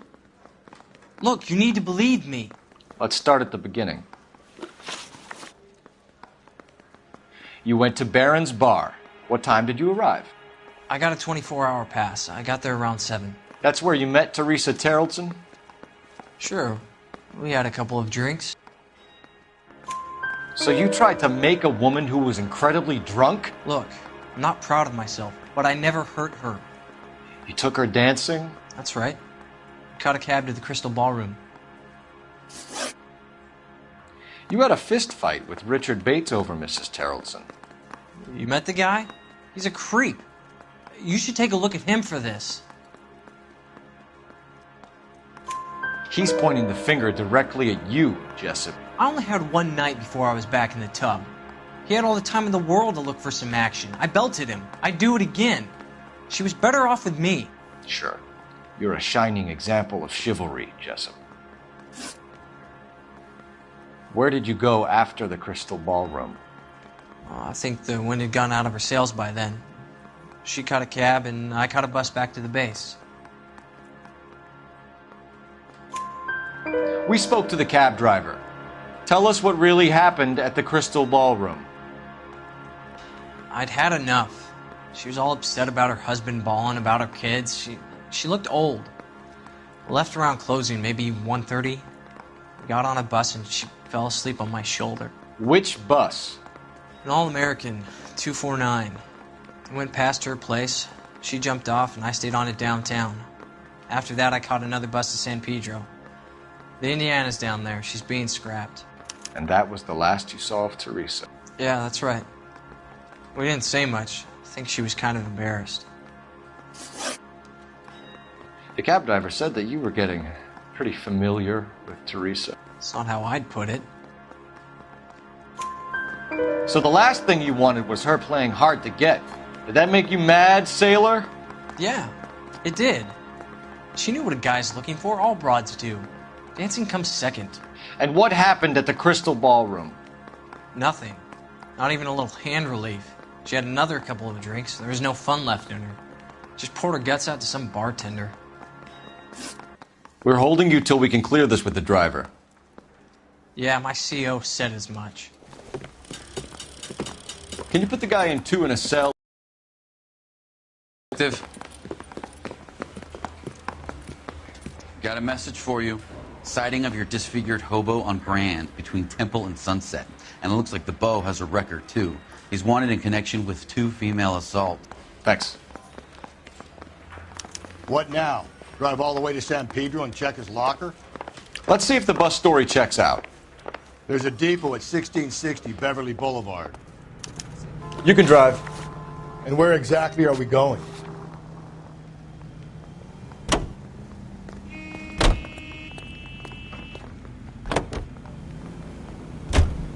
Three suspects in the can and one on the hoof. And still no hard evidence on any of them. KGPL to car 11K. 11K, come in. 11K, go ahead. Patrolman reporting that Bobby Ross's car game is breaking up at midnight. 11K, roger that. Plenty of time to get downtown, Cole. It's possible. Have them bring him in. KGPL, could we have Lars Terrellson picked up? 11K, roger.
And thank you, ma'am. You have a safe trip now. Where are you boys headed today? LAPD. We're after the driver of All-American 249. Would have been around midnight onwards last night. Just a minute.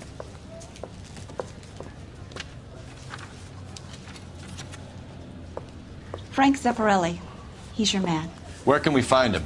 Frank is out on the 7-4. Can you tell us the route? Hang on. I should have it mapped out here somewhere.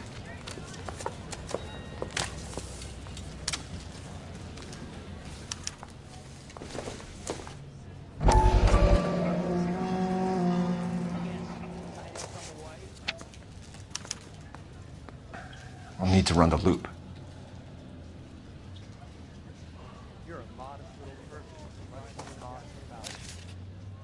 We're not going to drive the whole thing, are we? Won't take long. We have a siren.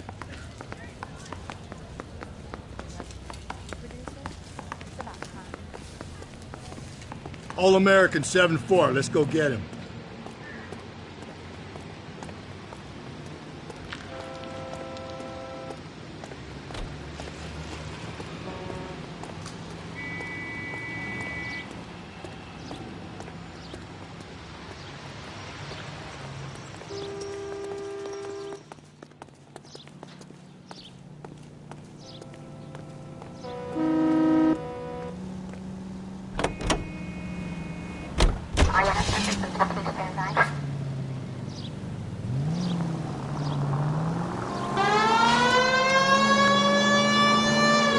This could be a long trip, Cole.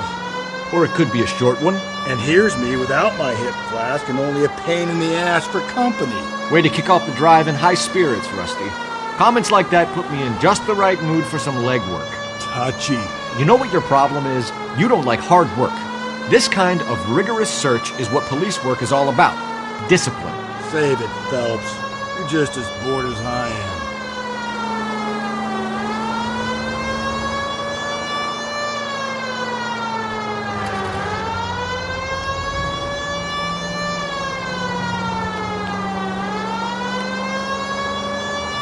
It's going to be a pain in the ass to find him, but we need to talk to that bus driver. Let's roll. It's going to be a pain in the ass to find him, but we need to talk to that bus driver. Let's roll.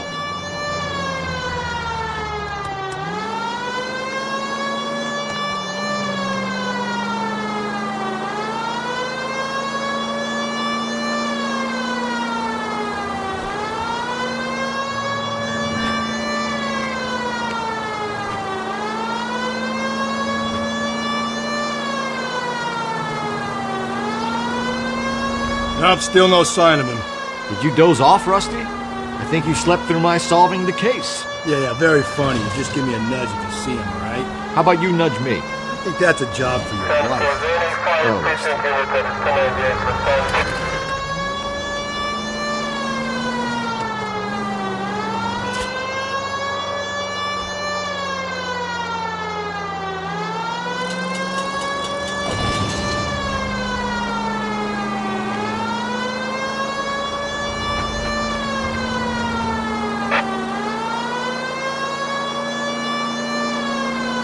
It's going to be a pain in the ass to find him, but we need to talk to that bus driver. Let's roll.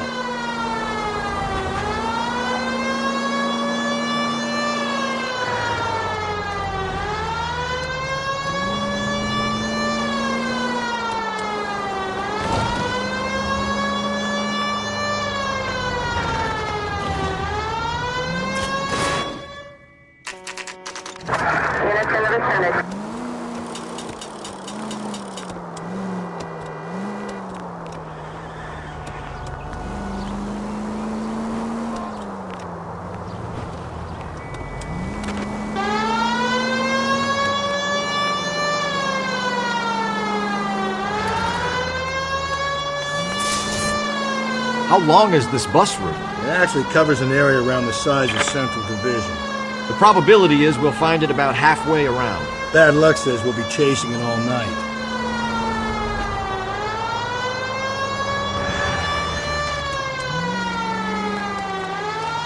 That's the bus we're looking for. Ease in behind her and get her to the side of the road.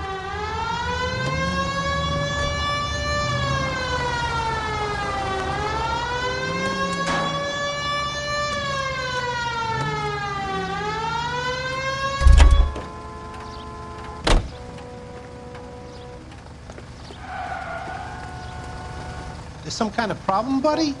LAPD, we're investigating a murder. You had a sailor and a woman in a green dress on your bus late last night? That's correct. And the woman got off first, around 2 a.m.? Yeah, that's right. And the sailor stayed on all the way to downtown. Can you tell us where you let the woman off? On California Street. To tell you the truth, she looked a little lost, like she got off on the wrong stop or something. I didn't like dropping her off near that hobo camp. You've been a big help, Mr. Zeffirelli.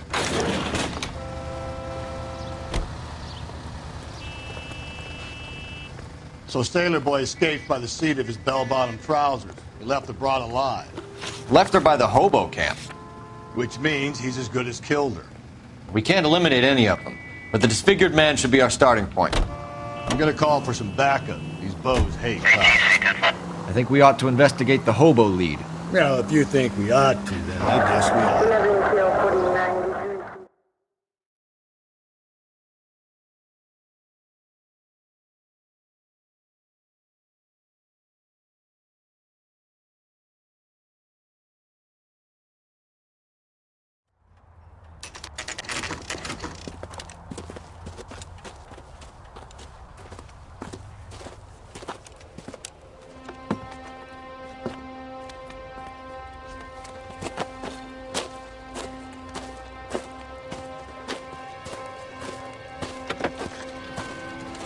LAPD, we'd like a word with you. Save it for someone who's interested.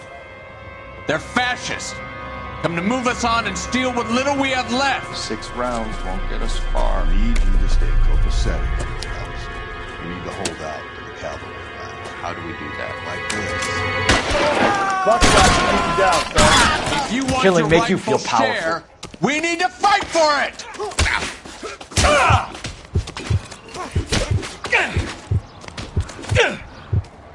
Get that disfigured son of a bitch.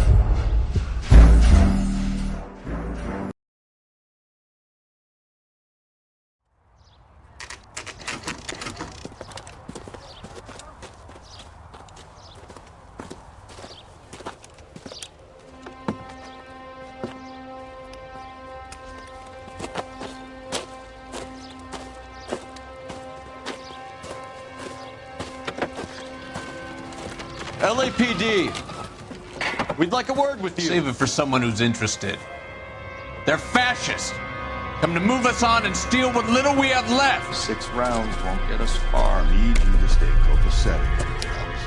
You need to hold out to the cavalry line. How do we do that? Like this. Buckshot, keep you down. If you want your rightful These men know share, they're harboring a murderer?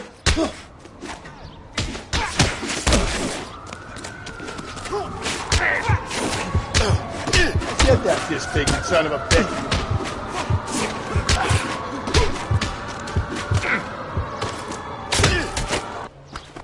You stinking red.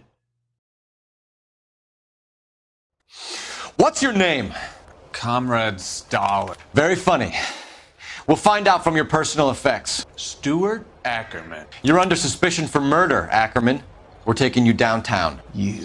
You can't do anything more to me than what the Japanese have already done.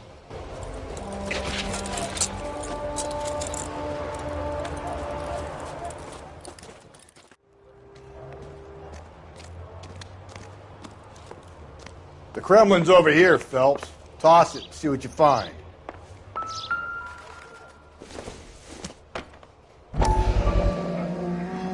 Not everything here is going to be relevant.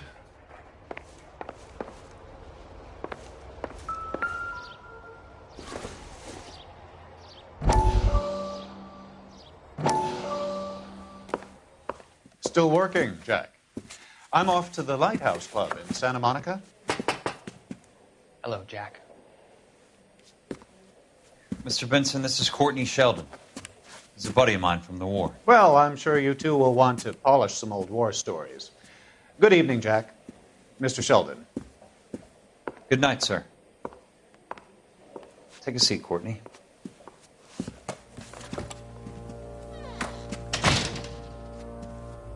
We need your help, Jack. I told you I would have nothing to do with that. I'm fine too, Jack. Medical school's going well. I got a part-time job. Do dope peddlers need part-time jobs? We made a mistake and we're in trouble, Jack. A local gangster, Mickey Cohen, is putting on the squeeze. So hand it over, walk away. What's stopping you? We had a deal with them that they would dole it out slowly. They said they would supply abortion clinics and doctors, but they've been moving it on to addicts, and they can't cope with the purity. So your problem is with gangsters being dishonest. My problem is that people are dying, and that if this gets back to us, we'll all end up in jail. So how am I supposed to help, Courtney? This isn't the war. I can't just wave a magic wand and clean up your mess.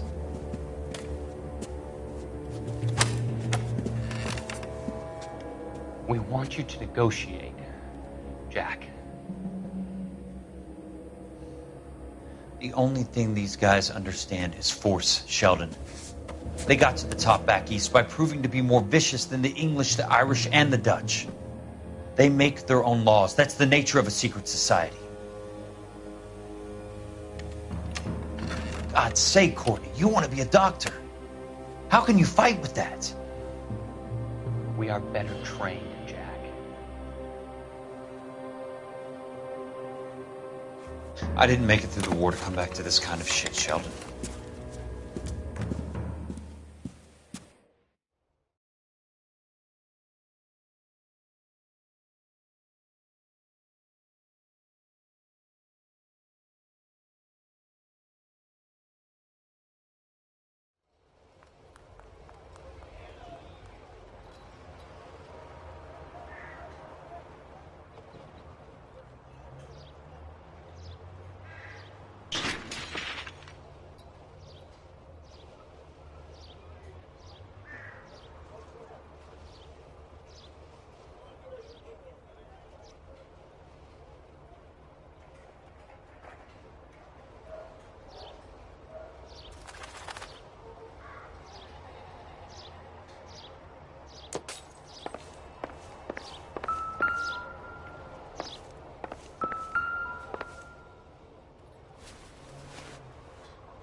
Looks familiar.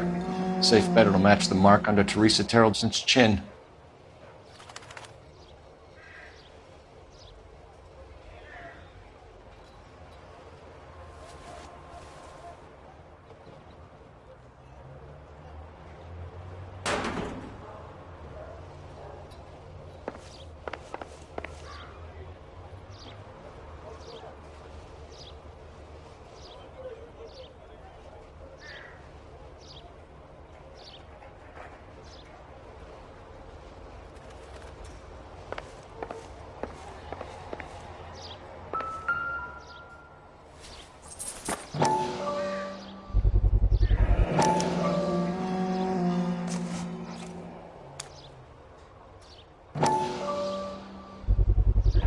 Ackerman doesn't look like much of a dancer.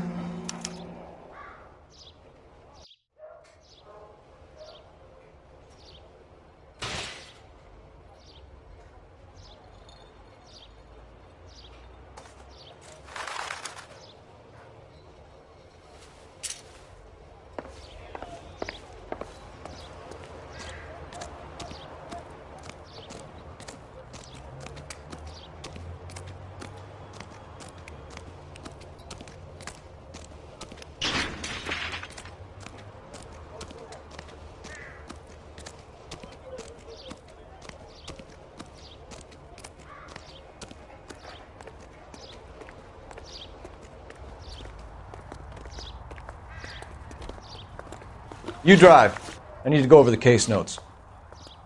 Fine. Where are we headed?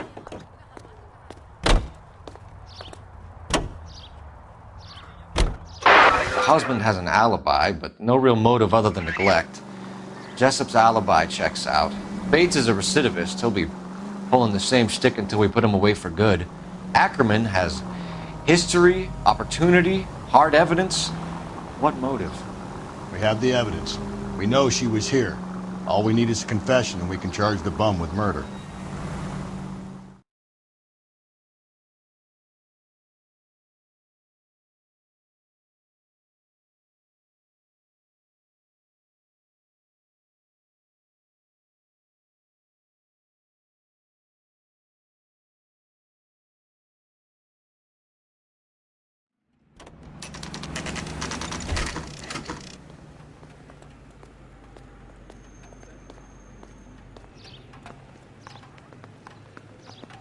We're going this way.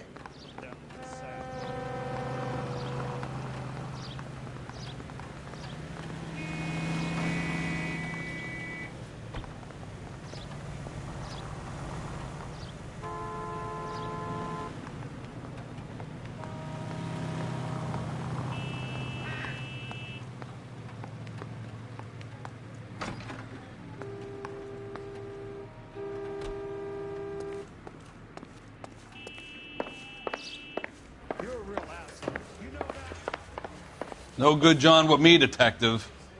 I'm just praying the prints come through so I can nail this son of a bitch.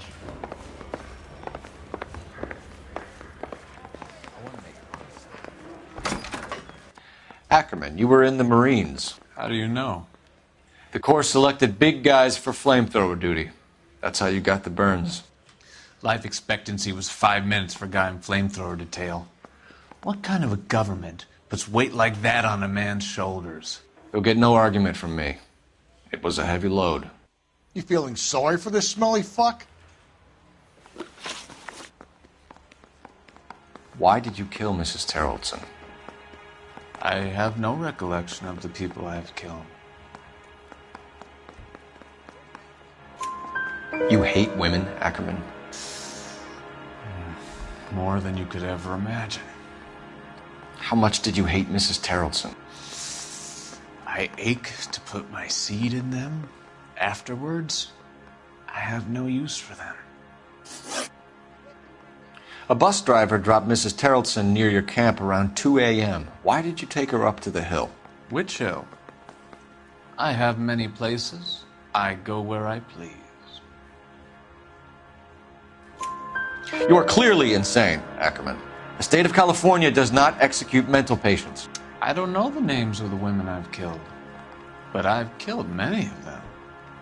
Their necks are so fragile.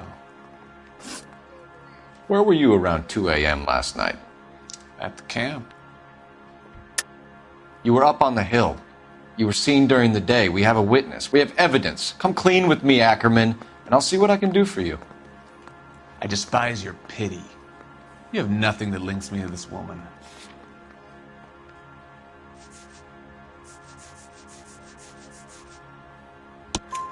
We have you cold, Ackerman.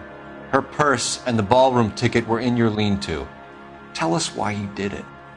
I kill because people need killing. It's what I was trained to do. Stuart Ackerman, I am charging you with the murder of Teresa Terrellson.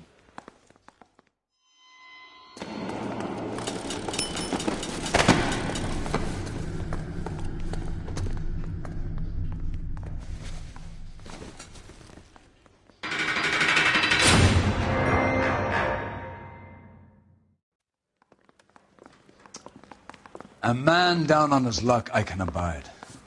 But a filthy red who chooses to live outside the rules of society, I cannot stomach. Maybe poor Teresa Terrellson will provide the catalyst we need.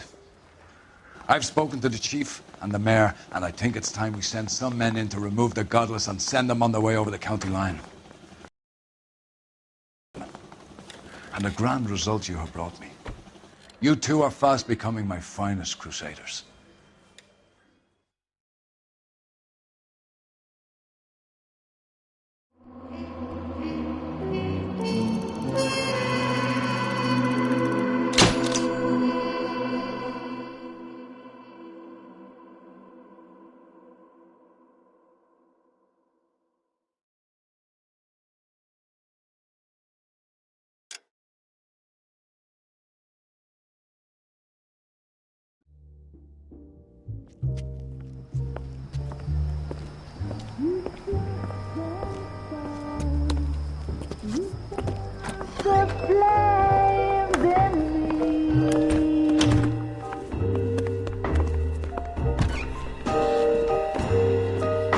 And now my heart's a blazing ruin.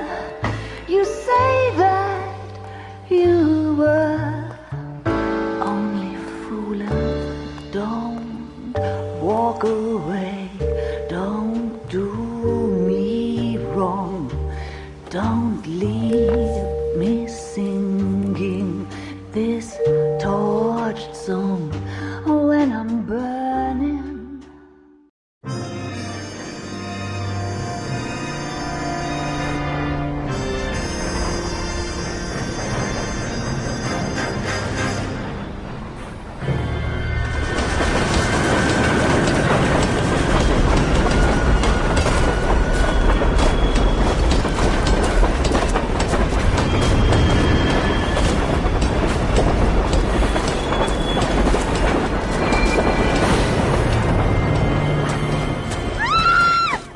Of course we will look into it. Yes, I'm aware that it's an election year. Keep a hold of your hat, Counselor. Now is not the time to lose your nerve. It would appear that someone has hocked a rose gold wedding ring, a matching engagement ring. Sound familiar? Deirdre Muller. Press the pawnbroker and see what you can find out. The address is 348 South Main Street. The Muller case goes before the grand jury next week, and the DA does not want any egg on his face. Then get out to the railroad depot on Santa Fe Avenue. We have another poor unfortunate found this morning beside a railroad line. 40-year-old white woman. Right, Skipper.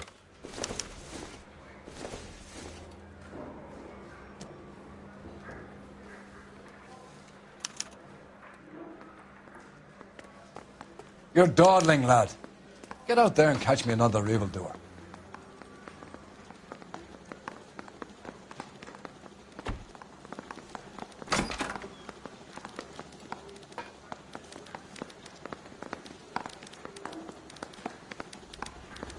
I say we bust in Another there body and find the goddamn and Deirdre Muller's ring. The Emperor may soon have to come to terms with the fact that he's wearing no clothes. What exactly did you get that book of riddles shoved up your ass, Phelps? Is that what your old man paid college tuition for? This guy's got a screw loose.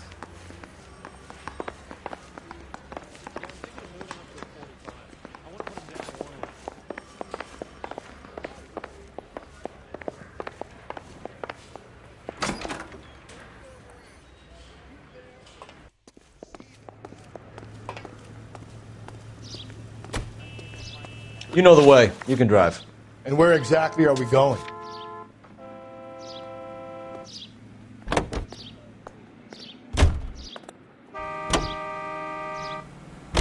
You've got to admit, this is looking odd. Anyone could pawn a ring. But if you take it along with all of the other indicators... Cole, Hugo Moeller was identified by the school's groundkeeper. He's our guy. Witnesses have fingered the wrong guy before. He ran, for God's sakes. And he always maintained he was set up.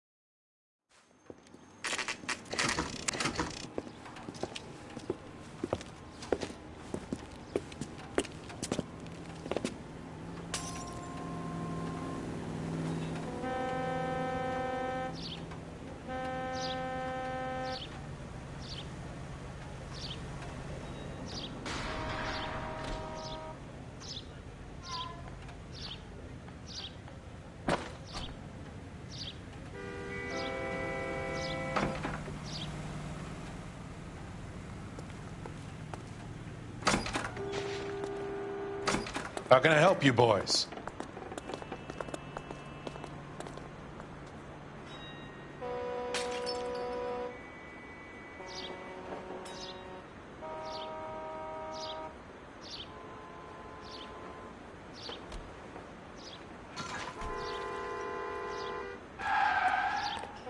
Detectives Phelps and Galloway, LAPD. You have a rose gold wedding and engagement ring? David Bremner. Am I going to get something for this pledge? Gave that bum money, now you guys are going to leave me short. How much did you give him? $50? Try another number. 20? Try 10. Feel lucky you're getting it. I have the rings right here.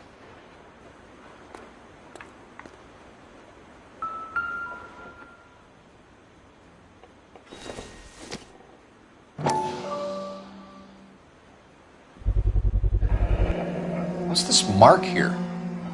Maker's mark. Usually traceable. That one came from Hartfield's Jewelry down on Broadway. Thanks for the tip.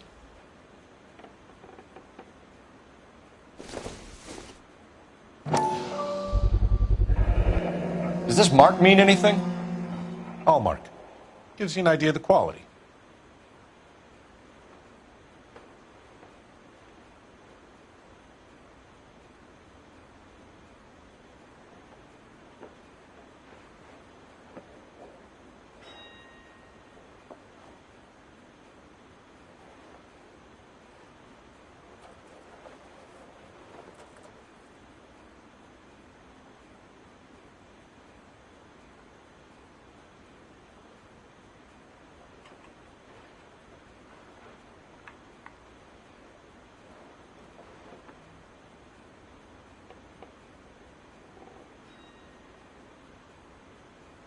What have you got on the guy who brought these in? Goes by the name of Percy B. Shelley. Gave an address. 15 Poland Street, London, Tulare County. Can you give us a description of the man who pawned these rings? Not sure. Medium height, medium build. Dark hair, I think. Sorry. He just had one of those forgettable faces. We'll be in touch, Mr. Bremner.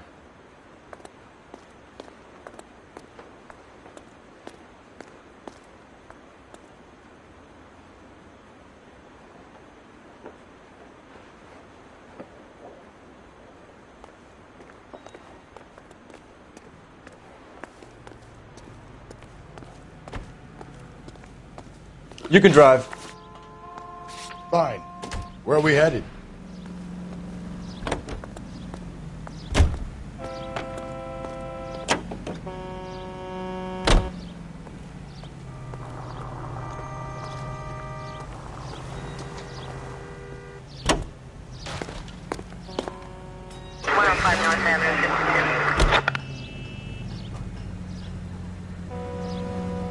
Officer needs help, 103 and D.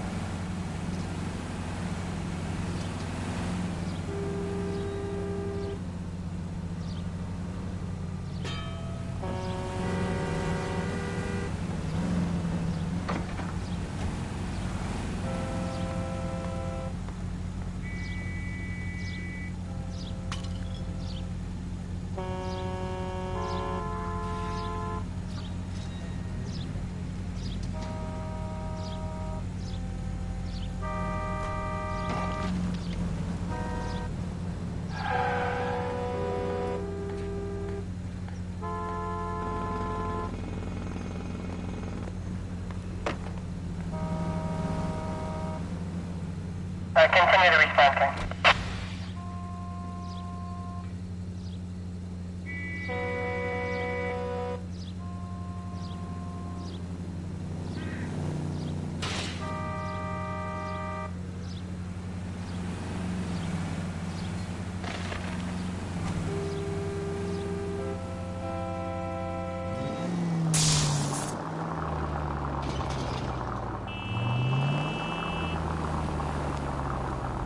We have a problem.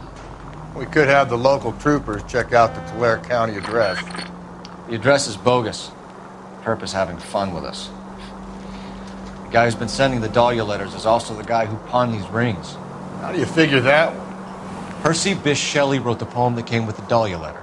If the Dahlia letters are genuine, then the man who killed Elizabeth Short may have also killed Deirdre Muller. And how do we prove that, Phelps? Skipper ain't gonna like this one bit. We're gonna have to rely on this guy tripping up on his own vanity. KGPL 20 Central Unit. The citizen reports a man with a gun on Grand between 4th and 5th. Any Central Unit identify.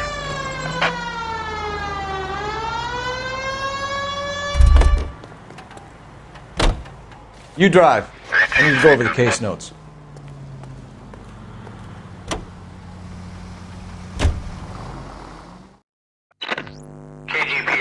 Central Unit, the citizen reports a man with a gun on Grand between 4th and 5th. Any Central Unit identify.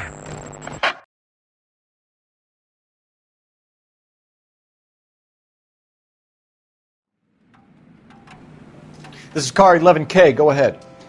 11K, citizen reports a man with a gun on Grand between 4th and 5th Streets. Suspect described as Hispanic, 5'6", 140 pounds. Approach with caution, code 2.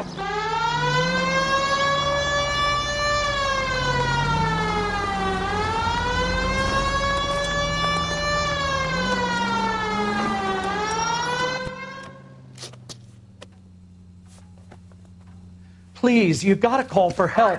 He doesn't look real good. Quick, what happened?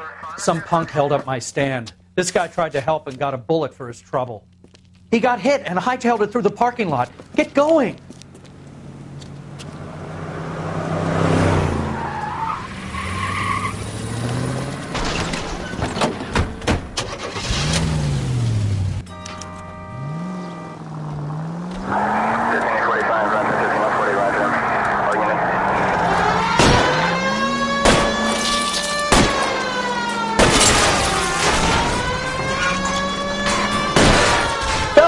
You gotta get me closer!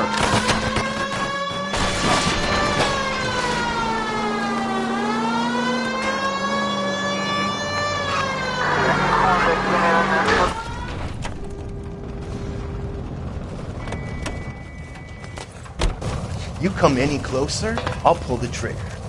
Put the weapon down, now!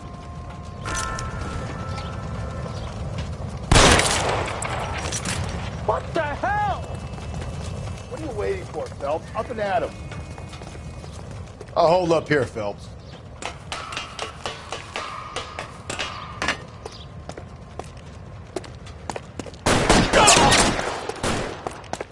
You goddamn bum!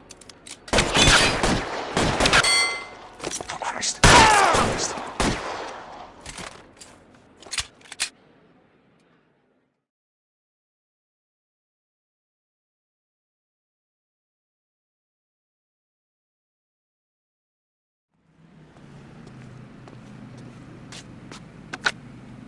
Car 11K calling KGPL. Shots fired. Suspect is down. We're code 4, but I need an ambulance on Grand between 4th and 5th Streets. 11K, roger on your ambulance. All units be advised the suspect is down on Grand between 4th and 5th Streets. Repeat, the suspect is down. Code 4.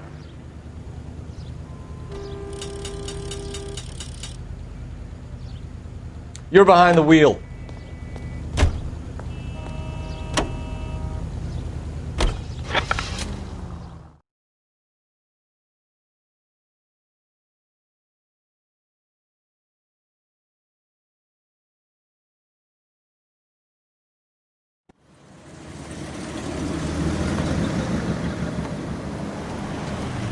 You boys ready?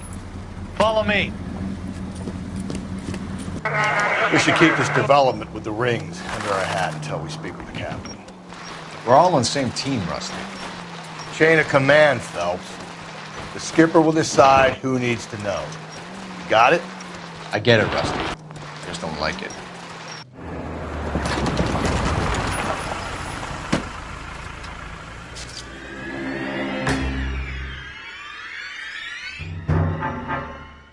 Hard, isn't it? Yeah. I look after all the rail depots. What have you got? The Negro, Nelson Gaines, called it in. I came down here to make sure him and the other guy, Jameson, stuck around. Jameson found the body? Something like that. Guy makes me sick. We'll talk to the coroner. Keep an eye on both of them.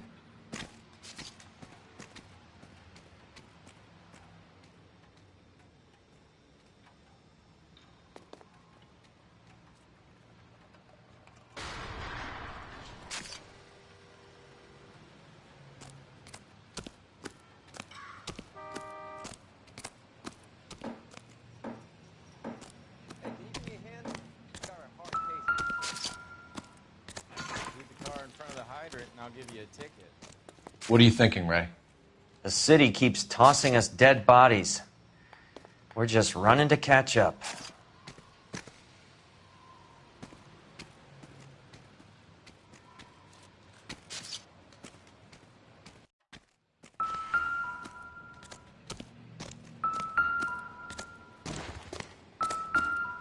What have we got here?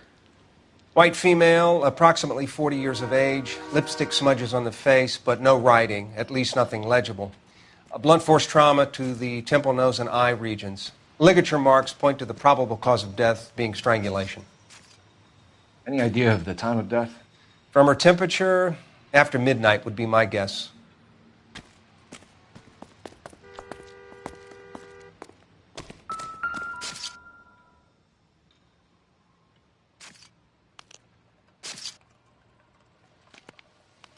Smell? Very good. There is the usual evacuation smell, but it appears she's been living rough for quite some time. Very strong smell of alcohol. Well, the autopsy will tell, but I would assume that she was inebriated.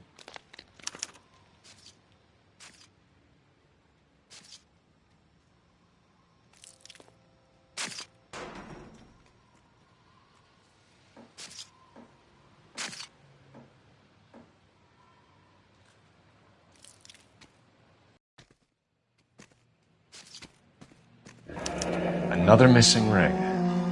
Certainly seems I've been swabbing a lot of bare fingers recently. Can you be more exact about the time of death? No later than 2 a.m. The state the body was in, a 1 or 2 hour window is the best I can do.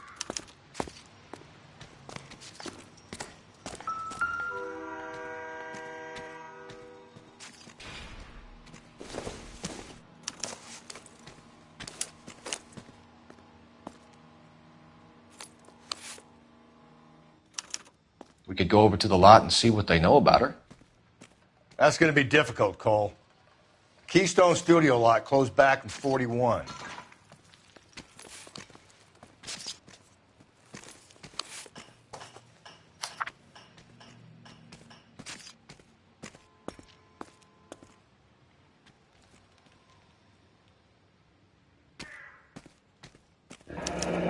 Someone was trying to get her to come home.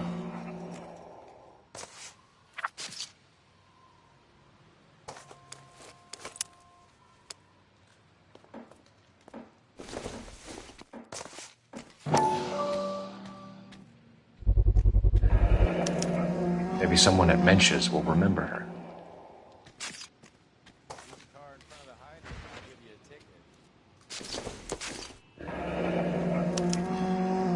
This is a chit for personal items, not booze. It's an angle worth investigating.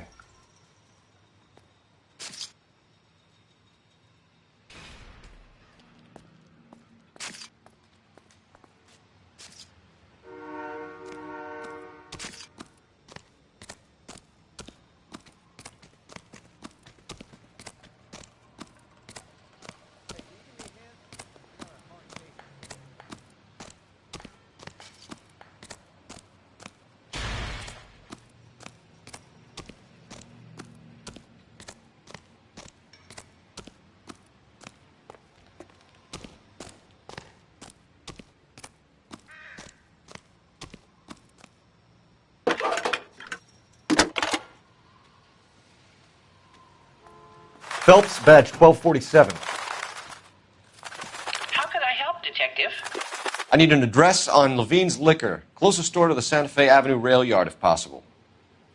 Just a moment, Detective.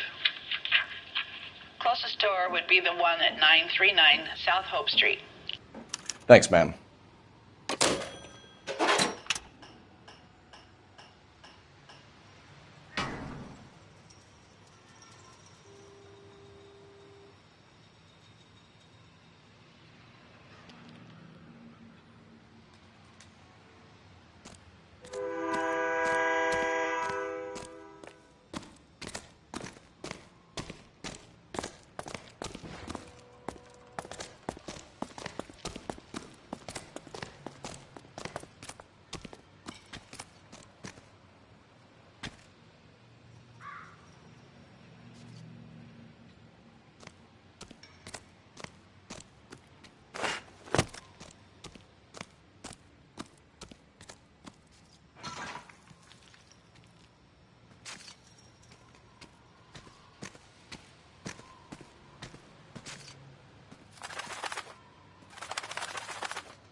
Detective Phelps and Galloway, homicide. Can you tell me exactly what happened? We were shunting cars over to the main line when I saw this man here lying on top of this woman. The woman wasn't moving and seemed to be in a bad way. What time was this? About 7:30 this morning, sir. Thanks for your help. Have you given Patrolman Hart your detail? I have, sir. Thank you. You can go now.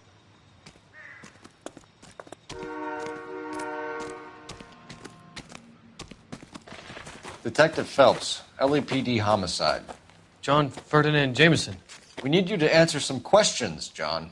If you don't mind, I prefer Ferdinand. Don't push your luck, knucklehead. What were you doing to the body, Ferdinand? You sure you won't be upset? Try me, Ferdinand. I was kissing her. It's not against the law. Shut up. There's no Take law your against beating it. like a man. Turn out your pockets, Ferdinand.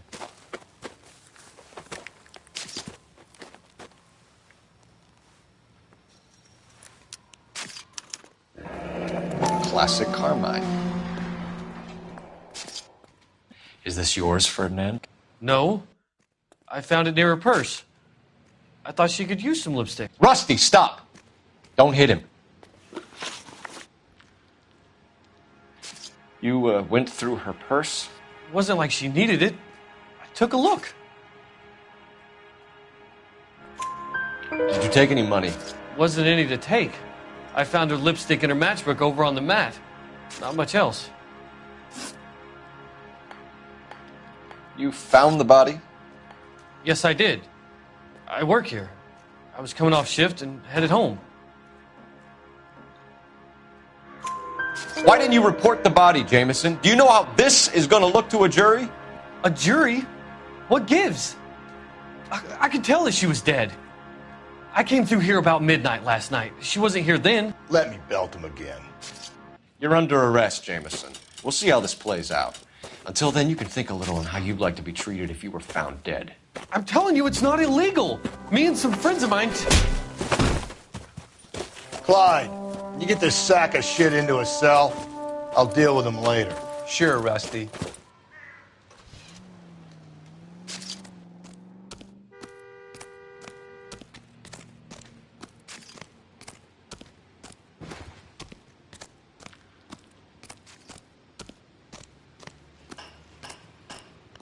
Can you drive to this one? Unfinished.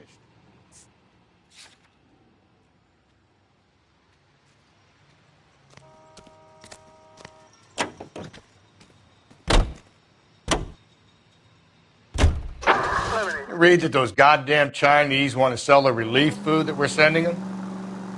Yeah. Yeah, I read about that. Those people are starving. They can't do that. They want to sell the food to fund the civil war against the communists.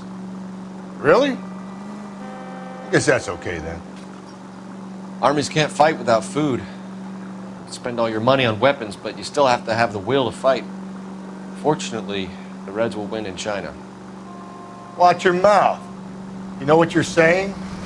The people of this country overthrew a king. You think the Chinese will balk at an emperor if they are starving?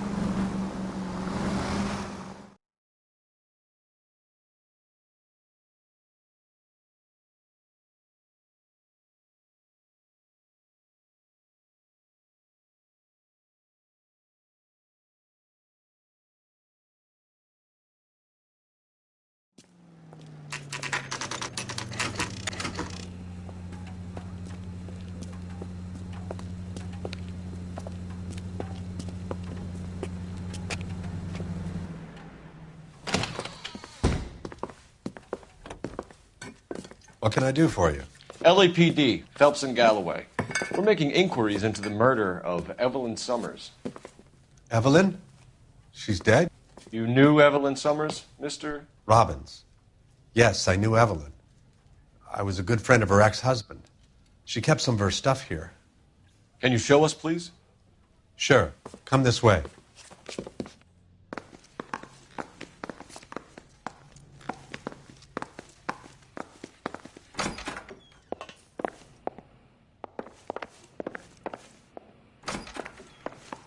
You got some fine stock here, Mr. Robbins. You know, you let us take some for the road, this case might get solved a lot quicker. He's joking, Mr. Robbins. She kept a bed here, but I probably shouldn't have let her. An alcoholic in a liquor store. That was never going to work out, was it? We'll take a look around.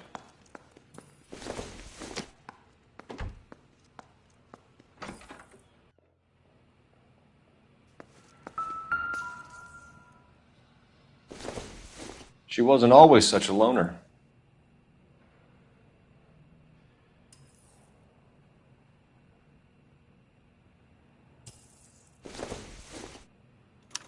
Evelyn was reading Aristotle? Evelyn wasn't stupid. The only stupid thing about her was her need to drink. And she was borrowing books from Grosvenor McCaffrey.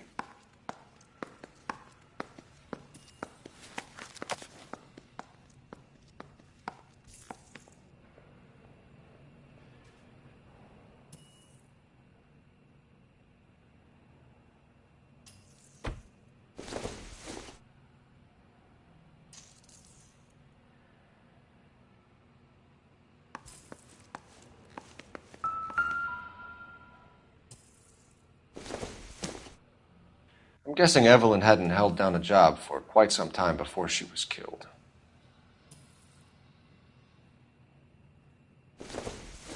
When exactly did Evelyn work in the pictures? A few years ago. She worked in legal copyrights for music.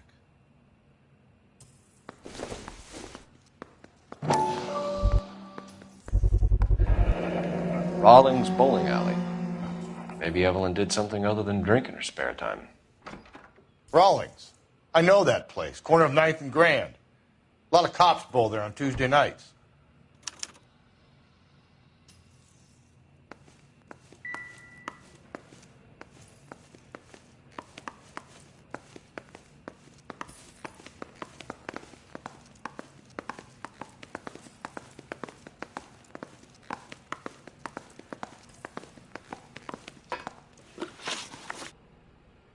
We're trying to account for Evelyn's movements yesterday. She came by in the morning. A social visit? To pick up some of her things? She had a couple of bucks and bought a quart of rye. Any idea where the money came from? She didn't mention it. But she did say the booze was a present for a boy. She said they had been fighting and she had to make it up to him. Were you and Evelyn close, Mr. Robbins? Not many people will be sad she's gone. I'll be one of the few.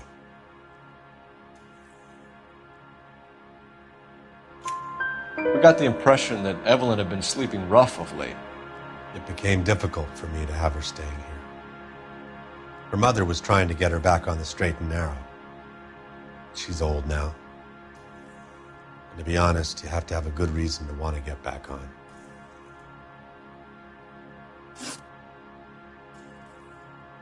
Do you know a friend of Evelyn's by the name of McCaffrey?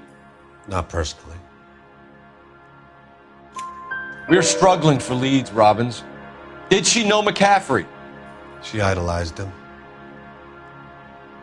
From what I gather, the feeling was far from mutual.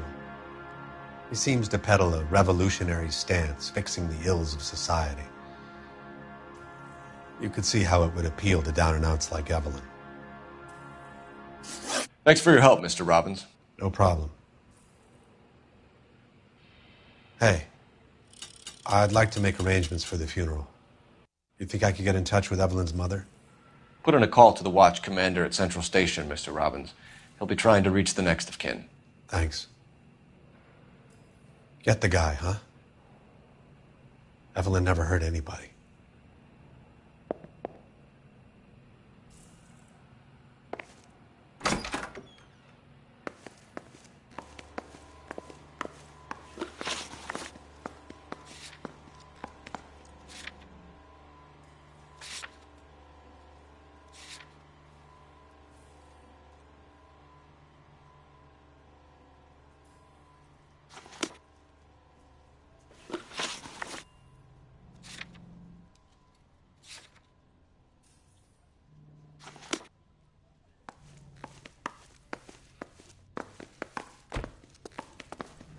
You can drive.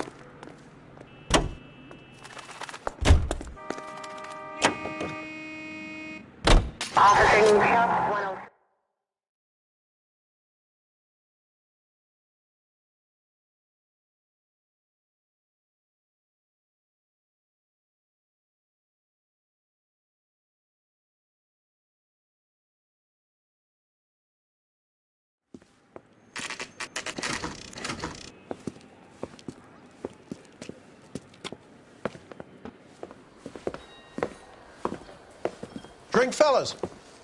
Phelps, Galloway, homicide. We need to ask you some questions concerning Evelyn Summers. I'm Walter Mensch.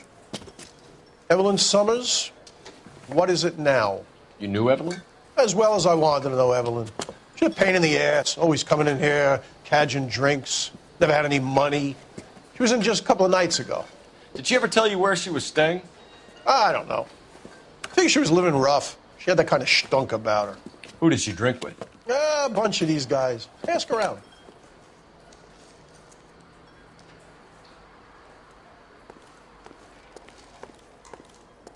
You a friend of Evelyn Summers? Who's asking? Very cute. You know who's asking. I know my rights. You don't have any. Answer the question. Evelyn mooches for drinks. I don't have any time for that. Was that so hard? Keep writing me, copper.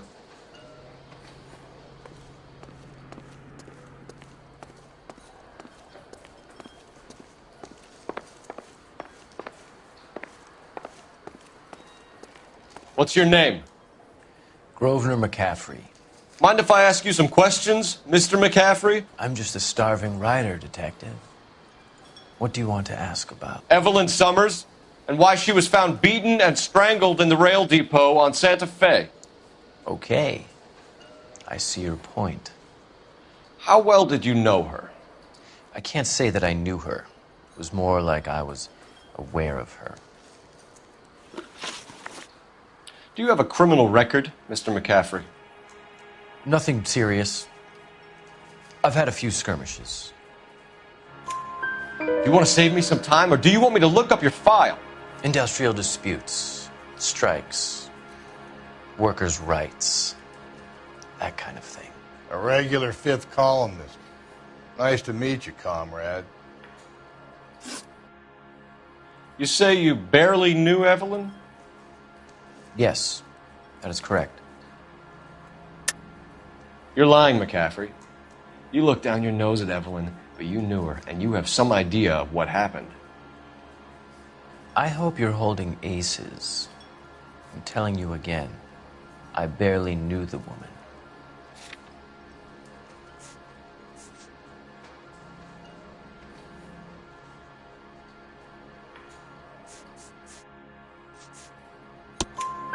Why would you lend her your book on metaphysics if you only knew her in passing? It was more than that. A Renaissance man like yourself lending his books to his acolytes. She hounded me about that goddamn book, and then she lifts it from my apartment and lies to my face that she didn't take it, as if she could even comprehend any of it. I saw her go into a hotel with Tiernan last night. They had booze in a paper bag. He's your man. Thank you for the information, Mr. McCaffrey. At the moment, all I want to do is talk to the bottom of my glass. You're free to speak to the regulars. Just don't shake them too hard. Looks like trying to enjoy a quiet drink is against the goddamn law now, huh?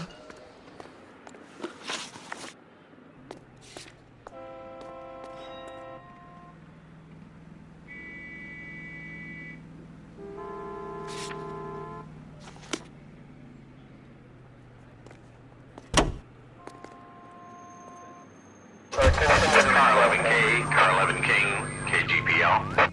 11 King. A message from Captain Donnelly. Return to Central. Go to. 11 King, en route. Let's not keep the man waiting, Phelps. Take the next left. Take the next right. Keep on going through here. Any Century unit, possible 415 at Alvera Street Plaza, unit to handle code 3, identified.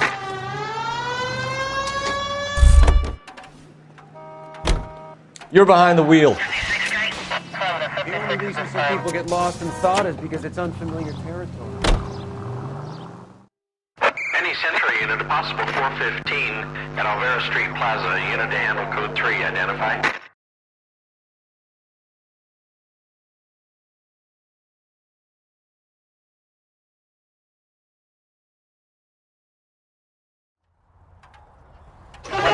11K, go ahead. 11K, roger. Citizen reports at 415 at Alvera Street Plaza. 11K, it's code 3. You're crazy. If I'm crazy, it's your fault. Running around behind my back. How am I supposed to trust you, goddammit?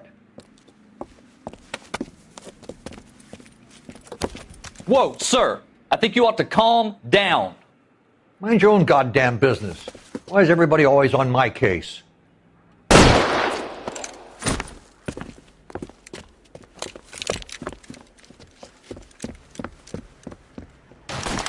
Officer, watch it! Don't hurt me! Give it up, old man! Get the bastard.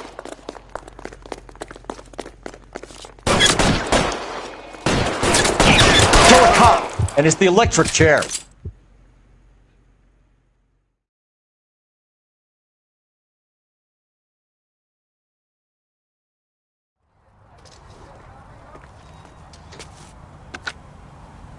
Car 11K. Code 4 at Alvera Street, but I'll need an ambulance. Shots fired, and suspect is down. Roger on your ambulance, 11K. All units be advised, code 4 at the Alvera Street Plaza. You know the way. You can drive.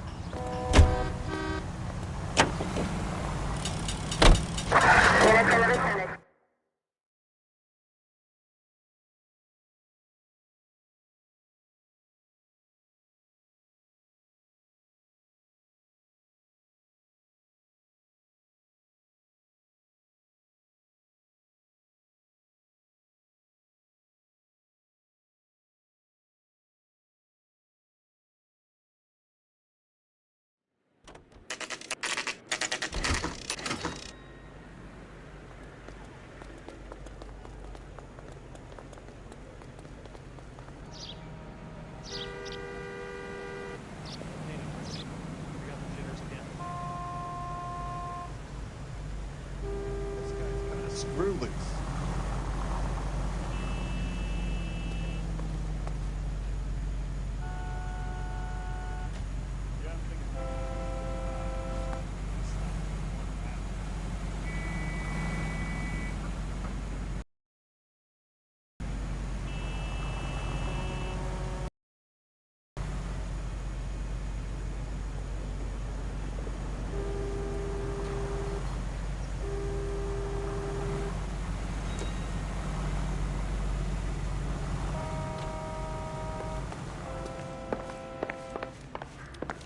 The captain is downstairs with Ray Pinker and Carruthers.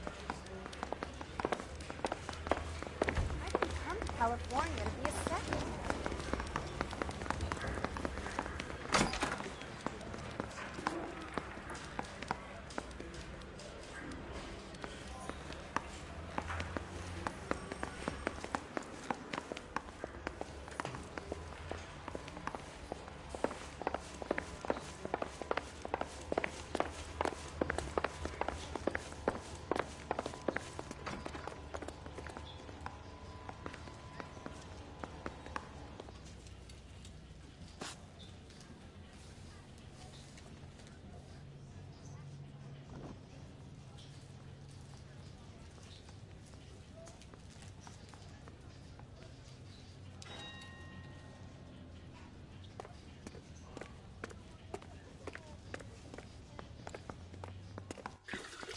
What's this about, Captain? Ray and Mal have some concerns over the Henry and Muller cases, which I don't want aired outside of this room. The evidence is solid, Captain. I agree, Rusty. It's just that corpses keep piling up. Copycats. I've been banging the same drum. But the notes and the lipstick messages. Evelyn Summers, Cartel Classic Carmine. Each woman, same brand, same color. Harrelson didn't have a lipstick message. Technically, you're right, Rusty. She didn't have any lipstick. But she did have a message. We found it beneath her dress, scraped with a sharp stick. What did it say? You sure you want to know? Ray? As far as we can be sure, it said cunt BD. That's one way of looking at it. Looking at what? Cunt is all about access, Phelps. You're married, so yours is mortgaged. Some of us like to pay by installments. This guy doesn't like to pay at all. Why are you so angry, Mal? Because I just had to fire one of my assistants. He was a friend of Jameson's. God knows what he might have been up to. Captain, we have good leads in the Summers case, but it's up to you to decide how we proceed. Keep this under your hat for now. And to follow up on Evelyn Summers, I want daily reports.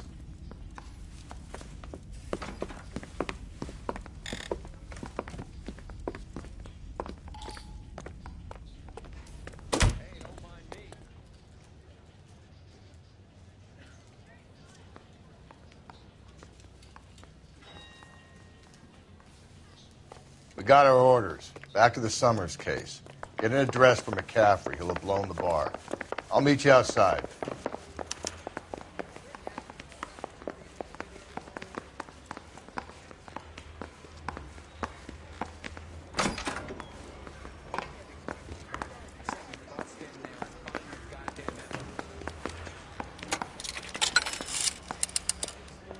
Operator, give me dispatch. Putting you through now. Cole Phelps, badge 1247. How could I help, Detective? I need an address for a Grosvenor McCaffrey. Grosvenor McCaffrey. Apartment 6, 126 Yale Street, between Ord and Alpine. Thank you.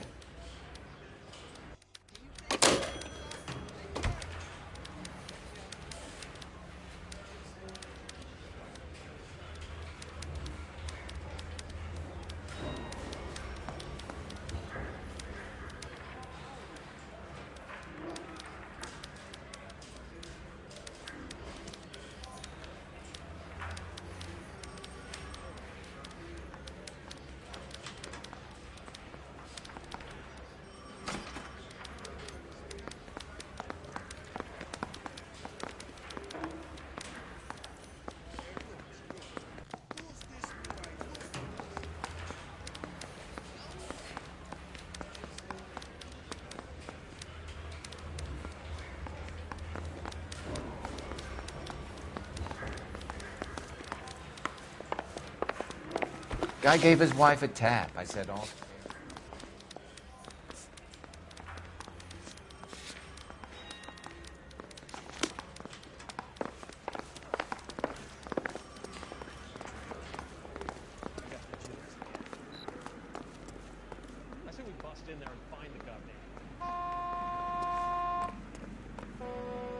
You drive. I'm going to go over the case notes.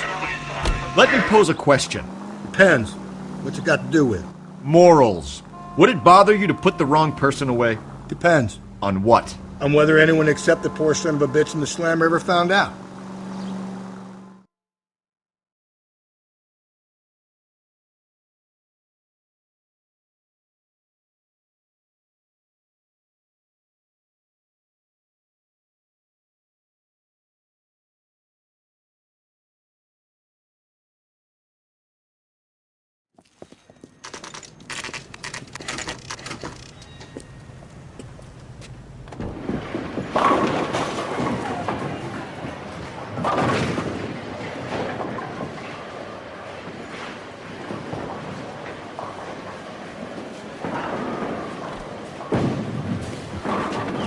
Hello, Rusty. 2 on your U. I'm Detective Phelps. Homicide. You must be new. What's your shoe size? We're conducting an investigation, ma'am.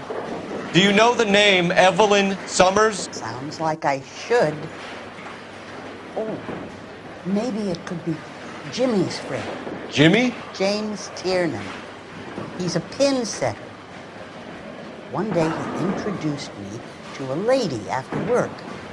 It stuck in my mind because she was much older, too old for him.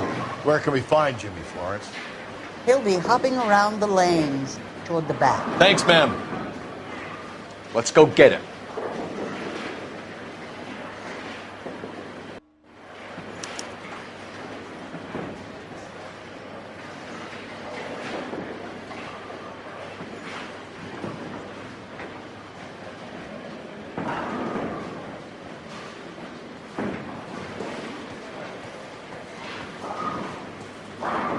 Down the that left chili? side of the alley.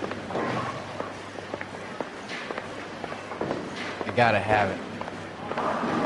Say, honey, what time do you get off waiting table? I think his name is Phelps. He brought in the case of that poor lady killed near City Hall. She wants a 5-star goddamn wedding. The only reason some people get lost in thought is because it's unfamiliar territory. That one. 24 hours.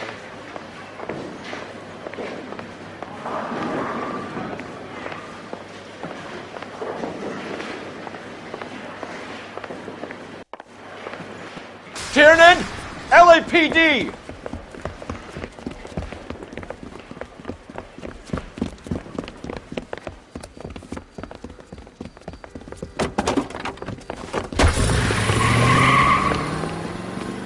There!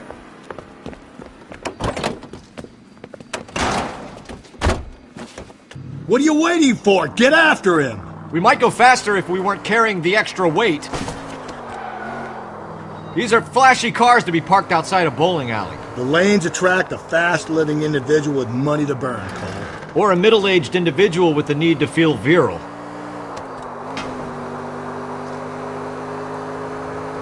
Another runner. Well, at least we've got a suspect. Why do they always run? I'm sure we've got the wrong person in more than one of these homicides, but they always seem to lam it. You know, your theories are not airtight by any means, Phelps. Don't go to sleep on me. Get me back in close.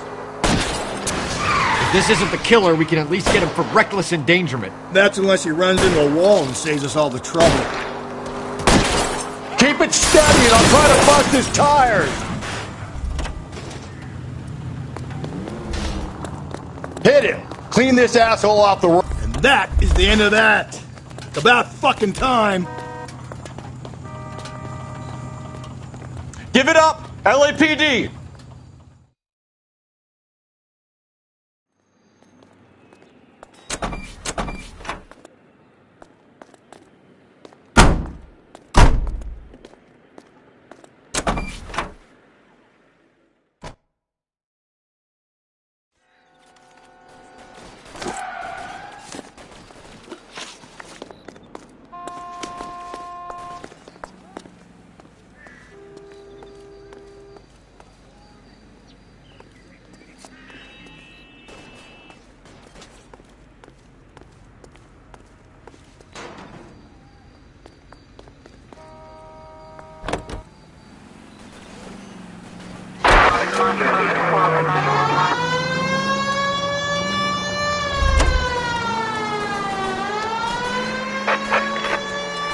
Calling all cars. Citizen reports. Officer needs help. Shot.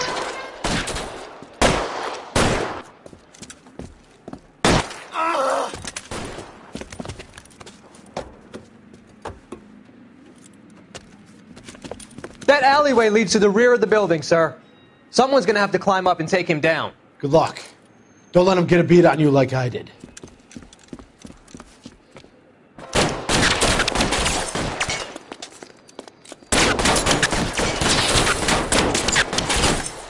Get over here, will you? This isn't as much fun as it looks.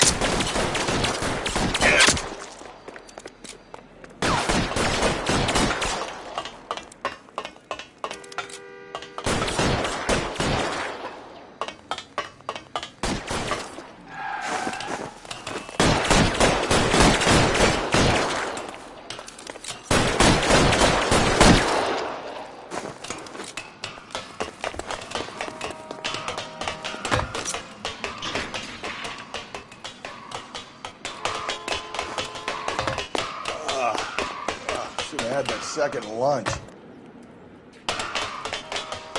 You like killing cops?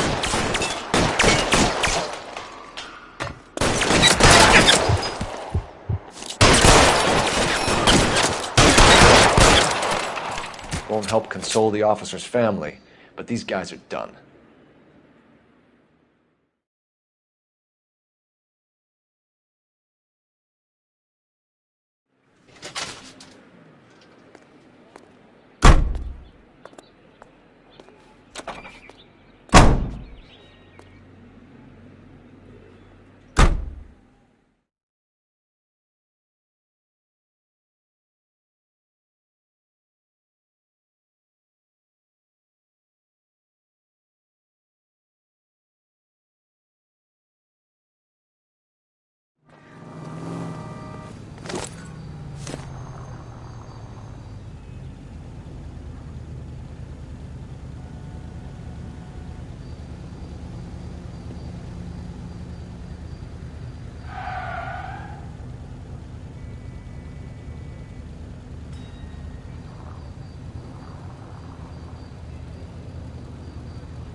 You're behind the wheel.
McCaffrey is in apartment 6.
He said he was at home. He said he didn't know her. And we have the book. Let's see Carruthers argue his way out of this one. Is that you, Grosvenor? Who are you guys? What are you doing in here? We're from the LAPD, ma'am. Do you know where we might find McCaffrey? I'm his neighbor. Is he in trouble? Look, lady, we need to find him, and in a hurry. Are you going to give me trouble? He has a pigeon coop up on the roof. He spends his mornings up there when he's been drinking. How do we get up there? Down the hall and up the stairs. Drunk and in command of a carrier pigeon. Surely we can write him up for that. A citation, at least.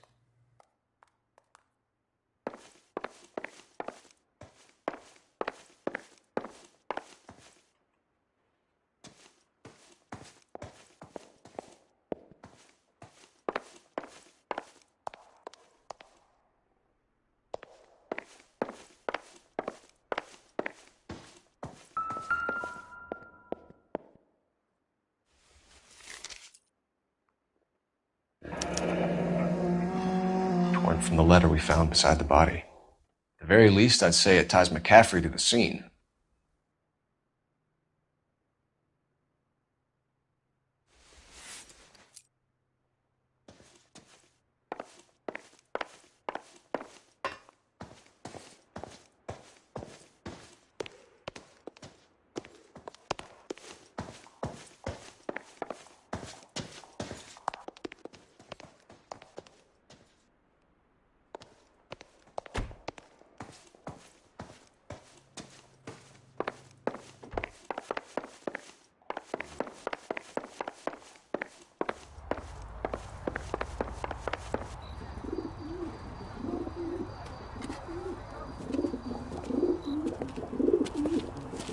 McCaffrey! Running on a hangover, McCaffrey? Sit down and we'll talk. I'll go get our wheels.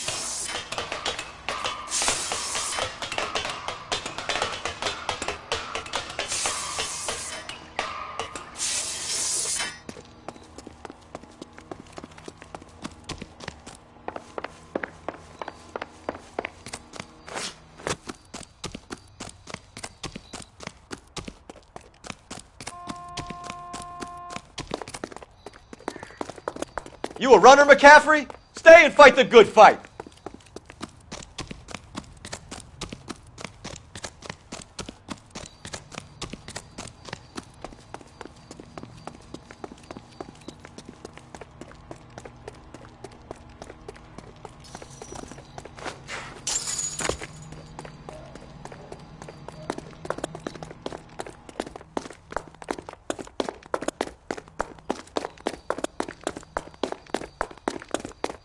Give it up! LAPD! Be careful! He looks dangerous!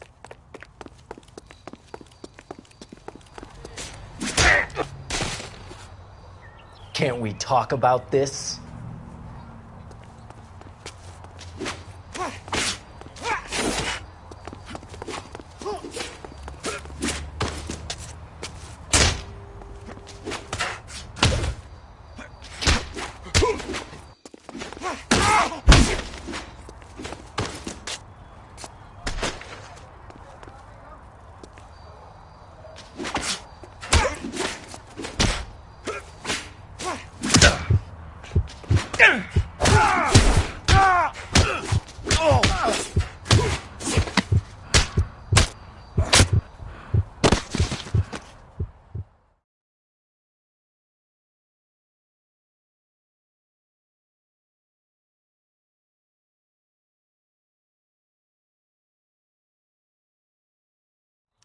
We need to get downtown and wrap this thing up. It's got to be McCaffrey.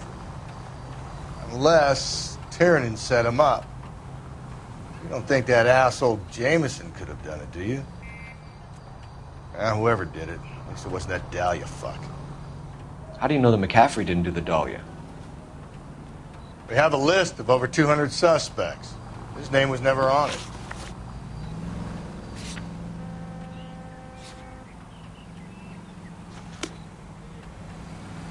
You can drive.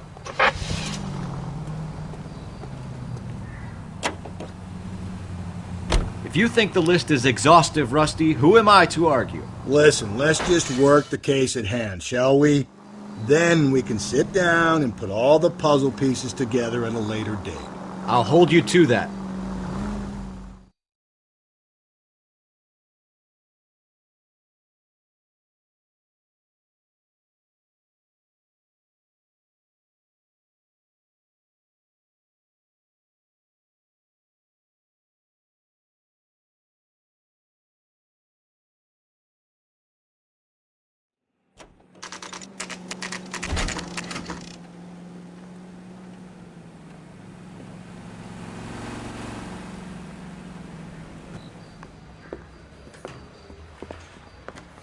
You sure you can make it stick with one of these suspects, gentlemen? It's either McCaffrey or Tiernan, sir. I think Jameson is an aberration. All right. I'll deal with that degraded lunatic myself. He's got some fearful retribution coming. Tiernan isn't one, McCaffrey isn't two. I want a confession from one of them. Don't fail me, young Phelps.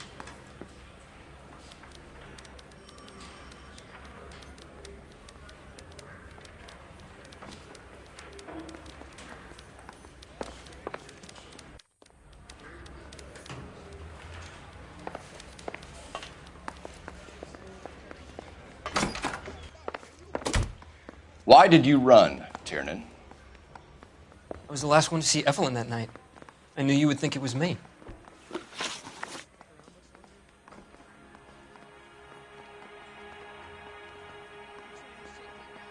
Can you describe your relationship with Evelyn? I barely knew Evelyn. Keep lying to me and I'll have you charged and in front of a grand jury before your feet touch the ground. How can you possibly prove Evelyn and I were more than friends?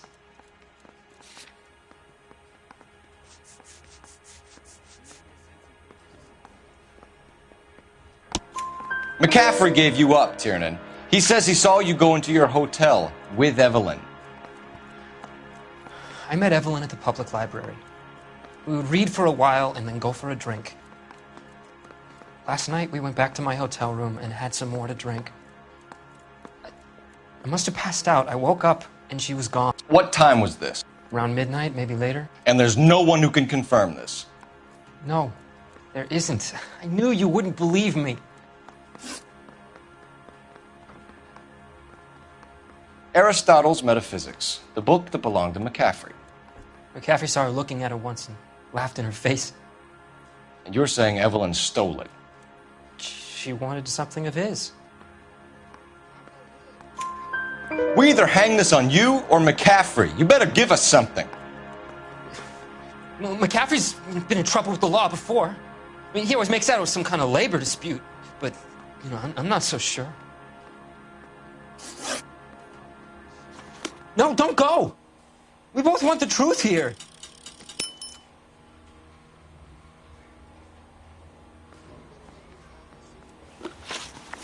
You and Evelyn were drinking together last night, and she had no other place to stay. I don't know what happened last night. I don't remember. You're lying, Tiernan. You'd been fighting with her. You fought, and... I'm not lying! She got up and left! That was it!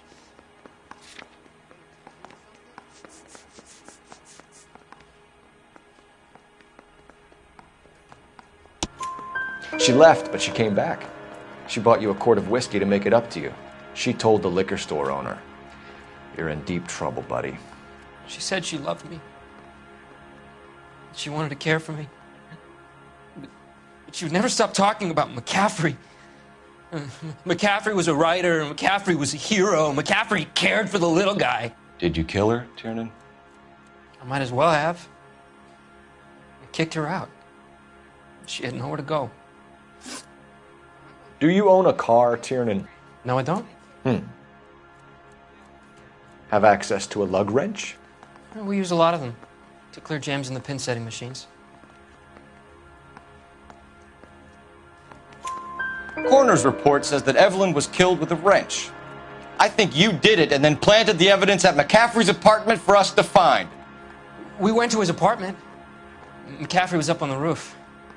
Evelyn stole the book. McCaffrey went crazy when he found out. He said he would put her out of her misery. He can be very cruel. Evelyn was missing a ring from her right hand. That's strange. She always wore it. A big black circular disc with a white E in the middle. It was made from an old typewriter key, a present from the prop department at her old movie studio. We're going to talk to McCaffrey. You need to think about what you've told us, Tiernan. You're not in the clear.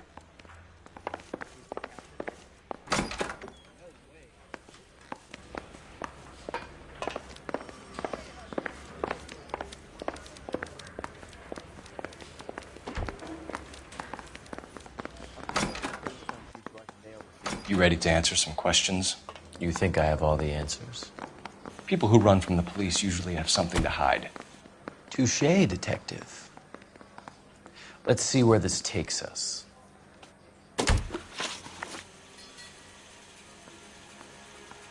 Evelyn died sometime around midnight. Remind me, where were you? I was at home, writing. I'm working on a manuscript.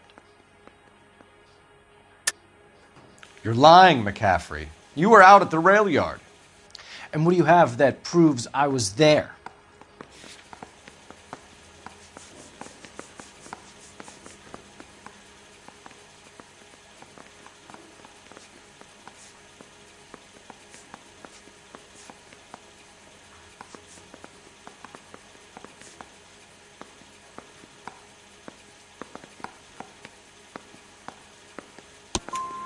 How about half of Augusta Summers' last correspondence with her daughter? What are you talking about? After you were done beating Evelyn, you searched her and found her mother's letter. That old lady's anguish amused you. I know nothing about a letter or Evelyn's goddamn mother. So what was it doing on your writing desk? I don't know, but if I didn't put it there, somebody else did. Try exercising your powers of deduction on that.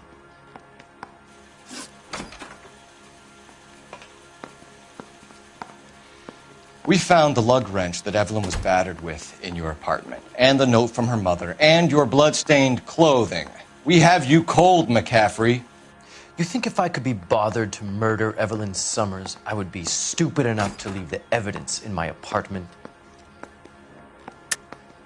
I don't believe you, Grosvenor. The evidence says that you killed her. You can prove that I wanted to kill Evelyn?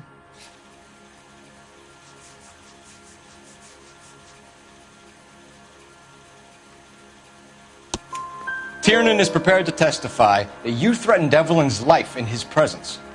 Self-preservation. That's understandable. Okay, I'll level with you. Tiernan killed Evelyn. He came to me for help. I listened to him, and he explained why he did it. Tiernan went to you for help.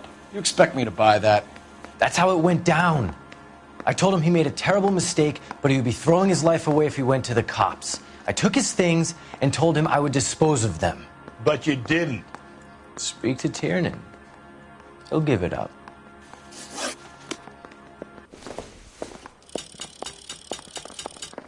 Little twist. She was 13 if she was a day. I was door knocking all morning, but I got to make in the car in the end. Operator, give me R&I. Putting you through now. Phelps, badge 1247. How could I help, Detective? I need the jacket on a Grosvenor McCaffrey. Just a moment, Detective.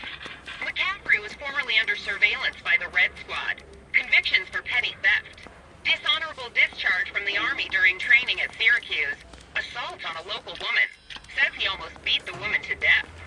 Thanks.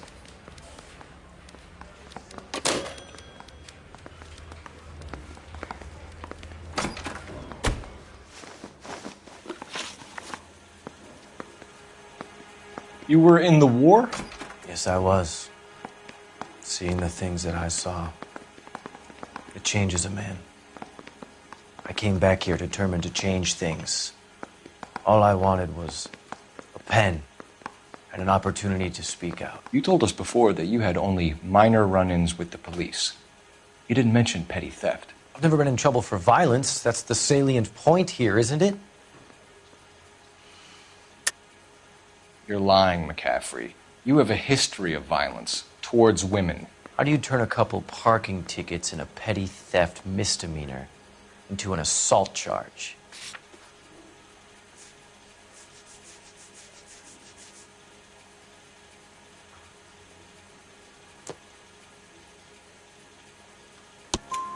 We know all about you and your dishonorable discharge, beating some poor woman near to death in Syracuse. You've never been in combat, McCaffrey.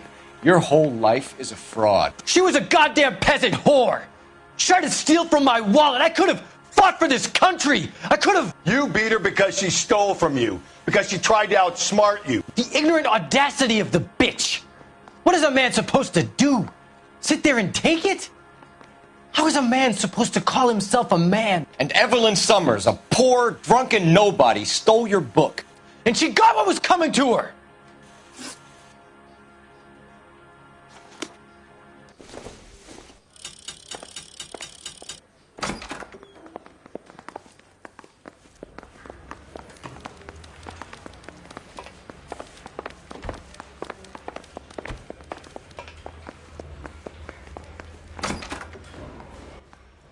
You spoken to McCaffrey?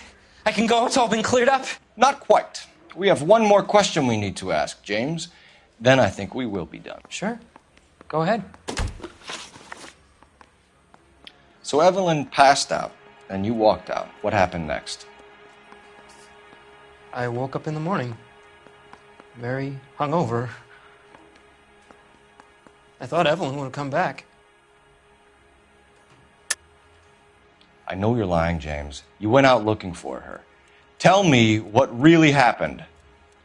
I don't know what you're talking about.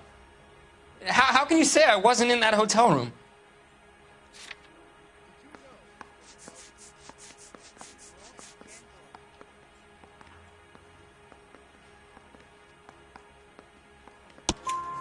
You wound up at McCaffrey's. You were still incredibly drunk. You passed out on his floor. It's time to tell me what really happened.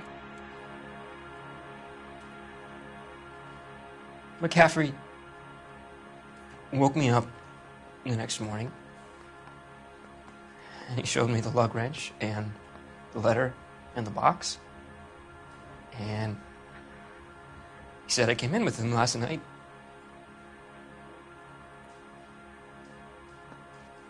He said that I killed Evelyn,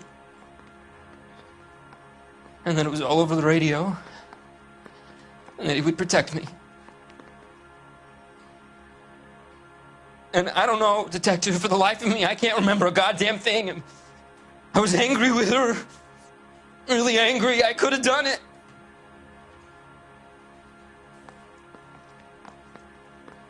wasn't me.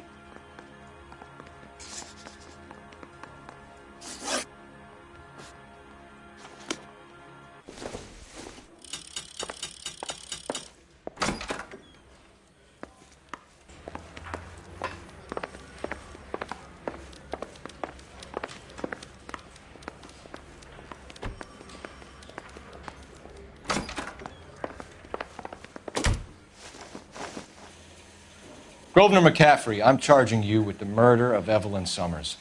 She was a sad lady who never hurt anyone except herself. I hope God finds a way to forgive you. Congratulations, boys, you bagged the fine catch. Another red to boot. Grand. Now, I want you to put this business about a repeat offender out of your mind. This McCaffrey creature shows no remorse, and neither will the grand jury. You would have to walk a long mile to find a better candidate for an unmarked plot in the prison graveyard.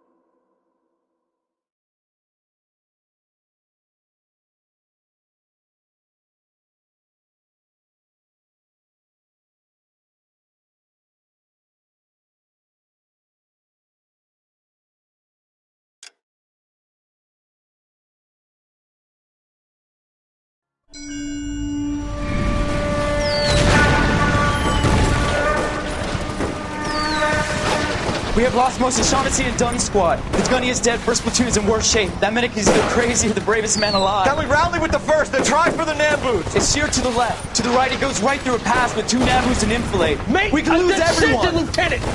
Get back off this fucking bridge! They'll start walking the mortars back to their own positions! We only have minutes! I'm in charge here, Sergeant! Get your men off the bridge, Lieutenant! What's your unit, Sergeant? We don't have time for this, Lieutenant! What's your unit, Sergeant? I company 22nd Marines, Lieutenant, and we just saved your ass by fording the river. My orders are to reconnoiter the... I think that point is now moot! You have 10 men left! My orders are to save what's left! Move out!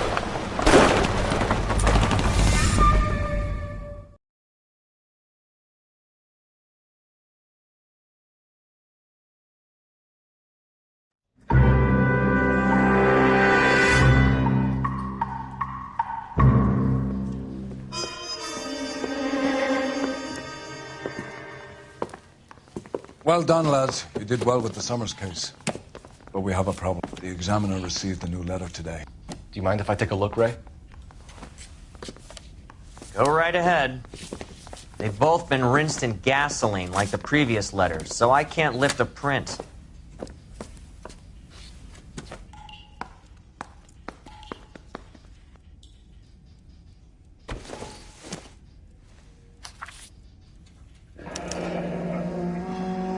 Another snippet from the Shelley poem.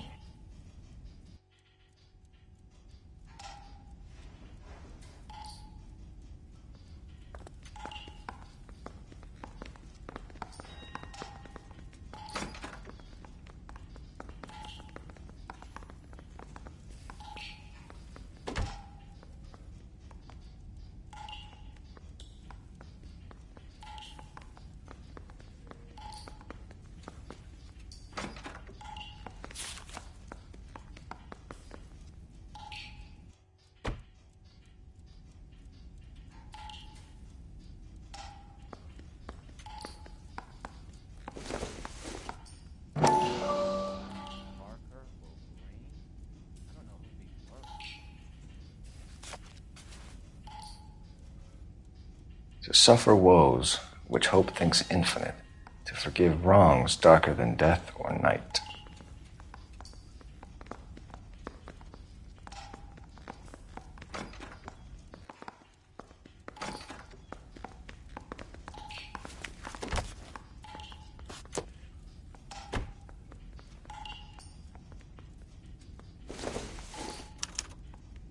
No one else but the killer knew about this message.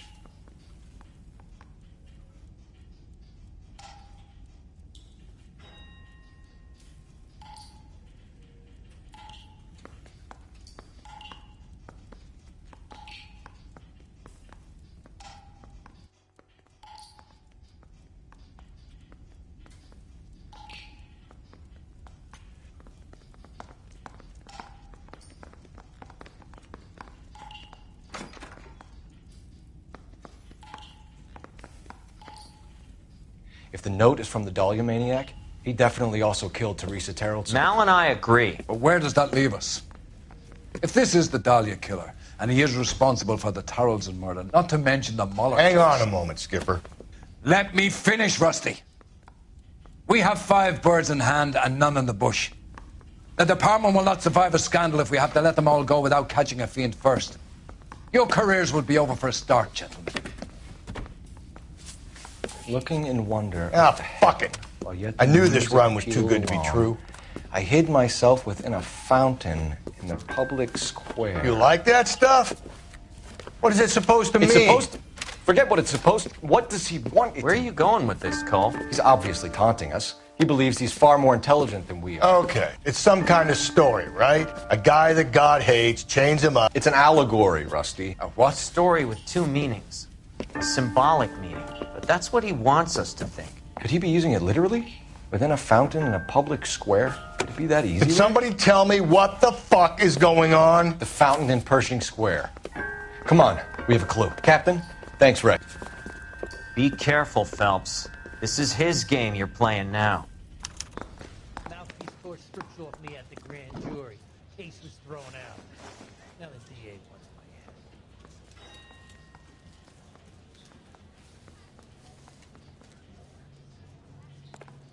Help me out. You and Ray said Pershing Square, Phelps. What are we waiting for?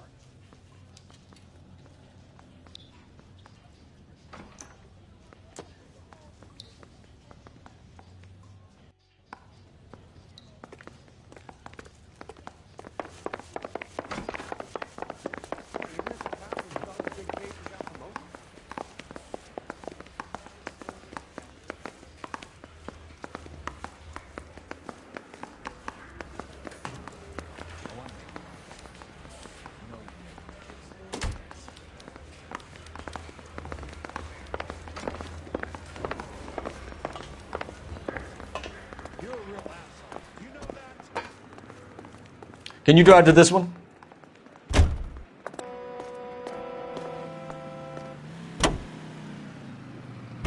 All those cases, Rusty. What have I been telling you all along? We gotta get this guy.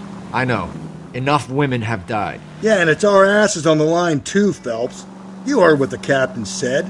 The department is not gonna take responsibility for all those bad convictions. Success is a double-edged sword. Let's just get this sick pervert and have it done with.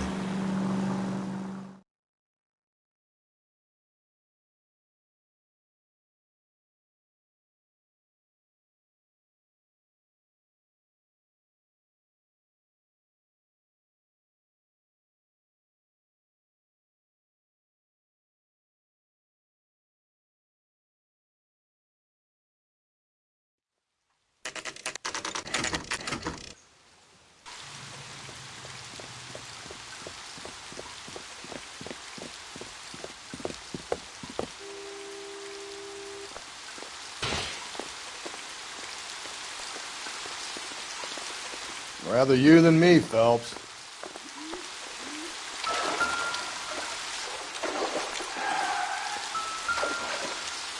You know the local hobos use that as a latrine.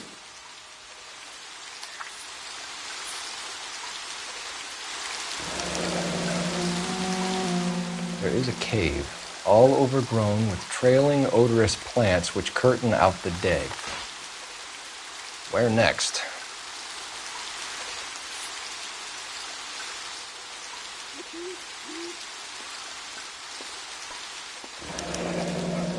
Elizabeth Short, Betty Short, Black Dahlia. Elizabeth Short's Social Security card. Jesus Christ. That's not all. There's another stanza from Shelley. Can you work it out? You got a city map? See if you can work out where he's taking us. I don't like this freak leading us around by the nose.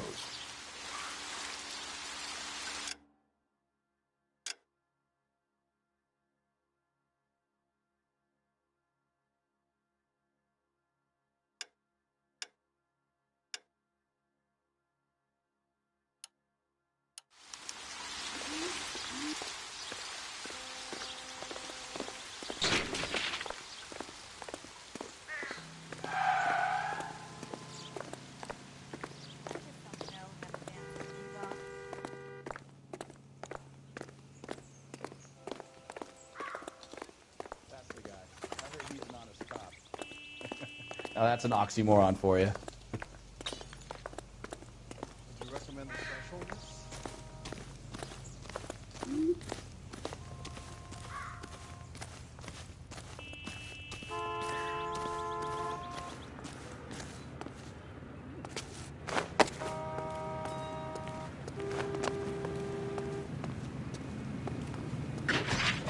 You know the way. You can drive.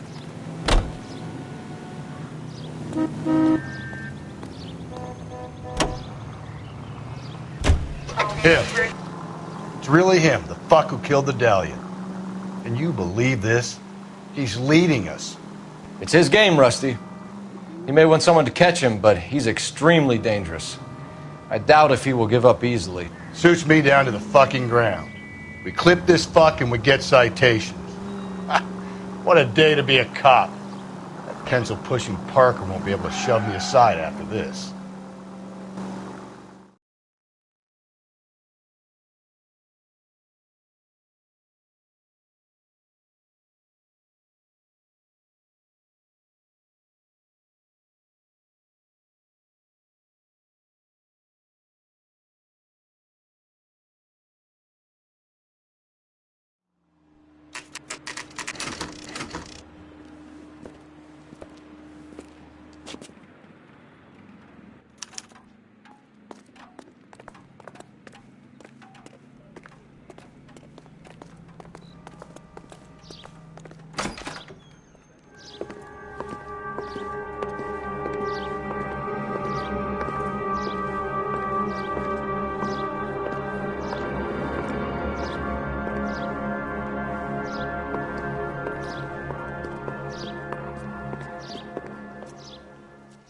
Can I help you, sir? Detectives, LAPD. This is very important, sir. How do we get to the top of the chandelier? You what? Have a little faith, pal. We're in a real hurry. Head up to the top floor. There's an access panel and a ladder in the maintenance room.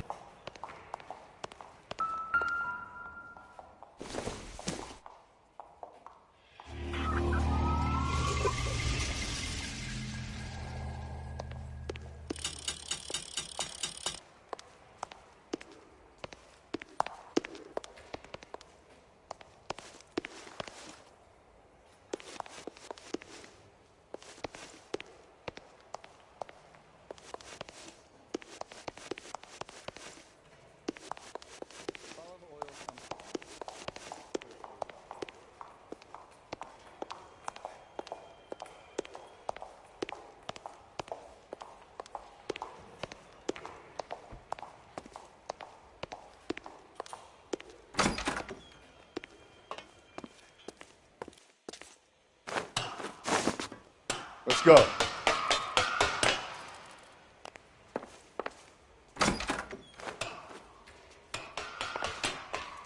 I'm going out there, Rusty. Better you than me. Be careful.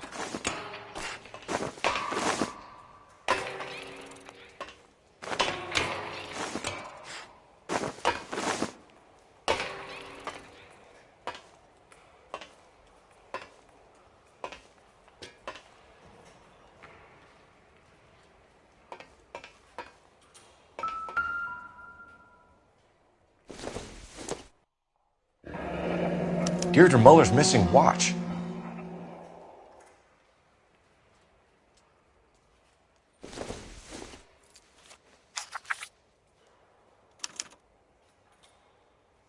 From the temples high of man's ear and eye, roofed over sculptures and poesy. Where have I seen that?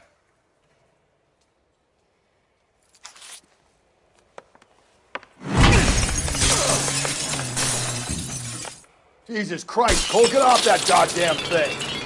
Find a rope, Rusty! There isn't time. See if you can swing that thing from side to side. Get it over the edge, then jump for it. Wait!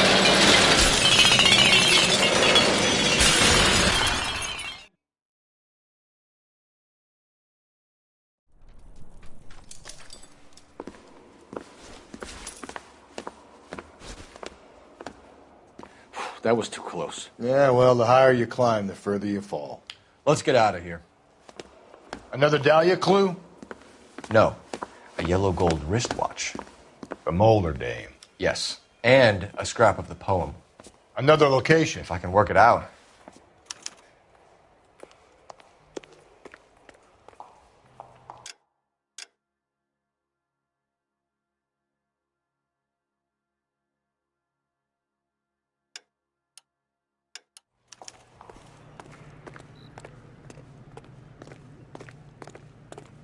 You're behind the wheel.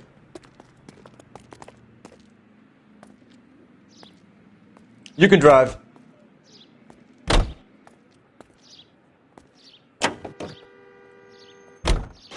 He keeps mementos from all his victims. This guy needs to be taken out of circulation. He takes pleasure at stringing us along, demonstrating how much smarter he is. You can enjoy it while it lasts. Got you now, genius. We're coming for you.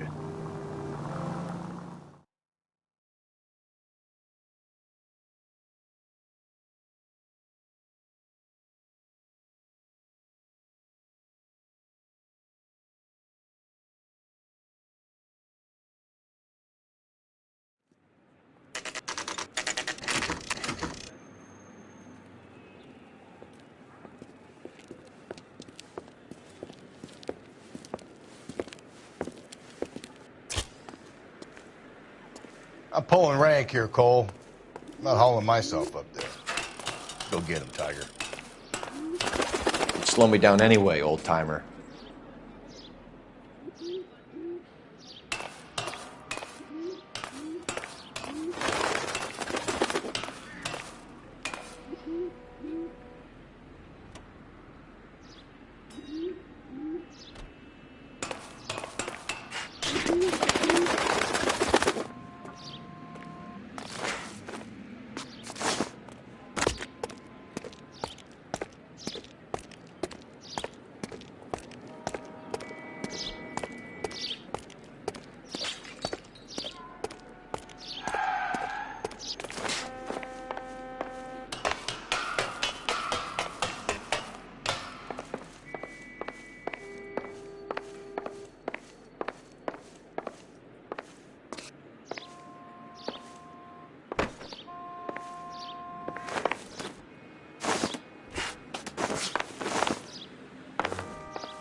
Sometimes a step backwards is a step in the right direction.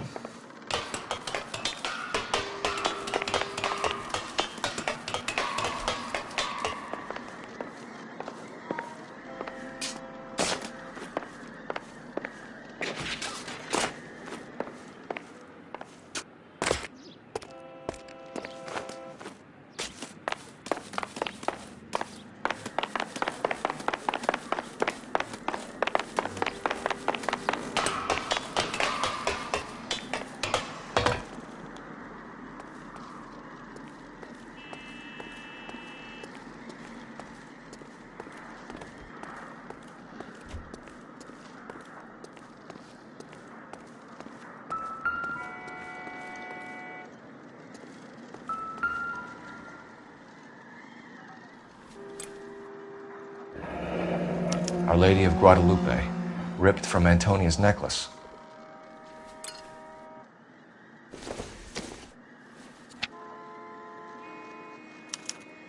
Round which death laughed, sepulchred emblems of dead destruction, ruin within ruin. So this is a treasure hunt.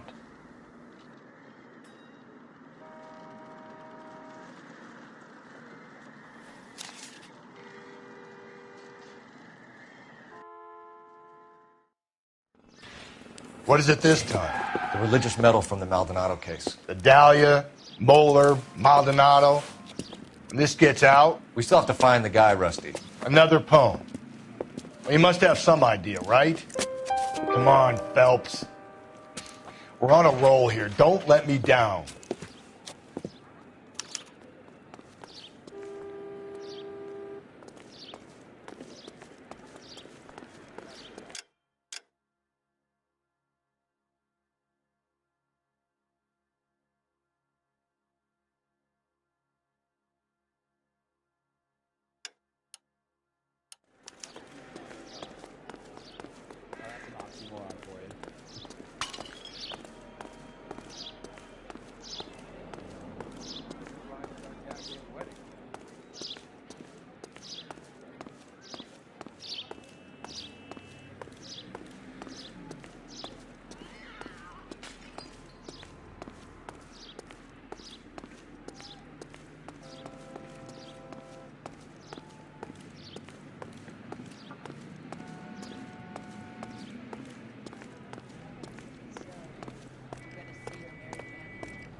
You drive. I need to go over the case notes. You drive. I need to go over the case notes. We're gonna catch hell for this. Banging up innocent men. The newspapers will crucify the guy. They won't have time to wonder about our mistakes. We'll be okay, Rusty, as long as we catch the guy. I hope you're right, Cole. We'll be famous if we make this case.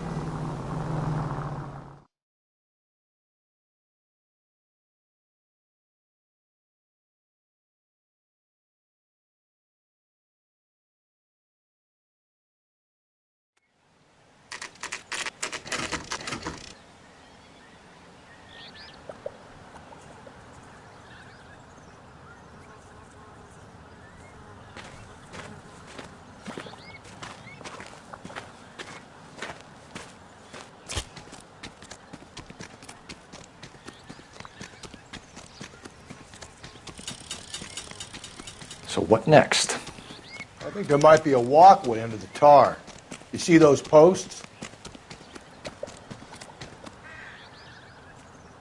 These are my best shoes, Phelps. I'll leave you to it.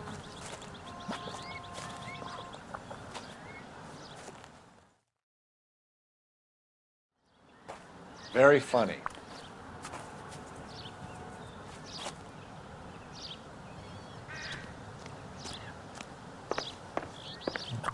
Whoa! Get a move on, Cole. Those boards are sinking. You want to end up like the other fossils?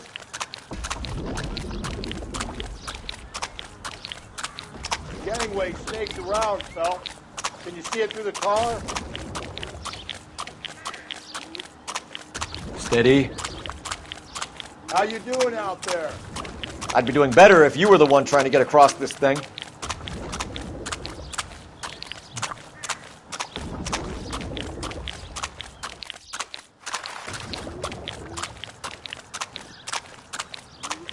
Whoa!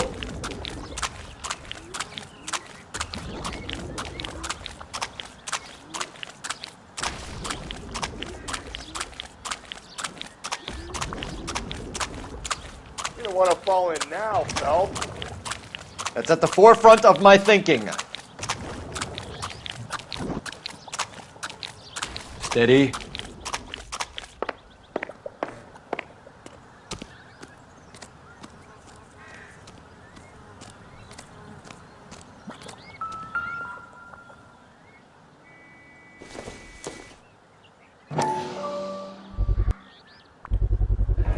One of Teresa Terreldson's shoes.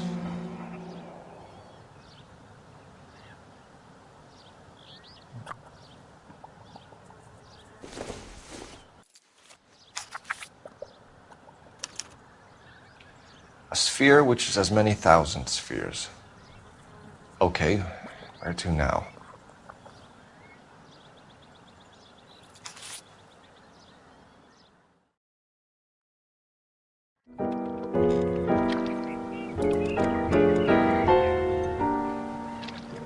What is it? An an open-toed white shoe, and another stanza from a poem. Oh, I really thought that hobo bum did the Terrelson broad. Confessions from the insane aren't the most credible evidence, Rusty.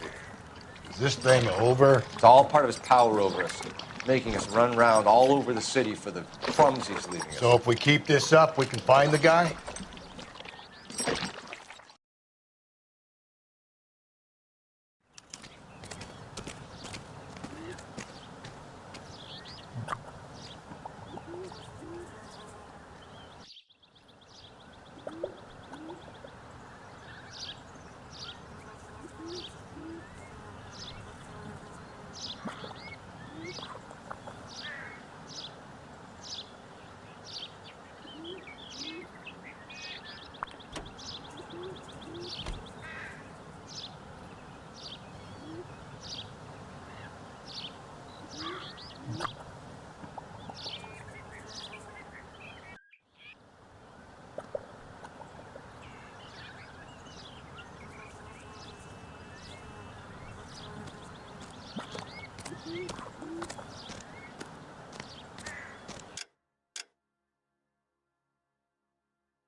You're behind the wheel. So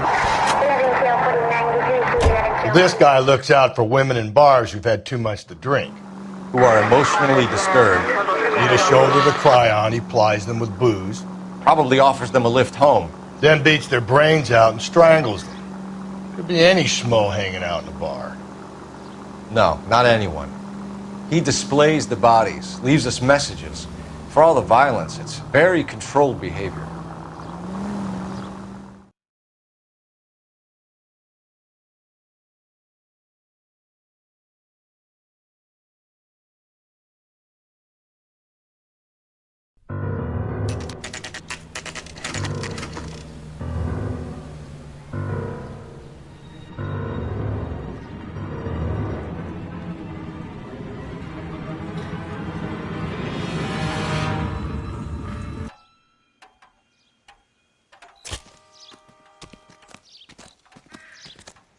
And on it goes. When do you think we'll reach the end of this thing? The center of the proverbial labyrinth? How long is a piece of string? How many unsolved murders have we got in the city? How many solved ones?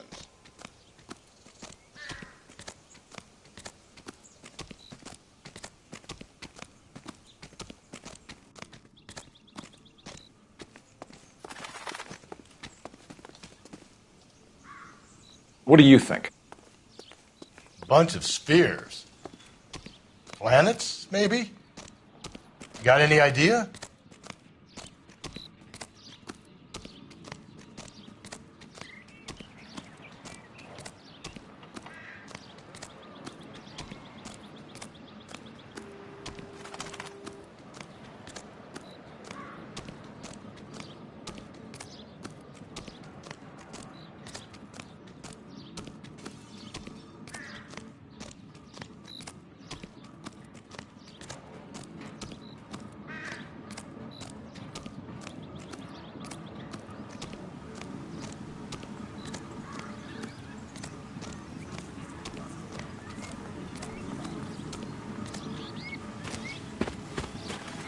You ever been in here, Galloway?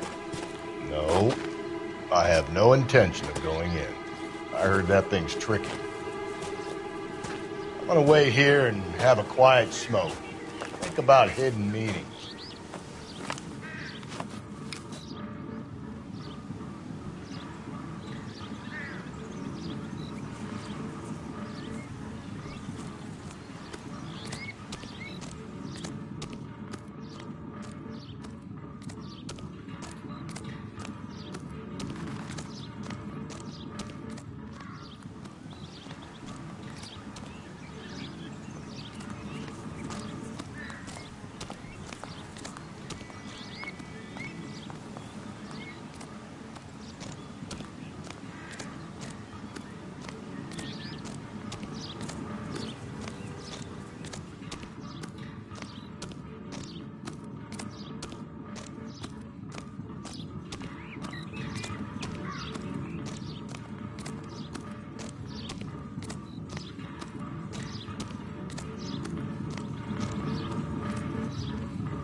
once belonging to Celine Axford Henry.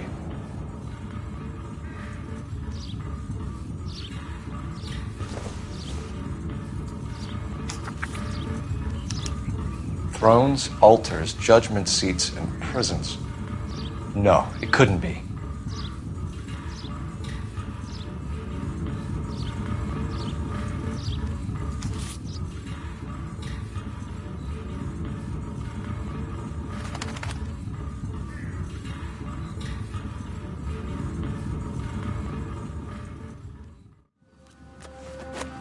See? That was easy. I found Celine Henry's ring. How far does this thing go? How did we not catch this nut job?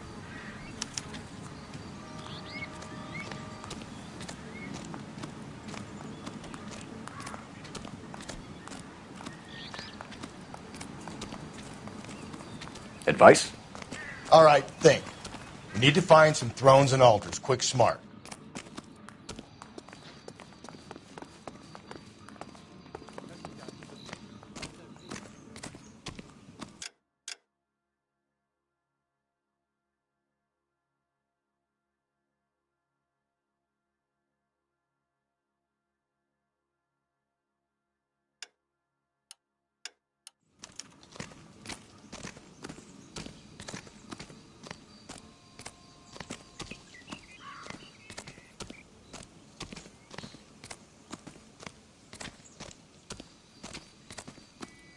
Help me out. All right, think. We need to find some thrones and altars. Quick, smart.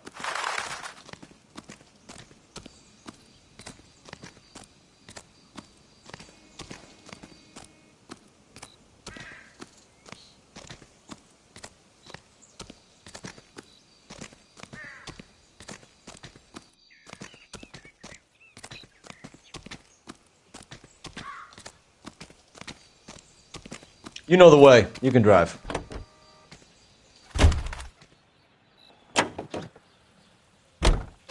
He's leaving us this trail of evidence. Why? Vanity. He wants to see if there's anyone out there smart enough to catch him. He leaves us evidence, but every location is a trap. He's testing us, physically and mentally, to see whether we are worthy of him. The Titan guy, who had the stoush with God. Very good. You thinking about reading some Shelley? All that egghead stuff?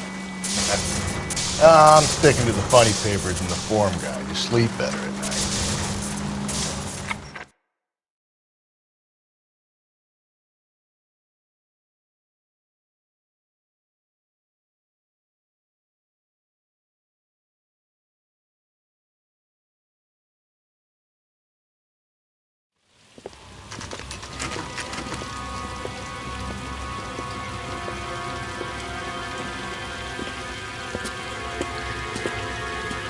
There's the throne up there. Now it's just a matter of getting to it.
Jesus, now look what you did. Hang on, Paul, I'll get you off of there.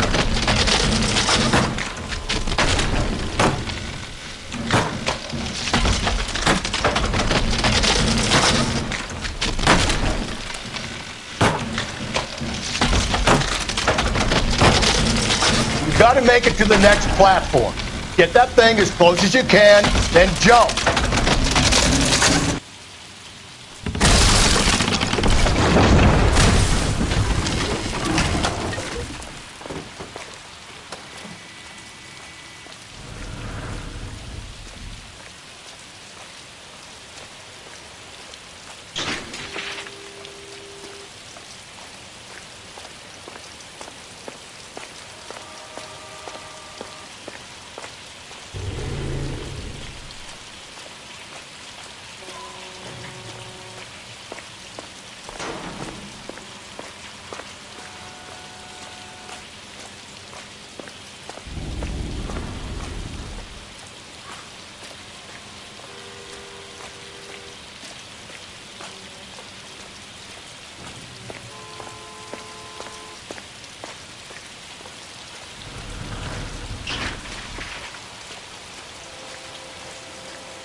Typewriter ring. Evelyn Summers.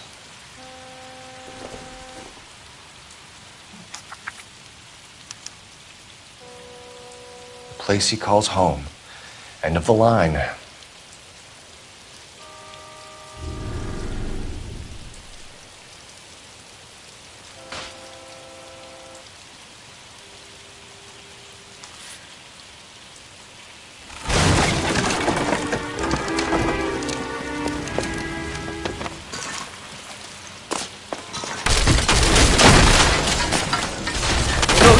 No! Come on! Ah, no!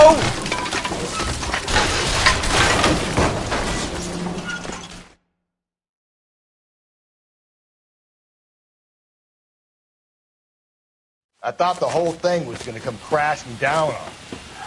I thought so too. He murdered Evelyn Summers, Rusty. The last trophy was her ring. You find another piece of the poem? Yes. The last piece. You sure, Cole?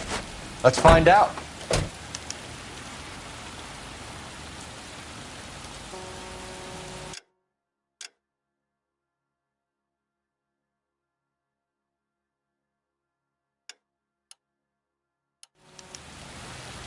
Continue to respond.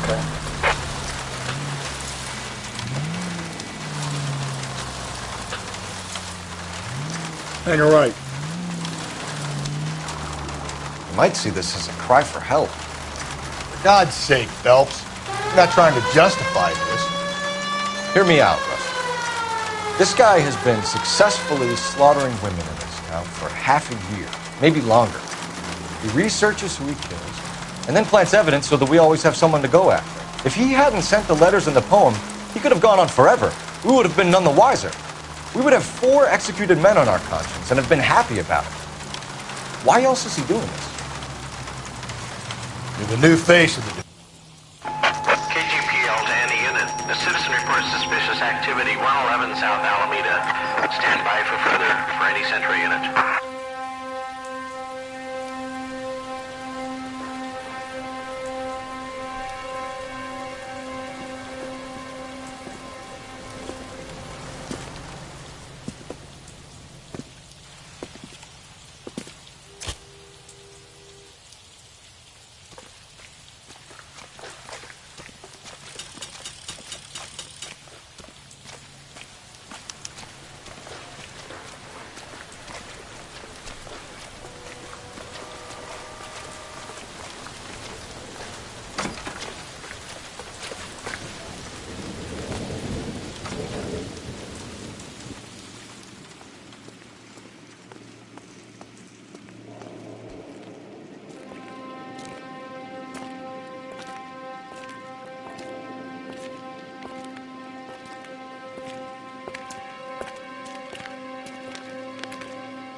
Reminds me of my days as an altar boy. There's a light coming from the house. Nothing hasty, gentlemen.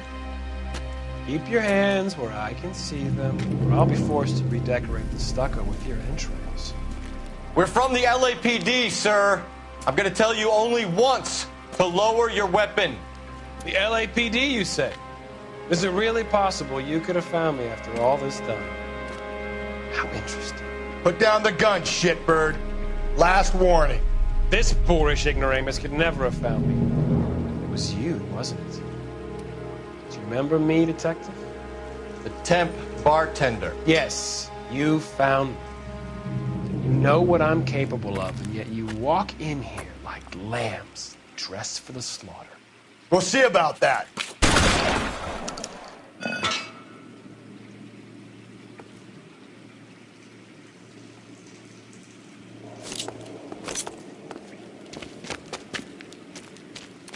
Where did he go? Down the tunnel? We can't let the son of a bitch get away. The house, Rusty. There must be another entrance into the house.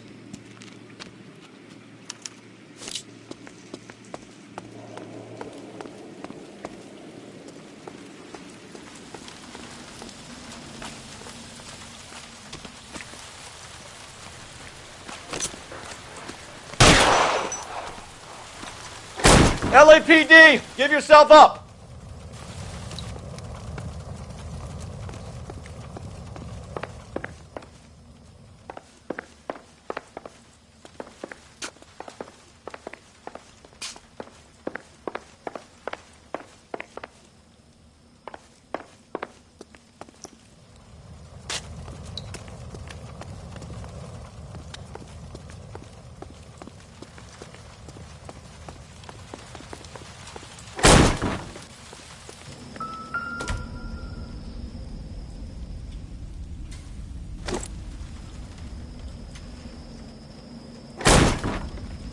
Oh, sweet Jesus.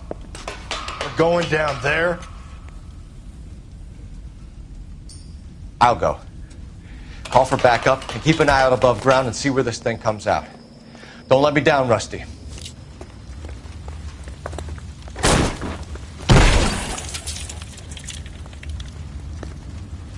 You're an interesting man, detective. Why the police force? You're obviously overqualified. Reinforcements are on the way. Cease and desist.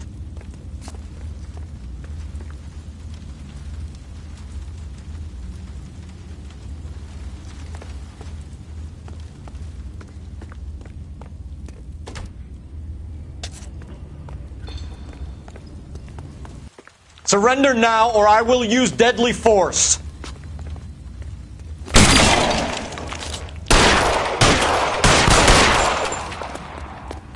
Do I get a sense you're looking for personal redemption? Do you think we have something in common? This thing has come to an end. You know that.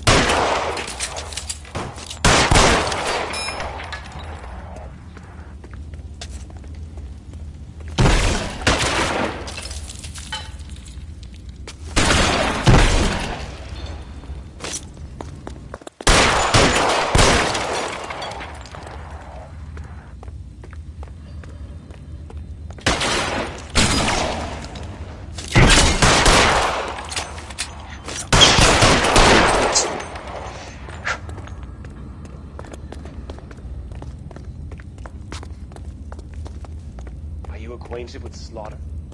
Does it attract you? Have you understood the power?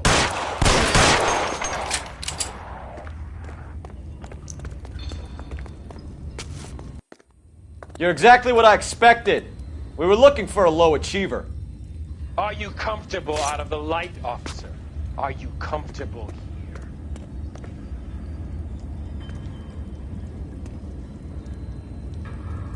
Reinforcements are on the way. Cease and desist.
Surrender now, or I will use deadly force.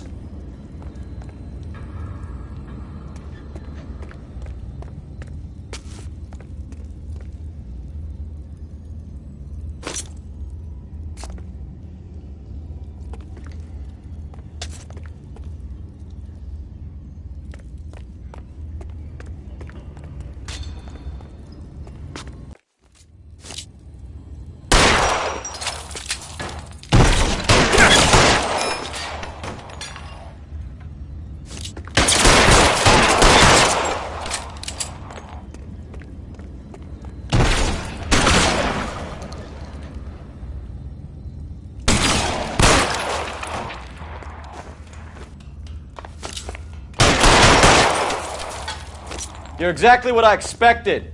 We were looking for a low achiever.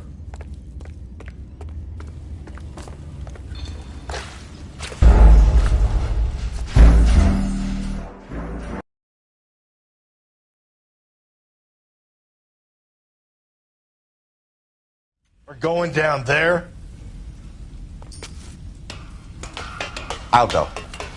Call for backup and keep an eye out above ground and see where this thing comes out. Don't let me down, Rusty.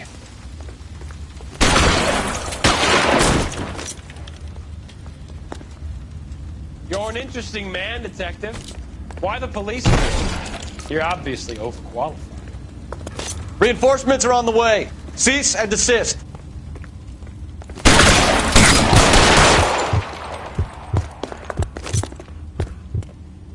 Do I get a sense you're looking for personal redemption? Do you think we have some... Surrender now, or I will use deadly force.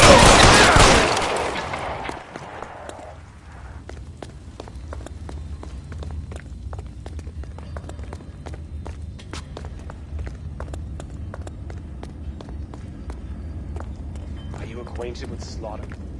Does it attract you? Have you felt the fear? Understood the power?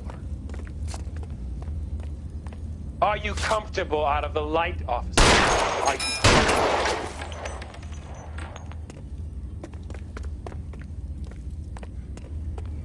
This thing has come to an end.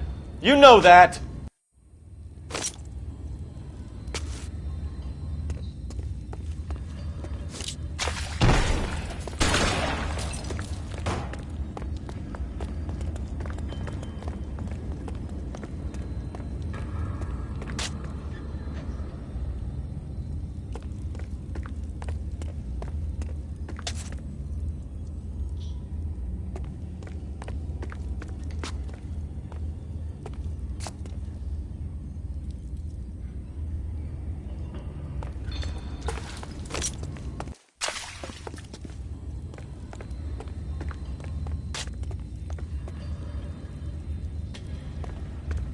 You're exactly what I expected.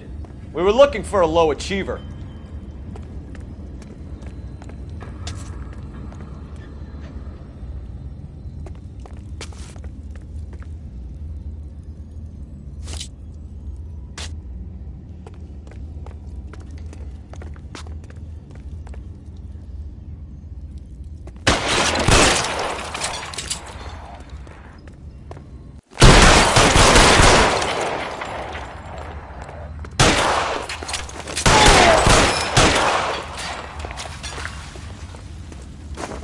Reinforcements are on the way. Cease and desist.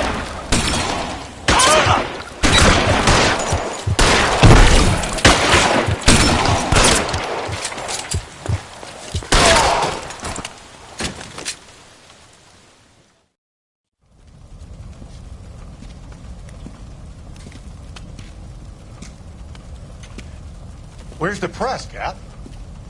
I think Phelps and I should get a medal for this. This has got to be the case of the year, right? The case of the century when you think about it. Are you finished? Yes, Skipper. Good. Because there won't be any press briefings or commendations. What are you talking about? We got the werewolf, the guy who killed the Dahlia, killed all the other broads. You got no one.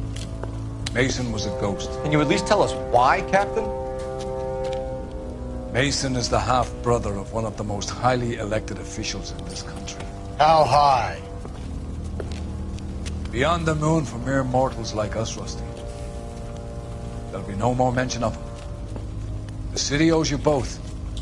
But there'll be no mileage in ever bringing this up again. What's going to happen to the suspects in the cases, Captain? I won't be a part of that. A bit of missing evidence at the grand jury. A procedural error here, a mistake there. They'll all be quietly let go. The DA knows how we'll have to play it. That's it? I'm afraid it is. News for you, Phelps. No more rooting around in the entrails of cadavers and corpses for you. The head of Vice has asked the chief for you. I'm reluctant to see you go to the glory boys of advice, but my hands are tied. Go home to that lovely wife of yours. Celebrate your promotion.